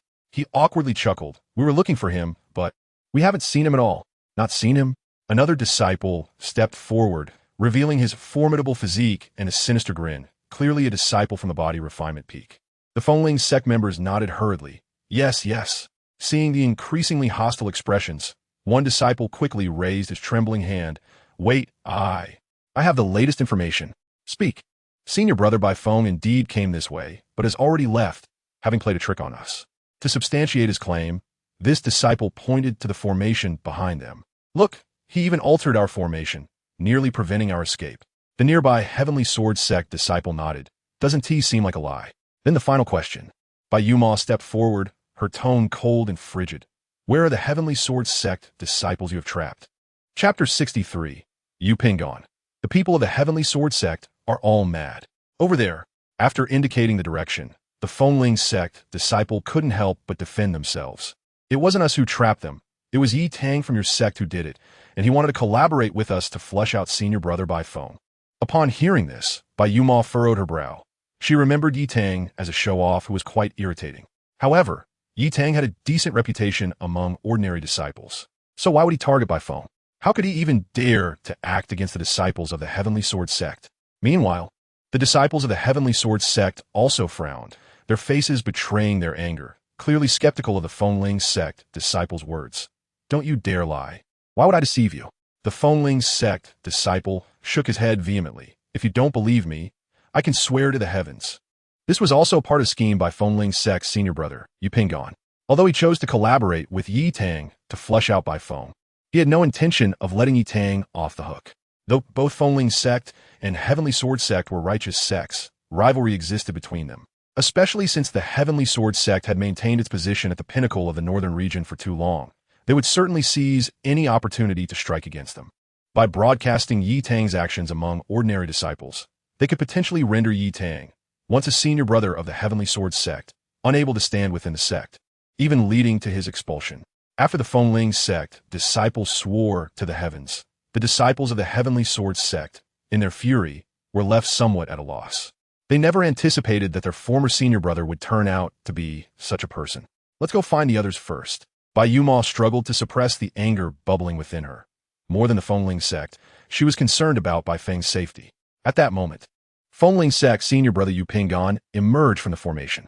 After being played for a fool by Bai Feng, he was already seething with rage, and upon seeing the audacity of the Heavenly Sword sect members, he could no longer contain himself, shouting, "You think you can just walk away after bullying our disciples?" Clang! Yu Pingan suddenly halted, his pupils constricting. He turned his stiff neck to see a dagger embedded in a tree behind him, the blade narrowly missing his face, with several strands of his black hair drifting down in its wake. "Say one more word, and next time this dagger will pierce your skull." Bai Yuma slightly turned her head, her expression impassive, her eyes devoid of emotion. Yu Pingan swallowed hard. It was the first time he felt death so close. These lunatics, the people of the Heavenly Sword sect, are all mad. The battle had already ceased. Signs of conflict remained, indicating a fierce struggle had taken place. Two demon beasts lay slain, their heads severed by a single sword strike. It seemed they had departed safely. Based on the traces they left, they had likely headed in this direction.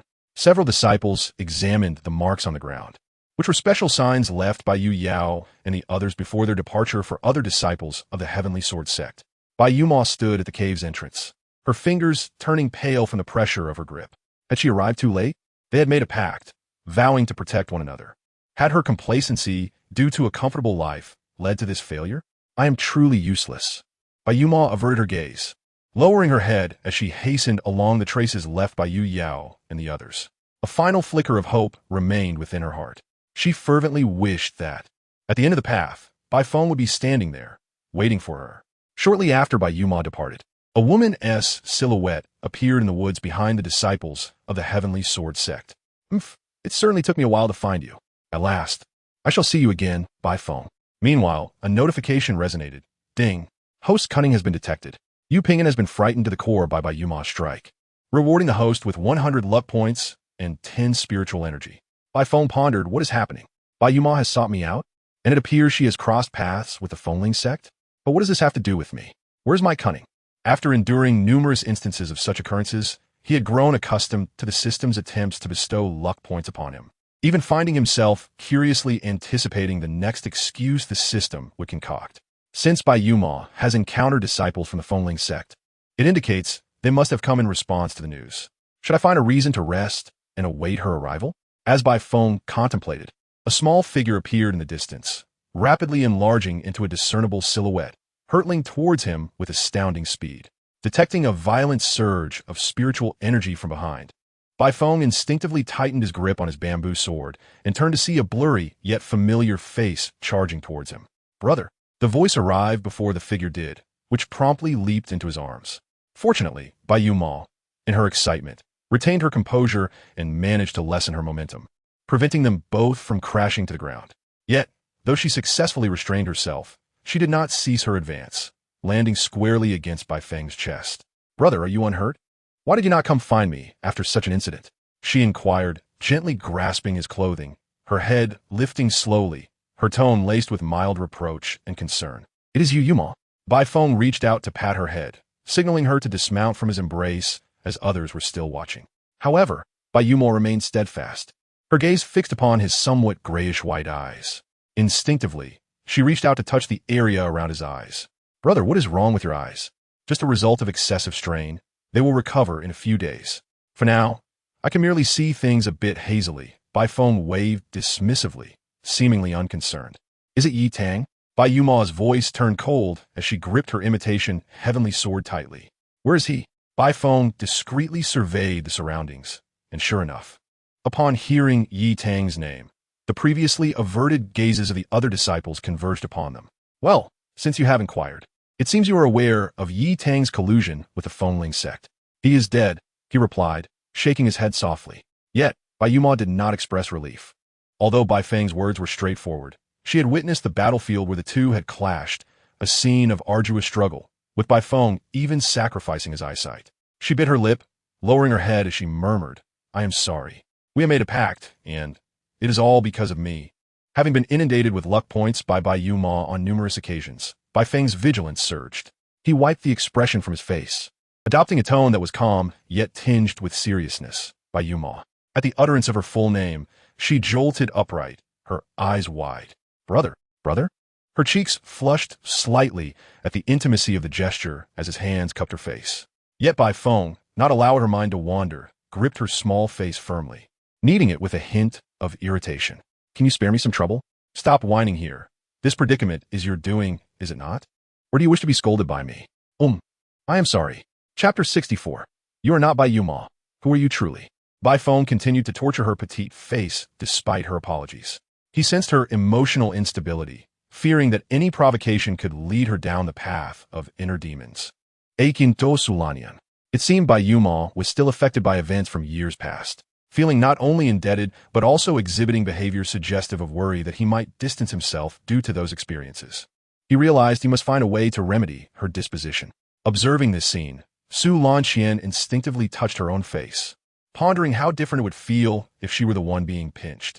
No, what am I thinking, right? I merely believe that such a pinch could keep inner demons at bay for several days. Unaware of Su Lanqian's sudden shyness, Bai Feng eventually relinquished his hold on Bai Yuma's reddened face, exhaling deeply and experiencing a wave of relief. He glanced at the system, noting that it had not dispensed any luck points, indicating that he had successfully thwarted its attempts. At last, I have triumphed over the system. Excuse my interruption of your sibling exchange, but could you enlighten me on the matter of Yi Tang? At this moment, Yu Yao could no longer contain her curiosity and approached Bai Feng and Bai Yuma. Bai Feng shot a glance at Bai Yuma, contemplating who should speak first when the disciples of the Heavenly Sword sect, who had struggled to keep pace with Bai Yuma, finally arrived. Wonderful. Bai Shixiang is unharmed. But where is Yi Tang? Isn't he among us? How dare he act against his fellow disciples and collude with the Fengling sect to coerce Bai Shixiang into appearing? He must be brought before the law enforcement hall for punishment. He should be expelled from the sect. Such a person is unworthy to remain in a Heavenly Sword sect. Hearing the furious voices of the disciples, Yu Yao finally grasped the situation, her heart igniting with indignation. It dawned on her that they had been ensnared by Yi Tang's machinations. Had it not been for her risking injury to withstand the impact of the Yuan in demon beasts, several of their weaker disciples might not have returned. Do not let me discover you in. Wait. Yu Yao abruptly recalled Bai Feng's earlier words to Yuma about Yi Tang being dead. Is the little junior brother truly that powerful? She instinctively glanced at Bai Feng, whose expression remained stoic, seemingly detached from the matter. She poked him gently in the side, whispering, Little junior brother, how did you manage it? Aren't you a formation master? Indeed, I am a formation master, Bai Feng replied, a hint of impatience creeping into his voice. Do not keep me in suspense. How did you achieve this? Have you forgotten what the Fengling sect did? It was precisely due to the array they set up that I dared confront Yi Tang. Upon hearing Bai Feng's explanation, Yu Yao recalled the array laid by the Fengling sect nearby. Rubbing her head in realization, she remarked, so it was the Fengling sect that shot themselves in the foot, inadvertently leading to Yi Tang's demise? Indeed, it was perhaps the most fitting explanation. She gave Bai Feng a thumbs up. Well done, little junior brother. What a fitting end. As a victim herself, she felt no sympathy for Yi Tang. But why didn't you enlist more help? That way, your eyesight wouldn't have been compromised temporarily. First, I can only see things unclearly. It is not blindness, Bai Feng clarified. Secondly, by the time I realized it, it was too late. This was indeed one of the reasons, as he had failed to locate Lin Yin and Luo Chun. Additionally, he feared that Yi Tang's fate might shift from immediate death to being taken to the law enforcement hall, which would be akin to releasing a tiger back into the mountains for the son of fortune. Yu Yao nodded but still murmured, It seems unjust that you should suffer temporary blindness due to such a person's actions, especially in a secret realm. Was it not hindering the growth of the little junior brother? Now that we have located the elder sister, let's find a place to rest. Bai Feng waved his hand, prioritizing rest over all else. A temporary camp. Well, Yuma, as the senior sister of the Heavenly Sword sect, I imagine you have numerous responsibilities to attend to. You needn't linger by my side, Bai Feng remarked, somewhat helplessly, as he lay on a simple wooden bed, addressing Bai Yuma, who was caring for him. I have nothing pressing to do, Bai Yuma replied, shaking her head. She then patted her thigh gently and said, Brother, please lie here. This is the Mingmu dew I obtained earlier, which has healing properties for eye injuries. You don't need to be lying on my leg for the application, do you? It's quite precious. I've only managed to acquire 6 drops. Bai Yuma frowned slightly, earnestly countering, what if I accidentally waste it? At least you should stay a bit closer. Is a golden core cultivator still prone to trembling hands? Bai Feng teased, yet he leaned over and rested his head on Bai Yuma's lap. Although his eyes would eventually recover with time, he was not averse to hastening the process. After all, the inability to see clearly was rather uncomfortable. Bai Yuma engaged in no peculiar actions. One hand hovered near Bai Feng's eyes as she gently applied the Mingmu dew.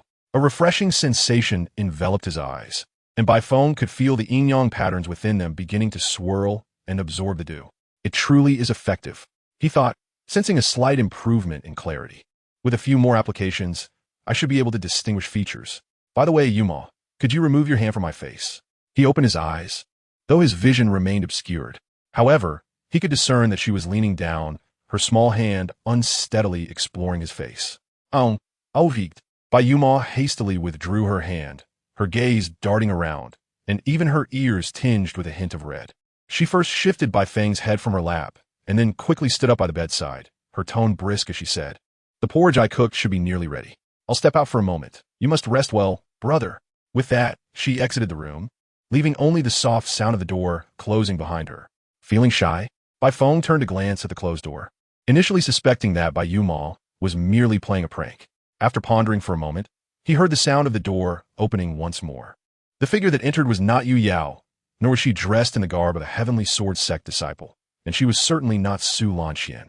As Bai Feng contemplated who had entered, a somewhat familiar voice echoed at the door. Brother, are you feeling better now? I just checked. The porridge isn't ready yet, but I managed to obtain a few spirit fruits. Would you like to eat some to tide you over? Bai Yuma? Hadn't she just left? How could she return so quickly? Moreover, her tone seemed different from usual. What was amiss? As Bai Feng considered this, Bai Yuma at the door spoke again. Brother, are you asleep? May I come in? At that moment, he realized what was peculiar. Her tone now bore a hint of respect for her elder brother, a tone he hadn't heard in years. Nowadays, aside from calling him brother, Bai Yuma showed no semblance of reverence towards him. You are not Bai Yuma. Who exactly are you? Chapter 65. You are truly a born saint. Bai Feng's internal skepticism grew. It felt akin to a mother who had always called him by his childhood nickname, suddenly addressing him formally, laced with a touch of politeness. Such a shift was indeed suspicious. Was someone playing a prank on him? Who would dare? Yu Yao? She had the audacity, but circumstances would not allow it. Su Lanxian. Even when she was beside him, she struggled to utter a complete sentence. Others from different sects? Setting aside how few would dare impersonate Bai Yuma. Even if someone had taken such a risk, what could be their motive for approaching him? Upon reflection, there were indeed several potential reasons. Could it be that the Fengling sect, unwilling to accept defeat, planned an alternative strategy to capture him? Did they possess such capabilities?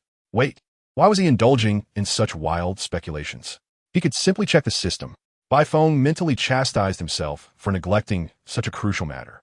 Yuma, I'd like a glass of water. Can you fetch one for me? He sat up in bed and addressed the approaching Bai Yuma. Simultaneously, he activated the system and opened the auspicious child search function, only to find the icon representing Bai Yuma outside, seemingly advancing towards him. This Bai Yuma is indeed genuine. Bai Feng felt a touch bewildered, though his expression remained unchanged. The priority now is to keep her engaged. Of course, the Bai Yuma nodded, retrieving a vial of spirit spring from her storage bag and pouring it into a bowl on the table. After completing this, she turned to Bai Feng and asked, Brother, do you need help sitting up? No need. I'm not so severely injured that I can't get out of bed. Just place it on the table. Bai Feng waved his hand. Meanwhile, he forcefully directed his consciousness closer to Bai Yuma. Suddenly, a sharp pain shot through his eyes, prompting him to furrow his brow. Is it the yin-yang pattern? While the integration of the yin-yang pattern had indeed enhanced the forging technique, it was not without its drawbacks. The connection between the yin-yang pattern and the forging technique was more profound than he had anticipated. Excessive consumption of spiritual consciousness could adversely affect the yin-yang pattern, thereby impacting the eyes that had fused with it. Although he could still utilize them, it would cause pain and hinder recovery speed. Brother? What's wrong? Bai Yuma noticed Bai Feng's discomfort and approached him with concern, one hand holding the bowl while the other reached out to him. It's nothing. My eye injury, just isn't fully healed yet. Bai Feng gestured dismissively, while the tendril of consciousness he had extended began to brush against Bai Yuma. All right, please hand me the water. Brother, given your current state, allow me to feed you, Bai Yuma said with a slight smile, her hand inching towards Bai Feng. Just as her hand was about to touch him, the door swung open from the outside. Brother, the porridge is ready. Aye. Bai Yuma froze in her tracks, her eyes widening as she beheld another individual who bore her likeness, hand outstretched towards Bai Feng. The Bai Yuma by the bed glanced at the door, her expression devoid of panic, yet laced with anger. Who are you? Why are you impersonating me? The Bai Yuma at the door did not respond. She gently placed the bowl of porridge on the ground. Then she slowly raised her head, her face expressionless, yet her eyes seemed to dim slightly. Unforgivable. Boom. A powerful sword aura erupted from her, and she grasped the hilt of the heavenly sword, replica, slowly drawing it from its sheath. Witnessing this, the Bai Yuma beside the bed smirked slightly, having abandoned her disguise, and quickly reached for the bed where Bai Feng lay. If you don't wish for him to be harmed. Huh. Bai Yuma suddenly felt something amiss and turned to find she had grasped a pillow instead. When did this happen? Her expression turned to surprise, and then her brow furrowed again as she looked towards the door, where Bai Feng had already approached Bai Yuma, shielding his eyes. Illusion? It could even affect me? How fascinating. Bai Yuma licked her lips. Though they shared the same visage, she exuded an alluring charm. Bai Feng, come to me. With your talents. Remaining in the Heavenly Sword sect is a gross underutilization of your potential. You are truly a born saint. Bai Feng remained silent, his response delivered instead by the sword in Bai Yuma's hand. The overwhelming sword aura shattered the bed, yet Bai Yuma evaded the attack, gracefully landing on a chair with a smile. There is no need for such brutality. No one appreciates a temper like yours. Turning to Bai Feng, she gently tugged at her collar, stating, But I am different. I can transform into whatever you desire, even your sister, if that pleases you. Bai Feng did not respond, but instead inquired, Are you the 100-faced saintess? Oh, I never expected that young master Bai would still remember me. It fills my heart with joy, the 100-faced saintess replied with a smile. She swept her hair back, dismissing the violent individual, and invited, Come, join me. I will introduce you to more pleasurable experiences. Suddenly, a long sword appeared above her head, swiftly descending toward her. The 100-faced saintess quickly dodged, her gaze fixed on the expressionless Bai Yuma, her demeanor turning serious. Truly impressive for one with celestial bones. You possess considerable strength. However, she noted that she was not at the golden core stage, although her power was suppressed to that level through secret methods. Her combat prowess could reach the late stage of the nascent soul. Boom! The 100-faced saintess's pupils contracted as she touched her wounded face, disbelief evident. At that moment, a strange aura emanated from Bai Yuma, a force distinct from spiritual energy rising around her. She slowly raised her heavenly sword, her tone flat yet laced with an eerie chill. I missed my mark. Next time, I shall not falter. With that, she charged once more at the 100-faced saintess. Is this the power of celestial bones? How unreasonable! The 100-faced saintess, no longer at ease, quickly steeled herself for the confrontation. Her attacks were effortlessly shattered, and attempts to counter were met with a relentless barrage that left her gasping for breath, forcing her to evade. Despite her ability to unleash the strength of the late nascent soul, why was she the one being pressed? No, if this continues, I might truly fall to a mere early golden core brat. Just as she cast a flirtatious smile at Bai Feng, the heavenly sword pursued her. Cursing internally, she disregarded her image and burst through the wall. There is still time. Rather than fighting desperately, she preferred to take her time. If not this time, then perhaps next. Bai Yuma observed the retreating figure without pursuing. Her body swayed twice before she suddenly collapsed backward. Careful! Bai Feng swiftly reached out to catch her.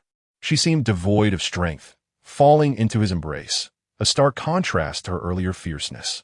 Brother, I'm sorry. I shouldn't have left the room. Bai Yuma murmured, her head bowed, hands clutching her clothing in frustration. Rest well. Thanks to you, I managed to escape from that enchantress. Bai Feng lifted her, surveying the room, which had become uninhabitable. The bed, chairs, and table lay in ruins, and the walls bore several sword marks and gaping holes. However, the porridge at the entrance remained untouched. Junior sister, what's wrong?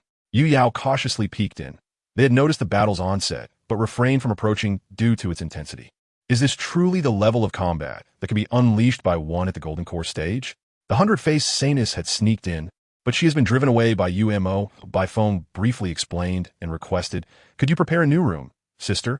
Yu Yao was taken aback. What? The hundred-faced Saintess? Do you need me to assist in checking for ordinary disciples? Thank you for your help. Bai Feng glanced at Yu Yao's height, feeling reassured to delegate the task to her. Su Lan Qian also cautiously emerged, suggesting, why not come my room? It happens to be next door, and I don't need a rest. Very well, that will suffice. Bai Feng nodded, hastening toward Su Lan Qian's room while gently placing Bai Yuemo on the bed.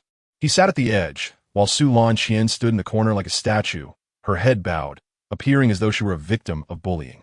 Perhaps you should. Bai Feng hesitated, unable to continue, as Su Lan Qian quickly interrupted. No need. I'm fine here. Please don't send me away. Bai Feng, are you being a bit too humble? He shook his head, glancing at the resting Bai Yuemo. It seemed this was the first time he had seen her in such a weakened state. After providing her with recovery pills, he pointed to the porridge on the table and asked, by the way, I brought the porridge you made. Would you like some? Bai Yuemo shook her head. Not now. Your eyes aren't fully healed. I can ask Yao for help. No need. Just stay with me for a while. Bai Yuemo grasped his hand slowly, just a little while. Bai Feng looked down to see her hand emerging from the blanket, gripping him tightly, as if afraid he might leave. It appeared that even a prodigy like Bai Yuemo desired the presence of loved ones when injured. Yet, he pondered whether her earlier reaction had been excessive. It had startled him somewhat. Noticing Bai Yuemo's continued gaze upon him, her expression tinged with nervousness. He forced a smile and tightened his grip on her hand. Rest assured, in my current state, venturing out is hardly feasible. Bai Yuemontak nodded gently, a faint smile gracing her lips. It felt somewhat underhanded to seek affection while vulnerable, yet it brought her a profound sense of comfort. With this tranquility enveloping her, she slowly closed her eyes, settling into a steady rhythm of breathing, her hand still clasping Bai Feng's tightly. Has she fallen asleep? Bai Feng observed the now slumbering Bai Yuemo without leaving her side, contemplating how to prevent the enchantress from infiltrating again. This time, Bai Yuemo was fortunate. He could verify the identity of the destined one through the system. But what about others? For instance, Yu Yao. Oh, no need for concern, as her height was unmistakable. What about Su Lan Qian, or someone masquerading as an ordinary disciple? The hundred-faced Sanus's abilities were indeed troublesome, explaining why she had evaded capture for so long. Perhaps I should enhance the camp's defenses with a few formations. That should suffice for a short time, especially since they would soon be departing the secret realm. Once they returned to the Heavenly Sword Sect, they would be safe. It was unfortunate, though, that because of Yi Tang, he had not fully savored the thrill of exploring the secret realm. Brother, please don't. I will change. Don't leave. Bai Yuemo suddenly sat up in bed, her eyes wide, taking a moment to orient herself before recalling her battle with the enchantress that had drained her spiritual energy, leaving her resting now.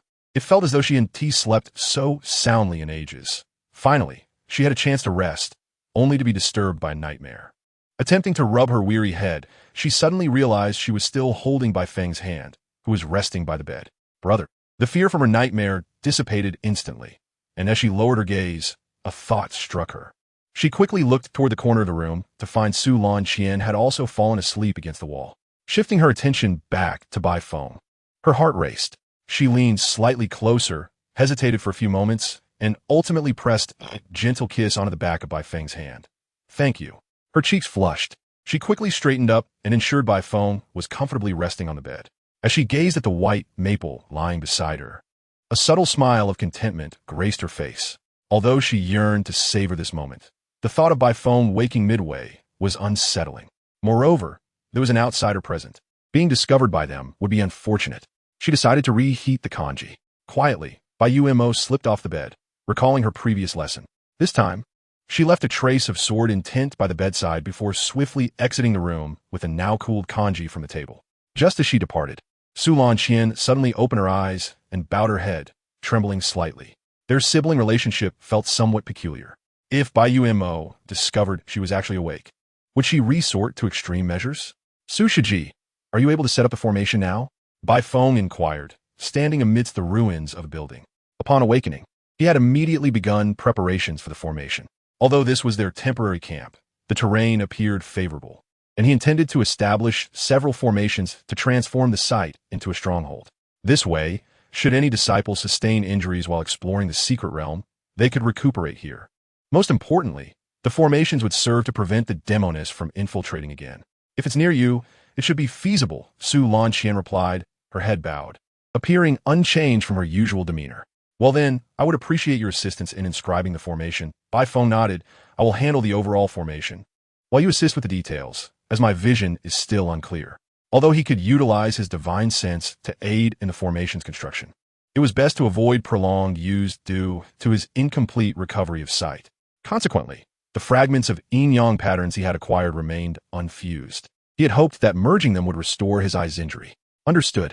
After Su Lanqian agreed, Bai Feng began to explain the formation he intended to lay down. It was a composite, layered formation interspersed with several fourth-grade formations and one fifth-grade formation, with the primary function of identifying the identity of entrants. In addition, he planned to reference the terrain formation trap fragment to modify the formation further. Let us commence. Bai Feng stretched his body. Toi inspired Lanqian's enthusiasm. He added, once this is accomplished, I can promise you one thing I am capable of doing. Su Lanqian paused for a moment, then softly murmured, As Bai Feng focused on constructing the formation, a sudden commotion erupted in the camp. Several disciples hurriedly entered, carrying an injured individual whose body was covered in horrifying wounds. His Tianjian sect robe nearly drenched in blood. It seemed the jostling had stirred him from unconsciousness, and with a hoarse voice, he called out to those in the camp. Quickly, save Linyan Shidi and Luo Chunshi Xiao. Chapter 67. Which senior is exploding gold coins? At that moment, a roar erupted from outside the camp. It was a black and white tiger with two tails. Blood, dark and crimson, stained its sharp claws, and several strips of cloth hung from its body, indicating that the injured disciple had fallen victim to its attack. Is it a Yuaning-level beast? Beast, how dare you harm our Tianjian sect disciples? This is bad. It's charging in. Quickly, stop it. The beast charged directly towards the camp, targeting the injured disciple, prompting a flurry of sword energy and a cacophony of roars and shouts. This beast Yao stood a short distance away, her expression grave. Why does it resemble the two beasts that blocked us? It relies solely on physical strength, without invoking spiritual energy. Logically, a Yuaning-level beast should possess the ability to speak, akin to humans, yet behaves like an ordinary wild beast. Could it be that Yi Tang has not perished? Meanwhile, Bai Feng also ceased his formation work. Having noted the intruding beast, his brows furrowed. Why does this Yuaning-level beast lack divine sense as well? Could it be that Yi Tang has revived? If so, I will be quite vexed. No, it could also be that peculiar weapon. If Yi Tang obtained it within the secret realm, there might be more than one. Brother, there's a beast invasion. Please stay close to me, Bai Yumo urged as she hurried to his side. This beast is similar to those commanded by Yi Tang. Bai Feng remarked. What? Bai Yumo was momentarily taken aback, her brow knitting. Could it be that Yi Tang is not dead? Bai Feng shook his head. The likelihood is slim. I turn into ash. My concern lies elsewhere. Bai Yumo's expression grew grave. She understood the implications of Bai Feng's words. It was entirely possible that others could control beasts and had set their sights on the Tianjian sect. Yumo, please assist in dealing with the beast. And try not to use Tianjian. I fear there may be more than this one. However, the demonists may still be nearby. Bai Yumo hesitated, concerned that if she engaged the beast, Bai Feng's safety would be compromised. Just ensure the other disciples keep their distance from me, Bai Feng replied, no longer languid in his approach. He joined the team in scribing the formation. I can recognize you, but I may not identify the other disciples. As long as they maintain their distance, I will remain safe. The priority now is to complete the formation swiftly. After he spoke, a moment passed without response. He instinctively glanced up, only to find Bai Yumo staring at him, seemingly lost in thought. What's wrong? Oh, nothing. Bai Yumo shook her head, as if awakening from a trance, lowering her gaze as a blush crept to her cheeks. I will do as you say, brother. With that, she turned and quickly departed. Bai Feng. He hadn't said anything odd, had he? Meanwhile, Bai Yumo relayed the information, warning others to keep their distance as Bai Feng was constructing the formation, which was in a critical phase. She glanced back at Bai Feng's direction, placing a hand over her chest, feeling her heartbeat quicken.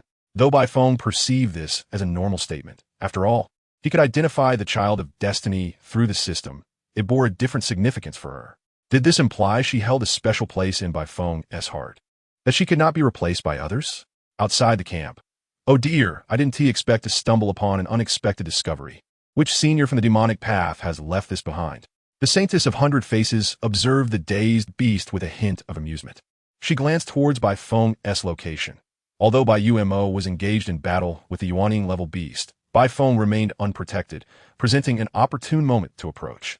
Yet, she felt that this was the most perilous time, especially as one who frequently toyed with others. She understood that one must exercise caution in such moments. Moreover, Bai Feng was quite cunning. This could very well be a trap to lure her into action.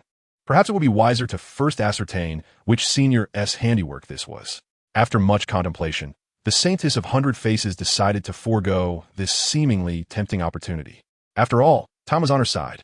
For now, she would investigate which senior was exploding gold coins. It seems we have failed. A figure clad in a black cloak, face obscured by a mask, addressed another similarly attired individual beside him. The other replied with a hint of dissatisfaction. You couldn't even stop a Yuaning-level beast? You know well that among the four sects, the Tianjin sect possesses the greatest combat prowess.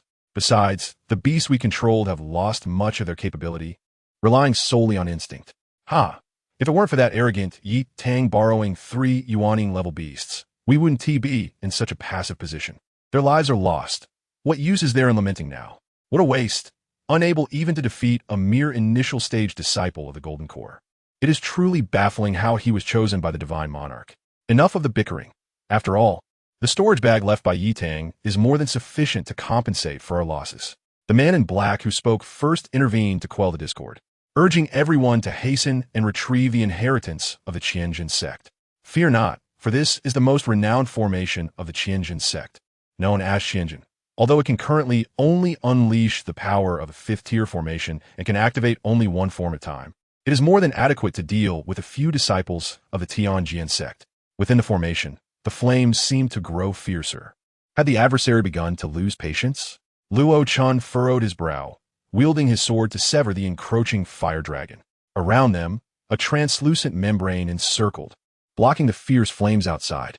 However, as the flames intensified, the membrane began to strain, and the temperature within started to rise. Do not force it. If you cannot hold on any longer, switch out immediately and focus on recovery. He shouted to the disciples of the Tianjin sect behind him, continuously slashing at the relentless fire dragons to prevent them from breaching the barrier. Junior sister, you too, the senior sister from Zixiao Peak, mustered her courage to speak to Luo Chun. Yet he interrupted her directly. Rest up and then switch out. Understood. The senior sister's expression turned bitter. When she had seen Luo Chun come to their rescue, she had held a flicker of hope. But it now seemed she was merely an afterthought. At this moment, she finally realized that their relationship could never return to its former state. Luo Chun did not focus on her, but instead glanced at Lin Yin, who stood outside the membrane. Unlike them, Lin Yin seemed entirely unaffected by the flames, even absorbing the fire to cultivate. Brother Lin, keep it up. Chapter 68. How did I encounter another child of fortune? Under the relentless assault of the disciples from the Tianjin sect, the beast was now covered in wounds, its movements far less agile than at the outset. Bai Umo effortlessly dodged the beast's sweeping tail, raising her sword to behead the nascent soul beast, which then crashed to the ground with a tremendous thud. With her sword returned to its sheath, she turned and departed, leaving the lifeless beast behind. She hurried over to Bai Feng, feeling a semblance of relief upon seeing he was unharmed. Brother, it's taken care of. Yes, I'm almost finished. Bai Feng nodded, and as he inscribed the last pattern, a translucent membrane rose above their temporary camp. Due to the sudden nature of the incident, he had simplified many steps, although this formation could barely reach 5th-tier status. Its functionality had become quite limited. He retained only the identification function, dedicating the rest to defense. For now, this will suffice. Bai Feng nodded at the formation, knowing that it would withstand an invasion from beasts for a time. He turned to Su Lan Qian, who had contributed significantly to the formation's strength. Thank you. Senior Sister Su, if you encounter any difficulties in the future, feel free to seek my assistance, provided it is within my capacity. Su Lan Qian nodded quickly. In truth, she had a matter she wished to ask Bai Feng for help with, and he would undoubtedly be able to assist. However, she felt too shy to voice it. Brother, Several disciples of the Tianjin sect are trapped by a group of mysterious figures. As the senior sister of the Tianjin sect, I need to help, but Bai Mo's tone was conflicted. With Bai Feng still injured, it was unsuitable for him to accompany her. Yet she felt uneasy leaving him behind in the camp. Suddenly, she sensed that being the senior sister was not as easy as it seemed. If she were not the senior sister, she could simply choose to stay in the camp with Bai Feng without hesitation. I will go as well. Bai Feng had no intention of remaining in the camp. Although the formation he had set up would ensure greater safety, according to the law of the child of fortune, it was usually safer near the children of fortune themselves. If all three were absent, he might encounter trouble remaining in the camp. Moreover, this course of action would benefit him, so he had no concerns about being penalized by the system for accumulating fortune value. Instead, remaining idle in the camp could lead to being labeled as callous for not lending aid. Yes, I will ensure your safety. Seeing his resolve, Bai Mo ceased to hesitate. Since Bai Feng also wished to go, her duty was to protect him. Following Bai Mo's declaration to assist Lin Yin and the others, the camp quickly became bustling with activity, and Su Lan Qian hurried to her resting quarters to gather her belongings. She first stowed away the bowl that Bai Feng had used for his porridge the previous day, and then she focused on the most vital item, the bedding. She gazed at the bedding on the bed, swallowing hard.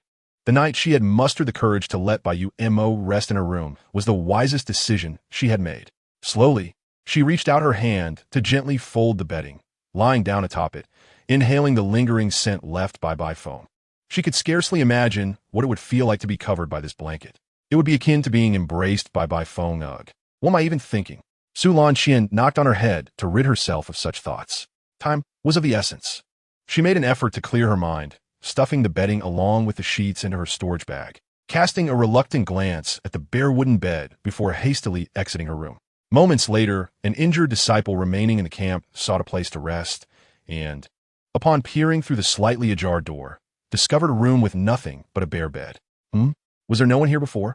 Are the disciples of the Tianjin sect almost here? Why is it taking so long? The man in the black robe was growing impatient. After all, they were merely a few golden core disciples, yet they seemed as tenacious as cockroaches that refused to die. Curiously, the flames within the formation appeared to be absorbing something, even diminishing in intensity. One individual responded, his face hidden beneath a mask, filled with suspicion. Just then, a sudden commotion erupted within the formation, revealing several more damages to the already dilapidated array. I did it! Inside the formation, Lin Yin exhaled a breath of flame. Though seated amidst the fire, the flames dared not approach him. He slowly raised his right hand, a flame landing gently upon it, and flickering like a docile puppy. Brother Luo, you have worked hard. I will take over from here. Lin Yin turned with a smile to Luo Chun, and with a wave of his hand, the flames that had vexed them dissipated entirely. Luo Chen's face lit up with joy. Congratulations, Brother Lin, on advancing your cultivation. It is merely the initial stage of the golden core. I still lag behind you all, Lin Yin remarked, scratching his nose. Not only was Luo Chun a seasoned golden core cultivator, but even Bai Feng, who had originally been at a lower cultivation level than him, had achieved golden core status a day earlier. However, he was not disheartened. Others had their fortunes, and he had his own, and all he needed was to continue progressing steadily. Moreover, he felt nothing but happiness for Bai Feng's earlier achievement in reaching golden core status, recognizing the effort it took for someone with an ordinary talent to succeed. You all truly surprised me. Just then, a voice emanated from outside the formation, causing Lin Yin and Luo Chun to tense, gripping their weapons tightly.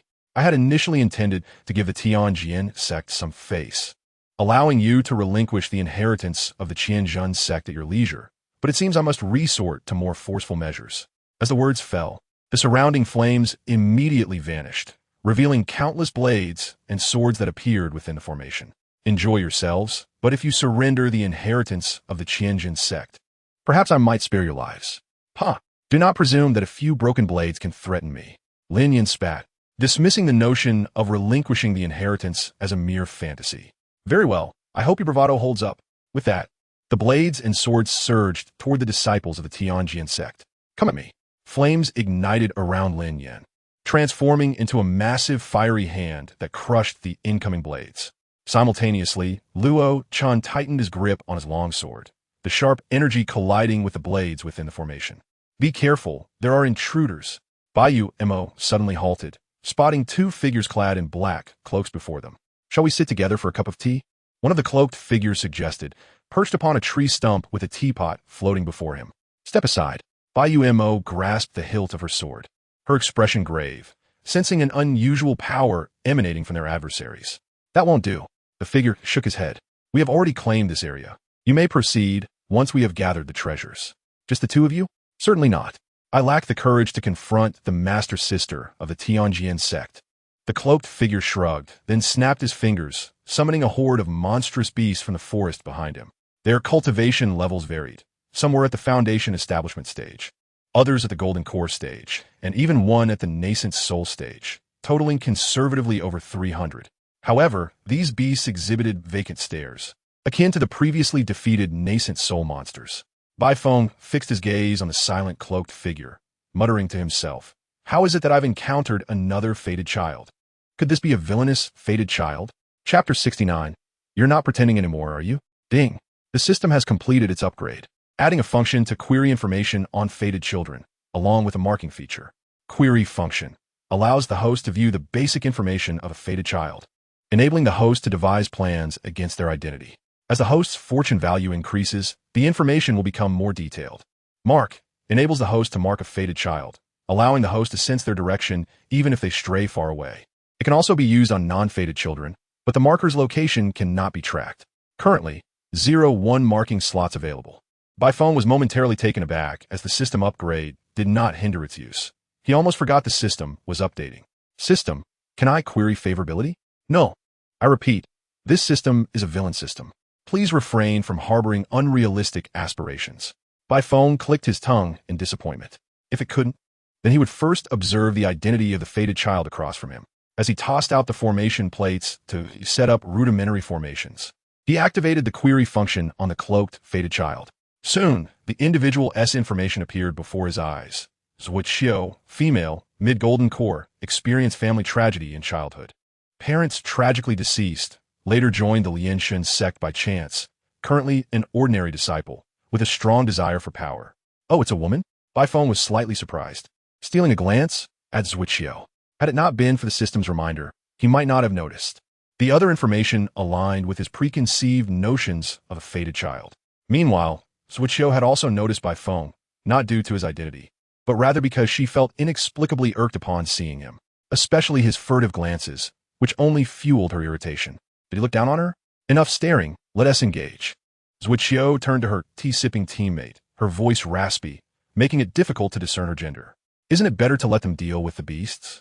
Do you think this horde of beasts can hold them back for long?" Zhuqiu glanced at the battlefield. The Tianjin sect lived up to its reputation. Despite the overwhelming number of beasts, the disciples were steadily pushing them back. Had it not been for their sheer numbers, the Tianjin disciples would have already breached the encirclement. "Had I known, I wouldn't have taken on this arduous task." Her teammate shook his head helplessly, then produced a fan, wisps of dark energy emanating from it. Zhuqiu unsheathed her long sword, adorned with black markings. "I'll handle the one setting up formations. You distract the others." "No problem." The teammate opened the fan, unleashing a gust of dark wind toward the Tianjin disciples, particularly those near Bai Feng. "Be careful." Bai Mo swiftly kicked a nascent soul beast, intending to return to Bai Feng's side, when a fan blocked her path. "Apologies, this path is closed." Facing the obstructing cloaked figure, Bai Mo remained silent, simply drawing her Tianjin sword. A torrent of spiritual energy surged forth, launching toward the fan-wielding figure. "Damn!" The cloaked figure lost his composure, hurriedly raising the fan to defend himself, internally cursing. "Who starts with a heavy attack?"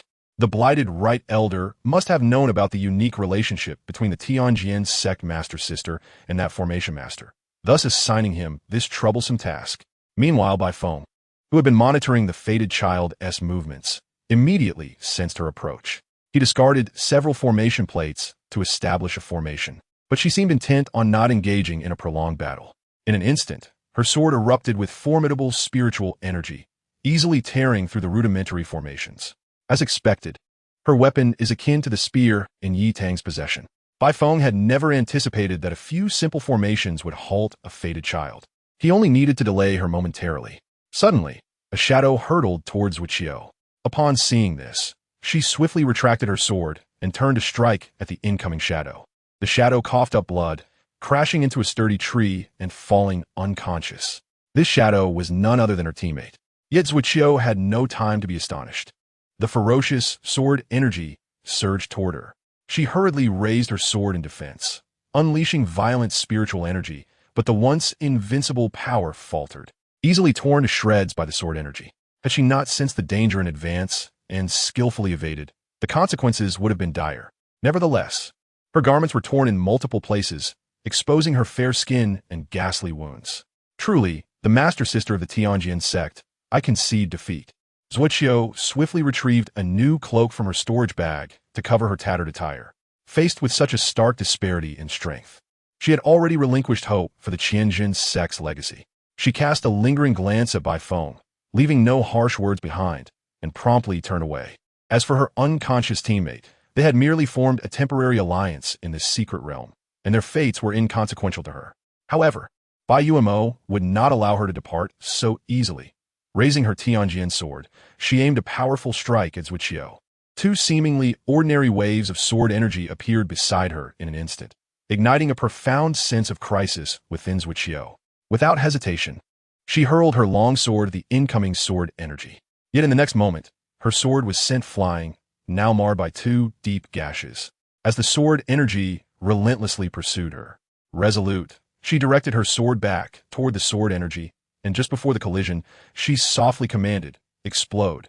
A violent explosion erupted behind her, propelling her forward with the shockwave, vanishing into the air. The two waves of sword energy were ultimately consumed by the explosion. She managed to escape. Bai Yumo clenched her fists, feeling on the verge of capturing the one who sought to harm Bai Feng. As resentment and fury surged within her, a hand gently rested on her shoulder. "Yumo, thank you. I knew you would arrive just in time." Bai Feng praised her with a thumbs up. "Brother." The flames of Bai Yumo's anger extinguished instantly, had they not been on the battlefield with others present. She would have longed to throw herself into Bai Feng's embrace and act coy. She lifted her head to gaze at Bai Feng, a smile that she could not suppress gracing her lips. After exchanging a few compliments, Bai Feng chose not to pursue the conversation further. He cast several formation discs onto the battlefield, creating a rudimentary array to assist the other disciples in their combat. Meanwhile, he glanced at Bai Yumo, who was seated cross-legged on the ground, diligently recovering her spiritual energy, and nodded slightly. The method of flattery seemed to yield positive results. At the very least, it had stabilized her emotions, and he resolved to commend her more in the future. Beep, detecting host. In short, it is quite despicable. Using Bai Yumo to injure Zuiqiu, rewarding 200 fortune points, with all attributes increased by 20. Bai Feng. System, are you no longer pretending? In Chapter 70, he could not awaken one who believed themselves ensnared in a delusion. How infuriating. It truly seemed never-ending. Lin Yin once again crushed the incoming swords with a fiery hand. Yet no matter how many he shattered, the array continued to generate blades relentlessly. The others were nearing their limits. Was there truly no way to break this formation? Sweat trickled down Luo Chen's face, as the disciple with the highest cultivation among them. He had to contend with the swords attacking him while also shielding his fellow disciples, bearing the greatest burden. Lin Yin shook his head with a wry smile. "I'm not Bai. I can refine pills, but formations are beyond my comprehension."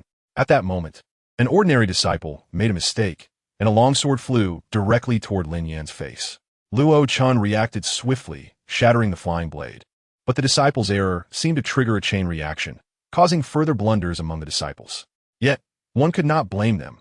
After enduring for so long, both their bodies and spirits were nearly depleted, relying solely on willpower to hold on. Lin Yin gritted his teeth in frustration. His gaze shifted, as if communicating with someone, before he closed his eyes. A second later, he opened them, now filled with a mix of determination and sorrow, as if he had resolved something. He looked up at Luo Chen. "Brother Luo, have the senior brothers and sisters come behind me. I have a plan." But before he could finish, a sudden clamor of battle cries erupted from outside the formation. Instantly, joy illuminated Luo Chen's face. "Someone is here to rescue us. Everyone hold on. If we can endure a bit longer, we will escape this wretched formation." Had they failed? A figure clad in black turned to face the disciples of Tianjin sect, rushing towards them. Though he was not so arrogant as to believe he could stop them, was this not a tad premature? Moreover, the two who had gone out to obstruct had not returned. Had they fled, or were they captured by the Tianjin disciples? Meanwhile, Bai Feng was observing the remaining 3 figures in black from a distance. He glanced down at the system, feeling a profound sense of relief. Finally, there were no more children of fortune. If another one appeared, he truly could not withstand it. I advise you not to act rashly. One black-clad figure stood defiantly before the disciples of Tianjin sect. Although they were surrounded, his voice bore no hint of fear. He slightly turned his body, raising his right hand to slowly point at the formation behind him. If you do not wish to return with a heap of mangled flesh, then retreat at once. Bai Feng narrowed his eyes slightly and discreetly reached out to touch Bai Yuemo. Yuemo, help me block them in a moment. Bai Yuemo did not inquire further, swiftly nodding, her right hand resting on the hilt of her sword. What? Do you wish to see your beloved seniors turned into mincemeat? Retreat now. The black-clad figure let out a wild laugh. Fully aware that these righteous disciples would never abandon their fellow disciples unless absolutely necessary, thus providing him an opportunity. Attack! Bai Feng charged directly towards the formation, while Bai Yuemo drew her sword, slicing at the black-clad figure blocking their path. The figure hastily raised his large blade to defend, but was swiftly sent flying by her strike, tumbling through the air before landing safely on the ground. Excellent, splendid. The black-clad figure gritted his teeth, fury nearly spewing from his mouth. Since you are so ungrateful, prepare to collect the remains of your seniors. He raised his right hand, and under the influence of his spiritual energy, the formation began to operate at an accelerated pace. Bai Feng, I have heard of you. The genius of formation who defeated the disciples of Lu Meng. He turned to Bai Feng, who was charging towards the formation. But what can you do? This is the renowned formation of the Thousand Arrays sect, known as Thousand Arrays. It is nearly impossible for an outsider to breach. You will helplessly watch your seniors torn to shreds by the formation. Or, if you agree to one request of mine, I may choose to spare them. Bai Feng turned around, casting a puzzled glance at the black-clad figure who was laughing cruelly. What were you just saying? Behind him, the formation that should have been operating at full capacity suddenly came to an abrupt halt. In the next moment, it began to collapse. Like a row of dominoes being toppled, the collapse rapidly spreading throughout the entire formation. How is this possible? The black-clad figure widened his eyes, hidden beneath his mask. Unable to believe that the formation, claimed to be the most difficult to breach, could be dismantled so effortlessly. This formation had been in place for too long without maintenance, and its internal structure was already dilapidated. Bai Feng kindly explained to him, as long as a few key nodes were destroyed, the entire formation could no longer operate, and its collapse was merely a matter of time. No, this cannot be. As the controller, I cannot even see through the internal structure. How could you discern it with just a glance from the outside? The black-clad figure suddenly had a realization. He gripped his long knife and slashed at his own arm. I remember now, you are proficient in illusions, right? You think to delay time with illusions? Dream on. How could someone still mistakenly believe they were in an illusion? Unlike the black-clad figure, who refused to believe Su Lan Qian, possessing spiritual eyes, clearly saw what Bai Feng had done. Just as Bai Feng had said, he merely used his spiritual energy to sever the operation of several nodes, subsequently causing the Thousand Arrays to collapse in succession. It seemed simple, yet she understood the difficulty involved. It was not something that could be accomplished by merely destroying a few nodes. Even the formation master who had set up the Thousand Arrays might not be able to achieve it, given that this formation had fallen into disrepair over the years, with many nodes becoming ineffective and even the operational logic undergoing changes. Unless Bai Feng could see the structure of the formation and possessed a solid and profound foundation, he would not be able to pinpoint the crucial nodes among the complex array. But was that truly possible? If the former was reliant on talent, then the latter could only be achieved through diligent effort. Su Lan Qian's fingers tightened momentarily before relaxing again. She truly felt there was no injustice in her defeat. Whether in talent or effort, she had been thoroughly bested. How laughable I was, once so arrogant. Su Lan Qian lowered her head, realizing perhaps she was not as talented as she had believed. In that moment, she felt a sudden lightness within her heart, as if even her inner demons had weakened somewhat. She paused for a moment. Was this truly my inner demon? How could I not escape the illusion? I must not have struck hard enough. The black-clad figure's arm was already covered in wounds, blood dripping continuously, yet he swung his large knife relentlessly, as if he were now trapped in an illusion. Bai Feng, feeling somewhat helpless, realized he could not awaken someone who believed themselves deeply ensnared in a delusion. So he turned to Bai Yuemo. What about his two teammates? They fled long ago, What remains here are mere puppets. Bai Yuemo shook her head. They ran away like mice. Bai Feng waved his hand in consolation. It's fine. Counting the one with the fan, capturing two is sufficient. Bai Yumontak nodded. Saying nothing more, though it was evident she still felt a tinge of dissatisfaction. As the 1,000 array collapsed, Lin Yin, Luo, Shun, and others trapped within the formation emerged into the open. Their eyes fell upon the figure of a black-clad man, who was inflicting harm upon himself. Lin Yin was momentarily taken aback, bewildered by the sight. What on earth had happened to him? What means had Bai Xiong employed to reduce him to such a state? He was not alone in his confusion. The other disciples who had witnessed the entire ordeal shared in his astonishment. Following this incident, a single phrase from Bai Feng ignited a frenzy among the disciples of the Tianjin sect, leading to rampant rumors that drove their enemies into madness. In a subterranean cavern, concealed from the eyes of ordinary folk, a young girl with white hair traversed a narrow passage. In one hand, she held a sword, from which dark blood dripped incessantly. Congratulations, you have passed the assessment. A melodious voice resonated in her ears. In an instant, the narrow corridor before her shifted, expanding into a spacious underground chamber. Yet, Xiao Qi's expression bore no trace of joy. Instead, she fixated on a hazy female figure that appeared ahead, its form indistinct, as though captured through a fogged lens, revealing only a hint of its graceful silhouette. Where's the exit? She demanded, raising her sword towards the indistinct figure, her tone now tinged with impatience. The woman, seemingly oblivious to her query, continued speaking. Since you have passed the assessment, a reward is in order. However, before bestowing upon you this reward, I have a question. The woman suddenly manifested before Xiao Qi, prompting her to swing her sword in defense. Yet the strike met only air. The ethereal figure was severed, only to reassemble moments later. You harbor deep resentment for this world, do you not? The woman's voice was akin to a demonic whisper, effortlessly penetrating Xiao Qi's ears and piercing her heart. Memories flooded back, reminiscent of childhood traumas. A home filled with disdain from her parents, being cast out and treated as a monster, hiding in lonely corners during the day. To this day, she detested her white hair. Had it not been for its color, she would not have been abandoned by her own flesh and blood. She equally loathed this world, which had offered her nothing but relentless suffering since her birth. Yet, the figure of Bai Feng emerged in her mind, the first instance she had ever felt warmth. She recalled a particular morning, curled up in a deserted corner, her body weakened from days without sustenance, teetering on the brink of death. Even in her frail state, she clutched her hair, loathing it with every fiber of her being.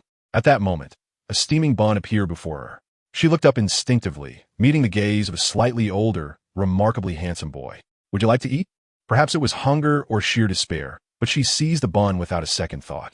The boy watched her intently as she devoured it, and once she finished, he inquired, I run an orphanage. Would you like to come with me? I promise you'll have plenty of buns to eat. She stared at him, indifferent to the brightness of his gentle smile. All she could think of was her desire to be filled, regardless of what awaited her thereafter. She simply wanted to satiate her hunger before facing the unknown. Thus, she joined the orphanage, where the boy ensured her body was cleansed and nourished with precious herbs she could not fathom the value of, providing her with buns daily until she was full. He never recoiled from her white hair. Instead, he often praised it, affectionately ruffling it, inciting envy among the other children. In that boy, she found warmth she had never known from her biological parents. Though the wounds in her heart remained, they could now be filled with something else. She still detested her white hair and harbored resentment for a world that had scarred her. Yet, because of Bai Feng, she began to accept her disliked hair and nurtured a flicker of hope for the future. He, I see it. I see the hatred within your heart. The woman suddenly erupted into a melodic laugh. It has been far too long since I encountered someone so fitting. Leave. Xiao Qi awakened from a reverie, her expression devoid of emotion, yet her brow furrowed as she thrust her sword once more towards the hazy figure. In an instant, the woman reformed, unperturbed. I admire your spirit.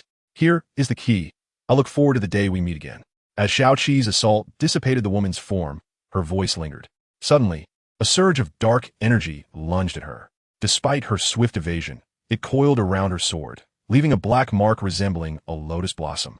Furrowing her brow, Xiao Qi sensed an inexplicable bond forming with the sword in her hand. She contemplated discarding it, yet the thought of being unarmed in the face of unforeseen dangers restrained her.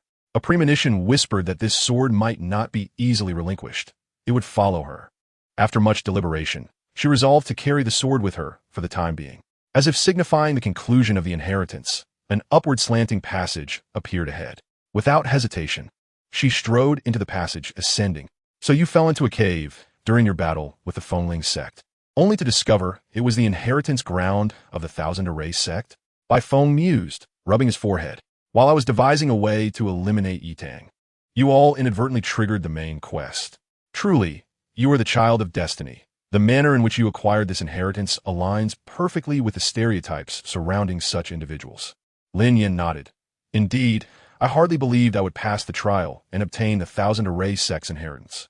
The disciples of the Fengling sect outside were dealt with by Brother Luo, yet we encountered those black-clad figures. They seemed to have employed some means to seize control of the Thousand Arrays formation, trapping us. Indeed, had it not been for Brother Bai and Sister Da, we would have been in grave peril, Luo Chen added, astonished by the unexpected turn of events during what had appeared to be a simple expedition into a secret realm. Bai Feng cast a glance at the three so-called children of destiny before him. Astonishingly, 3 resided within the Tianjin sect alone, and counting the one who had perished. There were 4 in total. Not to mention, other sects likely had several as well. It would be strange if this secret realm did not yield trouble. With that thought, Bai Feng could not help but mourn for the secret realms of this world. With so many children of destiny, their survival was surely in jeopardy. By the way, Brother Bai, this is the inheritance of the Thousand Array sect. At that moment, Lin Yin retrieved a disc resembling white jade from his storage bag. We lack understanding of formations. You should take the inheritance. Wait, so I can acquire the inheritance without doing anything? Bai Feng mused. As for how Lin Yin, who knew nothing of formations, had obtained the Thousand Array sect's inheritance, well, such fortuitous encounters should remain shrouded in mystery. Perhaps Lin Yin had a wise grandfather aiding him. Bai Feng, without pretense, accepted the Thousand Array sect's inheritance disc. Thank you. I shan't say more. If you ever require assistance with formations, do not hesitate to seek me out. Lin Yin, upon seeing Bai Feng accept the disc, broke into a smile. Rest assured, I shall not hesitate to call upon you when a need arises. After acquiring the Thousand Array sect's inheritance disc, Bai Feng did not rush to comprehend its contents. With the inheritance secured, their time in the secret realm was drawing to a close. It was prudent to return to the sect and seek a tranquil and secure environment for contemplation. Moreover, he harbored concerns for the safety of Xiaoqi, wondering where the child had ventured off to explore. At that moment, Xiaoqi emerged from the cave passage, only to behold a woman standing near the entrance. Her gaze fixated on her with a curious intensity. It was none other than the inheritor of the Black Lotus. Evidently, she too had a hand in the obliteration of the Thousand Array sect. The woman immediately noticed the Black Lotus emblem on Xiaoqi's sword, and upon seeing her attire from the Heavenly Sword sect, her expression shifted to one of surprise. Oh, I didn't expect the Heavenly Sword sect to truly harbor such hidden talents. Little sister, would you care to accompany your elder sister? The Heavenly Sword sect is unsuitable for you. Begone. Xiaoqi discerned the ill intentions behind the woman's demeanor. Judging by the information and attitude conveyed, it seemed she was not affiliated with the sects exploring the secret realm. She was likely a disciple of the demonic path who had infiltrated due to the secret of the Black Lotus inheritance. Hee, dear sister, I find your attitude rather displeasing, the woman remarked, a hint of coldness creeping into her smile. Though Bai Feng had the protection of Bai Yumo, she felt she could do nothing against him. Yet, as a mere disciple of the Heavenly Sword sect, could Xiaoqi truly contend with her? In the next moment, the woman lunged toward Xiaoqi, but as she neared, Xiaoqi instinctively raised her long sword to block. Suddenly, an immense surge of spiritual power erupted from the sword, forcing the woman back. Hiss, she truly spares no expense. The woman's expression grew grave. The power unleashed by a mere inheritance mark was formidable indeed, suggesting that the individual behind it was quite fond of this Heavenly Sword sect disciple. However, the more intriguing the situation became, the more her smile returned. Be cautious. Little sister, I shall now show no mercy. Xiaoqi, undeterred by surprise, lifted her sword to counterattack. In that moment, she realized that her movements were no longer clumsy. It was as if the sword had come alive, guiding her strikes. Faced with the woman's fierce onslaught, she found herself able to strike back effectively. Boom! The woman collided with a tree, unable to suppress a mouthful of blood. Shocked, she stared at Xiaoqi, pondering how this girl could possess such strength. No, it wasn't her strength, it was the sword's might. At that moment, Xiao Qi's light-colored eyes seemed to be tinted with red, her techniques growing increasingly fierce. After enduring several exchanges, the woman felt a sense of retreat. She glanced at the seemingly fraying Xiao Qi and leaped into the trees, creating distance between them. Sister, I shall not play with you any longer. Before I depart, let me give you a piece of advice. Those from the Heavenly Sword Sect will not allow anyone who has obtained the Black Lotus inheritance to remain there. However, should you find yourself pursued by the Heavenly Sword Sect and unable to survive, you may seek me out. With that, she swiftly dodged the incoming sword energy and vanished in the blink of an eye. As the woman disappeared, the redness in Xiao Qi's eyes lingered. She yearned to unleash her pent-up anger, but no, that was not right. She pressed her hand to her forehead, realizing she could not let this happen. Bai Feng would come to despise her. Gradually, the red hue faded and the violent aura dissipated. Exhaling deeply, she gazed at the long sword in her hand. Through the recent battle, she understood that her connection with the sword was far deeper than she had imagined. Even if the sword were destroyed, she would likely still be unable to rid herself of the Black Lotus inheritance. She wished to return to find Bai Feng, but the woman's words served as a reminder that her return might bring trouble to him. Now that Bai Feng had showcased his talent for formations, he had finally garnered the attention of both their family and sect. Her return would surely implicate him. What should I do? Xiao Qi. At that moment, a voice she recognized and longed for called out from afar. She instinctively turned to see Bai Feng approaching, accompanied by the not-so-favored by you, Mo brother. Xiao Qi instinctively hid the sword behind her, lowering her head like a child caught in wrongdoing. What brings you here? No. How'd you find me? Naturally. The commotion from the battle was too great to ignore. Bai Feng ruffled her hair. It is quite the coincidence. I was worried for your safety, and, aside from enlisting other disciples to assist in the search, I brought Bai Mo along. We happened to encounter the overwhelming spiritual fluctuations from your fight. Although the likelihood of you being there was slim, we decided to investigate. It appeared that Xiao Qi had indeed encountered a significant opportunity, one that allowed her to unleash such power. Bai Feng observed her closely, noting her small movements and the sword concealed behind her. Oh, this aura feels somewhat familiar. Upon being discovered, Xiao Qi no longer concealed the sword. Instead, she revealed it, her expression downcast.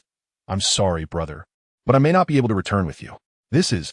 Bai Feng scrutinized the sword, noting the aura was far more potent than that of Yi Tang and his companion's weapons. Is this a Pro-Max version? He glanced at Bai Mo, but she shook her head, equally unaware of its origins. Xiao Qi, do not worry. Can you share what you encountered? Bai Feng gently stroked her silky white hair, soothing her.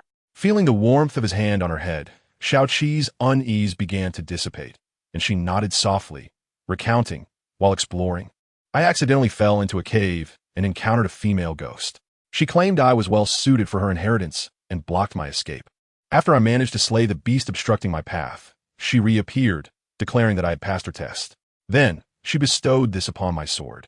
Bai Feng pondered for a moment before asking, do you know what inheritance it is? Xiao Qi initially shook her head, but then nodded.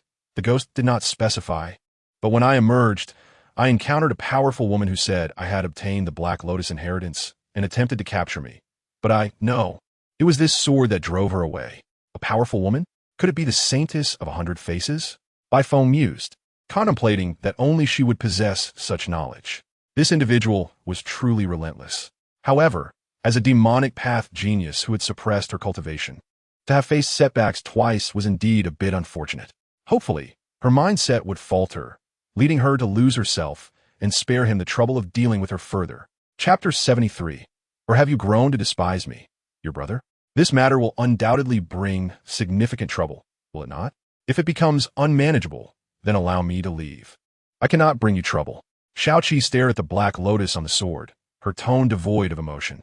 Yet her tightly grasped sword hilt betrayed the turbulence within her. Bai Feng gently tapped her head. What are you saying? Where could you possibly go after leaving? Leave this matter to me. But Xiao Qi gazed at the sword in her hand, feeling a sense of frustration.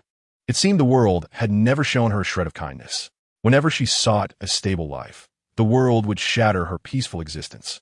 Bai Feng refrained from pressing her further. Instead, he retrieved a handkerchief from his storage bag, wiping his eyes while feigning deep sorrow. Or have you grown to loathe me? Your brother, wishing to live alone? And no, I could never despise you, brother. Xiao Qi panicked, but before she could explain, a warm hand rested on her head. Then, will you follow my arrangements? Allow me to bear the burdens. Bai Feng gently ruffled her hair, his tone imbued with an unmistakable authority. Xiaoqi lifted her head slightly, gazing at Bai Feng's grave expression, reminiscent of the day he discovered and took her in. Her eyes glistened with unshed tears, and she nodded softly. Excellent at last. I've managed to comfort her. Bai Feng sighed in relief, not allowing Xiaoqi to depart. Partly due to his reluctance, and partly because he could clearly discern that Xiaoqi had acquired the antagonist script. If he let her go, she might inevitably cross paths with the destined child of fortune, and given Xiaoqi's connection to him, the system would surely flood him with fortune points. It was one thing to be inundated with fortune points. What if Xiaoqi were to be used as a boss by the child of fortune? In any case, he had to keep Xiaoqi by his side. At that moment, Bai Yumo, who had been silent, noticed an unsettling glimmer in Bai Feng's and Xiaoqi's eyes. She clenched her fists, feeling that the title of brother was one she alone should possess. Yet, she ultimately released her grip. Perhaps this was her penance for evading Bai Feng in previous years. At least he still acknowledged her as a sister, and that was sufficient for now. By the way, Xiaoqi, let me see your sword. Bai Feng suddenly recalled something. After defeating Yi Tang, the system had rewarded him with a celestial fire, which had enabled him to completely incinerate that peculiar weapon and the dark energy within it. Perhaps he could use the celestial fire to obliterate the inheritance as well. But do exercise caution. Xiaoqi nodded, carefully handing over the long sword adorned with a black lotus motif to Bai Feng. Should this sword pose any threat to him, she would immediately reclaim it. Bai Feng, not one to underestimate the situation, summoned the celestial fire and enveloped it around his hand as he accepted the sword. The once docile sword in Xiaoqi's grasp now trembled restlessly in his hands, seemingly yearning to escape. Be still. Bai Feng frowned and intensified the flames. Under the scorching heat, the long sword emitted a piercing metallic clamor, akin to a wretched scream of agony. However, after a moment of burning, he suddenly paused, lost in contemplation. Firstly, the celestial fire could indeed consume the sword, along with the internal inheritance. However, the issue was that this inheritance, unlike the dark energy within Yi Tang's weapon, would flee upon sensing danger. Lacking any fire control techniques, he couldn't precisely intercept it. If the inheritance managed to escape, he couldn't guarantee what consequences might ensue. Should he take a gamble, expanding the range of the celestial fire to incinerate both the weapon and the inheritance in one go? Yet, there was a risk it might flee too swiftly, leaving remnants behind. Bai Feng turned to Xiaoqi. I cannot guarantee its complete destruction, but I can help you seal it. Once we return, I will learn some fire control techniques to assist you in obliterating the Black Lotus inheritance. All right, let us proceed as you say, brother. Xiaoqi replied, her heart considerably eased. If her brother believed it could be done, then it surely could. For now, they would have to keep it for a few more days. Bai Feng intended to consult Lin Yin upon their return about the secrets of fire control. With the mimicry ability of the yin-yang patterns, mastering a few techniques should not be overly challenging. Though he could not incinerate the inheritance at present, he could still seal it with celestial fire. After all, it only possessed instinctual reactions and would merely evade the celestial fire unless its own safety was at stake, rather than recklessly attempting to breach through the flames. To prevent any unforeseen events, he layered additional seals. All right, the sealing is complete. When we return, I will learn a few fire control techniques to resolve this issue entirely. For now, this sword shall remain with me. Bai Feng stored the long sword in his spatial pouch.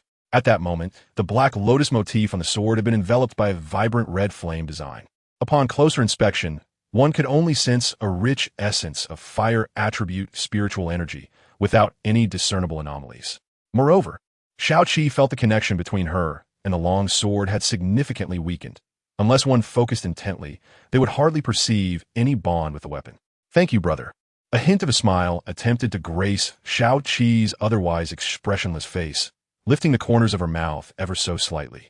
Unlike Xiaoqi, who exhibited no curiosity towards the celestial fire, Bai Yumo gazed at Bai Feng's flame in a state of astonishment. She sensed a tremor within her celestial bones, as though that flame was extraordinary, likely possessing at least some correlation to the divine. However, she refrained from inquiring further, genuinely pleased that Bai Feng had encountered such celestial fortune. While Bai Feng had demonstrated remarkable aptitude in formations and related matters, his cultivation talent had been rather ordinary.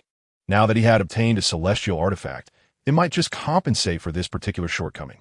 Brother, Please refrain from displaying that flame in front of others in the future. She finally spoke, cautioning him. Such celestial artifacts were immensely enticing to cultivators, and unlike celestial bones, which had significant limitations, the flame in Bai Feng's possession could be seized and used directly. If others were to discover it, even some seasoned individuals might succumb to temptation and take action. Rest assured, I am aware. Bai Feng extinguished the flame in his hand. He certainly understood the allure such celestial artifacts held for other cultivators. Had anyone else been present besides Bai Yumo, he would not have revealed the celestial fire to seal Shao Qi's inheritance. Now let us return. Bai Feng affectionately ruffled Shao Qi's hair. Upon their return, he anticipated needing to procure a more specialized spiritual fire to justify his pursuit of fire control techniques. Upon arriving at the temporary camp, Bai Feng's gaze immediately fell upon Su Lan Qian, who stood at the entrance, scanning the surroundings.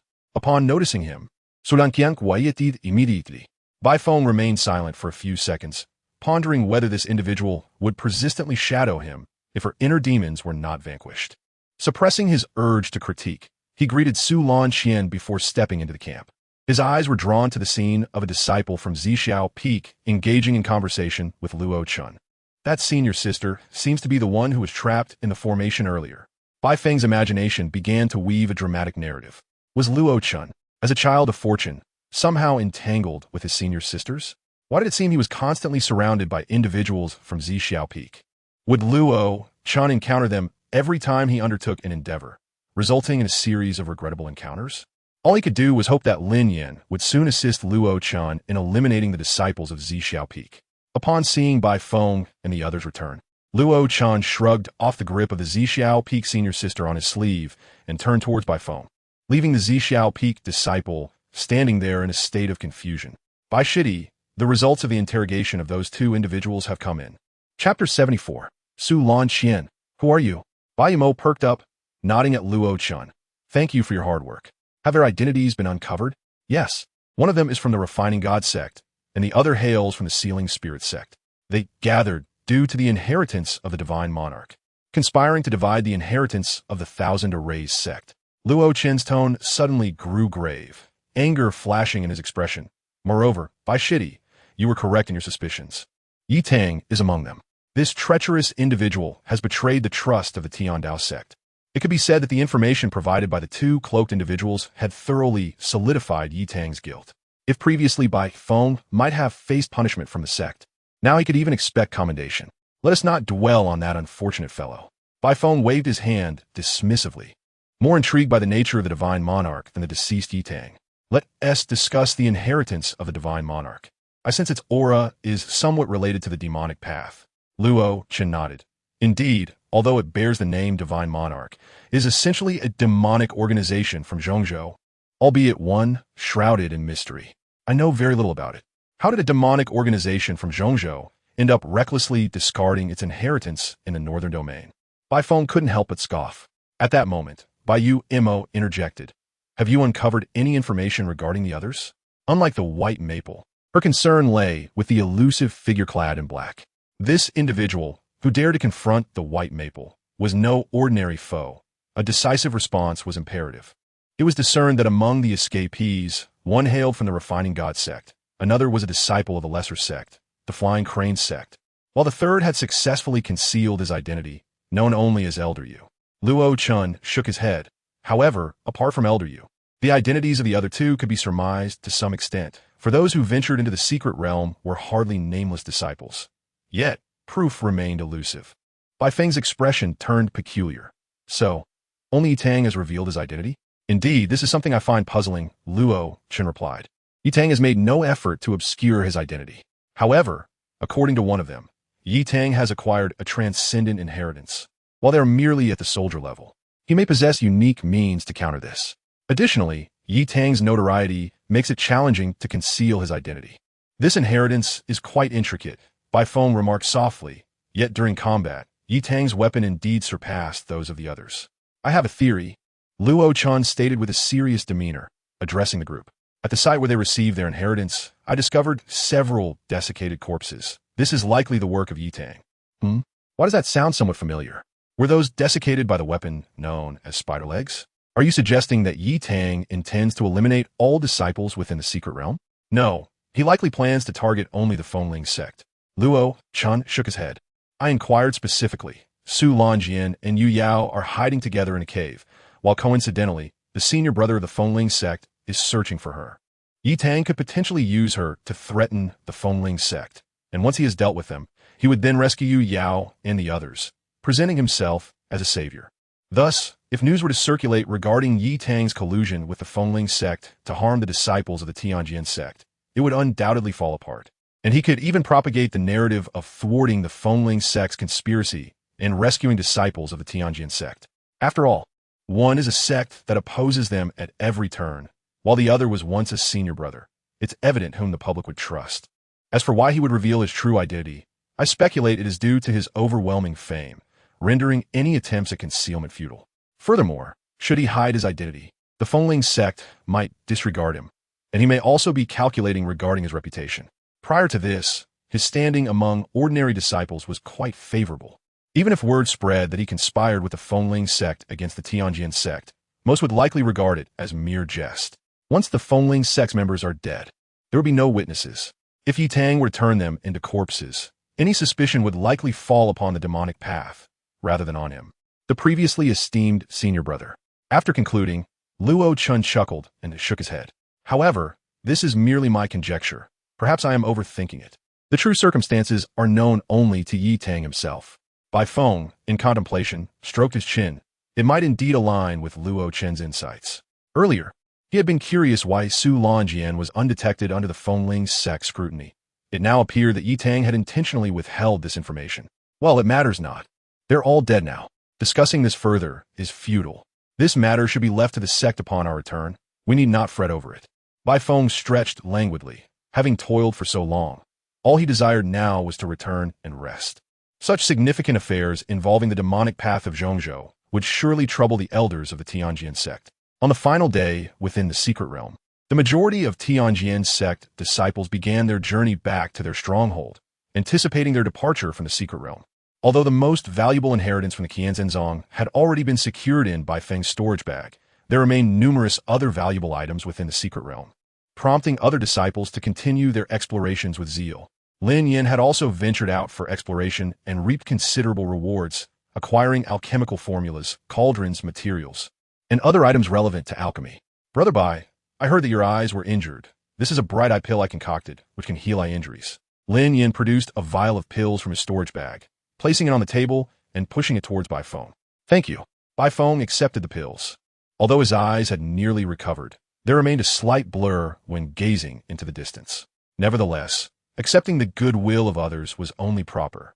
After receiving the pills, he suddenly recalled something and inquired of Lin Yin, "By the way, Brother Lin, could you recommend a few fire control techniques?" "Of course. But may I ask why Brother Bai is interested in fire control? Are you perhaps intrigued by alchemy?" Bai Feng shook his head and sighed, alas. "It's because the formations are simply too costly, especially for processed materials, which are several times more expensive than their raw forms. Thus, I am considering learning fire control techniques to purchase raw materials and process them myself, which might save a bit. Brother Bai, you, the young master of the Bai family, are indeed quite frugal," Lin Yin jested. "However, it is quite fortuitous that you asked. I have just obtained a complete set of fire control techniques, and I shall gift them to you." "Thank you." Before Bai Feng could express his gratitude fully, Lin Yin produced a small jar from his storage bag and pushed it towards Bai Feng. "Brother Bai, you likely lack usable spiritual fire. This is what I acquired during my exploration of the secret realm, and it is of no use to me, so I offer it to you." Bai Feng. "Huh? Are you not being a bit too generous, Brother Lin? This is far too precious." Bai Feng hastily waved his hand, reminiscent of a cat reacting to an overwhelming influx of cat food, retreating further as the food continued to pile up. The gesture felt excessively extravagant, and he found himself concerned that Lin Yin might have ulterior motives. "Brother Bai, please accept it. I actually wish to entrust you with a task." Lin Yin's expression shifted to one of seriousness. "What is it?" "I acquired a cauldron within the secret realm, but my current strength makes it difficult to operate. I would like Brother Bai to assist me in establishing a formation." Lin Yin produced the cauldron, which trembled as it settled on the ground. "This is it. I require a formation that can control the firepower and gather spiritual energy along with." Bai Feng nodded, noting Lin Yin's requirements. "Very well, no problem. Please wait a few days. I will draft a design for you." Then I thank you, Brother Bai. As the final day in the secret realm unfolded without further incident, Bai Feng, alongside the other disciples, soon exited the realm. However, unlike the Tianjin sect disciples, the Fengling sect appeared rather miserable, with most members bearing injuries. It was evident, without needing to inquire, that the Tianjin sect disciples were responsible, for they had been the initial aggressors. Yet, as they prepared to depart, the senior brother of the Fengling sect, Yu Pingyan, unexpectedly approached. Sister Su, it has been a while. He walked directly to a position 2 meters in front of Su Lonjian. I often worry during my time in the secret realm, but now seeing you safe brings me relief. Su Lonjian furrowed her brow slightly. And you are? Yu Pingyan's smile faltered slightly, yet he maintained his composure. It is understandable that you may not remember me. I was merely an ordinary disciple before, but thanks to your guidance, I have successfully become the senior brother of the Fengling sect. Oh, Su Lonjian showed little interest. During her visit to the Fengling sect with her master, the elders had frequently brought disciples to challenge her in formations, and she had taken pleasure in outsmarting those so-called prodigies. In retrospect, she found her previous behavior rather juvenile. She perhaps felt that replying might be impolite, so she added, "It's fine, please go back. I must return to the Heavenly Sword sect." In Chapter 75, if you dislike it, I can change. Yu Pingyan struggled to maintain his composure, forcing a strained smile.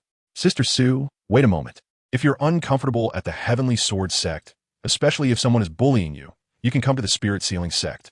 I can step down from my position as the eldest senior brother. Sulan-san, repeatedly interrupted, displayed evident annoyance.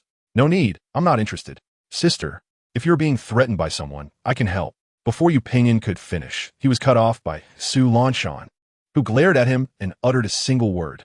Get lost. Instantly, the last remnants of Yu Pingyan's smile vanished. Seeing that he still refused to leave, Su Lanshan bypassed him and hurried to join Bai Feng, who waited patiently. She discreetly glanced up at Bai Feng, seemingly noticing the peculiar expression on his face, and quietly explained, "You can't blame me. He is just too annoying."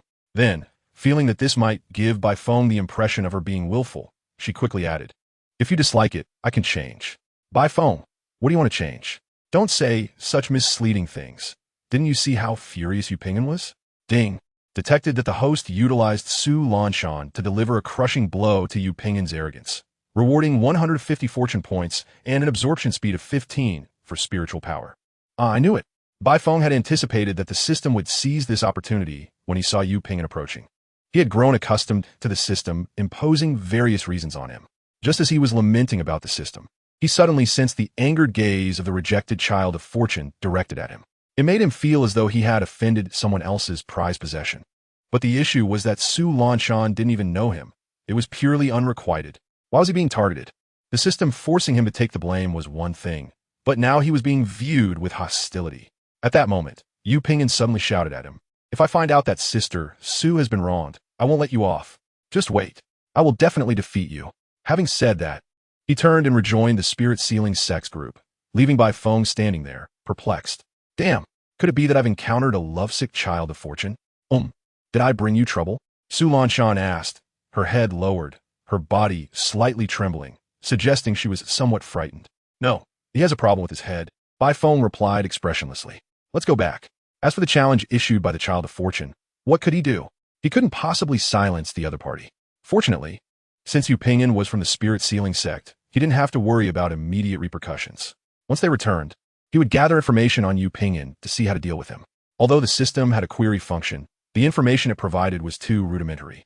Dealing with an unknown child of fortune was one thing, but with someone like Yu Pingyan, it was better to collect information using more traditional methods.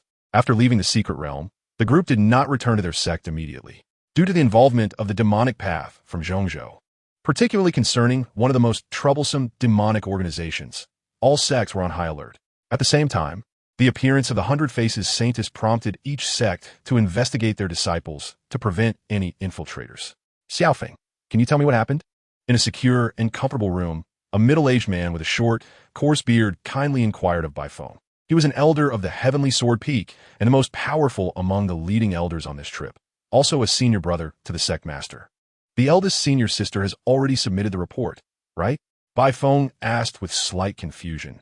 Then, as if recalling something, he queried the elder. Are you referring to Yi Tang's incident? The elder nodded. Yes, Yi Tang was previously the eldest senior brother of the Heavenly Sword sect. We cannot pretend we did not see what happened. However, the report lacks detail, so I wanted to ask you what transpired before Yi Tang's demise.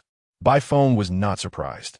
After all, Yi Tang had been the eldest senior brother of the Heavenly Sword sect, and it would have been odd for the sect to remain indifferent after his death in the secret realm. Actually, the Spirit Sealing sect knows more about this than I do. He reflected for a moment.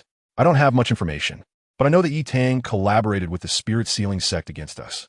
Upon learning this, I attempted to rescue Sister Yu Yao and discovered that Yi Tang was indeed working with people from the Spirit Sealing sect, controlling a Yuanying stage beast to attack Sister Yu Yao and her group. You should be aware of what followed. Yes, I will inquire further about this, the elder nodded. He understood that there was substantial evidence, and he wouldn't unjustly suspect anyone without reason. However, the matter was significant, prompting him to ask more questions. Seemingly sensing Bai Feng's unease, he added, "You should go rest. Don't worry. In battle, swords and blades are unpredictable, especially since you are only at the early stage of the Golden Core. It's normal to lose control. The sect will not punish a disciple who cares for their fellow members without discernment." He then took out a bottle of pills from his storage bag and handed it to Bai Feng. "I heard you were injured in the secret realm. Take this medicine and recover well. The rest of the matters are beyond your involvement." "Thank you, Elder." After Bai Feng accepted the medicine and departed, the elder stood still for a moment. After a few seconds, he rubbed his somewhat stiff face, contemplating, what kind of monster has my senior brother taken in? A disciple at the early Golden Core stage was able to defeat one at the perfected stage, and furthermore, a genius like Yi Tang, who could contend with those at the early Yuanying stage. Although Bai Feng had explained that he defeated Yi Tang by utilizing the Spirit Sealing sect formation, in a sense, the ability to employ the Spirit Sealing sect formation was even more terrifying. The Spirit Sealing sect was not a small sect. Formations were their forte. Did this indicate that Bai Feng had outpaced all the younger disciples of the Spirit Sealing sect? With this thought, the elder couldn't help but stroke his prickly beard, a smile blossoming on his face. The Heavenly Sword sect formation will finally rise. In the future, if there are issues with our formations, we won't have to worry about the expressions of those from the Spirit Sealing sect. While the high-ranking officials of various sects were in disarray, Bai Feng and the other disciples found themselves with nothing to do. After confirming that everything was fine, they were promptly sent back to their sect. "Oh, my big bed. I truly missed you." Bai Feng flung himself onto his soft bed, longing not just for the bed but for the stability of his previous life. Just a brief outing had led him to encounter numerous children of fortune, face a multitude of troubles, and be forced into countless battles. Indeed, his previous plan to stay at home was the right decision, and he intended to persist with that plan. However, even though he had returned, there remained a plethora of tasks to tackle. Lying on his bed, Bai Feng couldn't help but sigh. First, let us see how to utilize the newly acquired yin-yang pattern fragments. In Chapter 76, Brother, May I touch you? Bai Feng activated the system, and the yin-yang pattern fragments stored within swiftly flew out. He could feel the two fragments drawing closer, merging together. Gradually, the scenery before him shifted from his room to a moist patch of earth, and he transformed into a small tree. He absorbed nutrients, striving to grow, while the surrounding environment began to change with the passage of time. Sunlight, fierce winds, hail, and blizzards. Amidst the relentless onslaught of harsh weather, the small tree stood resilient. Drought compelled it to drive its roots deeper. Strong winds bent it. Hail incessantly battered its leaves and branches, and heavy snow covered it completely. Yet, in the end, the small tree emerged unscathed, its trunk growing robust, sprouting new branches, and even the broken limbs took root in the soil, transforming into saplings standing tall beside it. With a soft sigh, Bai Feng slowly opened his eyes, feeling the spiritual energy within him surge until it stabilized at the mid-stage of the Golden Core level. He glanced outside. The night had already enveloped the world in darkness. His cultivation had indeed progressed. Bai Feng assessed his body, noting that, akin to his previous fusion with the yin-yang patterns, his cultivation had ascended once more. Zopasing Bai Yu Muntak. Moreover, his consciousness had expanded significantly, now rivaling even the consciousness of those in the nascent soul stage. It seemed he had acquired a new ability. Bai Feng promptly straightened his posture, focusing on condensing his consciousness. Soon, he separated a small fragment of his consciousness, which he could control even from a distance until its energy was depleted. Eyeing, the notion struck him, reminiscent of a game he played in his past life. He could use this fragment of consciousness as an eye to observe. This was merely the simplest application, with the addition of illusions. Even if his enemies escaped his consciousness range, they could still be ensnared in a dreamlike trap. Furthermore, he could conceal the separated consciousness to reduce energy consumption, triggering the illusion only in specific circumstances. It seemed he had to master this skill. Should he see what UMO was doing? Most people, upon acquiring a new toy, feel an irresistible urge to experiment, and Bai Feng was no exception. He approached the window, wrapping a thread of consciousness around a talisman, then sent it flying towards Bai Yumo's residence. However, given Bai Yumo's character, she was likely still in her cultivation. As he mused, he guided the talisman to her window. Just as he suspected, Bai Yumo was seated cross-legged on her bed, her aura steadily climbing until she reached the mid-stage of the golden core. Bai Feng. Well, true to her reputation as a child of destiny, she caught up with him in mere minutes. Who? Bai Yumo suddenly opened her eyes and gazed outside, spotting the talisman hovering in midair. Puzzled, she approached the window and opened it, catching the talisman that drifted into her hand. It bore Bai Feng's essence, and, judging by the symbols, it was likely crafted by him. Brother, isn't it time you were asleep? Instinctively, she glanced towards Bai Feng's abode, which, as if in response, flickered with a faint light. Bai Feng withdrew his finger that had ignited the lamp, unperturbed that Bai Yumo had detected his talisman. Firstly, she had always been sensitive to her surroundings, as if she lacked a sense of security, and secondly, he had not made a concerted effort to conceal it. With his eyes gently closed, he effortlessly saw Bai Yumo's every move and subtle expression through the consciousness entwined around the talisman. If only they could communicate. Bai Feng shook his head. It was somewhat frustrating to see without the ability to speak. Wait, a thought struck him. He recalled a technique from the illusion chapter that involved drawing someone into a dreamscape of his creation, albeit with a higher level of difficulty due to its forceful nature. However, if the other party did not resist, it might be feasible. Just as Bai Feng pondered whether to test this on Bai Yumo, she suddenly appeared at his window. Brother, what are you doing up so late? Bai Yumo asked, effortlessly flipping through the window. Bai Feng observed her acrobatic entrance, feeling a sense of familiarity with her deftness. Could you at least ask the owner of the house before climbing through my window? He couldn't help but retort. Bai Yumo tilted her head thoughtfully for a few seconds. Should I just jump back out then? Never mind, just be a little more cautious. Bai Feng waved his hand in resignation. By the way, your timing is perfect. I have a new idea that requires your assistance. Bai Yumontak blinked, curiosity dancing in her eyes. What is it? As you know, I previously studied some illusions, and now I've learned a new technique, so... Bai Feng hadn't finished explaining when she interjected. Are you going to cast an illusion on me? Close enough, Bai Feng nodded. But if you're unwilling, we can forget it. No, I'm quite willing. Bai Yumo hastily shook her head, a hint of anticipation lingering in her words. Brother, what kind of illusion are you going to cast on me? Even if it's a bit extreme, I wouldn't mind. It's nothing out of the ordinary. Bai Feng waved his hand. Take this, just don't resist when the time comes. He produced a new talisman, as the previous one had insufficient consciousness to draw others into the illusion. Bai Yumo accepted it. Her curiosity piqued as she examined it, though she couldn't discern any notable difference, only sensing that Bai Feng's essence was more potent than before. As the talisman began to emit waves of energy, she instinctively wanted to resist, but quickly suppressed the urge, recalling Bai Feng's request. Gradually, a mist enveloped her vision, and the surroundings began to distort. By the time she regained her bearings, she found herself in the study where they often played as children, with Bai Feng seated in the center, watching her. Brother, is this an illusion?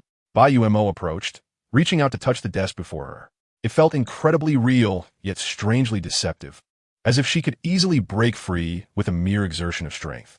Indeed, Bai Feng affirmed, a satisfied smile gracing his face. He mused to himself. The consciousness entwined on the talisman is limited, unable to sustain for long, and seems to increase in consumption with distance. Unlike ordinary illusions that merely trigger subconscious responses, this technique pulled the other person into a realm he created, with him also entering the illusion. Thus, if the distance became too great, triggering it would be challenging. However, perhaps illusory formations could extend the range. It felt somewhat akin to a signal booster. Could he build multiple formations as relay points? Bai Feng's thoughts began to wander. Meanwhile, in the illusion, Bai Yumo, like a curious child, touched everything around her, finding it all fascinating. She couldn't help but ask Bai Feng, are we meeting in an illusion? Is there a distance limitation? Yes, but I have some ideas for improvements. Perhaps in the future, even if we are separated by the northern and southern regions, We could communicate, Bai Feng replied, nodding while painting a grand vision.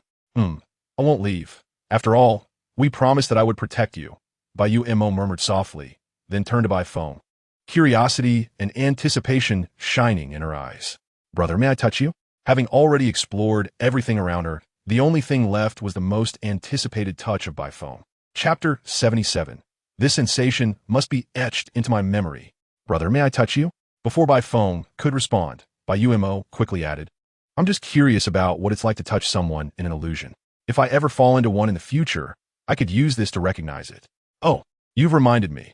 I'll make you a protective talisman against illusions tomorrow. Bai Feng's mind quickly generated several plans, especially now that he could separate his consciousness, expanding his range of usable techniques.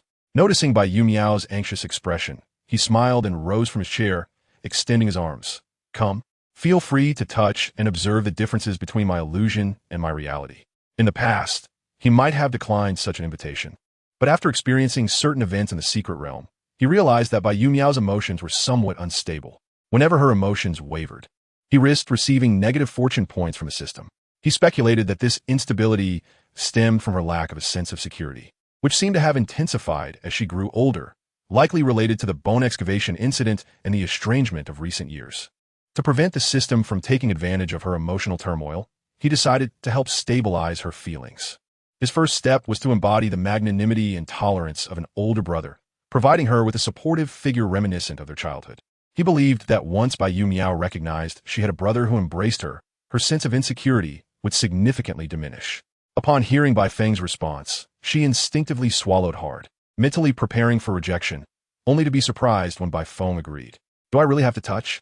She pondered, reminding herself that this was merely an illusion, not reality. And thus it was permissible. With a hesitant yet bashful demeanor, she slowly extended her hand, taking a deep breath to muster her courage. She placed her slender fingers on Bai Feng's shoulder. The sensation felt remarkably real, prompting her to exclaim in wonder as her fingers gently squeezed. Once she took that first step, the subsequent ones became much easier. She reached out with her other hand, cautiously exploring Bai Feng's arm, glancing up to ensure he was still agreeable before continuing her exploration. How does it feel? She mused, entranced by the surreal experience. Bai Miao withdrew her hand, still sensing a hint of artifice, but in the depths of the illusion, such subtlety would likely go unnoticed. I understand, Bai Feng nodded, momentarily freezing as if time had paused. After several seconds, he resumed movement, and now, Bai Miao reached out once more, her expression transforming into one of astonishment. Wow, it feels just like the real thing. Brother, how did you manage this? As she spoke, she leaned closer, almost resting her head against his chest, inhaling his scent. Even the aroma feels so authentic. Your illusionary magic is truly remarkable. Brother, may I draw a little closer? Bai Miao's eyes sparkled with excitement. This was merely an illusion, not reality. Surely, a little indulgence wouldn't matter. If she missed this chance, she would surely regret it. Perhaps not, she thought. But it seemed Bai Miao hadn't heard her inner voice. She boldly wrapped her arms around Bai Feng, pressing her head tightly against his chest. Her fingers even slipped beneath his collar, brushing against his exposed skin.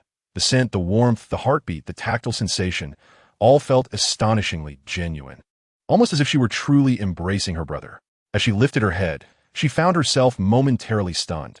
The surroundings had transformed from the study into Bai Feng's bedroom, where he wore an awkward yet polite smile. Brother. Bai Miao felt her cheeks flush with warmth, her mind blank. After several moments, she regained her composure, slowly releasing her grip while focusing intently on her feet, her voice faltering slightly. Is the experiment over? Cough. Yes, it's concluded. Thank you, Miao, for your assistance. With the joke exposed, Bai Feng felt a pang of awkwardness.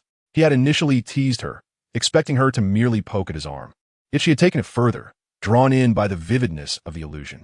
I should take my leave now, Bai Miao murmured, lowering her head as she swiftly climbed through the window, vanishing in an instant. Bai Feng shook his head in resignation after her departure. Well, it is what it is. I suppose I should get some rest. Meanwhile, in Bai Miao's bedroom, she leaped onto her bed, burying her head beneath a pillow. What mischievous heart, she grumbled, though her lips betrayed a smile. It felt like a return to childhood, when Bai Feng would occasionally tease her with playful jests. Slowly lifting the pillow, her mind couldn't help but conjure the sensation of embracing Bai Feng, her fingers instinctively brushing against the spot where she had touched him. Resolute, she decided that this feeling must be etched into her memory. The following morning, Bai Yumiao acted as if nothing had transpired the night before, dutifully preparing breakfast for Bai Feng. Here, just as promised. Bai Feng yawned as he handed her a circular white jade artifact.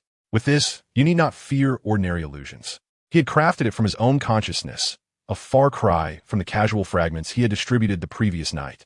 This particular piece was a genuine extension of his essence, crafted with care. It wouldn't harm him, as he would fully recover in less than half a day, only experiencing slight fatigue during the recovery period. This exemplified the power of the yin-yang pattern. Additionally, he intended to offer a few more to others, including Xiao Qi and his collaborator Yu Yao, and perhaps even one for the Child of Fortune. After their adventures in the secret realm, he realized the benefits of nurturing good relations with the Child of Fortune, as maintaining such connections was inherently advantageous.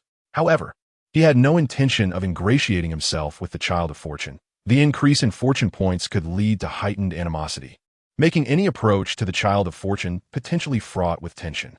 Thank you, I will treasure it. Bai Yumiao eagerly accepted the jade, though her gaze toward Bai Feng felt somewhat awkward. Her hands fidgeted behind her back, and her ears began to redden once more. Chapter 78. You must eliminate Bai Feng. Me? Mastering fire control was surprisingly straightforward. Bai Feng slowly opened his eyes. Beside him lay a jade slip inscribed with the fire control technique, a gift from Lin Yan. He summoned the spirit fire that Lin Yan had gifted him. According to the slip, this fire was known as Xian fire, and as it burned, it flickered with indistinct images, exuding an air of mystique. Such extraordinary spirit fire, so easily given away. It seemed Lin Yan possessed flames even more exceptional than Xian fire. Staring at the spirit fire in his hand, he wondered if Lin Yan truly had an ancient master guiding him. Never mind, it's not my concern.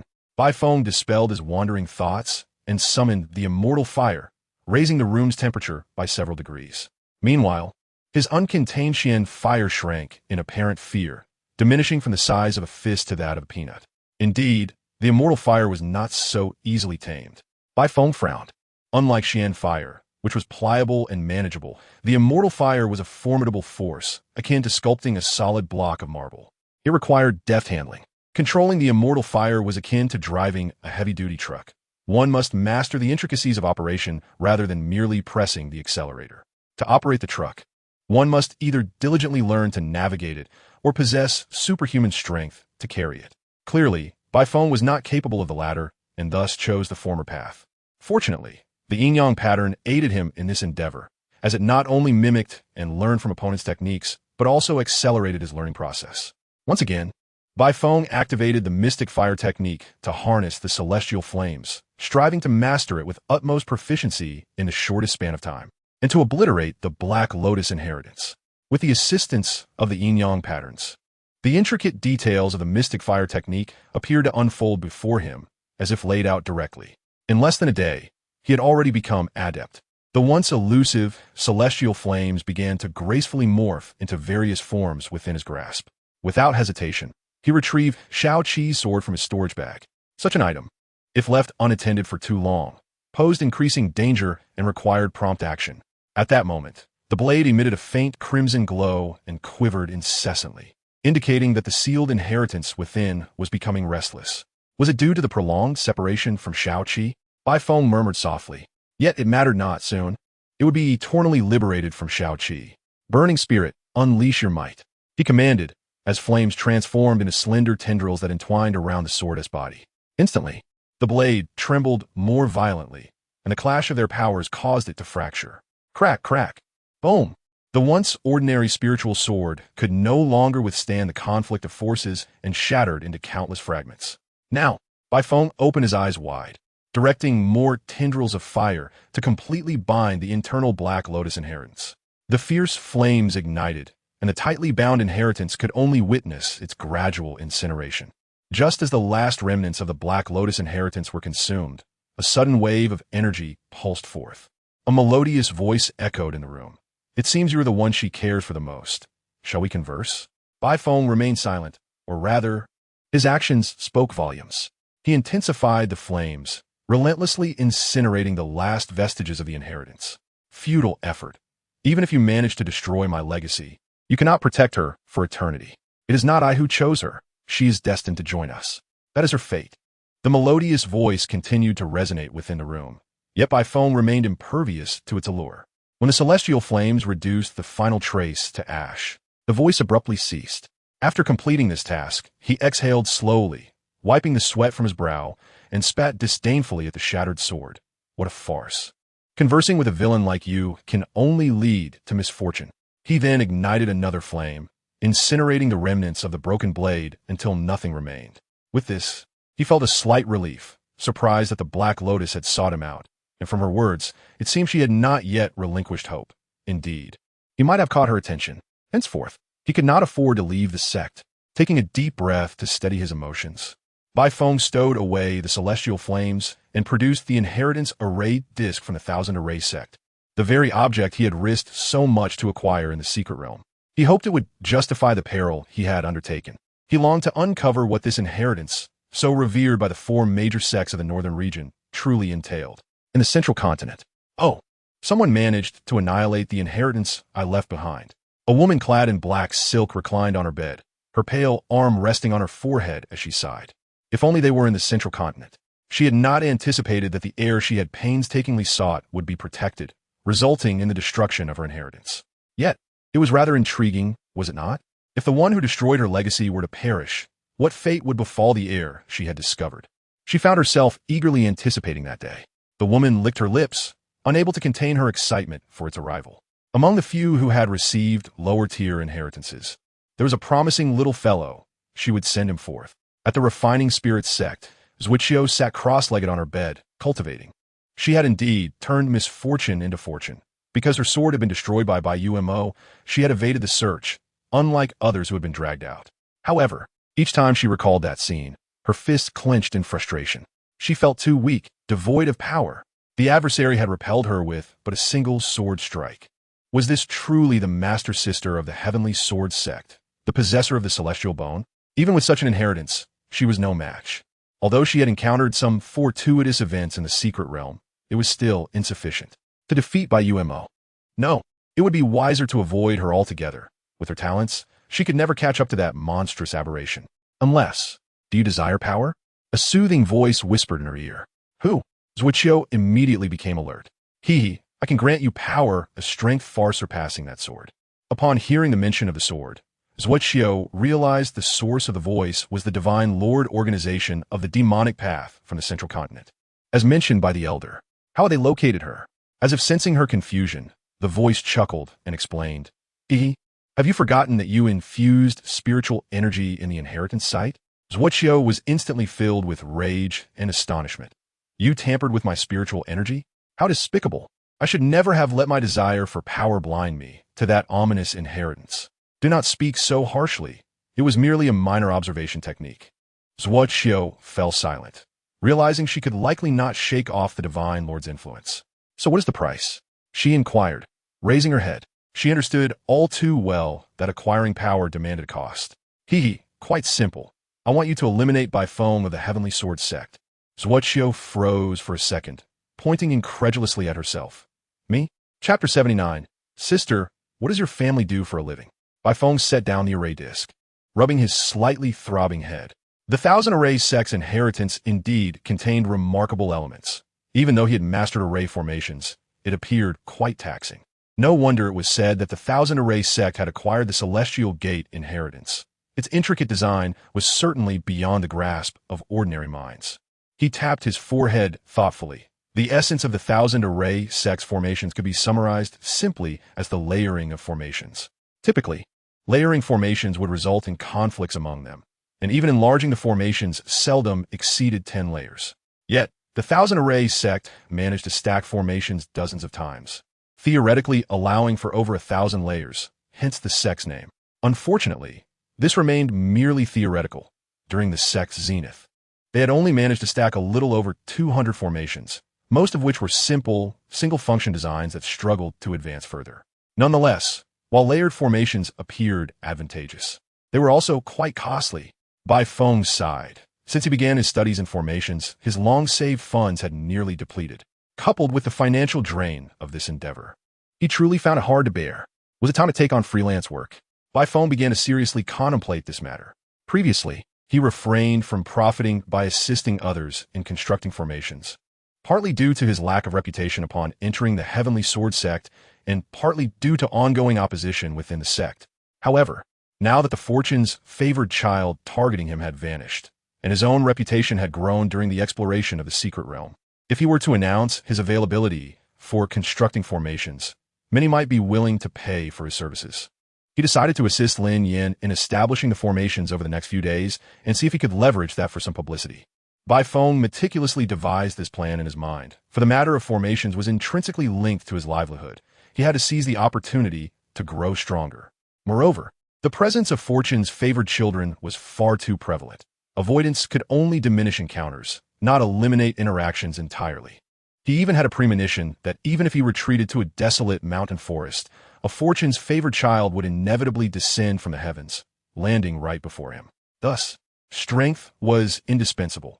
At the very least, he needed to elevate himself to a level of self-preservation. Even during the most dismal times for the Bai family, he had never abandoned his cultivation, and now, he was even less inclined to do so. Once again, Bai Feng picked up the inheritance array plate, immersing himself in the knowledge of the 1,000 arrays. Suddenly, a thought struck him. This 1,000 arrays seems more suited for miniature formations than the conventional method of stacking ordinary arrays.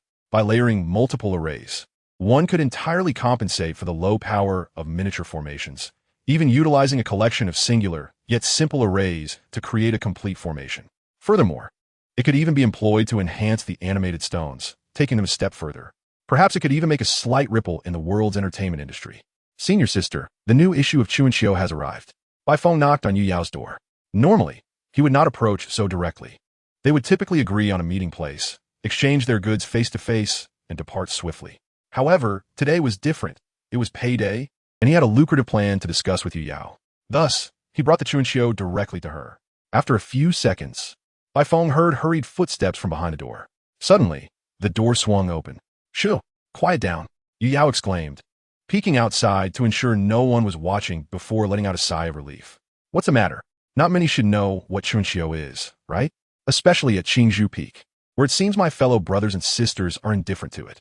In response to Bai Feng's confusion, Yu Yao sighed, her face clouded with frustration. "Sigh. I too am perplexed. I don't know who is spreading the word about Chuan Xiu among the ordinary disciples. Now, many people are aware of this book. If my friends find out that the clothes I made are actually based on Chuan Xiu, I would never be able to hold my head high in front of them. How infuriating. I hope I find out who is spreading Chuan Xiu.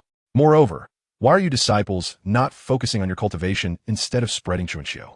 Can't you present a more respectable image as disciples of a righteous sect? Now hurry inside. We can't let others see you." After grumbling internally, Yu Yao quickly pulled Bai Feng into her room. "You make it sound as if we're doing something we shouldn't be." Before he could voice his thoughts, Bai Feng noticed Yu Yao locking the door, causing his eyelids to twitch involuntarily. "Senior sister, please don't do that. It's a bit frightening. Being scared won't help. For the sake of my reputation, you must endure a little," she replied. "Isn't that just going to lead to more misunderstandings?" Bai Feng couldn't help but retort. "Besides, I feel like if someone sees us, your reputation will be even worse. Then let us just not get caught," Yu Yao declared. "Those who say such things will inevitably be discovered. Don't speak carelessly. I certainly don't want to be misunderstood as a Lolita enthusiast. I have a feeling you're implying something inappropriate," Bai Feng remarked, while Yu Yao tugged him further inside. "By the way, where's Bai Yumo? She was looking for me earlier to help try on clothes. Isn't she joining us? I wouldn't dare let her come. She went out on a mission. It's only because she's not here that I could bring Chuan Xiu to you." "I think your words might lead to more misunderstandings," Bai Feng noted. As they walked in, they saw numerous fabrics practically covering the floor, with finished garments hanging on the walls. Only upon reaching the inner room did they find a bit of space, although the ground was still cluttered with piles of fabric and unfinished clothing. "Well, since you've come to visit in person, it indicates you have other matters to discuss besides Chuan Xiu, right?" Yu Yao sat on a small chair, tearing off the wrapping paper that covered the Chuan Xiu. Bai Feng nodded. "Yes, I came to collect my payment. Rest assured, you won't be shortchanged," Yu Yao sighed, exasperated. "This little junior brother of mine is wonderful in every aspect, yet he has an insatiable love for money. One would expect that as the heir of the Bai family. You wouldn't be in need of funds." She walked over to a nearby table and tossed a prepared storage bag to Bai Feng. "Here, Bai Feng quickly received the storage bag and opened it, his eyes widening at the sight of it filled with high-grade spirit stones. So many? He looked up, somewhat bewildered. What kind of clothes can sell for this much? Well, recently, the clothes designed by Teacher Chunxio have been exceptionally beautiful. Many are willing to pay for them, especially the wealthy from prominent families who often buy several at once and return to purchase again within days, Yu Yao explained. There are even merchants from the southern region placing orders with us. I'm considering whether to hire more help. Bai Feng fell silent, surprised to learn that Yu Yao was not working alone, but rather sounded like a capitalist factory owner. He hesitantly asked, "Senior sister, what does your family do?" You don't know? Yu Yao was taken aback, thinking he wished to collaborate with her because of her family's background. My family is much less affluent than yours, but we have had some success in business. Yu Linglong is operated by my family. The largest auction house in the northern region? The one that claims to sell everything? Yu Yao nodded. Yes. Bai Feng was struck by silence, realizing that a wealthy heiress was right beside him. Little junior brother, what's wrong? Yu Yao waved her hand in front of him. It's nothing. I was just a little startled, Bai Feng replied, glancing at Yu Yao, who seemed to radiate the brilliance of spirit stones, almost blinding him. You really didn't know? Yu Yao was unsure of how to react, surprised that the Bai family heir wasn't seeking her out for her family's connections. Amidst the complexity of emotions, she felt a bit pleased. How did you become the Bai family heir without recognizing me from the start? I suppose I'm rather reclusive. Bai Feng chuckled awkwardly. His previous focus had been on evading the child of destiny, and since he rarely left the Bai family, his interactions had mostly been limited to listening to music outside, resulting in little awareness of the other factions in the northern region. Never mind. I want to press the matter further since you brought me Chunxio. As Yu Yao flipped open Chunxio, she began to read, exclaiming, TSK, as expected of teacher Chunxio. The illustrations are magnificent. Just as she became engrossed, an untimely voice interrupted her enjoyment. Could you wait until I leave before you start reading? Yu Yao looked up, realizing Bai Feng was still there. Oh, you're still here. Hey, we're all old fans here. It's not like you haven't seen Chunxio before. What's there to be shy about? Yu Yao waved her hand dismissively and continued reading. But you can't read it in front of me. Bai Feng couldn't help but complain. Aren't you worried I might make a move? To be touched by the Bai family heir would not be a loss for me. Yu Yao replied with a smile. But upon catching the predatory glint in his eyes, she dropped the book and wrapped her arms around her modest figure. Wait, I was just joking. Huh? Bai Feng averted his gaze and pulled out a new book from the storage bag. Originally, I intended to ask for your help in designing clothes, but now I've changed my mind. Did teacher Chunxio release 2 books this time? Yu Yao's eyes widened in excitement as she dropped to her knees, clutching Bai Feng's hand. I'm so sorry, my adoptive father. Senior sister apologizes. You must let me help design the clothes. Now you're calling me adoptive father? Bai Feng held the book high, while with the other hand, he restrained Yu Yao, who was bouncing around trying to snatch it away. After a brief, playful tussle, he became serious. It's not that I want to let you make clothes. Rather, I have a money-making plan. A money-making plan? Yu Yao initially looked skeptical, but then nodded earnestly. Do share. I can assist you with my extensive business experience. Upon conversing with Master Chunxio, he expressed a keen interest in garment creation, entrusting the entire endeavor to me along with a design collection. Bai Feng passed the book to Yu Yao, initially intending for her to craft a few outfits for sale, but now felt emboldened to expand the scope. Yu Yao blinked, eagerly inquiring about his intentions. Authorization. Bai Feng articulated his plan, surmising that aside from Yu Linglong from your household, other merchants must also be introducing similar garments. Yu Yao nodded in agreement, acknowledging their lack of effective strategies. Thus, he proposed to Master Chunxio to grant them authorization. They would merely need to emblazon his emblem on their products, establishing their authenticity while denoting other merchants' offerings as counterfeit. Concurrently, Master Chunxio would furnish them with exclusive catalogs, ensuring that even those indifferent to authenticity would flock to Yu Linglong for the latest styles. This insight stemmed from his observations of the marketplace, where branding was virtually non-existent. The closest approximation was a potion or artifact attributed to a particular master. Even the largest commercial entities relied solely on superior quality and a comprehensive inventory. Yet, Bai Feng was uncertain of the feasibility of his plan, given the unfamiliarity of the environment and his limited understanding of this world's commerce. After presenting his concept, he turned to Yu Yao, seeking her opinion on its viability and any necessary enhancements. Yu Yao's eyes widened as she fixated on him, almost motionless. Senior sister? Hello.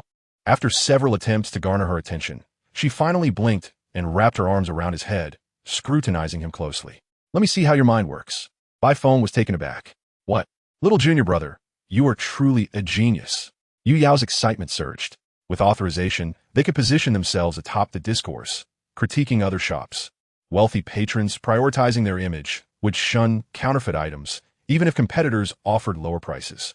While this strategy resembled the master's crafted potions, it fundamentally differed, as potions were personally refined by the master, whereas authorization required no direct involvement from him, yet still offered similar anti-counterfeiting benefits. As her thoughts expanded, she pondered whether this method could be applied to other products.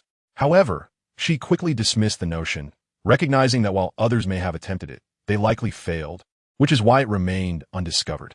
Yet, she felt confident in Bai Feng's plan, being well aware of the popularity of Master Chunqiu's designs. Excitedly, she turned to Bai Feng. I now see that our collaboration with Chunqiu is fortuitous. Bai Feng replied, I graciously bring you along to prosper, and you wish to repay me with disdain? Just kidding. Yu Yao laughed, assuring him she would manage the endeavor, promising substantial profits for both him and Master Chunqiu. By the way, let's adjust the profit sharing. I won't let you suffer losses. How about we split it 50-50? All right, I trust you, senior sister. Bai Feng nodded without hesitation, recognizing that since he merely provided a design, all aspects of production and sales would be handled by Yu Yao, making the arrangement exceedingly generous. He believed that soon he might achieve financial independence, liberating himself from the arduous task of constructing formations for others. Under the sun, Bai Feng sat beneath a tree on Danfeng, fatigued. His initial intent was to earn some money through formation building for Lin Yan, but unexpectedly, his orders had surged the following day, all from Danfeng, albeit for lower-tier formations. After confirming the formation's functionality, he prepared to rest, only to notice Su Lanqian seemingly hiding nearby, observing him. Why do I feel like I've been encountering her more frequently lately? Could Su Lanqian be following him? As he contemplated how to evade her, an idea struck him. With his recent influx of orders, he was overwhelmed and considered enlisting a helper. Conveniently finding one in Su Lanqian, he approached her, and upon seeing him, she attempted to flee, yet he swiftly blocked her path. I didn't mean to follow you. Su Lanqian stammered, her head bowed, voice quaking like a child caught in wrongdoing. Bai Feng smiled, feigning surprise. Oh, so you were following me? And no.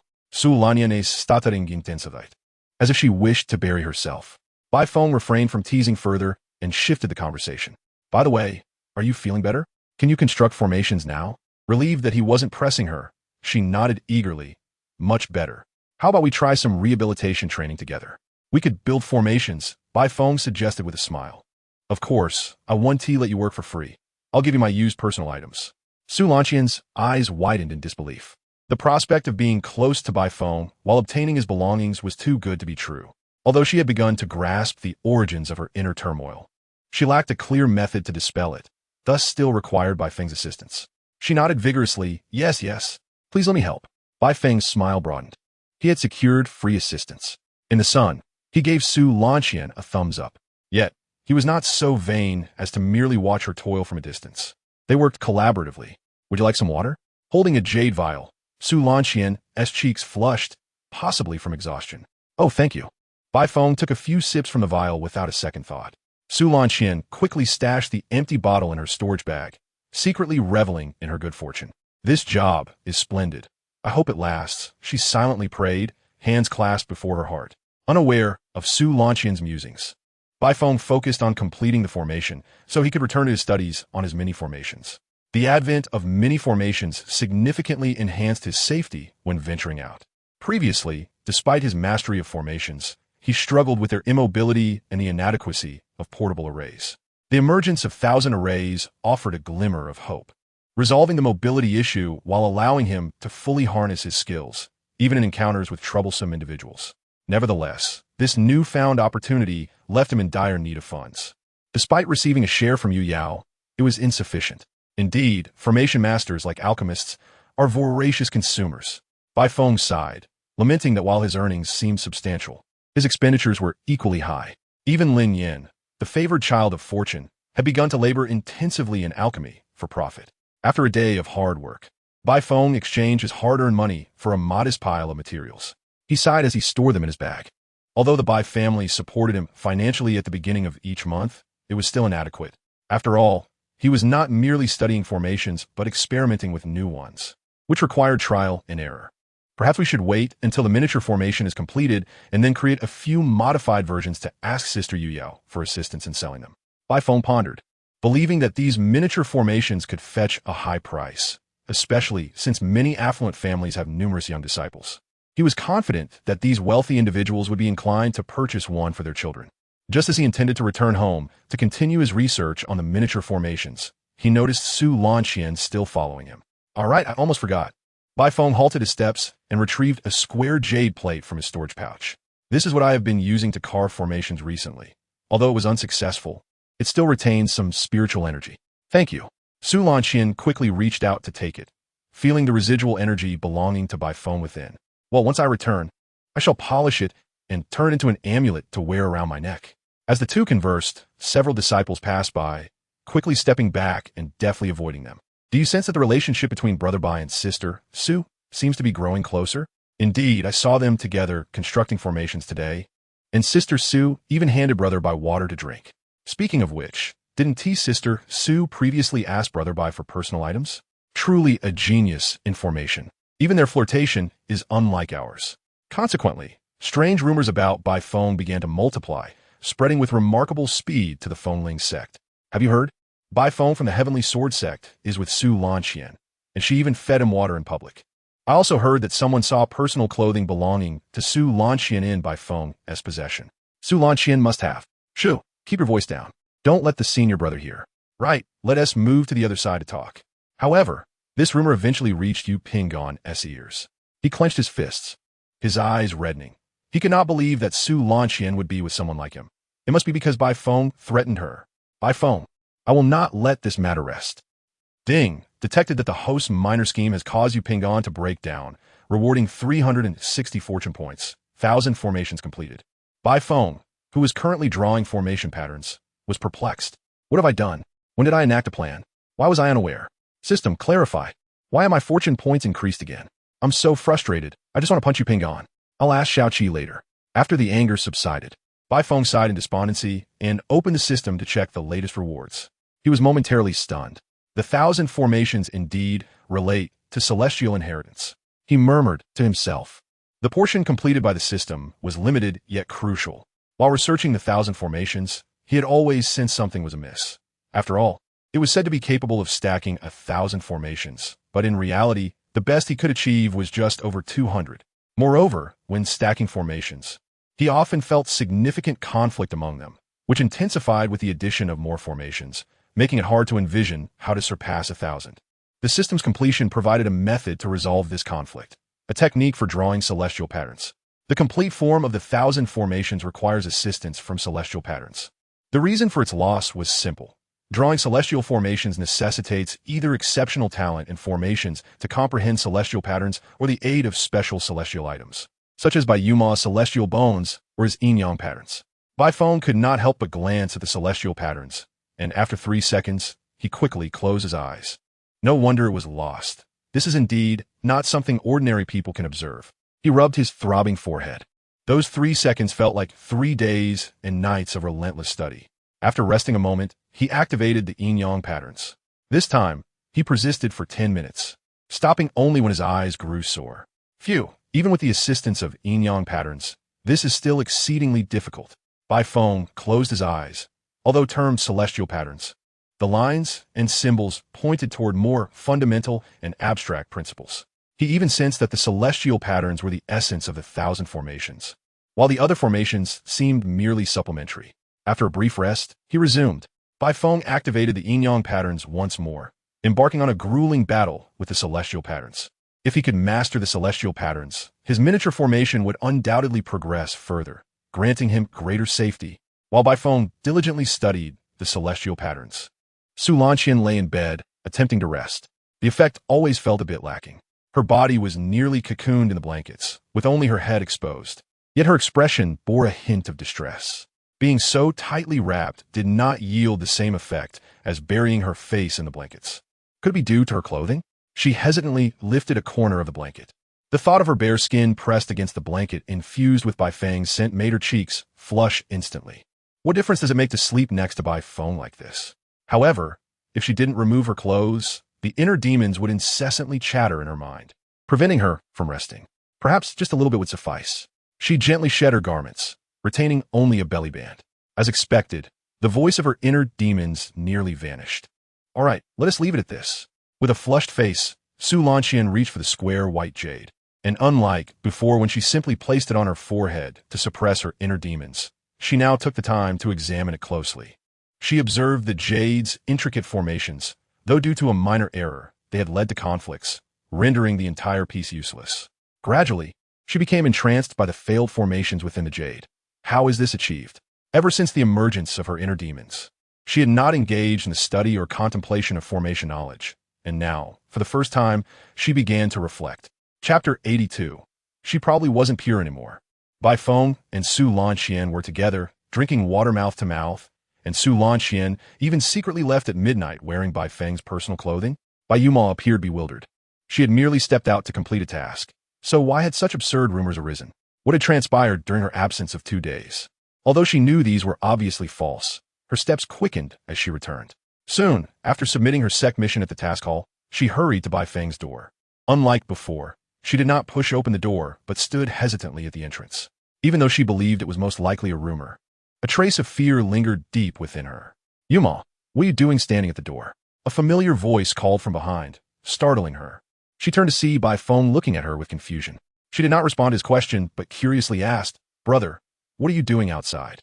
"I've been spending quite a bit recently, so I've been helping others build formations to earn money these past few days." Bai Feng pushed open the door. Relieved that the results were finally in, he could rest tomorrow. Brother, are you aware of the recent rumors?" Bai Yuma quietly inquired as she followed him, speaking so softly that had he not been a golden core cultivator, he might not have heard her at all. "Of course I know." Bai Feng's expression darkened slightly. Because of this matter, he no longer dared to let Su Lanqian assist him. Even Yu Yao had come to ask him whether he had engaged in inappropriate activities with Su Lanqian. He understood well why Yu Pingon had broken down. Even he, the party involved, was on the verge of losing control. "Brother, shouldn't we respond to refute the rumors? Do you think I wouldn't want to? But it's futile." Bai Feng rubbed his forehead. He had already had Shao Qi assist in dispelling the rumors, but the effect was not particularly effective. It was utterly useless. "Let us not discuss this. Given enough time, they will be distracted by other matters." He waved his hand dismissively, asserting that such baseless gossip could not be dispelled and would only worsen with time. Then, he inquired about another matter. Had the demonic sect been acting a bit too untrustworthy recently? It seemed that there were increasingly more disciples venturing out on missions from the sect. Indeed, something strange was afoot with those demonic factions, as they had suddenly united, causing turmoil in various regions. Bai Yuma nodded. This was one of the reasons she had undertaken her own missions. She suspected it might be related to the demonic organization led by the divine sovereign of the central continent. Bai Feng muttered under his breath. Could that old hag from the Black Lotus really be planning to come after us? It was quite possible. He had recently heard news that the demonic forces of the central continent intended to intervene in the northern region. Bai Yuma nodded again, adding that the righteous sects from the central continent would not remain idle, so there was no need for excessive concern. Furthermore, she smiled at Bai Feng, reassuring him. "I will protect you." That sounded quite comforting. Observing her confidence, Bai Feng couldn't help but chuckle. Simultaneously, he resolved to hasten his research on the mini formations. Not only would it enhance his means of self-preservation, but if the Tianjin sect and other righteous factions truly did engage in battle with the demonic sects, these mini formations could significantly reduce casualties among the righteous disciples, and he could take the opportunity to earn a little profit. However, he speculated that it would likely amount to mere skirmishes, as the northern region's demonic forces had been severely weakened by his master, Lu Meng's formations, and had yet to recover. Even with assistance from the central continent's demonic sects, they would not dare to confront the righteous factions head-on. "By the way, brother, you haven't eaten yet, have you?" Bai Yuma exclaimed, quickly grabbing the apron hanging on the wall and hurrying into the kitchen. "I managed to get a nice piece of spirit beast meat. Do you prefer it stir-fried or boiled?" "Boiled, please," Bai Feng said, smacking his lips. It had been 2 days since he had tasted Bai Yuma's cooking, and he found himself missing it. "Your learning speed is even faster than I anticipated. Now your only limitation is your cultivation level," Lu Meng said with a hint of regret. During her time teaching Bai Feng, she had come to genuinely appreciate his exceptional talent in formation techniques. If it weren't for his mediocre cultivation aptitude, he would likely surpass her in no time.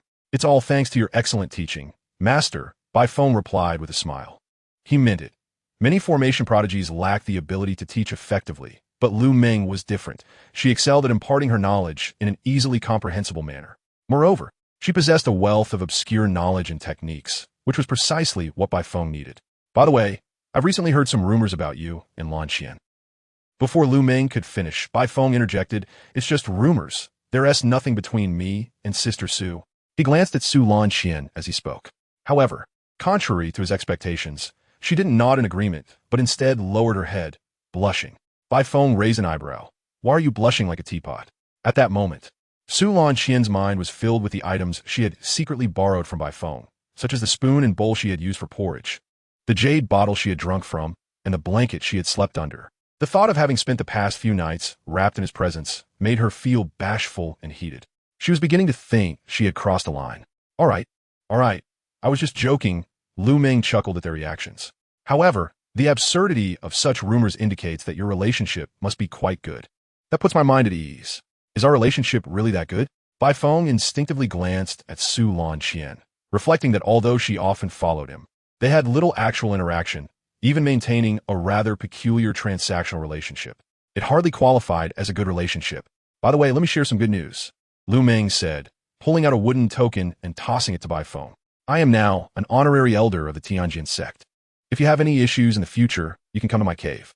"Of course, Master," Bai Feng replied eagerly, catching the token. He had not expected this, especially since Lu Meng was accustomed to her freedom as a rogue cultivator and had refused offers from other sects, including a significant invitation from the Fengling sect. He wondered what price the Tianjin sect had paid to retain such a master of formations. Just as Lu Meng was about to leave, she suddenly remembered something important and turned back to Bai Feng.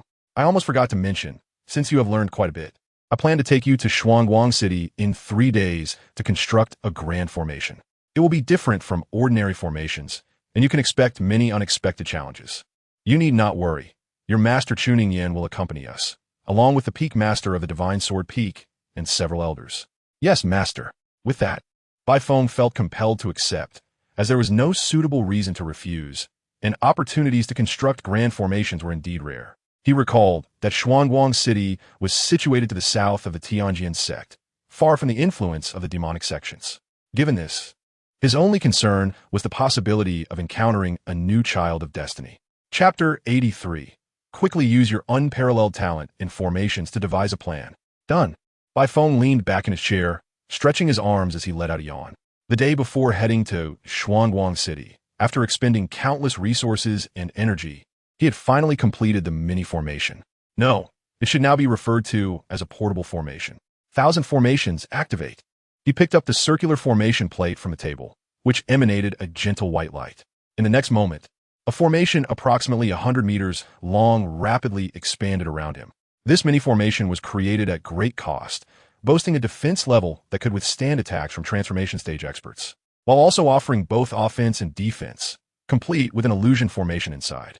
However, its drawback was immobility. The formation relied solely on the formation plate as its critical node. If it were destroyed, the formation would dissipate. Moreover, once activated, he could not move the plate unless he shut it down. While he could create a movable formation plate, its power would be significantly diminished. Thus, Bai Feng planned to prepare several formation plates, both movable and immovable. With some materials left, he decided to craft a few more simplified versions to sell for profit. Having stored the formation plate, he had just resumed his work when he heard a knock at the door. "Is the junior disciple in?" Upon opening the door, he looked down to find none other than Sister Yu Yao standing outside. "What brings you here, sister? It's amazing." "What is?" "Teacher Chuanchio's designs are absolutely brilliant," Yu Yao exclaimed with excitement, lowering her voice in fear of being overheard by others, nearly pressing her head against Bai Feng's as she spoke, her breath warm against him. "I believe this new clothing will be incredibly popular. I'm so curious about what goes on in Teacher Chuanchio's mind." "You came to find me just to rave about your excitement?" Bai Feng said, gently pushing Yu Yao's head away. "And you're too close. I don't want to hear any rumors about Sister Yu Yao gasping outside my door the next day. Such things are inconsequential." Yu Yao seized Bai Feng's wrist, insisting, "Come on, you must see the new clothes designed by Teacher Chunqiu." I stayed up several nights working on them. However, just as Yu Yao turned to drag Bai Feng away, they fortuitously encountered Bai Yuma, who was approaching. She glanced at Yu Yao, then at Bai Feng being pulled along, a look of confusion crossing her face. Sister, what are you two up to? Yuma, you're just in time. Come with us. Yu Yao exclaimed, her eyes sparkling, as she grabbed Bai Yuma's wrist and continued towards her room. Bai Yuma appeared bewildered. What are we doing together? Indeed. It looks splendid and suits you well. Yu Yao gazed contentedly at Bai Yumyao, who was adorned in a black and white maid outfit. The intricate lace of the skirt gracefully fell to her knees, while the pristine white stockings accentuated the delicate curves of her calves. You've managed to create this outfit, Bai Feng remarked in surprise, his gaze inadvertently dropping to the stockings. Oh, in that pose. One must strike that pose when donning a maid outfit. Yu Yao began to reach for the skirt, only to feel a dangerously intense gaze fixated upon her, causing her excitement to evaporate instantly. Under Bai Feng's watchful eyes, she hastily withdrew her hand, offering an awkward chuckle. Haha, perhaps not. Yet, unwilling to relinquish the idea of not reenacting the scene from the book, she steeled her resolve. It's best if I, your senior sister, take charge of this. Thus, she dashed into a small room, clutching a smaller maid dress. What is wrong with her? Bai Yumyao asked curiously, glancing at the closed door. Don't mind her, she's just having one of her episodes. Bai Feng waved dismissively, noting that Yu Yao often became overly excited when it came to clothing. A few minutes later, Yu Yao emerged from the small room in the maid outfit. Whether due to her height or intentional design, the skirt was noticeably longer than Bai Yumyao's, nearly concealing her ankles. How do I look? Isn't it lovely on me? Yu Yao twirled before Bai Feng, and though both donned maid outfits, they exuded entirely different vibes. Bai Yumyao appeared youthful and shy, reminiscent of a girl just beginning her maid journey, while Yu Yao embodied a playful charm, akin to a spirited daughter whimsically awakening her parents in a maid ensemble. And this, Yu Yao exclaimed, climbing onto the table, her small hands gripping the sides of the skirt. Bowing her head, she looked down at Bai Feng, her smile fading into a mix of disdain and impatience.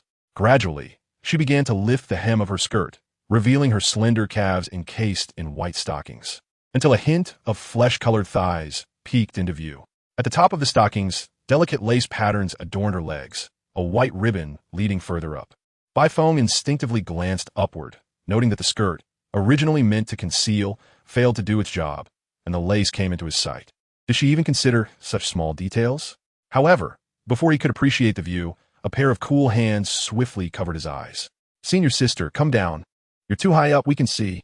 Bai Yumyao urged urgently to the stunned Yu Yao, who was momentarily frozen. In the next instant, Yu Yao's face flushed crimson, as if steam had erupted from her head. Minutes later, senior sister, are you all right? Bai Yumyao asked, concerned, observing Yu Yao buried beneath a pile of fabric. Not good. Yu Yao mumbled from her cocoon. I want to be able to marry now. Bai Feng, you were far less innocent while crafting such garments and watching the seasons change in front of me. Suddenly, Yu Yao emerged from the fabric, her face still flushed. Since you saw that, shouldn't you? Isn't this a bit of a mess you've created for yourself? Bai Feng smirked, noting he had only glimpsed white before being blinded by Yumyao's hands. But you saw it too. What are you planning? Yu Yao stood up, a sly smile gracing her lips. My recent auction has been targeted by rival merchants, and I need some intriguing items to sell. Don't worry, the profits will benefit you. Is that all? Bai Feng looked at Yu Yao, who wore a triumphant expression, expecting something outrageous, but was met with this simple request. Bai Yumyao sighed in relief, realizing that Bai Feng and Yu Yao were merely business partners, and this was just a minor mishap. Yu Yao took a couple of steps forward and suddenly leaped onto Bai Feng. Little junior brother, help. I can only rely on you now. Quick, use your unparalleled talent for formations to devise a plan. Bai Feng. Chapter 84. Yu Yao, I regret it. I recently created something new, but I have no idea if anyone will buy it. Bai Feng first pushed Yu Yao away as she lunged at him, then retrieved a mini formation disc from his storage bag. This was a modified version of a mini formation, or more aptly, a portable formation. It featured a single formation, unlike the complex array he usually employed. What is this? Yu Yao took the disc, examining it curiously. It resembled those simple portable formation discs, but bore intricate patterns. This is a true portable formation, Bai Feng explained. It's a 5th grade Xiangui formation disc. Infuse it with spiritual energy to activate it, and it will provide the same defensive capabilities as a standard Xiangui formation, albeit with a range reduced to half, and it cannot be moved once activated. What?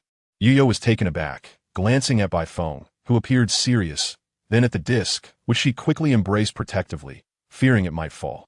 You shouldn't just hand me something so significant. Her palms began to sweat, realizing that if the disc fell, it wouldn't just be the disc at stake, but a fortune in spirit stones and her fragile heart as well. She immediately recognized the practical value of this portable formation in a dire situation. One could simply toss it to create a formation for delay.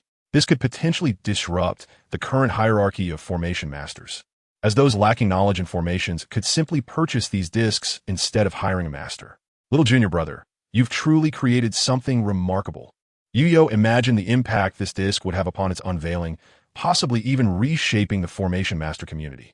Bai Feng shook his head. It's not that exaggerated. Setting up formations requires consideration of terrain. This disc is suitable for emergencies, but for serious formations, a master's touch is essential.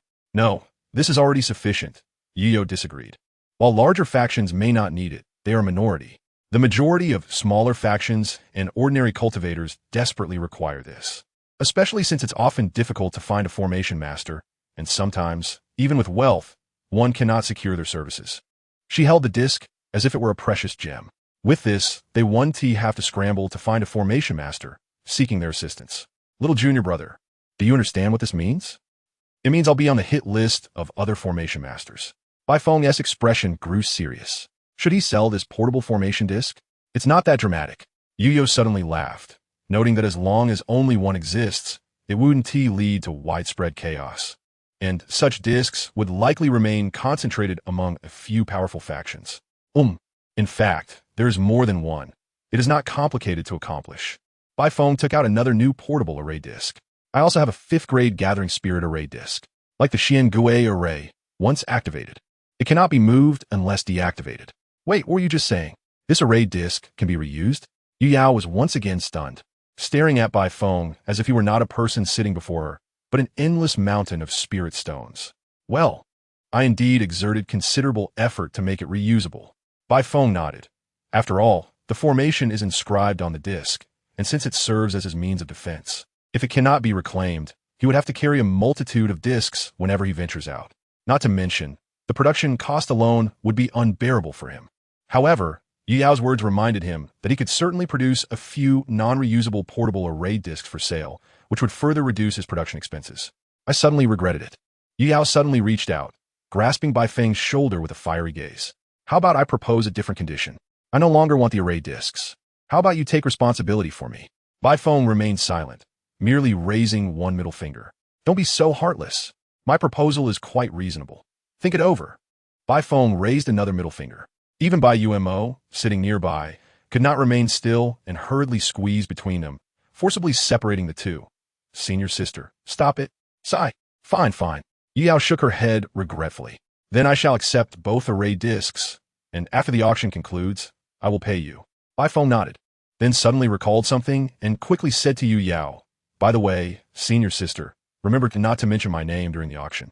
Why? Are you still worried about being targeted by other array masters? Do not fret if you're the only one capable of making it. Not only will they not reward you, but they will also seek to ally with you. Moreover, let us not forget that the Bai family and Tianjin sect stand behind you. Yu explained to Bai Feng. After all, this was a golden opportunity to enhance one's reputation.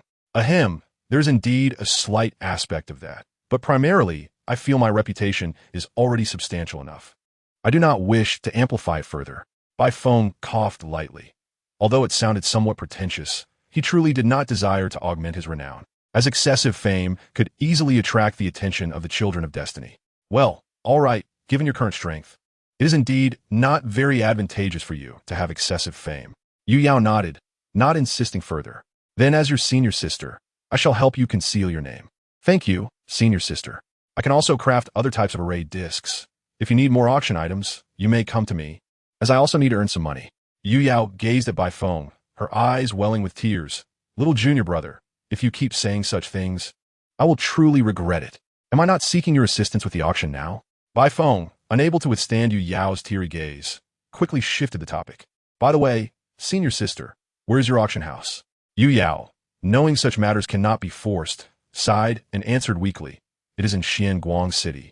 And I have heard that the city lord is currently inviting array masters to construct a grand formation, which should significantly enhance safety. Xianguang City will become even more prosperous in the future. How coincidental. Bai Feng was immediately astonished. I'm going to Xianguang City with Master Lu Meng tomorrow. Perhaps I can even participate in the grand formation's construction. Indeed, they have invited Tianjin sect. Yu Yao was not surprised. She murmured a few words before smiling at Bai Feng. You are welcome to visit my family's auction house. I will treat you well. Bai Feng quickly waved his hand. Perhaps not. Constructing the grand formation may be quite busy, and I probably won't have time to attend the auction. Such places are evidently among the areas where children of destiny frequent most. He would not approach the auction under any circumstances. Chapter 85. How did you also get involved in this? Bai Feng boarded the flying vessel bound for Xianguang City, only to find that there were quite a few familiar faces aboard. Aside from Bai Yumo, who would undoubtedly accompany him, and Lu Meng's disciple, Su Lanqian. He glanced at Yu Yao sitting not far away, who turned to him with a smile. Well, since senior sister Yu Yao's auction is approaching, she's traveling with them to Xianguang City. So, Bai Feng turned to Lin Yin and Luo Chun, who were chatting together, his eyes seemingly inquiring why the two of them were also present. Sensing Bai Feng's gaze, Lin Yin awkwardly scratched his nose. Ahem. Luo brother and I planned to take a break, so we accepted an escort mission as well. Did you blow up the damn peak? Bai Feng looked puzzled. He had been preoccupied with portable array matters recently, and had not kept up with what these two children of destiny had been doing. No, it was the people from Zixiao Peak. Lin Yin was at a loss for words. He even somewhat regretted getting involved in this matter, as the people from Zixiao Peak were utterly chaotic. Let me explain. Luo Chen sighed. I had previously applied to join the Divine Sword Peak, but an unexpected incident occurred midway. Bai Feng recalled numerous plot lines from novels he had read and instantly understood. The people from Zixiao Peak wouldn't let you leave? Yes and no. Lin Yin shook his head, a look of existential doubt on his face. Some people did not want Luo brother to leave, but the person leading the little disciples from Zixiao Peak wanted him to leave quickly. We had not even done anything yet, and they were already in disarray. It was not a big deal at this point, merely a nuisance, but I was also being rash. Lin Yin covered his forehead with his hand, an expression of regret on his face, as that little disciple did not consider matters thoroughly enough. I presented evidence of the little disciple framing Luo brother, and then Zixiao Peak erupted. Bai Feng remained silent for a few seconds, then raised his head to ask Lin Yin and Luo Chun. So, Luo brother was forcibly retained at Zixiao Peak? No, if it were that simple. Lin Yin shook his head. The matter eventually attracted the attention of the Peak Master from Zixiao Peak, who seemed quite displeased with Luo brother's actions and wanted to punish him, but was stopped by the Master of Divine Sword Peak. This aligns perfectly with my stereotypical impression of Luo Chun as a child of destiny. Most of those close to him are ungrateful. And then, Bai Feng, now more curious, asked what happened next. Then it caught the attention of the sect leader. Upon learning the truth, was quite dissatisfied with Zixiao Peak, punished its Peak Master, and allowed Luo brother to join Divine Sword Peak. I suspect the matter is not yet over.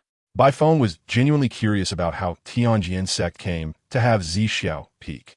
How it seemed that everyone there was intellectually deficient, or if this was merely the power of the children of destiny. Lin Yin nodded.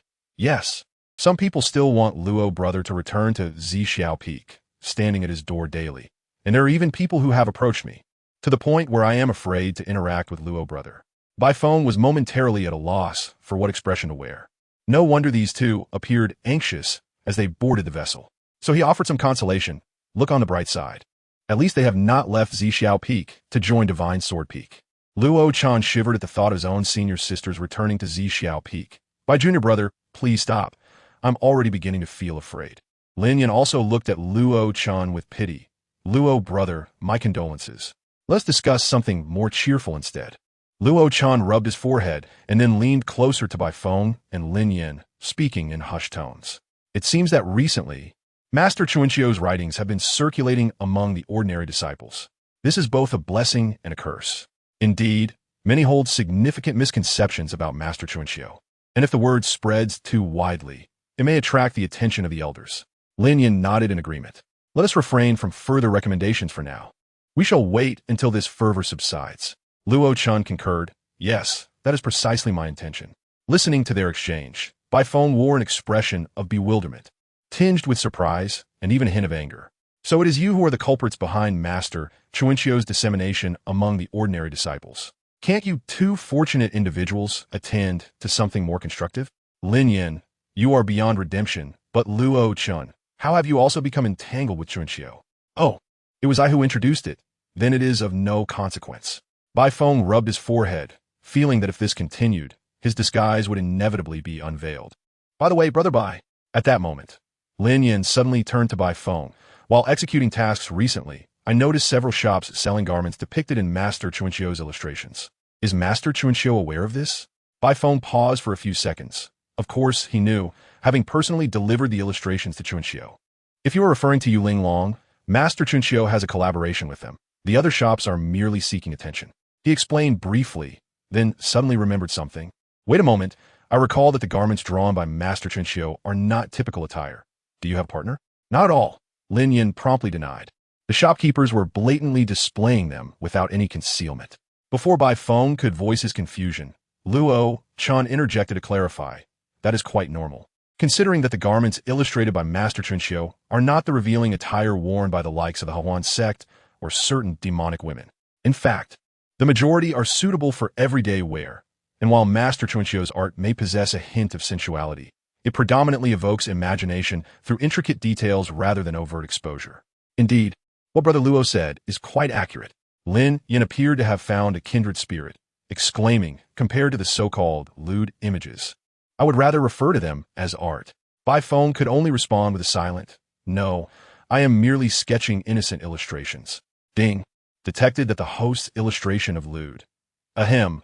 Artistic Creations has captivated the two fortunate individuals, granting 233 fortune points and 100 technique for controlling fire.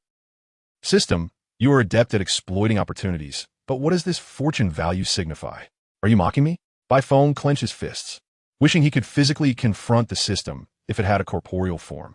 Bai Feng seemed to have ventured into Shuangguang City. You should know what to do next, right? In a cave of the Refining God sect, Zuiqiu slowly opened her eyes.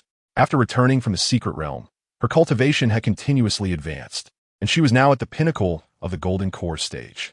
With the weapon provided by the Black Lotus, she could even contend with early-stage nascent soul cultivators. However, despite acquiring the power she had long desired, she found no joy in it. For this strength, she had lost her freedom, becoming a pawn that Black Lotus could discard at any moment. I will absolutely free myself from you. I will eliminate you. Zuiqiu gritted her teeth in her heart. Yet she merely nodded on the surface. Yes, I will head to Shuangguang City immediately. Chapter 86. I merely wish to create artistic illustrations. What is my fault? As Bai Feng and the others disembarked from the flying vessel, a group of individuals approached them from a distance. At the forefront stood a woman, appearing to be in her 30s, clad in a loose long robe that nonetheless accentuated her curvaceous figure, exuding an air of maturity. Behind her were several heavily armored soldiers, presumably guards of Shuangguang City. Thus, the leader must be the city lord's wife, Bai Feng mused. Master Lu, welcome. The city lord's wife greeted them with a smile. After exchanging pleasantries with Lu Meng and the other elders of the Tianjin sect, she turned her attention to the disciples accompanying her, finally fixing her gaze upon Bai Feng. She tucked a loose strand of hair behind her ear, her expression warm. I presume this is the newly recruited array genius of your sect? I have heard much about you. It is rare to find someone capable of besting the proud members of the Fengling sect, and today, you certainly live up to your reputation. Too kind, Lu Meng replied with a smile, before introducing Bai Feng. Feng, this is the city lord of Shuangguang City. You may address her as City Lord Gu or Senior Gu. City Lord? Not the city lord's wife? Bai Feng was somewhat surprised, but maintained his composure. Greetings, City Lord Gu. City Lord Gu laughed heartily. Haha, coincidentally, my daughter has returned recently. I shall have her entertain you all. It will be delightful for you young people to gather and converse. Daughter? If not adopted, then it implies she is married. Such circumstances are indeed rare. Could the husband be a son-in-law? It seems the Gu family is not a minor clan, Bai Feng mused internally. Before observing City Lord Gu approached Yu Yao. Little Yu Yao is here too. City Lord Gu appeared quite familiar with Yu Yao, bending down to lift her. Come, let your aunt see if you have grown taller. Aunt, please stop. I am no longer a child. Let me go. My master, junior sister, and junior brother are all watching. Yu Yao struggled, putting forth great effort to escape the City Lord's grasp and retreating a good distance away. City Lord Gu was unperturbed, turning back to the group with a smile. By the way, you must be tired after your journey from the Tianjin sect. I have prepared a banquet at the city lord's residence. Once you are well fed and rested, we can discuss the construction of the grand array. Lu Ming nodded in agreement, not declining the invitation. Then we shall be in your debt. On the way to the city lord's residence, Bai Feng first glanced at the chatting city lord Gu and his master, then quietly moved beside Yu Yao and whispered, "Is the city lord your aunt?" Yu Yao still bore a hint of annoyance on her face as she nodded. "Yes. If she didn't constantly treat me like a child, I would actually quite like her." Bai Feng surveyed the surroundings before quietly inquiring. "I'm a bit curious. How did your aunt become the city lord of Shuangguang City? And what about your uncle? If there are special circumstances, it is fine not to say. I am merely curious." "My uncle passed away when I was very young." Yu Yao shook her head, without much hesitation, directly sharing with Bai Feng. "It is not a secret. I heard he had bullied a loose cultivator in his youth, causing that person to suffer greatly. Eventually, the cultivator joined the demonic path, and, after gaining strength, sought revenge. To protect his wife and daughter, my uncle perished alongside him." Bai Feng was at a loss for words, finding the situation quite complex. If he were to speak candidly, he felt that it was indeed an inspiring tale. Despite the revenge-seeking cultivator, Yu Yao discerned Bai Feng's thoughts with a glance, recalling her similar reaction upon first hearing the story. She waved her hand dismissively. "Feel free to laugh. I do not have any fondness for my troublemaking uncle. It is unfortunate for my aunt, who married such a scoundrel due to a family alliance." Just when my uncle finally turned over a new leaf, his enemies came knocking at the door. "Fortunately, my aunt possesses considerable talent, and, by an unforeseen opportunity, became the city lord of Shuangguang City. Now her life is much better than before. That is indeed quite fortunate." Bai Feng nodded in agreement, acknowledging that it was not his place to comment on the affairs of others. Fortunately, Yu Yao's aunt was the city lord, rather than a downtrodden woman. Otherwise, her daughter might have been entangled with the fated ones, prompting him to distance himself significantly. Suddenly, Bai Feng fell into contemplation. The arrangement of a widow with her daughter, particularly with the city lord in a position of power, gave him the impression that they would inevitably attract the attention of the fated ones. Should the city lord encounter formidable challenges, it would not be long before a new fated one emerged. Perhaps there's already a new fated one hidden within the city lord's residence? Hastily, Bai Feng opened the system and glanced at the mini-map provided. He breathed a sigh of relief upon noticing that, apart from Bai Yumamo and the other fated ones by his side, there were no others in sight. It seemed the city lord's narrative had yet to unfold, alleviating his concerns about encountering a new fated one for the time being. At the banquet, Bai Feng crossed paths with the city lord's daughter. She bore little resemblance to the Yu Yao family traits, instead having inherited her mother's admirable figure. The two stood nearly the same height, likely around 1.70 meters, and shared similar facial features, though in certain aspects, hers appeared slightly smaller. Given that cultivators age slowly, they looked less like mother and daughter and more like sisters. The longer he observed, the more it seemed she was the type to be pursued by the fated ones. He hoped that during the construction of the grand formation, nothing would go awry. At the very least, it should happen after his departure. "Junior brother, would you care to visit my auction house after the meal?" At that moment, Yu Yao tugged at his sleeve, inviting him and Yumamo to indulge in some delightful treats. Bai Feng abruptly halted his wandering thoughts, nearly forgetting the perilous nature of his surroundings. Earlier, when Yao mentioned the lack of auction items, he hadn't considered it deeply. But now it struck him as a potential storyline involving the fated ones. If he managed to evade them, only for Yu Yao to encounter one, and they became friends. Introducing him back at the sect could render his efforts to avoid them futile. However, if he avoided the fated ones out of concern for Yu Yao and accompanied her to the auction house, it would be akin to igniting the fuse prematurely. It seemed he was caught in a dilemma. Why was this happening? Where had it all gone awry? If he traced it back, it stemmed from his penchant for creating risque art, which had attracted a siren, leading to his involuntary enrollment in the Tianjin sect. How infuriating! All he sought was to create art. What had he done wrong? Why must he endure this? Junior brother? Yu Yao noticed a shift in Bai Feng's demeanor and inquired with concern. "Are you unwell?" "No." Bai Feng waved his hand dismissively, his mind now resolved. "I just remembered I need a few materials for the formation. If sister doesn't mind, I shall take my leave for a moment." Yu Yao immediately brightened. Worry not. As the esteemed daughter of Yuling Long, I can offer you a discount on those materials." Chapter 87. Yu Yao's sister is indeed lame. Drunk after just a sip, Bai Feng's decision to visit the auction house stemmed from a simple rationale. He preferred to take initiative rather than passively accept uncertainty. This way, he could gather more information and prepare for any unforeseen circumstances. While Bai Feng and Yu Yao engaged in light conversation, the city lord approached with her daughter, smiling warmly. I hope we are not interrupting your heartfelt exchange? Aunt, please refrain from such peculiar remarks. Yu Yao jolted with alarm, instinctively shifting closer to Bai Feng. Yet, realizing this would only exacerbate the situation, she decided instead to position herself beside Bai Yumamo, eyeing the city lord warily. Do not be so shy. The city lord took Yu Yao's demeanor in stride, her smile broadening. She turned to introduce her daughter. This is my daughter, Guyueqing. During your stay, I hope you will allow her to familiarize you with Shuangguang City. Should any troubles arise, do not hesitate to seek her assistance. Understood, understood. Aunt, do hurry back. If any trouble does occur, I shall also lend a helping hand. Yu Yao hastily waved her hand, genuinely fearing her aunt might suddenly embrace her as if she were a child. What if she were deemed a child simply for being a bit shorter? Then I shall not intrude any longer. The city lord, unfazed by her dismissal, smiled and returned to her seat to continue conversing with Lu Meng and the others. Greetings. Guyueqing seemed somewhat apprehensive, standing before a gathering of individuals she deemed unreachable geniuses. Even if Bai Feng, who had bested the Fengling sect, was not mentioned, he stood next to Bai Yumamo, a girl endowed with celestial bones, while Su Lanqian, another genius in formations, was further away. Luo Chun, who had reportedly mastered the Heartless Sword path, had defeated the previous master brother of the Tianjin sect with a single strike. Even a male disciple beside Luo Chun, Lin Yin, renowned for his alchemy prowess, was no less formidable in combat. Though Guyueqing was also celebrated as a genius, she felt dwarfed in comparison. Gu sister, do not merely stand. Please take a seat. With the city lord gone, Yu Yao regained her boldness, pulling a chair beside Guyueqing. It has been quite a while since we last met, hasn't it? Thank you. Guyueqing expressed her gratitude, smoothing her long robe over her hips and thighs, nearly revealing her alluring curves before she slowly lowered herself into the chair. It has been several years, indeed. Ever since we entered the sect for cultivation, we have scarcely crossed paths. She shook her head, slightly disheartened. It is unfortunate that my talent fell short. I was unable to join the Tianjin sect. That matters little.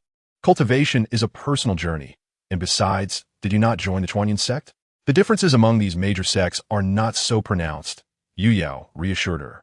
Bai Feng pondered for a moment, swiftly recalling that the Chuanyin sect was a major sect, second only to the four great sects of the north, excelling in archery and herb cultivation, with some involvement in alchemy. Although it could not compare to the Tianjin sect's pill peak, it surpassed many other sections. Guided by Yu Yao, the conversation flowed more freely, and Guyueqing's tension visibly dissipated. Gu sister, you are an archer? Bai Feng instinctively glanced at Guyueqing's prominent physique. Such a form seemed somewhat at odds with the demands of archery. I am quite curious about how archers engage in combat. If Brother Bai is interested, you may come to the training grounds in the morning, and I would be delighted to demonstrate for you. Guyueqing replied with a smile. If time permits, I shall. Bai Feng replied cordially, mindful not to draw too close, lest he unwittingly provoke a new fated one. Junior brother, I too can wield a bow. At this moment, Yu Yao, slightly tipsy, shook her cup, a hint of crimson coloring her cheeks. I was quite adept at archery as child. Alas, I haven't found a suitable bow since growing up, so I gave it up. With Yu Yao's familiarity, Bai Feng felt less compelled to be polite, opting for a playful jab instead. Indeed, if sister wishes to draw a bow, she might have to use her feet for assistance. Hey, junior brother, you are quite clever. I can indeed draw a bow with my feet. Yet, in her drunken state, Yu Yao seemed oblivious to the implications of Bai Feng's words, even praising him. It's settled then. Tomorrow morning, we shall meet at the training grounds, and you shall witness my prowess in foot-drawn archery. Bai Feng found himself genuinely anticipating the sight of Yu Yao attempting to shoot arrows with her feet. This scene is bound to be quite intriguing. Tomorrow, I shall prepare a few more recording stones. I am eagerly anticipating it. Guyueqing chuckled lightly, her mischievous grin betraying a less innocent demeanor than she had previously exhibited. Though filled with expectation, I, your senior sister, shall undoubtedly astonish you all. Observing Bai Feng and Guyueqing teasing the inebriated Yu Yao, Bai Yuma could hardly bear it. Senior sister, you are drunk. Perhaps you should rest for a while. It has seemed so. Yu Yao rubbed her temples, declaring, you all carry on. I shall take a moment to rest. With that, she slumped onto the table, drifting into slumber.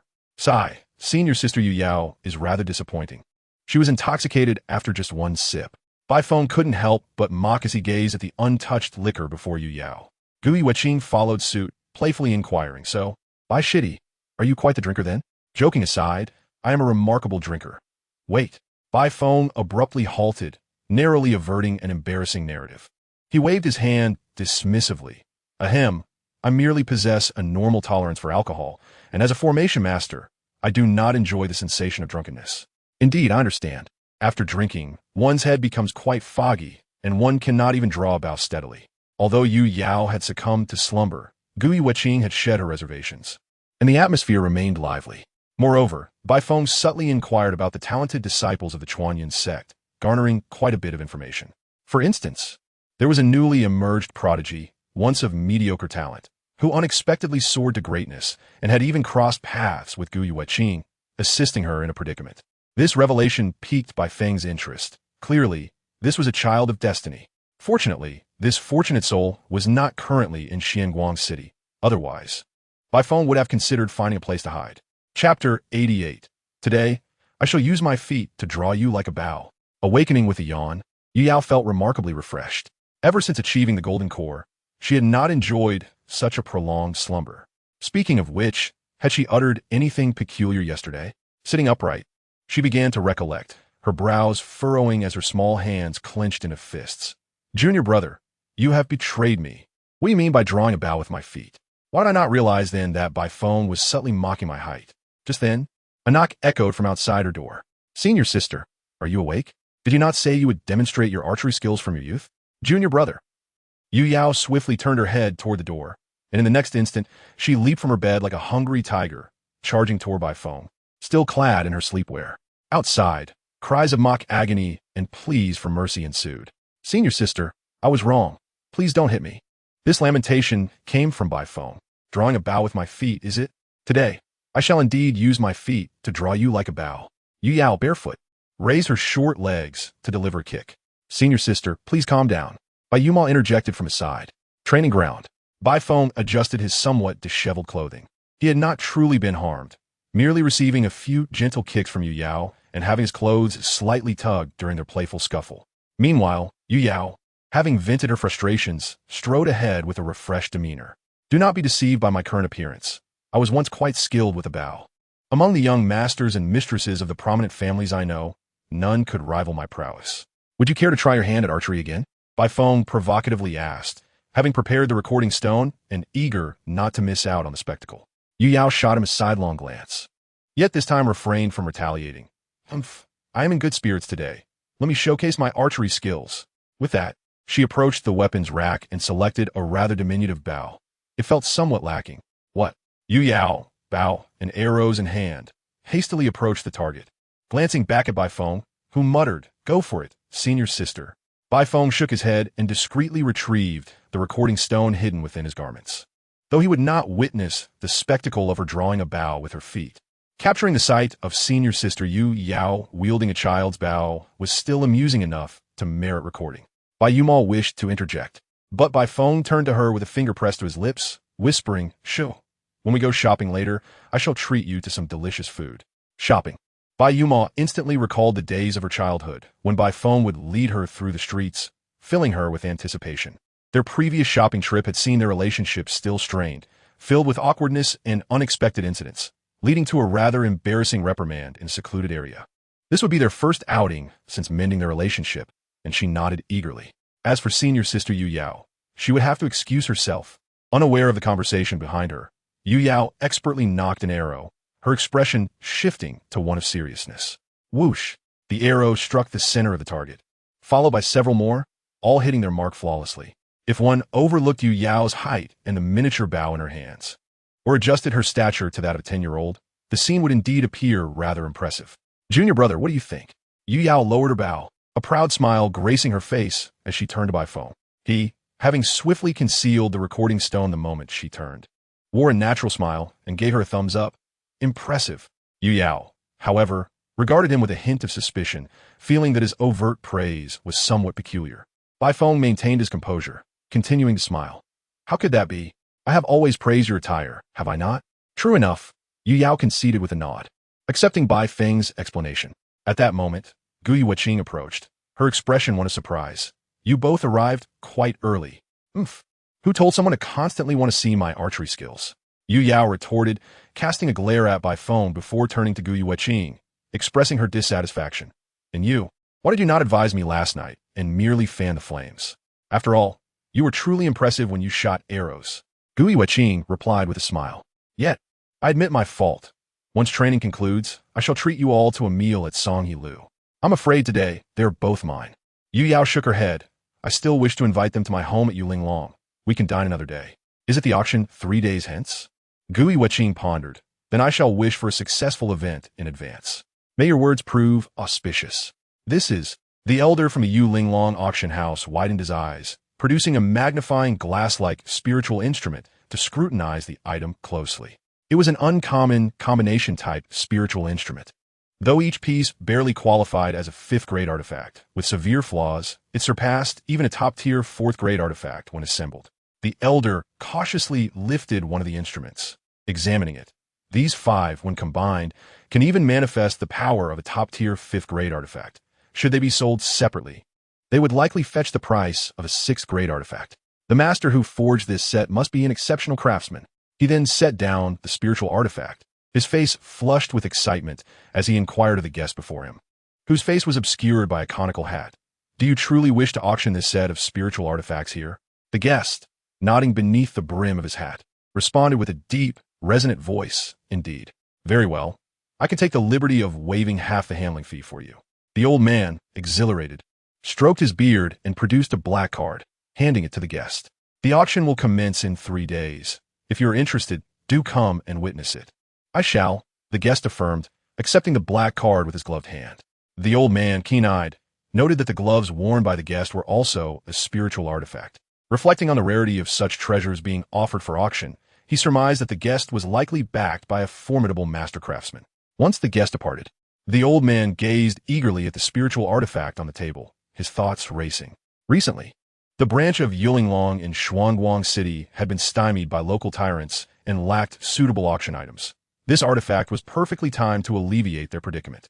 He had heard that the young lady of Yulinglong, the true master of the Shuangguang branch, was arriving soon, providing him an excellent opportunity to earn her favor. Chapter 89. Could it be the new child of fortune? This is Yulinglong, and over there is the auction house. If you wish to purchase other items, you may visit the adjacent room. Yu Yao explained to Bai Feng and Bai Yumo while standing at the entrance of Yulinglong. Let us proceed inside and take a seat. She stepped through the grand entrance of the auction house, just as an elderly man hurried towards them. Young lady, why did you not inform this old man of your arrival? Although appearing aged, he moved swiftly, halting before Yu Yao, panting as he instructed the attendants nearby. Quickly prepare some refreshments. Young lady, please follow me. I came with the elder from the Tianjin sect, so I did not inform my family, Yu Yao replied casually, following the old man and inquiring about the auction house. Soon, they arrived in an elegantly furnished guest room, where plush cushions adorned the expensive wooden chairs, and a variety of delicacies filled the table, the air thick with spiritual energy. Make yourselves comfortable, Yu Yao said, selecting a chair and reaching for a pastry. This is a mooncake, quite delightful. Bai Feng, too, settled down and sampled the treat, simultaneously activating his system to check the map, only to find a new marker for a child of fortune, notably absent from the auction house. When did this appear? He mused, recalling that it had not been there that morning.